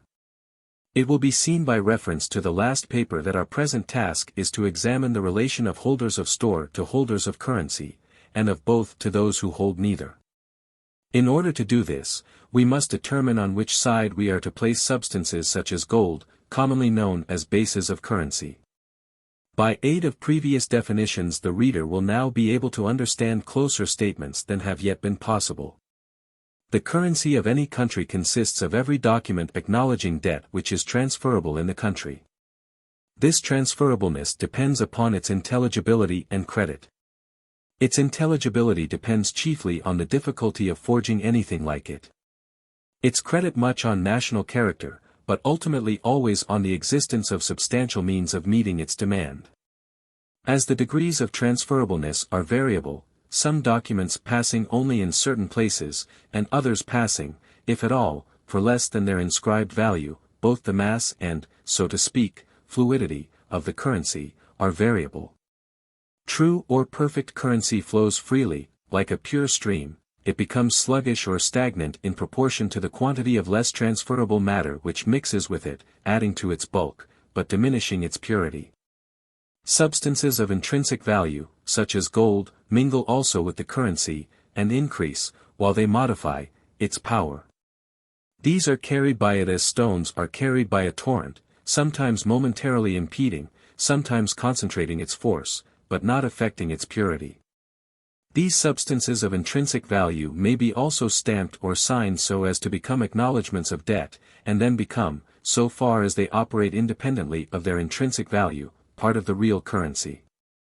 Deferring consideration of minor forms of currency, consisting of documents bearing private signature, we will examine the principle of legally authorized or national currency. This, in its perfect condition, is a form of public acknowledgment of debt, so regulated and divided that any person presenting a commodity of tried worth in the public market, shall, if he please, receive in exchange for it a document giving him claim for the return of its equivalent, 1. In any place, 2. At any time, and 3. In any kind. When currency is quite healthy and vital, the persons entrusted with its management are always able to give on demand either a. The assigning document for the assigned quantity of goods, or b. The assigned quantity of goods for the assigning document. If they cannot give document for goods, the national exchange is at fault. If they cannot give goods for document, the national credit is at fault. The nature and power of the document are therefore to be examined under the three relations which it bears to place, time, and kind. 1. It gives claim to the return of equivalent wealth in any place. Its use in this function is to save carriage, so that parting with a bushel of corn in London, we may receive an order for a bushel of corn for the Antipodes, or elsewhere. To be perfect in this use, the substance of currency must be to the maximum portable, credible, and intelligible. Its non-acceptance or discredit results always from some form of ignorance or dishonor. So far as such interruptions rise out of differences in denomination, there is no ground for their continuance among civilized nations. It may be convenient in one country to use chiefly copper for coinage, in another silver, and in another gold, reckoning accordingly in centimes, francs, or sequins. But that a French franc should be different in weight from an English shilling, and an Austrian Zwanziger vary in weight and alloy from both, is wanton loss of commercial power. 2. It gives claim to the return of equivalent wealth at any time. In this second use, currency is the exponent of accumulation. It renders the laying up of store at the command of individuals unlimitedly possible. Whereas, but for its intervention, all gathering would be confined within certain limits by the bulk of poverty, or by its decay, or the difficulty of its guardianship. I will pull down my barns and build greater, cannot be a daily saying. And all material investment is enlargement of care.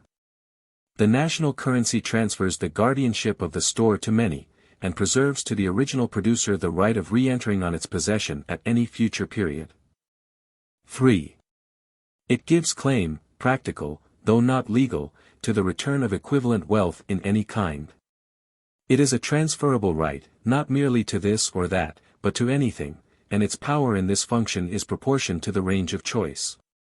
If you give a child an apple or a toy, you give him a determinate pleasure, but if you give him a penny, an indeterminate one, proportioned to the range of selection offered by the shops in the village. The power of the world's currency is similarly in proportion to the openness of the world's fair, and commonly enhanced by the brilliancy of external aspect, rather than solidity of its wares. We have said that the currency consists of orders for equivalent goods. If equivalent, their quality must be guaranteed. The kinds of goods chosen for specific claim must, therefore, be capable of test, while, also, that a store may be kept in hand to meet the call of the currency, smallness of bulk, with great relative value, is desirable. And indestructibility, over at least a certain period, essential. Such indestructibility and facility of being tested are united in gold, its intrinsic value is great, and its imaginary value is greater.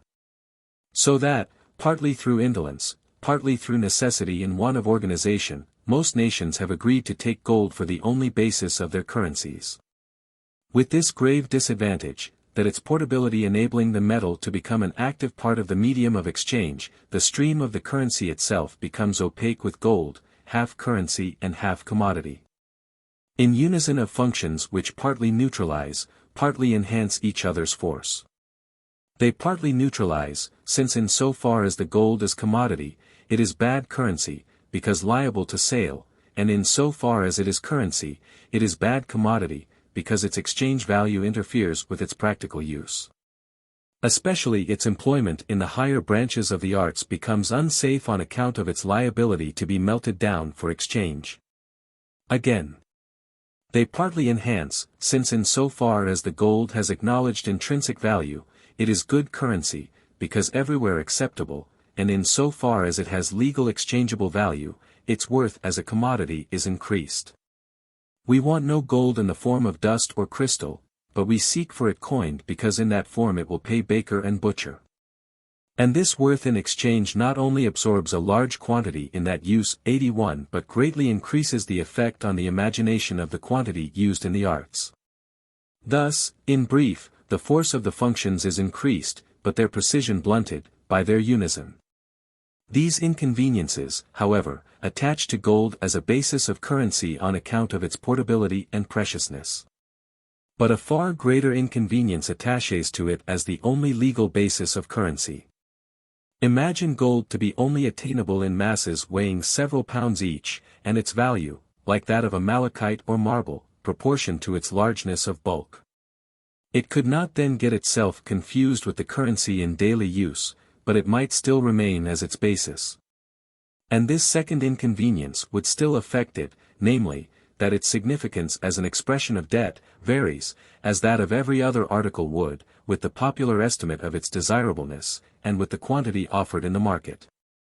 My power of obtaining other goods for gold depends always on the strength of public passion for gold, and on the limitation of its quantity, so that when either of two things happen, that the world esteems gold less, or finds it more easily, my right of claim is in that degree effaced. And it has been even gravely maintained that a discovery of a mountain of gold would cancel the national debt, in other words, that men may be paid for what costs much in what costs nothing. Now, if it is true that there is little chance of sudden convulsion in this respect, the world will not rapidly increase in wisdom so as to despise gold, and perhaps may even desire it more eagerly the more easily it is obtained. Nevertheless, the right of debt ought not to rest on a basis of imagination, nor should the frame of a national currency vibrate with every miser's panic and every merchant's imprudence. There are two methods of avoiding this insecurity, which would have been fallen upon long ago if, instead of calculating the conditions of the supply of gold, men had only considered how the world might live and manage its affairs without gold at all. 82:1 is to base the currency on substances of truer intrinsic value, the other, to base it on several substances instead of one. If I can only claim gold, the discovery of a continent of cornfields need not trouble me. If, however, I wish to exchange my bread for other things, a good harvest will for the time limit my power in this respect. But if I can claim either bread, iron, or silk at pleasure, the standard of value has 3 feet instead of 1, and will be proportionally firm. Thus, ultimately the steadiness of currency depends upon the breadth of its base. But the difficulty of organization increasing with this breadth, the discovery of the condition at once safest and most convenient 83 can only be by long analysis which must for the present be deferred. Gold or silver 84 may always be retained in limited use, as a luxury of coinage and questionless standard, of one weight and alloy among nations, varying only in the die. The purity of coinage when metallic, is closely indicative of the honesty of the system of revenue, and even of the general dignity of the state. 85. Whatever the article or articles may be which the national currency promises to pay, a premium on that article indicates bankruptcy of the government in that proportion. The division of the assets being restrained only by the remaining confidence of the holders of notes in the return of prosperity to the firm. Incontrovertible currencies, those of forced acceptance, or of unlimited issue, are merely various modes of disguising taxation, and delaying its pressure, until it is too late to interfere with its causes. To do away with the possibility of such disguise would have been among the first results of a true economical science, had any such existed. But there have been too many motives for the concealment, so long as it could by any artifices be maintained, to permit hitherto even the founding of such a science. And, indeed, it is only through evil conduct, willfully persisted in, that there is any embarrassment either in the theory or the working of currency. No exchequer is ever embarrassed, nor is any financial question difficult of solution, when people keep their practice honest, and their heads cool. But when governments lose all office of pilotage, protection, scrutiny, and witness, and live only in magnificence of proclaimed larceny, effulgent mendacity, and polished mendicity. Or when the people choosing speculation, the usual redundant in the spelling, instead of toil, pursue no dishonesty with chastisement, that each may with impunity take his dishonest turn.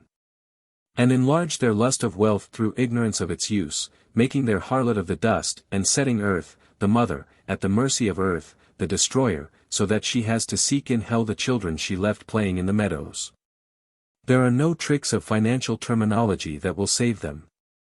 All signature and mintage do but magnify the ruin they retard, and even the riches that remain, stagnant or current, change only from the slime of Avernus to the sand of Phlegethon, quicksand at the embouchure. Land fluently recommended by recent auctioneers as eligible for building leases. Finally, then, the power of true currency is fourfold. 1. Credit power. Its worth in exchange, dependent on public opinion of the stability and honesty of the issuer. 2. Real worth.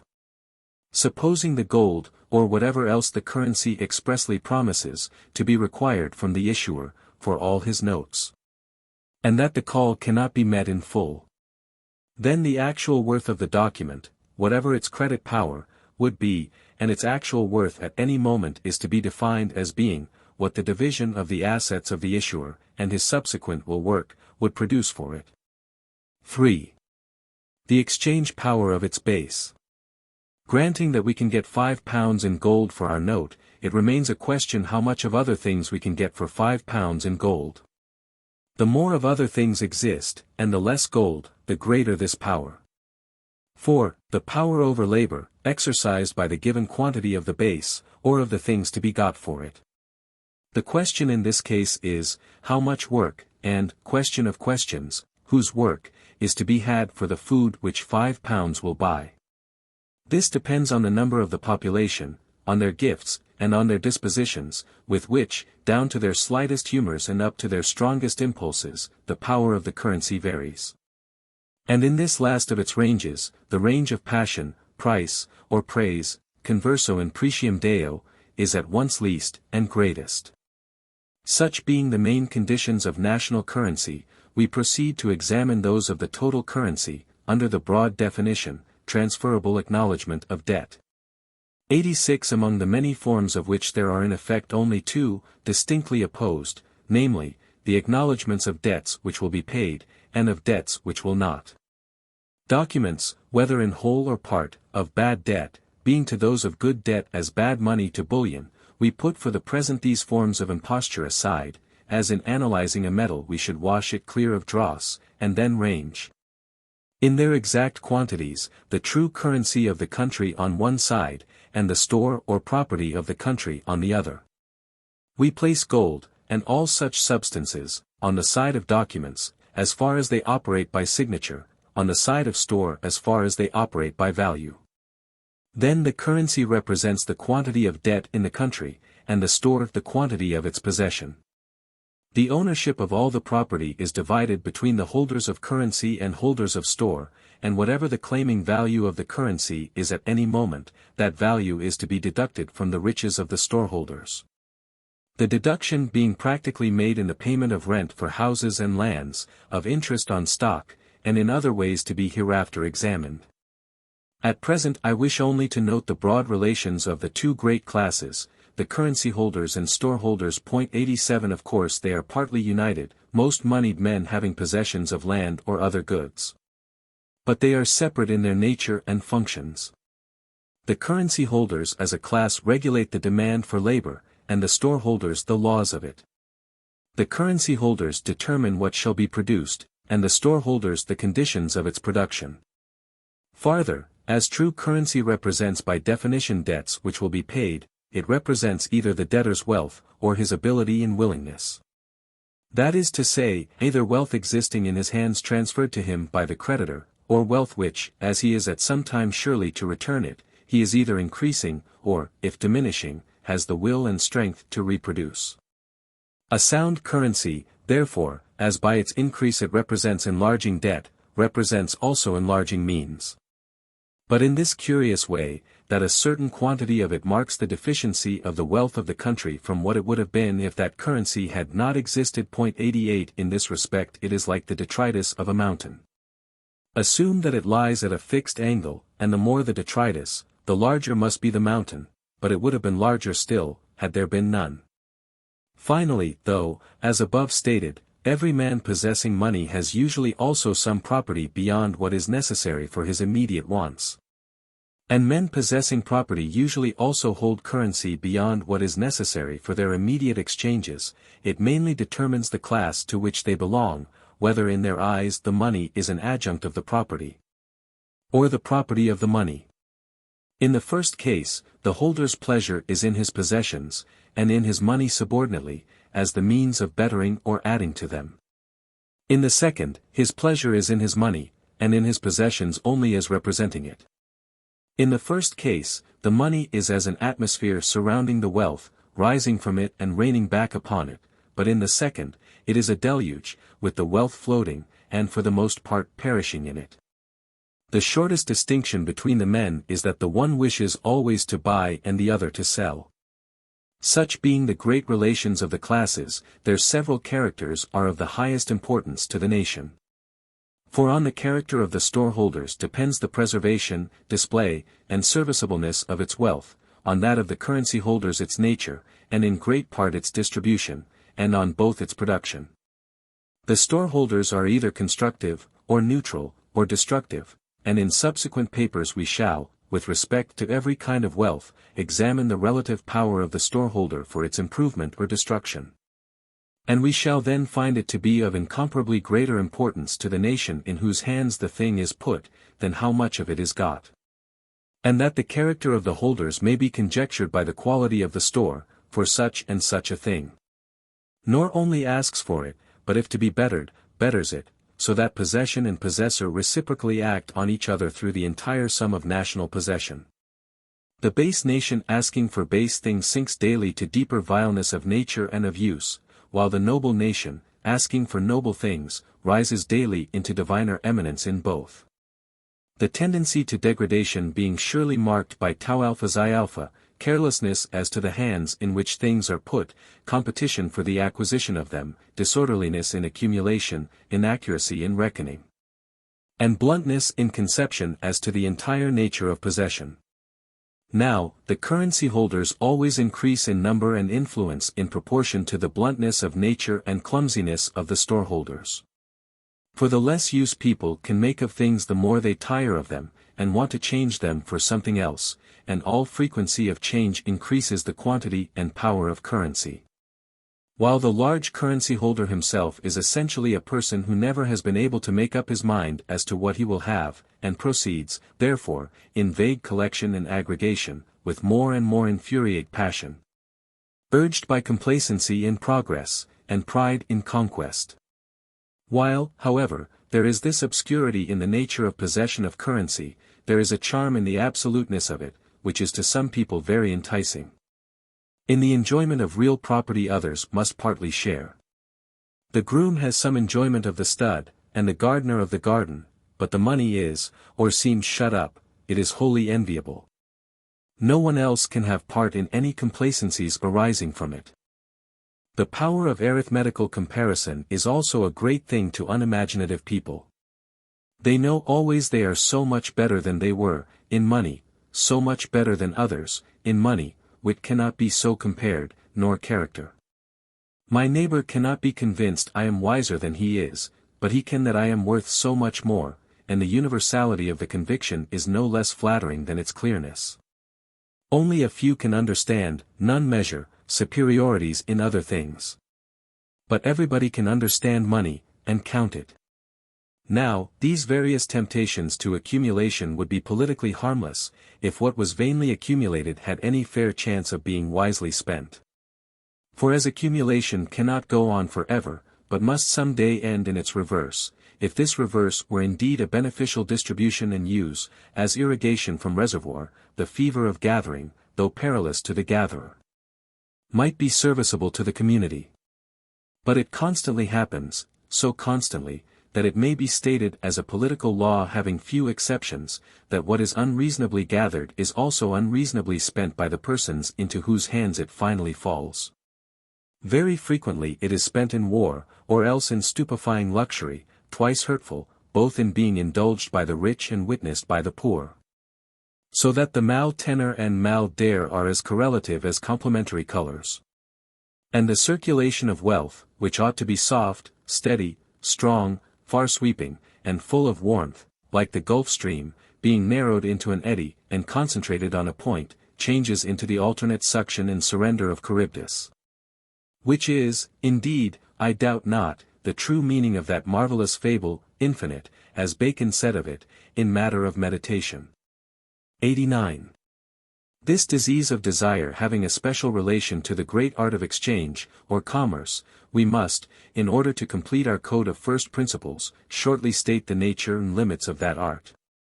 As the currency conveys right of choice out of many things in exchange for one, so commerce is the agency by which the power of choice is obtained, and countries producing only timber can obtain for their timber silk and gold. Or, naturally producing only jewels and frankincense, can obtain for them cattle and corn. In this function commerce is of more importance to a country in proportion to the limitations of its products and the restlessness of its fancy. Generally of greater importance towards northern latitudes. Commerce is necessary, however, not only to exchange local products, but local skill. Labor requiring the agency of fire can only be given abundantly in cold countries. Labor requiring suppleness of body and sensitiveness of touch only in warm ones, labor involving accurate vivacity of thought only in temperate ones. While peculiar imaginative actions are produced by extremes of heat and cold, and of light and darkness.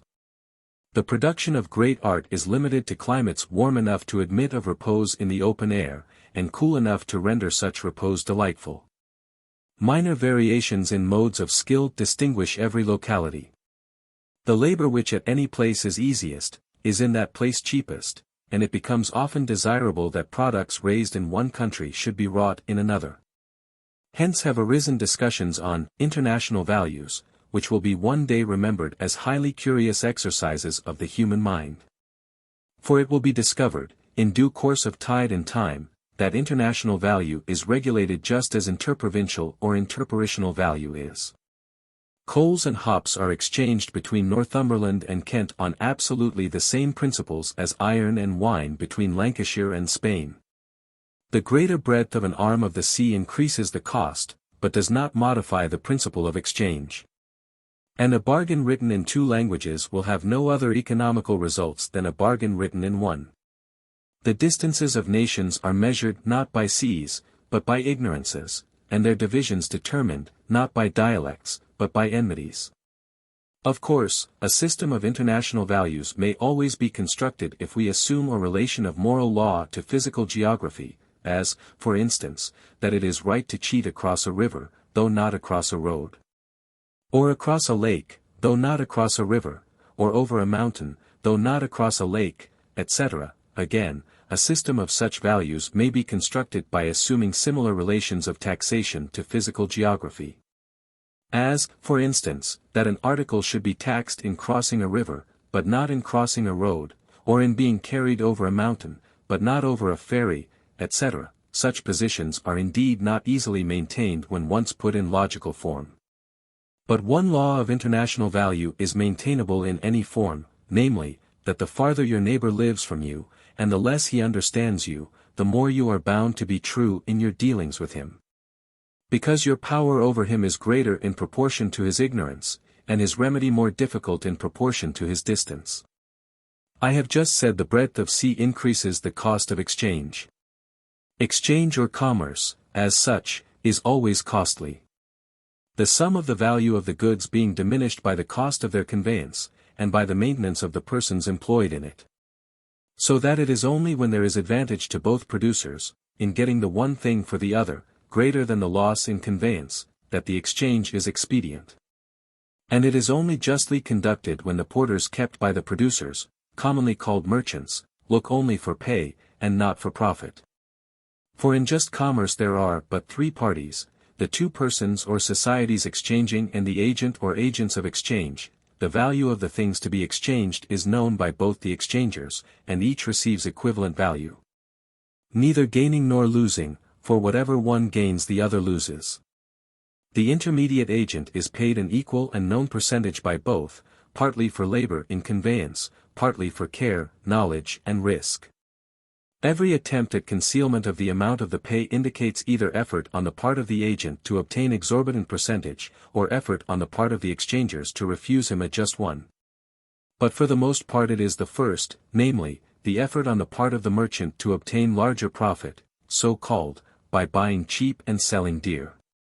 Some part, indeed, of this larger gain is deserved, and might be openly demanded, because it is the reward of the merchant's knowledge and foresight of probable necessity, but the greater part of such gain is unjust. And unjust in this most fatal way, that it depends first on keeping the exchangers ignorant of the exchange value of the articles, and secondly, on taking advantage of the buyer's need and the seller's poverty. It is, therefore, one of the essential, and quite the most fatal, forms of usury. For usury means merely taking an exorbitant sum for the use of anything, and it is no matter whether the exorbitance is on loan or exchange. In rent or in price, the essence of the usury being that it is obtained by advantage of opportunity or necessity, and not as due reward for labor. All the great thinkers, therefore, have held it to be unnatural and impious, in so far as it feeds on the distress of others, or their folly. 90 nevertheless attempts to repress it by law, in other words, to regulate prices by law so far as their variations depend on iniquity, and not on nature, must forever be ineffective. Though Plato, Bacon, and the first Napoleon, all three of them men who knew somewhat more of humanity than the British merchant usually does, tried their hands at it, and have left some, probably, good moderative forms of law, which we will examine in their place. But the only final check upon it must be radical purifying of the national character, for being, as Bacon calls it, concessum propter duritium cordis, it is to be done away with by touching the heart only. Not, however, without medicinal law, as in the case of the other permission, propter duritium. But in this, more than in anything, though much in all, and though in this he would not himself allow of their application, for his own laws against usury are sharp enough, Plato's words are true in the 4th book of the Polity. That neither drugs, nor charms, nor burnings, will touch a deep-lying political sore, any more than a deep bodily one. But only right and utter change of constitution, and that, they do but lose their labor who think that by any tricks of law they can get the better of these mischiefs of intercourse, and see not that they hew at a hydra. And indeed this hydra seems so unslayable, and sin sticks so fast between the joinings of the stones of buying and selling, that, to trade in things, or literally, cross-give them, has warped itself, by the instinct of nations, into their worst word for fraud. For, because in trade there cannot but be trust, and it seems also that there cannot but also be injury in answer to it, what is merely fraud between enemies becomes treachery among friends, and traitor, traditor, and traitor, are but the same word. For which simplicity of language there is more reason than at first appears, for as in true commerce there is no profit, so in true commerce there is no sale. The idea of sale is that of an interchange between enemies respectively endeavoring to get the better of one another, but commerce is an exchange between friends. And there is no desire but that it should be just, any more than there would be between members of the same family. The moment there is a bargain over the pottage, the family relation is dissolved. Typically, the days of mourning for my father are at hand. Whereupon follows the resolve, then will I slay my brother. This inhumanity of mercenary commerce is the more notable because it is a fulfillment of the law that the corruption of the best is the worst. For as, taking the body natural for symbol of the body politic, the governing and forming powers may be likened to the brain and the laboring to the limbs, the mercantile, presiding over circulation and communication of things in changed utilities is symbolized by the heart, which, if it harden, all is lost. And this is the ultimate lesson which the leader of English intellect meant for us, a lesson, indeed, not all his own, but part of the old wisdom of humanity, in the tale of the Merchant of Venice, in which the true and incorrupt merchant, kind and free, beyond every other Shakespearean conception of men, is opposed to the corrupted merchant, or usurer. The lesson being deepened by the expression of the strange hatred which the corrupted merchant bears to the pure one, mixed with intense scorn. This is the fool that lent out money gratis. Look to him, jailer, as to lunatic no less than criminal. The enmity, observe, having its symbolism literally carried out by being aimed straight at the heart, and finally foiled by a literal appeal to the great moral law that flesh and blood cannot be weighed, enforced by portion. The type of divine fortune 91 found, not in gold, nor in silver, but in lead, that is to say, in endurance and patience, not in splendor. And finally taught by her lips also, declaring, instead of the law and quality of mercies, the greater law and quality of mercy, which is not strained, but drops as the rain, blessing him that gives and him that takes. And observe that this mercy is not the mean misericordia, but the mighty gratia, answered by gratitude. Observe Shylock's leaning on the, to him detestable, word gratis. And compare the relation of grace to equity given in the second chapter of the second book of the Memorabilia. That is to say, it is the gracious or loving, instead of the strained, or competing manner, of doing things, answered, not only with mercies or pay, but with merci or thanks. And this is indeed the meaning of the great benediction, grace, mercy, and peace, for there can be no peace without grace, not even by help of rifled cannon, 92 nor even without triplicity of graciousness, for the Greeks, who began with but one grace, had to open their scheme into three before they had done. With the usual tendency of long-repeated thought to take the surface for the deep, we have conceived their goddesses as if they only gave loveliness to gesture. Whereas their true function is to give graciousness to deed, the other loveliness arising naturally out of that. In which function Charis becomes Charitas 93 and has a name and praise even greater than that of faith or truth, for these may be maintained sullenly and proudly. But Charis 94 is in her countenance always gladdening, Aglaia, and in her service instant and humble, and the true wife of Vulcan, or Labor. And it is not until her sincerity of function is lost, and her mere beauty contemplated, instead of her patience, that she is born again of the foam flake, and becomes Aphrodite. Then only capable of joining herself to war and to the enmities of men, instead of to labor and their services. Therefore the fable of Mars and Venus is, chosen by Homer, picturing himself as Demodocus, to sing at the games in the court of Alcinous. Phaeacia is the Homeric island of Atlantis, an image of noble and wise government, concealed, how slightly, merely by the change of a short vowel for a long one in the name of its queen, yet misunderstood by all later writers, even by Horace in his Pinguis, Fiaxque, etc. That fable expresses the perpetual error of men, thinking that grace and dignity can only be reached by the soldier, and never by the artisan. So that commerce and the useful arts have had the honor and beauty taken away, and only the fraud 95 and pain left to them, with the lucre. Which is, indeed, one great reason of the continual blundering about the offices of government with respect to commerce. The higher classes are ashamed to deal with it. And though ready enough to fight for, or occasionally against, the people, to preach to them, or judge them, will not break bread for them. The refined upper servant who has willingly looked after the burnishing of the armory and ordering of the library, not liking to set foot into the larder. Farther still. As Charis becomes Charitas on the one side, she becomes, better still, Chara, joy, on the other, or rather this is her very mother's milk and the beauty of her childhood. For God brings no enduring love, nor any other good, out of pain, nor out of contention, but out of joy and harmony.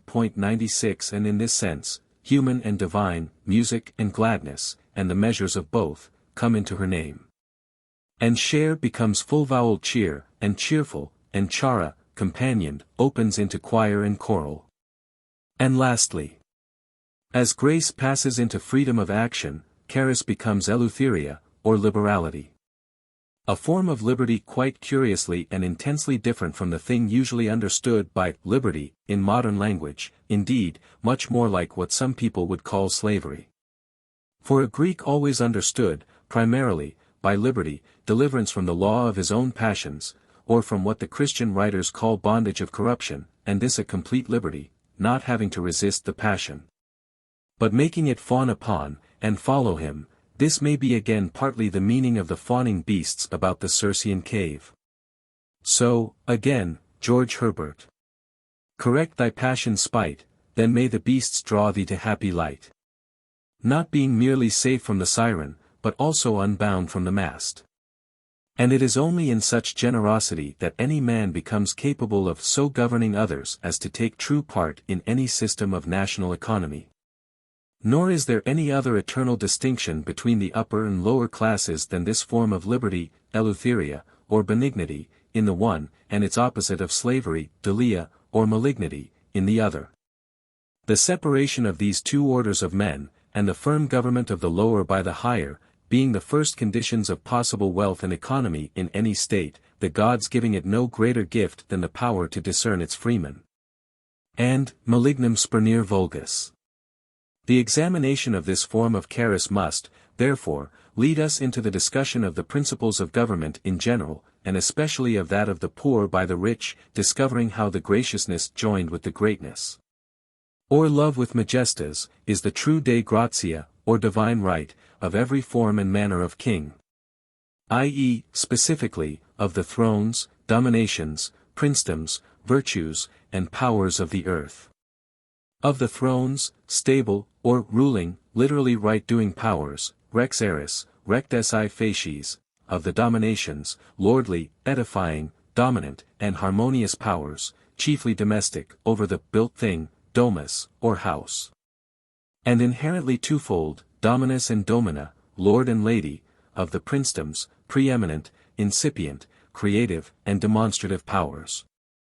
Thus poetic and mercantile, in the princeps carmen deduxis and the merchant prince, of the virtues or courages, militant, guiding, or ducal powers, and finally of the strengths and forces pure. Magistral powers, of the more over the less, and the forceful and free over the weak and servile elements of life. Subject enough for the next paper involving economical principles of some importance, of which, for theme, here is a sentence, which I do not care to translate, for it would sound harsh in English, though, truly, it is one of the tenderest ever uttered by man, which may be meditated over, or rather through, in the meanwhile, by any one who will take the pains. Omicron nu, sigma pi epsilon rho pi pi omicron tau nu epsilon pi iota sigma tau mu omicron nu iota mu nu gamma chi epsilon iota rho omicron nu tau iota delta chi rho sigma theta alpha iota zeta eta mu alpha sigma tau nu. Omicron tau omega kappa alpha delta epsilon lambda phi tau alpha nu tau iota alpha tau mu pi iota sigma tau mu epsilon nu omicron gamma chi epsilon iota rho sigma theta alpha iota zeta eta mu alpha sigma tau. 4. Laws and governments, labor and riches. It remains, in order to complete the series of our definitions, that we examine the general conditions of government, and fix the sense in which we are to use, in future, the terms applied to them. The government of a state consists in its customs, laws, and councils, and their enforcements. Customs. As one person primarily differs from another by fineness of nature, and secondarily, by fineness of training, so also, a polite nation differs from a savage one, first by the refinement of its nature, and secondly by the delicacy of its customs. In the completeness, or accomplishment of custom, which is the nation's self-government, there are 3 stages. First, fineness in method of doing or of being, called the manner or moral of acts. Secondly, firmness in holding such method after adoption. so that it shall become a habit in the character, i.e., a constant having, or behaving. And, lastly, practice, or ethical power in performance and endurance, which is the skill following on habit, and the ease reached by frequency of right doing. The sensibility of the nation is indicated by the fineness of its customs. Its courage, patience, and temperance by its persistence in them. By sensibility I mean its natural perception of beauty, fitness, and rightness. Or of what is lovely, decent, and just, faculties dependent much on race, and the primal signs of fine breeding in man, but cultivable also by education, and necessary perishing without it. True education has, indeed, no other function than the development of these faculties, and of the relative will. It has been the great error of modern intelligence to mistake science for education. You do not educate a man by telling him what he knew not, but by making him what he was not. And making him what he will remain forever, for no wash of weeds will bring back the faded purple. And in that dying there are two processes, first, the cleansing and wringing out, which is the baptism with water, and then the infusing of the blue and scarlet colors, gentleness and justice, which is the baptism with fire. The customs and manners of a sensitive and highly trained race are always vital, that is to say, they are orderly manifestations of intense life, like the habitual action of the fingers of a musician. The customs and manners of a vile and rude race, on the contrary, are conditions of decay, they are not, properly speaking, habits, but incrustations, not restraints or forms of life, but gangrenes, noisome, and the beginnings of death. And generally, so far as custom attaches itself to indolence instead of action, and to prejudice instead of perception, it takes this deadly character, so that thus custom hangs upon us with a weight heavy as frost, and deep almost as life. This power and depth are, however, just what give value to custom, when it works with life, instead of against it. The high ethical training, of a nation being threefold, of body, heart, and practice, compare the statement in the preface to Unto this last, involves exquisiteness in all its perceptions of circumstance, all its occupations of thought. It implies perfect grace, pitifulness, and peace. It is irreconcilably inconsistent with filthy or mechanical employments, with the desire of money, and with mental states of anxiety, jealousy, and indifference to pain. The present insensibility of the upper classes of Europe to the aspects of suffering, uncleanness, and crime, binds them not only into one responsibility with the sin, but into one dishonor with the foulness, which rot at their thresholds. The crimes daily recorded in the police courts of London and Paris, and much more those which are unrecorded, are a disgrace to the whole body politic. 97 they are, as in the body natural, stains of disease on a face of delicate skin, making the delicacy itself frightful. Similarly, the filth and poverty permitted or ignored in the midst of us are as dishonorable to the whole social body, as in the body natural it is to wash the face, but leave the hands and feet foul. Christ's way is the only true one, begin at the feet, the face will take care of itself.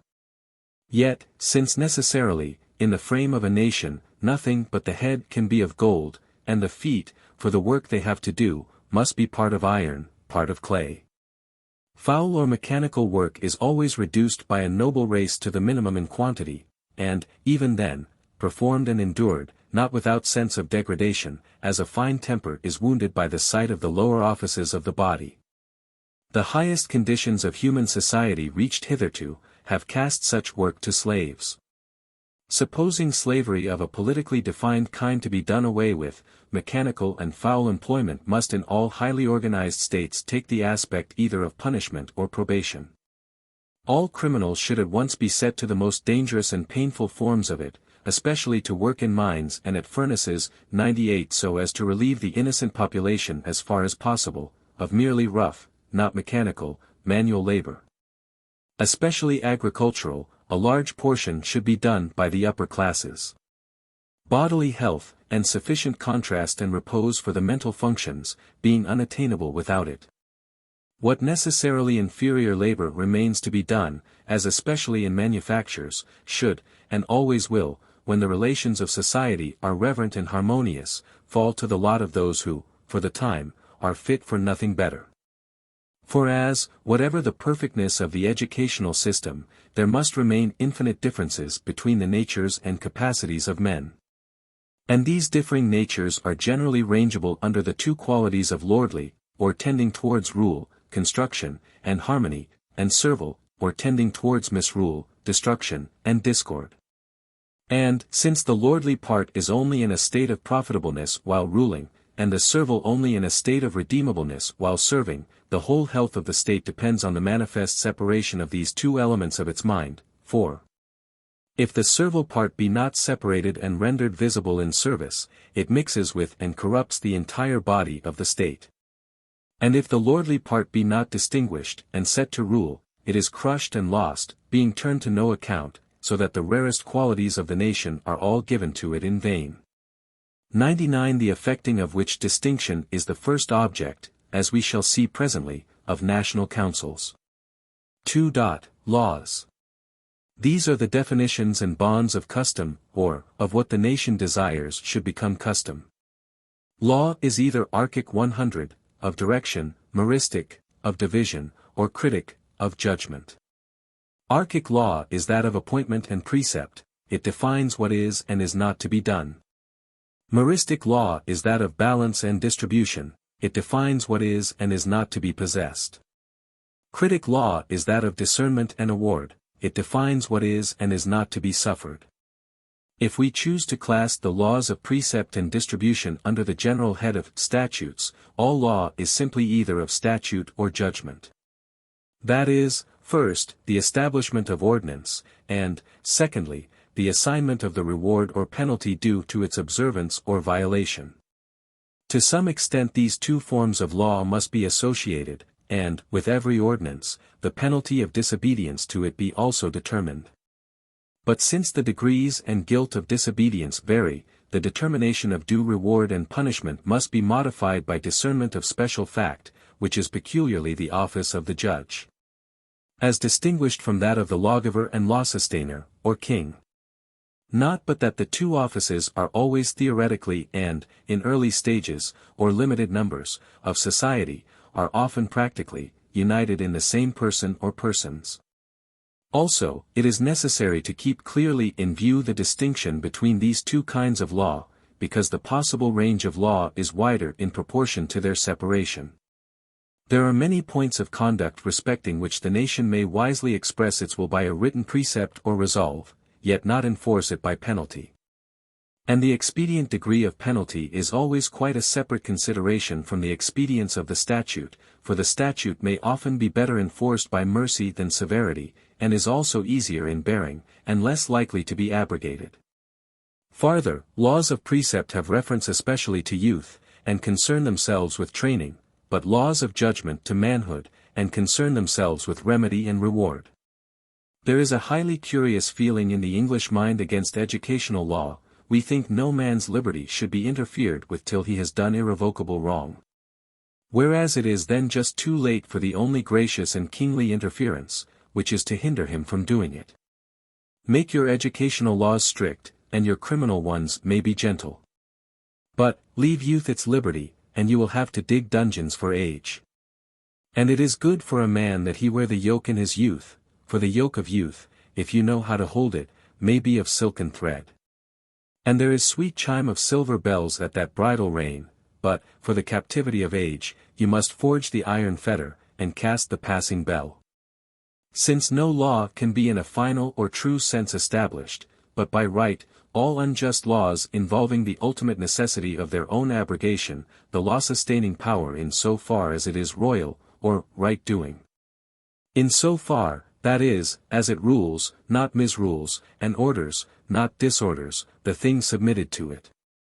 Throned on this rock of justice, the kingly power becomes established and establishing, theta epsilon omicron, or divine, and, therefore, it is literally true that no ruler can err, so long as he is a ruler. Or rho chi omega nu omicron delta epsilon mu alpha rho tau nu epsilon iota tau tau epsilon tau alpha nu rho chi omega nu, perverted by careless thought, which has cost the world somewhat, into, the king can do no wrong. Which is a divine right of kings indeed, and quite unassailable, so long as the terms of it are, God and my right, and not, Satan and my wrong, which is apt, in some coinages, to appear on the reverse of the die, under a good lens. Meristic law, or that of tenure of property, first determines what every individual possesses by right, and secures it to him, and what he possesses by wrong, and deprives him of it. But it has a far higher provisory function. It determines what every man should possess, and puts it within his reach on due conditions, and what he should not possess, and puts this out of his reach conclusively. Every article of human wealth has certain conditions attached to its merited possession, which, when they are unobserved, possession becomes rapine. The object of meristic law is not only to secure every man his rightful share, the share, that is, which he has worked for, produced, or received by gift from a rightful owner, but to enforce the due conditions of possession, as far as law may conveniently reach. For instance, that land shall not be wantonly allowed to run to waste, that streams shall not be poisoned by the persons through whose properties they pass, nor air be rendered unwholesome beyond given limits. Laws of this kind exist already in rudimentary degree, but needing large development. The just laws respecting the possession of works of art have not hitherto been so much as conceived, and the daily loss of national wealth, and of its use, in this respect, is quite incalculable. 101 While, finally, in certain conditions of a nation's progress, laws limiting accumulation of property may be found expedient. Critic law determines questions of injury, and assigns due rewards and punishments to conduct. 102. Therefore, in order to true analysis of it, we must understand the real meaning of this word injury. We commonly understand by it any kind of harm done by one man to another, but we do not define the idea of harm. Sometimes we limit it to the harm which the sufferer is conscious of, whereas much the worst injuries are those he is unconscious of. And, at other times, we limit the idea to violence, or restraint, whereas much the worse forms of injury are to be accomplished by carelessness, and the withdrawal of restraint.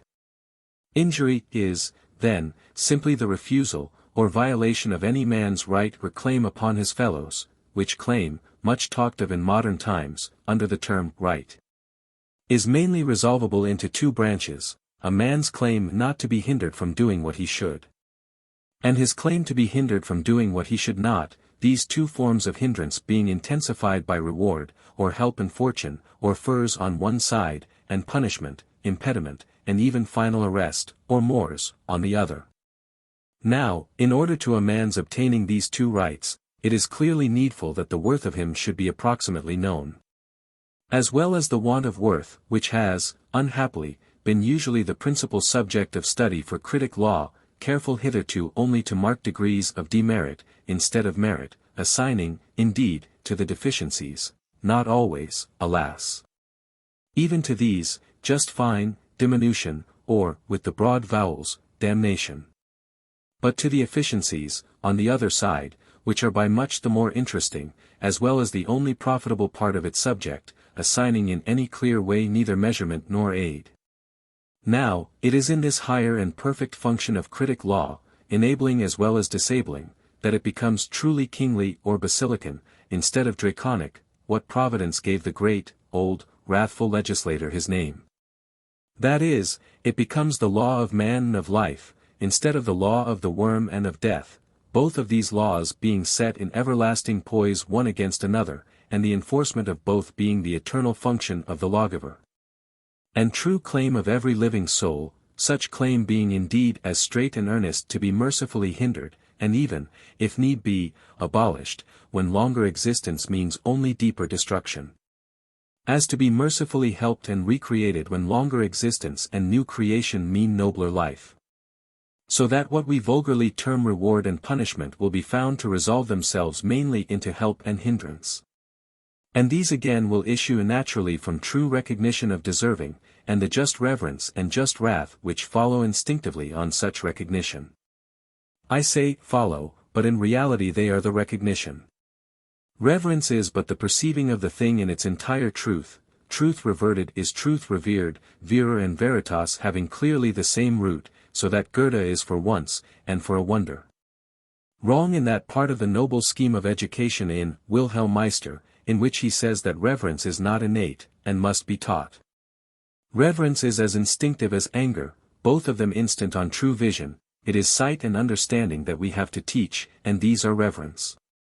Make a man perceive worth, and in its reflection he sees his own relative unworth, and worships thereupon inevitably, not with stiff courtesy, but rejoicingly, passionately, and, best of all, restfully, for the inner capacity of awe and love is infinite in man.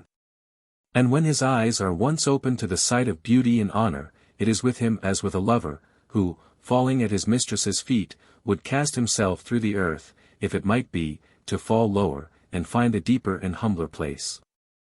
And the common insolences and petulances of the people, and their talk of equality, are not irreverence in them in the least, but mere blindness, stupefaction, and fog in the brains. 103 which pass away in the degree that they are raised and purified, the first sign of which raising is, that they gain some power of discerning, and some patience in submitting to their true counselors and governors. The modes of such discernment forming the real constitution of the state, and not the titles or offices of the discerned person, for it is no matter, save in degree of mischief, to what office a man is appointed, if he cannot fulfill it. And this brings us to the third division of our subject. 3. Government by counsel. This is the determination, by living authority, of the national conduct to be observed under existing circumstances. And the modification or enlargement, abrogation or enforcement, of the code of national law according to present needs or purposes. This government is necessarily always by counsel, for though the authority of it may be vested in one person, that person cannot form any opinion on a matter of public interest but by, voluntarily or involuntarily, submitting himself to the influence of others. This government is always twofold, visible and invisible. The visible government is that which nominally carries on the national business, determines its foreign relations, raises taxes, levies soldiers, fights battles, or directs that they be fought, and otherwise becomes the exponent of the national fortune. The invisible government is that exercised by all energetic and intelligent men, each in his sphere, regulating the inner will and secret ways of the people, essentially forming its character, and preparing its fate. Visible governments are the toys of some nations, the diseases of others, the harness of some, the burdens of the more, the necessity of all. Sometimes their career is quite distinct from that of the people, and to write it, as the national history, is as if one should number the accidents which befall a man's weapons and wardrobe, and call the list his biography. Nevertheless, a truly noble and wise nation necessarily has a noble and wise visible government, for its wisdom issues in that conclusively. Not out of the oak, nor out of the rock, but out of the temper of man, is his polity. Where the temper inclines, it inclines as Samson by his pillar, and draws all down with it. Visible governments are, in their agencies, capable of three pure forms, and of no more than three. They are either monarchies, where the authority is vested in one person, oligarchies, when it is vested in a minority, or democracies, when vested in a majority. But these three forms are not only, in practice, variously limited and combined, but capable of infinite difference in character and use, receiving specific names according to their variations. Which names, being nowise agreed upon, nor consistently used, either in thought or writing, no man can at present tell, in speaking of any kind of government, whether he is understood, nor in hearing whether he understands. Thus we usually call a just government by one person a monarchy, and an unjust or cruel one, a tyranny. This might be reasonable if it had reference to the divinity of true government. But to limit the term oligarchy to government by a few rich people, and to call government by a few wise or noble people aristocracies, is evidently absurd, unless it were proved that rich people never could be wise, or noble people rich. And farther absurd because there are other distinctions in character, as well as riches or wisdom, greater purity of race, or strength of purpose, for instance, which may give the power of government to the few. So that if we had to give names to every group or kind of minority, we should have verbiage enough. But there is one right name, oligarchy. So also the terms republic and democracy are confused, especially in modern use. And both of them are liable to every sort of misconception. A republic means, properly, a polity in which the state, with its all, is at every man's service, and every man, with his all, at the state's service. People are apt to lose sight of the last condition. But its government may nevertheless be oligarchic, consular, or decemviral, for instance, or monarchic, dictatorial. But a democracy means a state in which the government rests directly with the majority of the citizens. And both these conditions have been judged only by such accidents and aspects of them as each of us has had experience of. And sometimes both have been confused with anarchy, as it is the fashion at present to talk of the failure of republican institutions in America, when there has never yet been in America any such thing as an institution. Neither any such thing as a res publica, but only a multitudinous res privata, every man for himself. It is not republicanism which fails now in America, it is your model science of political economy, brought to its perfect practice. There you may see competition, and the law of demand and supply, especially in paper, in beautiful and unhindered operation. 104 Lust of wealth, and trust in it, vulgar faith in magnitude and multitude, instead of nobleness. Besides that faith natural to backwoods men, lucum ligna, perpetual self-contemplation, issuing in passionate vanity, total ignorance of the finer and higher arts, and of all that they teach and bestow. 105 And the discontent of energetic minds unoccupied, frantic with hope of uncomprehended change, and progress they know not whither. 106 These are the things that they have failed within America. And yet not altogether failed, it is not collapse, but collision, the greatest railroad accident on record, with fire caught from the furnace, and catalans quenching, non aqua, sed ruina. But I see not, in any of our talk of them, justice enough done to their erratic strength of purpose, nor any estimate taken of the strength of endurance of domestic sorrow in what their women and children suppose a righteous cause. And out of that endurance and suffering, its own fruit will be borne with time, and Carlyle's prophecy of them, June, 1850, as it has now come true in the first clause, will in the last. America too will find that caucuses, division lists, stump oratory, and speeches to bunkum will not carry men to the immortal gods. That the Washington Congress and constitutional battle of Kilkenny cats is, there as here, not for such objects, quite incompetent for such.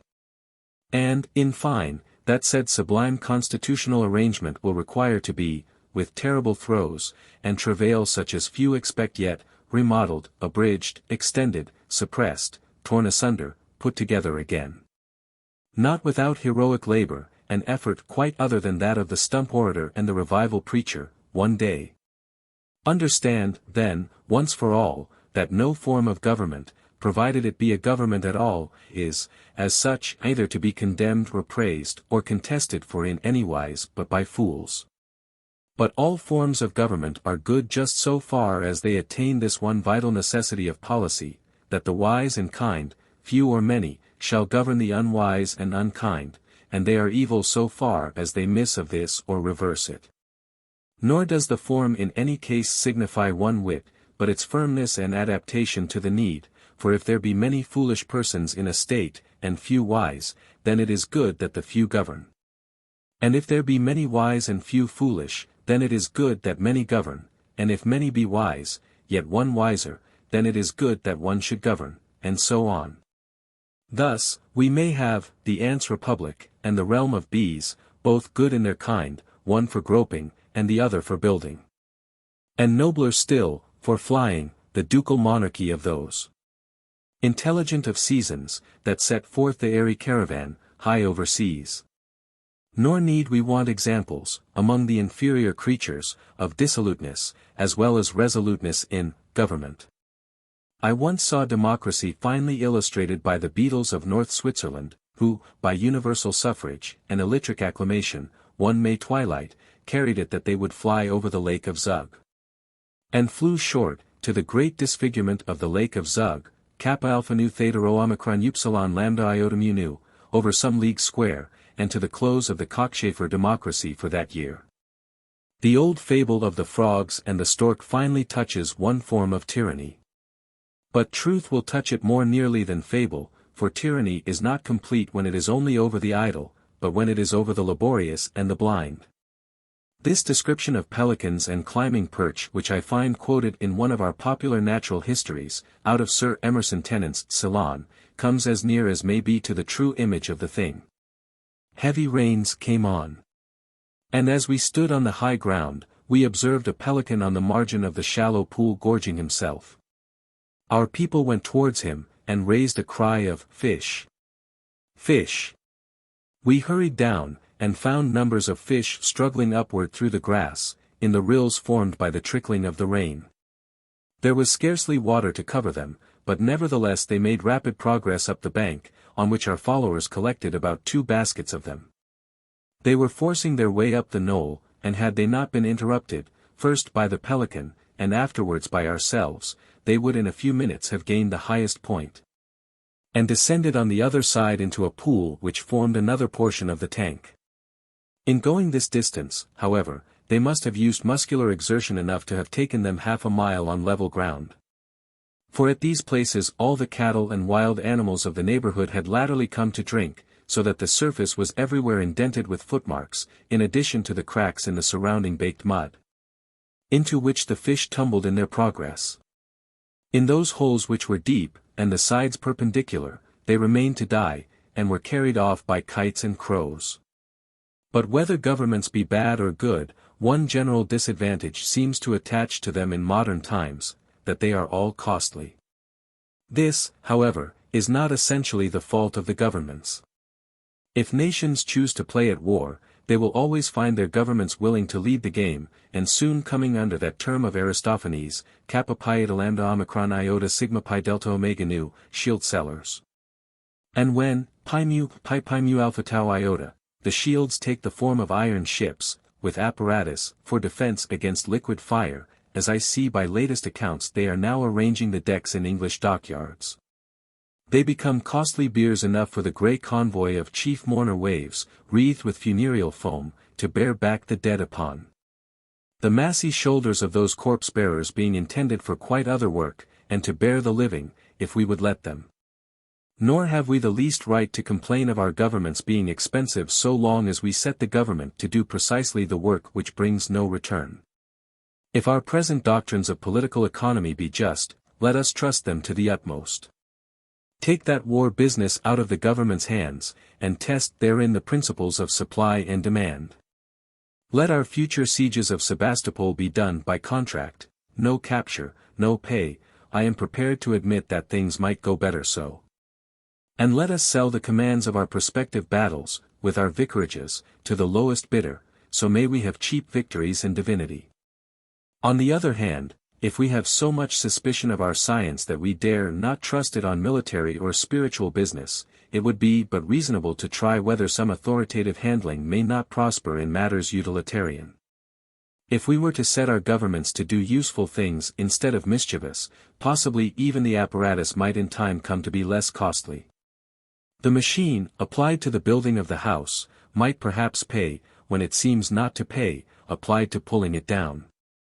If we made in our dockyards ships to carry timber and coals, instead of cannon, and with provision for brightening of domestic solid culinary fire, instead of for the averting of hostile liquid fire, it might have some effect on the taxes.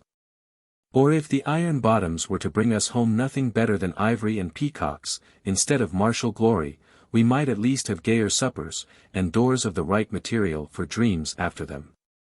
Or suppose that we tried the experiment on land instead of water carriage. Already the government, not unapproved, carries letters and parcels for us, larger packages may in time follow, parcels, even general merchandise. Why not, at last, ourselves? Had the money spent in local mistakes and vain private litigation, on the railroads of England, been laid out, instead, under proper government restraint, on really useful railroad work? And had no absurd expense been incurred in ornamenting stations, we might already have had, what ultimately will be found we must have, quadruple rails, 2 for passengers, and 2 for traffic, on every great line. And we might have been carried in swift safety, and watched and warded by well-paid pointsmen, for half the present fares. Delta eta mu delta iota omicron nu, rho tau lambda alpha gamma, sigma omicron iota phi rho omega. Suppose it should turn out, finally, that a true government set to true work, instead of being a costly engine, was a paying one? That your government, rightly organized, instead of itself subsisting by an income tax, would produce its subjects some subsistence in the shape of an income dividend. Police and judges duly paid besides, only with less work than the state at present provides for them. A true government set to true work, not easily imagined, still less obtained, but not beyond human hope or ingenuity. Only you will have to alter your election system somewhat, first. Not by universal suffrage, nor by votes purchasable with beer, is such government to be had. That is to say, not by universal equal suffrage. Every man upwards of 20, who had been convicted of no legal crime, should have his say in this matter, but afterwards a louder voice, as he grows older, and approves himself wiser. If he has 1 vote at 20, he should have 2 at 30, 4 at 40, and 10 at 50. For every 1 vote which he has with an income of 100 a year, he should have 10 with an income of 1,000, provided you first see to it that wealth is, as nature intended it to be, the reward of sagacity and industry. Not of good luck in a scramble or a lottery. For every 1 vote which he had as subordinate in any business, he should have 2 when he became a master. And every office and authority nationally bestowed, inferring trustworthiness and intellect, should have its known proportional number of votes attached to it. But into the detail and working of a true system in these matters we cannot now enter. We are concerned as yet with definitions only, and statements of first principles, which will be established now sufficiently for our purposes when we have examined the nature of that form of government last on the list in the previous paper. The purely magistral, exciting at present its full share of public notice, under its ambiguous title of slavery. I have not, however, been able to ascertain in definite terms, from the declaimers against slavery, what they understand by it. If they mean only the imprisonment or compulsion being in many cases highly expedient, slavery, so defined, would be no evil in itself, but only in its abuse. That is, when men are slaves, who should not be, or masters, who should not be, or under conditions which should not be. It is not, for instance, a necessary condition of slavery, nor a desirable one, that parents should be separated from children, or husbands from wives. But the institution of war, against which people declaim with less violence, affects such separations, not unfrequently in a higher permanent manner. To press a sailor, seize a white youth by conscription for a soldier, or carry off a black one for a laborer, may all be right, or all wrong, according to needs and circumstances.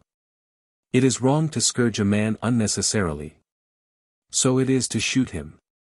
Both must be done on occasion, and it is better and kinder to flog a man to his work, than to leave him idle till he robs, and flog him afterwards. The essential thing for all creatures is to be made to do right. How they are made to do it, by pleasant promises, or hard necessities, pathetic oratory, or the whip, is comparatively immaterial.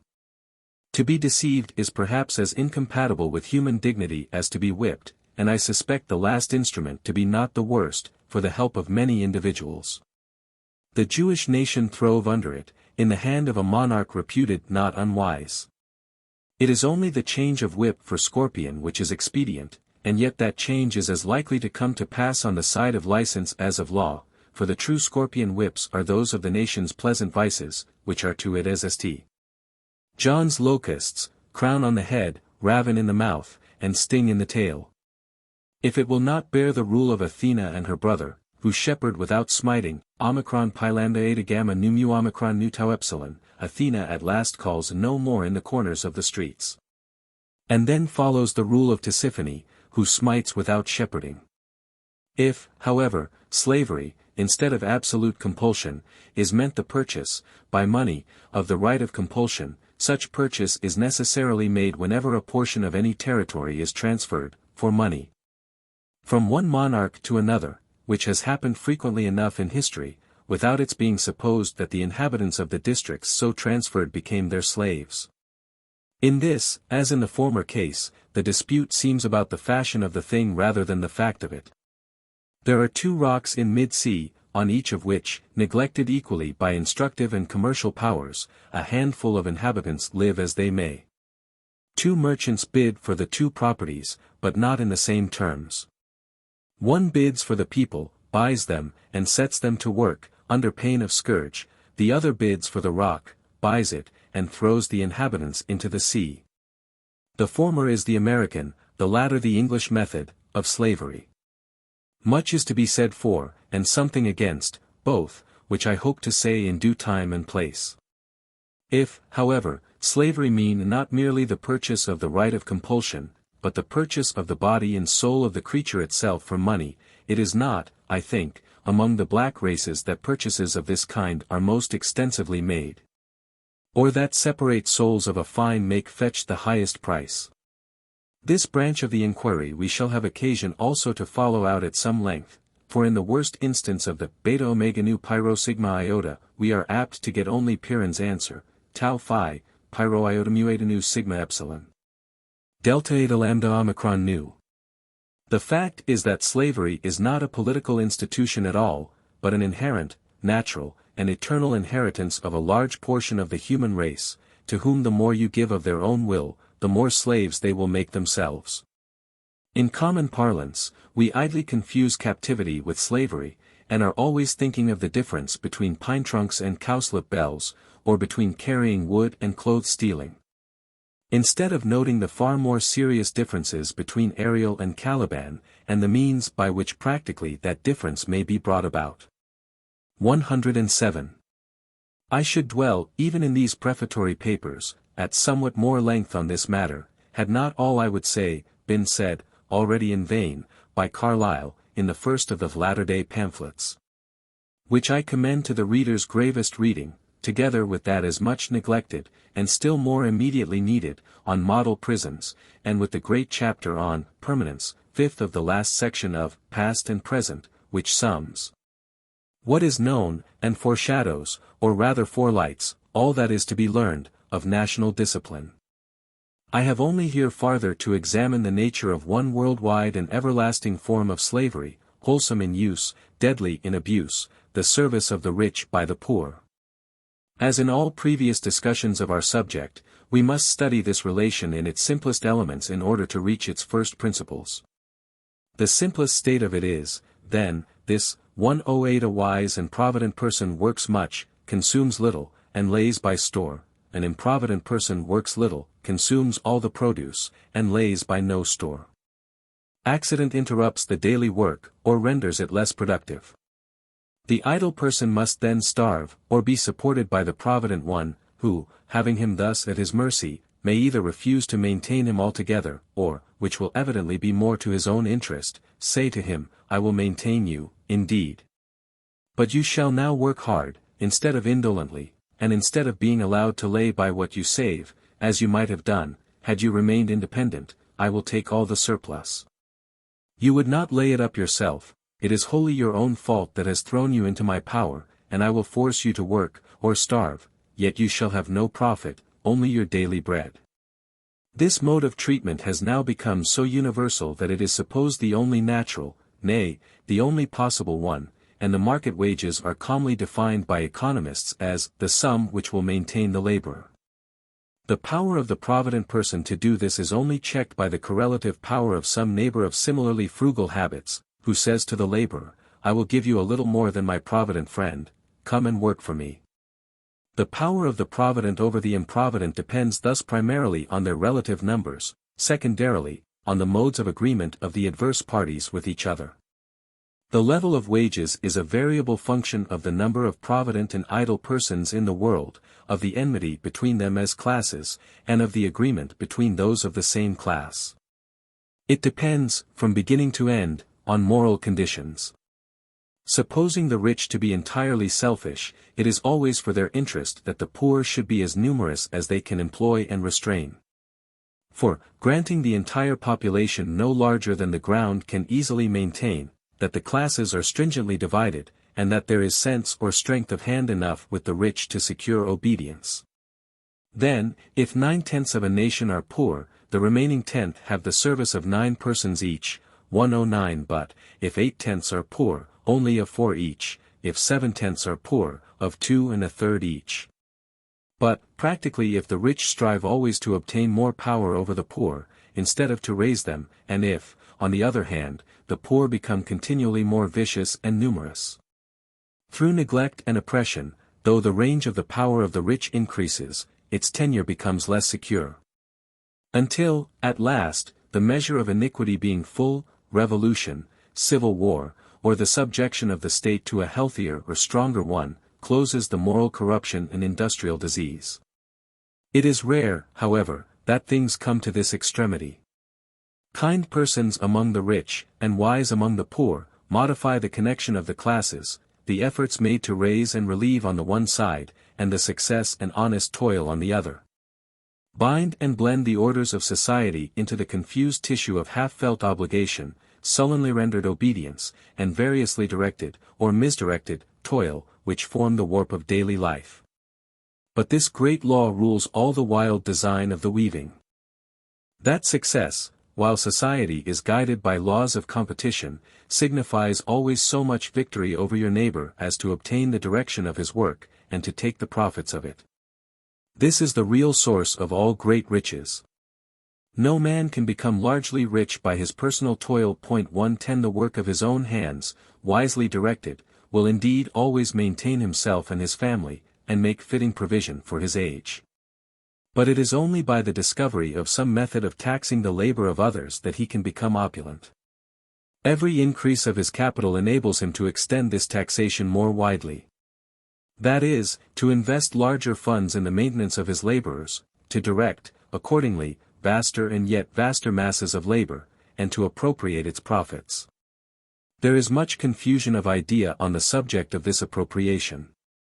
It is, of course, the interest of the employer to disguise it from the persons employed, and for his own comfort and complacency he often desires no less to disguise it from himself.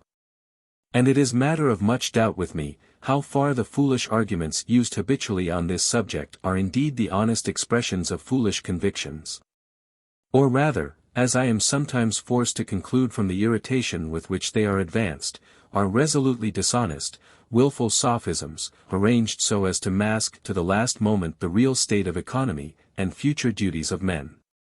By taking a simple example, and working it thoroughly out, the subject may be rescued from all but determined misconception. Let us imagine a society of peasants, living on a river shore, exposed to destructive inundation at somewhat extended intervals. And that each peasant possesses of this good, but imperiled ground, more than he needs to cultivate for immediate subsistence. We will assume farther, and with too great probability of justice, that the greater part of them indolently keep in tillage just as much land as supplies them with daily food, that they leave their children idle and untaught, and take no precautions against the rise of the stream. But one of them, we will say only one, for the sake of greater clearness, cultivates carefully all the ground of his estate, makes his children work hard and healthily, uses his spare time and theirs in building a rampart against the river, and at the end of some years has in his storehouses large reserves of food and clothing, and in his stables a well-tended breed of cattle. The torrent rises at last, sweeps away the harvests and many of the cottages of the careless peasantry, and leaves them destitute. They naturally come for help to the provident one, whose fields are unwasted and whose granaries are full. He has the right to refuse it them, no one disputes his right. But he will probably not refuse it, it is not his interest to do so, even were he entirely selfish and cruel. The only question with him will be on what terms his aid is to be granted. Clearly not on terms of mere charity.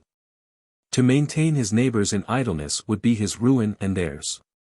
He will require work from them in exchange for their maintenance, and whether in kindness or cruelty, all the work they can give. Not now the 3 or 4 hours they were wont to spend on their own land, but the 8 or 10 hours they ought to have spent. But how will he apply this labor? The men are now his slaves, nothing less. On pain of starvation, he can force them to work in the manner and to the end he chooses. And it is by his wisdom in this choice that the worthiness of his mastership is proved, or its unworthiness. Evidently he must first set them to bank out the water in some temporary way, and to get their ground cleansed and raisonned, else, in any case, their continued maintenance will be impossible. That done, and while he has still to feed them, suppose he makes them raise a secure rampart for their own ground against all future flood, and rebuild their houses in safer places, with the best material they can find. Being allowed time out of their working hours to fetch such material from a distance. And for the food and clothing advanced, he takes security in land that as much shall be returned at a convenient period. At the end of a few years, we may conceive this security redeemed, and the debt paid. The prudent peasant has sustained no loss, but is no richer than he was, and has had all his trouble for nothing.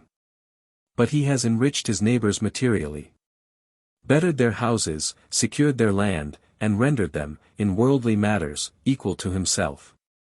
In all true and final sense, he has been throughout their lord and king. We will next trace his probable line of conduct, presuming his object to be exclusively the increase of his own fortune. After roughly recovering and cleansing the ground, he allows the ruined peasantry only to build huts upon it, such as he thinks protective enough from the weather to keep them in working health. The rest of their time he occupies first in pulling down and rebuilding on a magnificent scale his own house, and in adding large dependencies to it.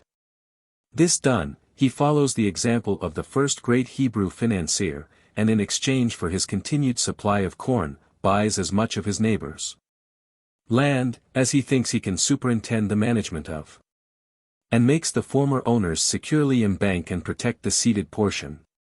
By this arrangement he leaves to a certain number of the peasantry only as much ground as will just maintain them in their existing numbers. As the population increases, he takes the extra hands, who cannot be maintained on the narrow estates, for his own servants. Employs some to cultivate the ground he has bought, giving them of its produce merely enough for subsistence. With the surplus, which, under his energetic and careful superintendence, will be large, he supports a train of servants for state, and a body of workmen, whom he educates in ornamental arts. He now can splendidly decorate his house, lay out its grounds magnificently, and richly supply his table, and that of his household and retinue. And thus, without any abuse of right, we should find established all the phenomena of poverty and riches, which, it is supposed necessarily, accompany modern civilization. In one part of the district, we should have unhealthy land, miserable dwellings and half-starved poor, in another, a well-ordered estate, well-fed servants and refined conditions of highly educated and luxurious life. I have put the two cases in simplicity, and to some extremity. But though in more complex and qualified operation, all the relations of society are but the expansion of these two typical sequences of conduct and result. I do not say, observe, that the first procedure is entirely right, still less, that the second is wholly wrong. Servants and artists, and splendor of habitation and retinue, have all their use, propriety and office. I only wish the reader to understand clearly what they cost. That the condition of having them is the subjection to you of a certain number of imprudent or unfortunate persons, or, it may be, more fortunate than their master, over whose destinies you exercise a boundless control. Riches mean eternally and essentially this, and may heaven send at last a time when those words of our best reputed economist shall be true, and we shall indeed all know what it is to be rich. That is to be slave-master over farthest earth, and over all ways and thoughts of men. Every operative you employ is your true servant, distant or near, subject to your immediate orders, or ministering to your widely communicated caprice, for the pay he stipulates or the price he tempts. All are alike under this great dominion of the gold.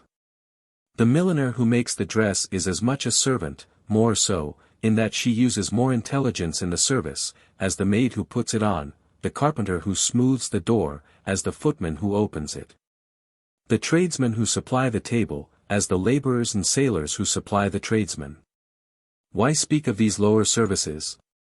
Painters and singers, whether of note or rhyme, jesters and storytellers, moralists, historians, priests, so far as these, in any degree, paint, or sing, or tell their tale, or charm their charm, or perform their rite for pay.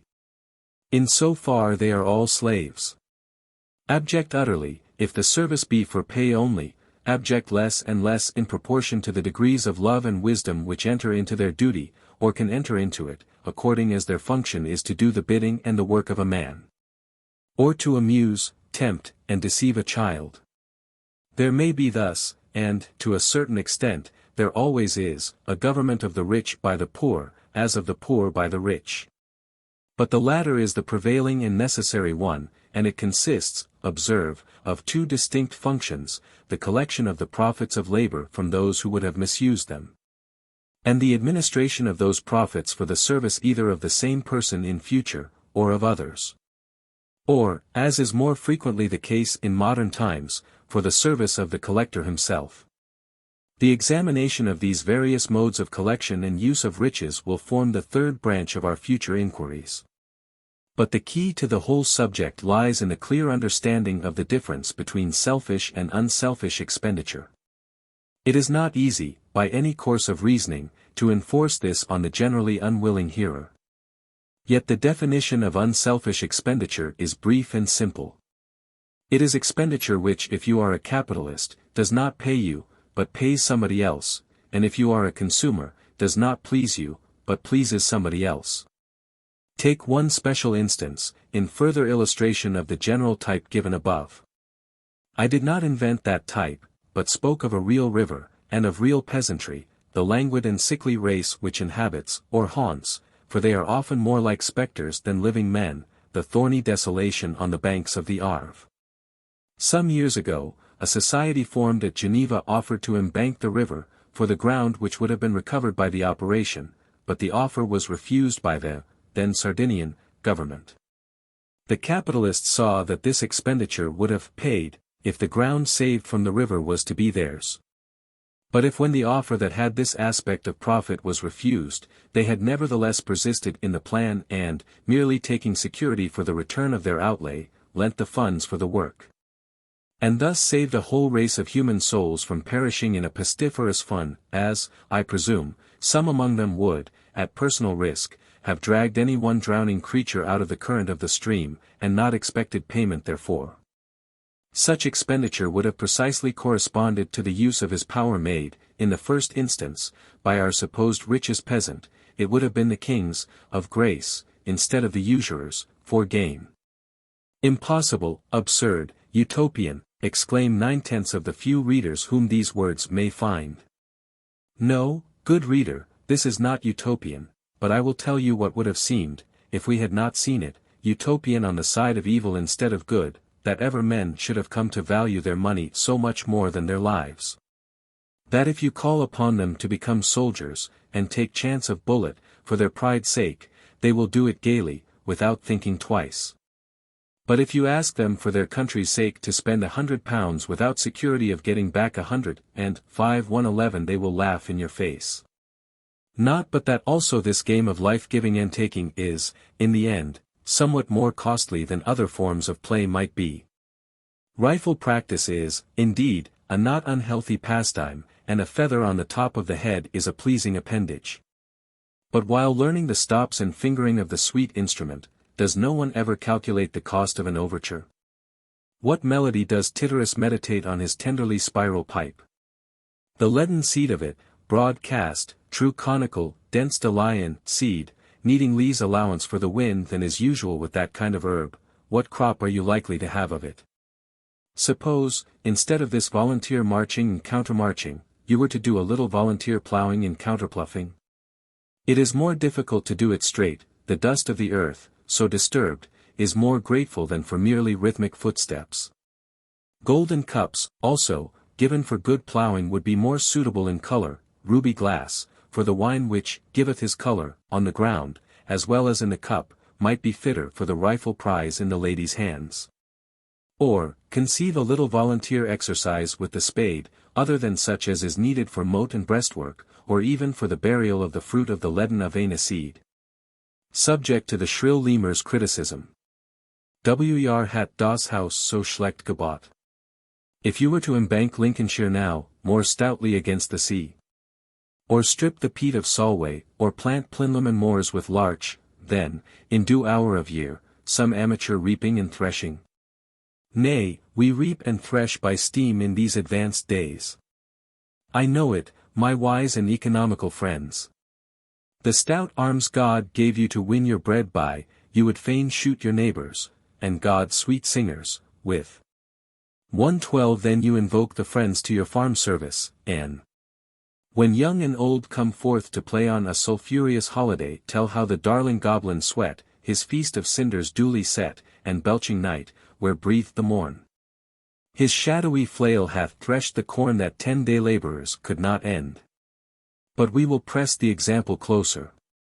On a green knoll above that plain of the Arve, between Cluses and Bonneville, there was, in the year 1860, a cottage, inhabited by a well-doing family, man and wife, 3 children, and a grandmother. I call it a cottage but, in truth, it was a large chimney on the ground, wide at the bottom, so that the family might live round the fire, with one broken window in it and an unclosing door. The family, I say, was well-doing, at least, it was hopeful and cheerful. The wife healthy, the children, for Savoyards, pretty and active, but the husband threatened with decline, from exposure under the cliffs of the Mont Vergy by day, and to draughts between every plank of his chimney in the frosty nights. Why could he not plaster the chinks, asks the practical reader. For the same reason that your child cannot wash its face and hands till you have washed them many a day for it, and will not wash them when it can, till you force it. I passed this cottage often in my walks, had its window and door mended, sometimes mended also a little the meal of sour bread and broth, and generally got kind greeting and smile from the face of young or old. Which greeting, this year, narrowed itself into the half-recognizing stare of the elder child and the old woman's tears, for the father and mother were both dead, one of sickness, the other of sorrow. It happened that I passed not alone, but with a companion, a practiced English joiner, who, while these people were dying of cold, had been employed from 6 in the morning to 6 of the evening for 2 months, in fitting the panels without nails of a single door in a large house in London. 3 days of his work taken, at the right time, from the oak panels, and applied to the larch timbers, would have saved these Savoyards' lives. He would have been maintained equally, I suppose him equally paid for his work by the owner of the greater house, only the work not consumed selfishly on his own walls Winky Face and the 2 peasants, and eventually, probably their children, saved. There are, therefore, let me finally enforce and leave with the reader this broad conclusion, 3 things to be considered in employing any poor person. It is not enough to give him employment. You must employ him first to produce useful things. Secondly, of the several, suppose equally useful, things he can equally well produce, you must set him to make that which will cause him to lead the healthiest life. Lastly, of the things produced, it remains a question of wisdom and conscience how much you are to take yourself, and how much to leave to others. A large quantity, remember, unless you destroy it, must always be so left at one time or another. The only questions you have to decide are, not what you will give, and what you will keep, but when, and how, and to whom, you will give. The natural law of human life is, of course, that in youth a man shall labor and lay by store for his old age, and when age comes, should use what he has laid by, gradually slackening his toil, and allowing himself more frank use of his store. Taking care always to leave himself as much as will surely suffice for him beyond any possible length of life. What he has gained, or by tranquil and unanxious toil, continues to gain, more than is enough for his own need, he ought so to administer, while he yet lives, as to see the good of it again beginning in other hands. For thus he has himself the greatest sum of pleasure from it, and faithfully uses his sagacity in its control. Whereas most men, it appears, dislike the sight of their fortunes going out into service again, and say to themselves, I can indeed nowise prevent this money from falling at last into the hands of others, nor hinder the good of it, such as it is, from becoming theirs, not mine. But at least let a merciful death save me from being a witness of their satisfaction, and may God so far be gracious to me as to let no good come of any of this money of mine before my eyes. Supposing this feeling unconquerable, the safest way of rationally indulging it would be for the capitalist at once to spend all his fortune on himself, which might actually, in many cases, be quite the rightest as well as the pleasantest thing to do, if he had just tastes and worthy passions. But, whether for himself only, or through the hands and for the sake of others also, the law of wise life is, that the maker of the money should also be the spender of it, and spend it, approximately, all, before he dies. So that his true ambition as an economist should be, to die, not as rich, but as poor, as possible, calculating the ebb tide of possession in true and calm proportion to the ebb tide of life.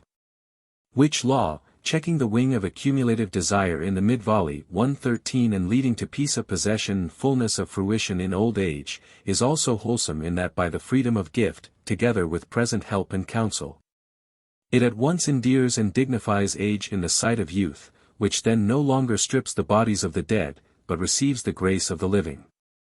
Its chief use would, or will be, for men are indeed capable of attaining to this much use for their reason, that some temperance and measure will be put to the acquisitiveness of commerce. 114 For as things stand, a man holds it his duty to be temperate in his food, and of his body, but for no duty to be temperate in his riches, and of his mind. He sees that he ought not to waste his youth and his flesh for luxury. But he will waste his age, and his soul, for money, and think it no wrong, nor the delirium tremens of the intellect any evil. But the law of life is, that a man should fix the sum he desires to make annually, as the food he desires to eat daily. And stay when he has reached the limit, refusing increase of business, and leaving it to others, so obtaining due freedom of time for better thoughts. How the gluttony of business is punished, a bill of health for the principals of the richest city houses, issued annually, would show in a sufficiently impressive manner. I know, of course, that these statements will be received by the modern merchant, as an active border rider of the 16th century would have heard of its being proper for men of the marches to get their living by the spade instead of the spur. But my business is only to state veracities and necessities. I neither look for the acceptance of the one, nor promise anything for the nearness of the other. Near or distant, the day will assuredly come when the merchants of a state shall be its true ministers of exchange, its porters, in the double sense of carriers and gatekeepers, bringing all lands into frank and faithful communication. And knowing for their master of guild, Hermes the herald, instead of Mercury the gain-guarder. And now, finally, for immediate rule to whom it concerns. The distress of any population means that they need food, house-room, clothes, and fuel. You can never, therefore, be wrong in employing any laborer to produce food, house-room, clothes, or fuel, but you are always wrong if you employ him to produce nothing, for then some other laborer must be worked double time to feed him. And you are generally wrong, at present, if you employ him, unless he can do nothing else, to produce works of art, or luxuries, because modern art is mostly on a false basis, and modern luxury is criminally great. 115. The way to produce more food is mainly to bring in fresh ground, and increase facilities of carriage, to break rock, exchange earth, drain the moist, and water the dry, to mend roads, and build harbors of refuge. Taxation thus spent will annihilate taxation, but spent in war, it annihilates revenue. The way to produce house-room is to apply your force first to the humbler dwellings. When your bricklayers are out of employ, do not build splendid new streets, but better the old ones, send your paviours and slaters to the poorest villages. And see that your poor are healthily lodged before you try your hand on stately architecture. You will find its stateliness rise better under the trowel afterwards, and we do not yet build so well as that we need hasten to display our skill to future ages. Had the labour which has decorated the Houses of Parliament filled, instead, rents in walls and roofs throughout the county of Middlesex. And our deputies met to talk within massive walls that would have needed no stucco for 500 years, the decoration might have been better afterwards, and the talk now.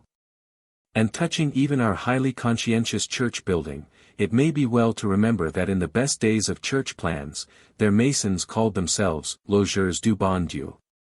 And that since, according to the most trusted reports, God spends a good deal of his time in cottages as well as in churches, he might perhaps like to be a little better lodged there also. The way to get more clothes is, not necessarily, to get more cotton.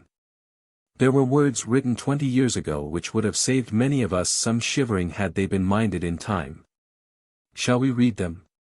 The continental people, it would seem, are importing our machinery, beginning to spin cotton and manufacture for themselves, to cut us out of this market and then out of that. Sad news indeed, but irremediable, by no means. The saddest news is, that we should find our national existence, as I sometimes hear it said, depend on selling manufactured cotton at a farthing an ell cheaper than any other people. A most narrow stand for a great nation to base itself on. A stand which, with all the Corn Law abrogations conceivable, I do not think will be capable of enduring.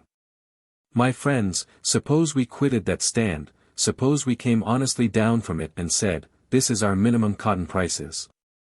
We care not, for the present, to make cotton any cheaper. Do you, if it seems so blessed to you, make cotton cheaper? Fill your lungs with cotton fuzz, your hearts with copperous fumes, with rage and mutiny. Become ye the general gnomes of Europe, slaves of the lamp. I admire a nation which fancies it will die if it do not undersell all other nations, to the end of the world. Brothers, we will cease to undersell them. We will be content to equal sell them, to be happy selling equally with them. I do not see the use of underselling them. Cotton cloth is already 2d. a yard or lower, and yet bare backs were never more numerous among us. Let inventive men cease to spend their existence incessantly contriving how cotton can be made cheaper, and try to invent, a little, how cotton at its present cheapness could be somewhat justlier divided among us. Let inventive men consider, whether the secret of this universe, and of man's life there, does, after all, as we rashly fancy it, consist in making money? With a hell which means, failing to make money, I do not think there is any heaven possible that would suit one well, nor so much as an earth that can be habitable long. In brief, all this mammon gospel of supply and demand, competition, laissez-faire, and devil take the hindmost, foremost, is it not, rather, Mr. Carlyle, begins to be one of the shabbiest gospels ever preached. In the matter of clothes, decidedly. The way to produce more fuel is first to make your coal mines safer, by sinking more shafts. Then set all your convicts to work in them, and if, as is to be hoped, you succeed in diminishing the supply of that sort of labor, consider what means there may be, first of growing forest where its growth will improve climate. Then of splintering the forests which now make continents of fruitful land pathless and poisonous, into faggots for fire, so gaining at once dominion sunwards and icewards. Your steam power has been given you, you will find eventually, for work such as that. And not for excursion trains, to give the laborer a moment's breath, at the peril of his breath forever, from amidst the cities which you have crushed into masses of corruption. When you know how to build cities, and how to rule them, you will be able to breathe in their streets, and the excursion will be the afternoon's walk or game in the fields round them. Long ago, Claudian's peasant of Verona knew, and we must yet learn, in his fashion, the difference between via and vita. But nothing of this work will pay. No, no more than it pays to dust your rooms or wash your doorsteps. It will pay. Not at first in currency, but in that which is the end and the source of currency, in life, and in currency richly afterwards. It will pay in that which is more than life, in God's first creature, which was light, whose true price has not yet been reckoned in any currency, and yet into the image of which all wealth, one way or other, must be cast. For your riches must either as the lightning, which begot but in a cloud, though shining bright and speaking loud whilst it begins, concludes its violent race and, where it gilds, it wounds the place. Or else as the lightning of the sacred sign, which shines from one part of the heaven to the other. There is no other choice.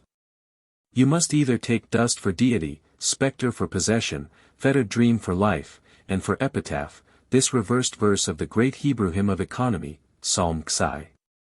He hath gathered together, he hath stripped the poor, his iniquity remaineth for ever. Or else, having the sun for justice to shine on you, and the sincere substance of good in your possession, and the pure law and liberty of life within you, leave men to write this better legend over your grave, he hath dispersed abroad.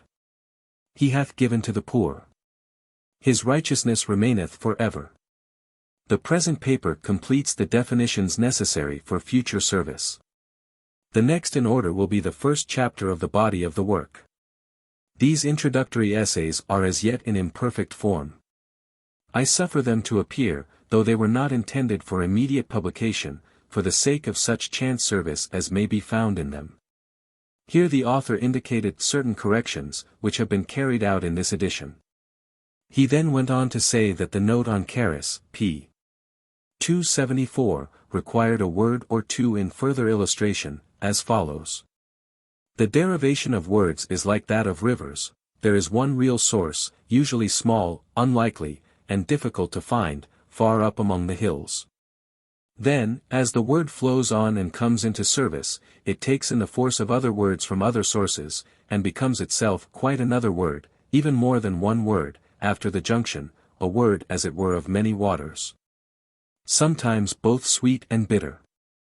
Thus the whole force of our English charity depends on the guttural in charis getting confused with the c of the Latin charis. Thenceforward throughout the Middle Ages, the two ideas ran on together, and both got confused with st. Paul's gamma pieta, which expresses a different idea in all sorts of ways. Our charity, having not only brought in the entirely foreign sense of almsgiving, but lost the essential sense of contentment, and lost much more in getting too far away from the charis of the final gospel benedictions. For truly it is fine Christianity we have come to, which professing to expect the perpetual grace of its founder, has not itself grace enough to save it from overreaching its friends in sixpenny bargains. And which, supplicating evening and morning the forgiveness of its own debts, goes forth in the daytime to take its fellow servants by the throat, saying, not, pay me that thou owest, but, pay me that thou owest me not. Not but that we sometimes wear Ophelia's rue with a difference, and call it, herb o, grace o, Sundays, taking consolation out of the offertory with, look, what he layeth out, it shall be paid him again. Comfortable words, indeed, and good to set against the old royalty of largesse. Whose most joie was, I wis, when that she gave, and said, have this.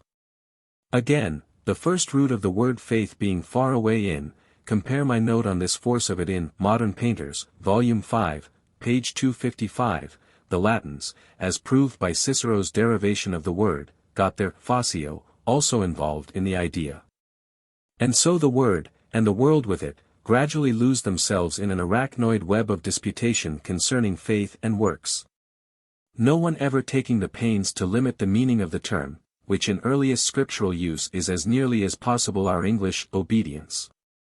Then the Latin fides, a quite different word, alternately active and passive in different uses, runs into foi, facere, through ficare, into fear, at the end of words, and fidere, into fear absolute. And out of this endless reticulation of thought and word rise still more finely reticulated theories concerning salvation by faith, the things which the populace expected to be saved from.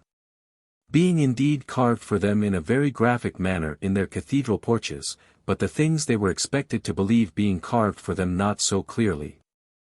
Lastly, I debated with myself whether to make the note on Homer longer by examining the typical meaning of the shipwreck of Ulysses, and his escape from Charybdis by help of her fig tree.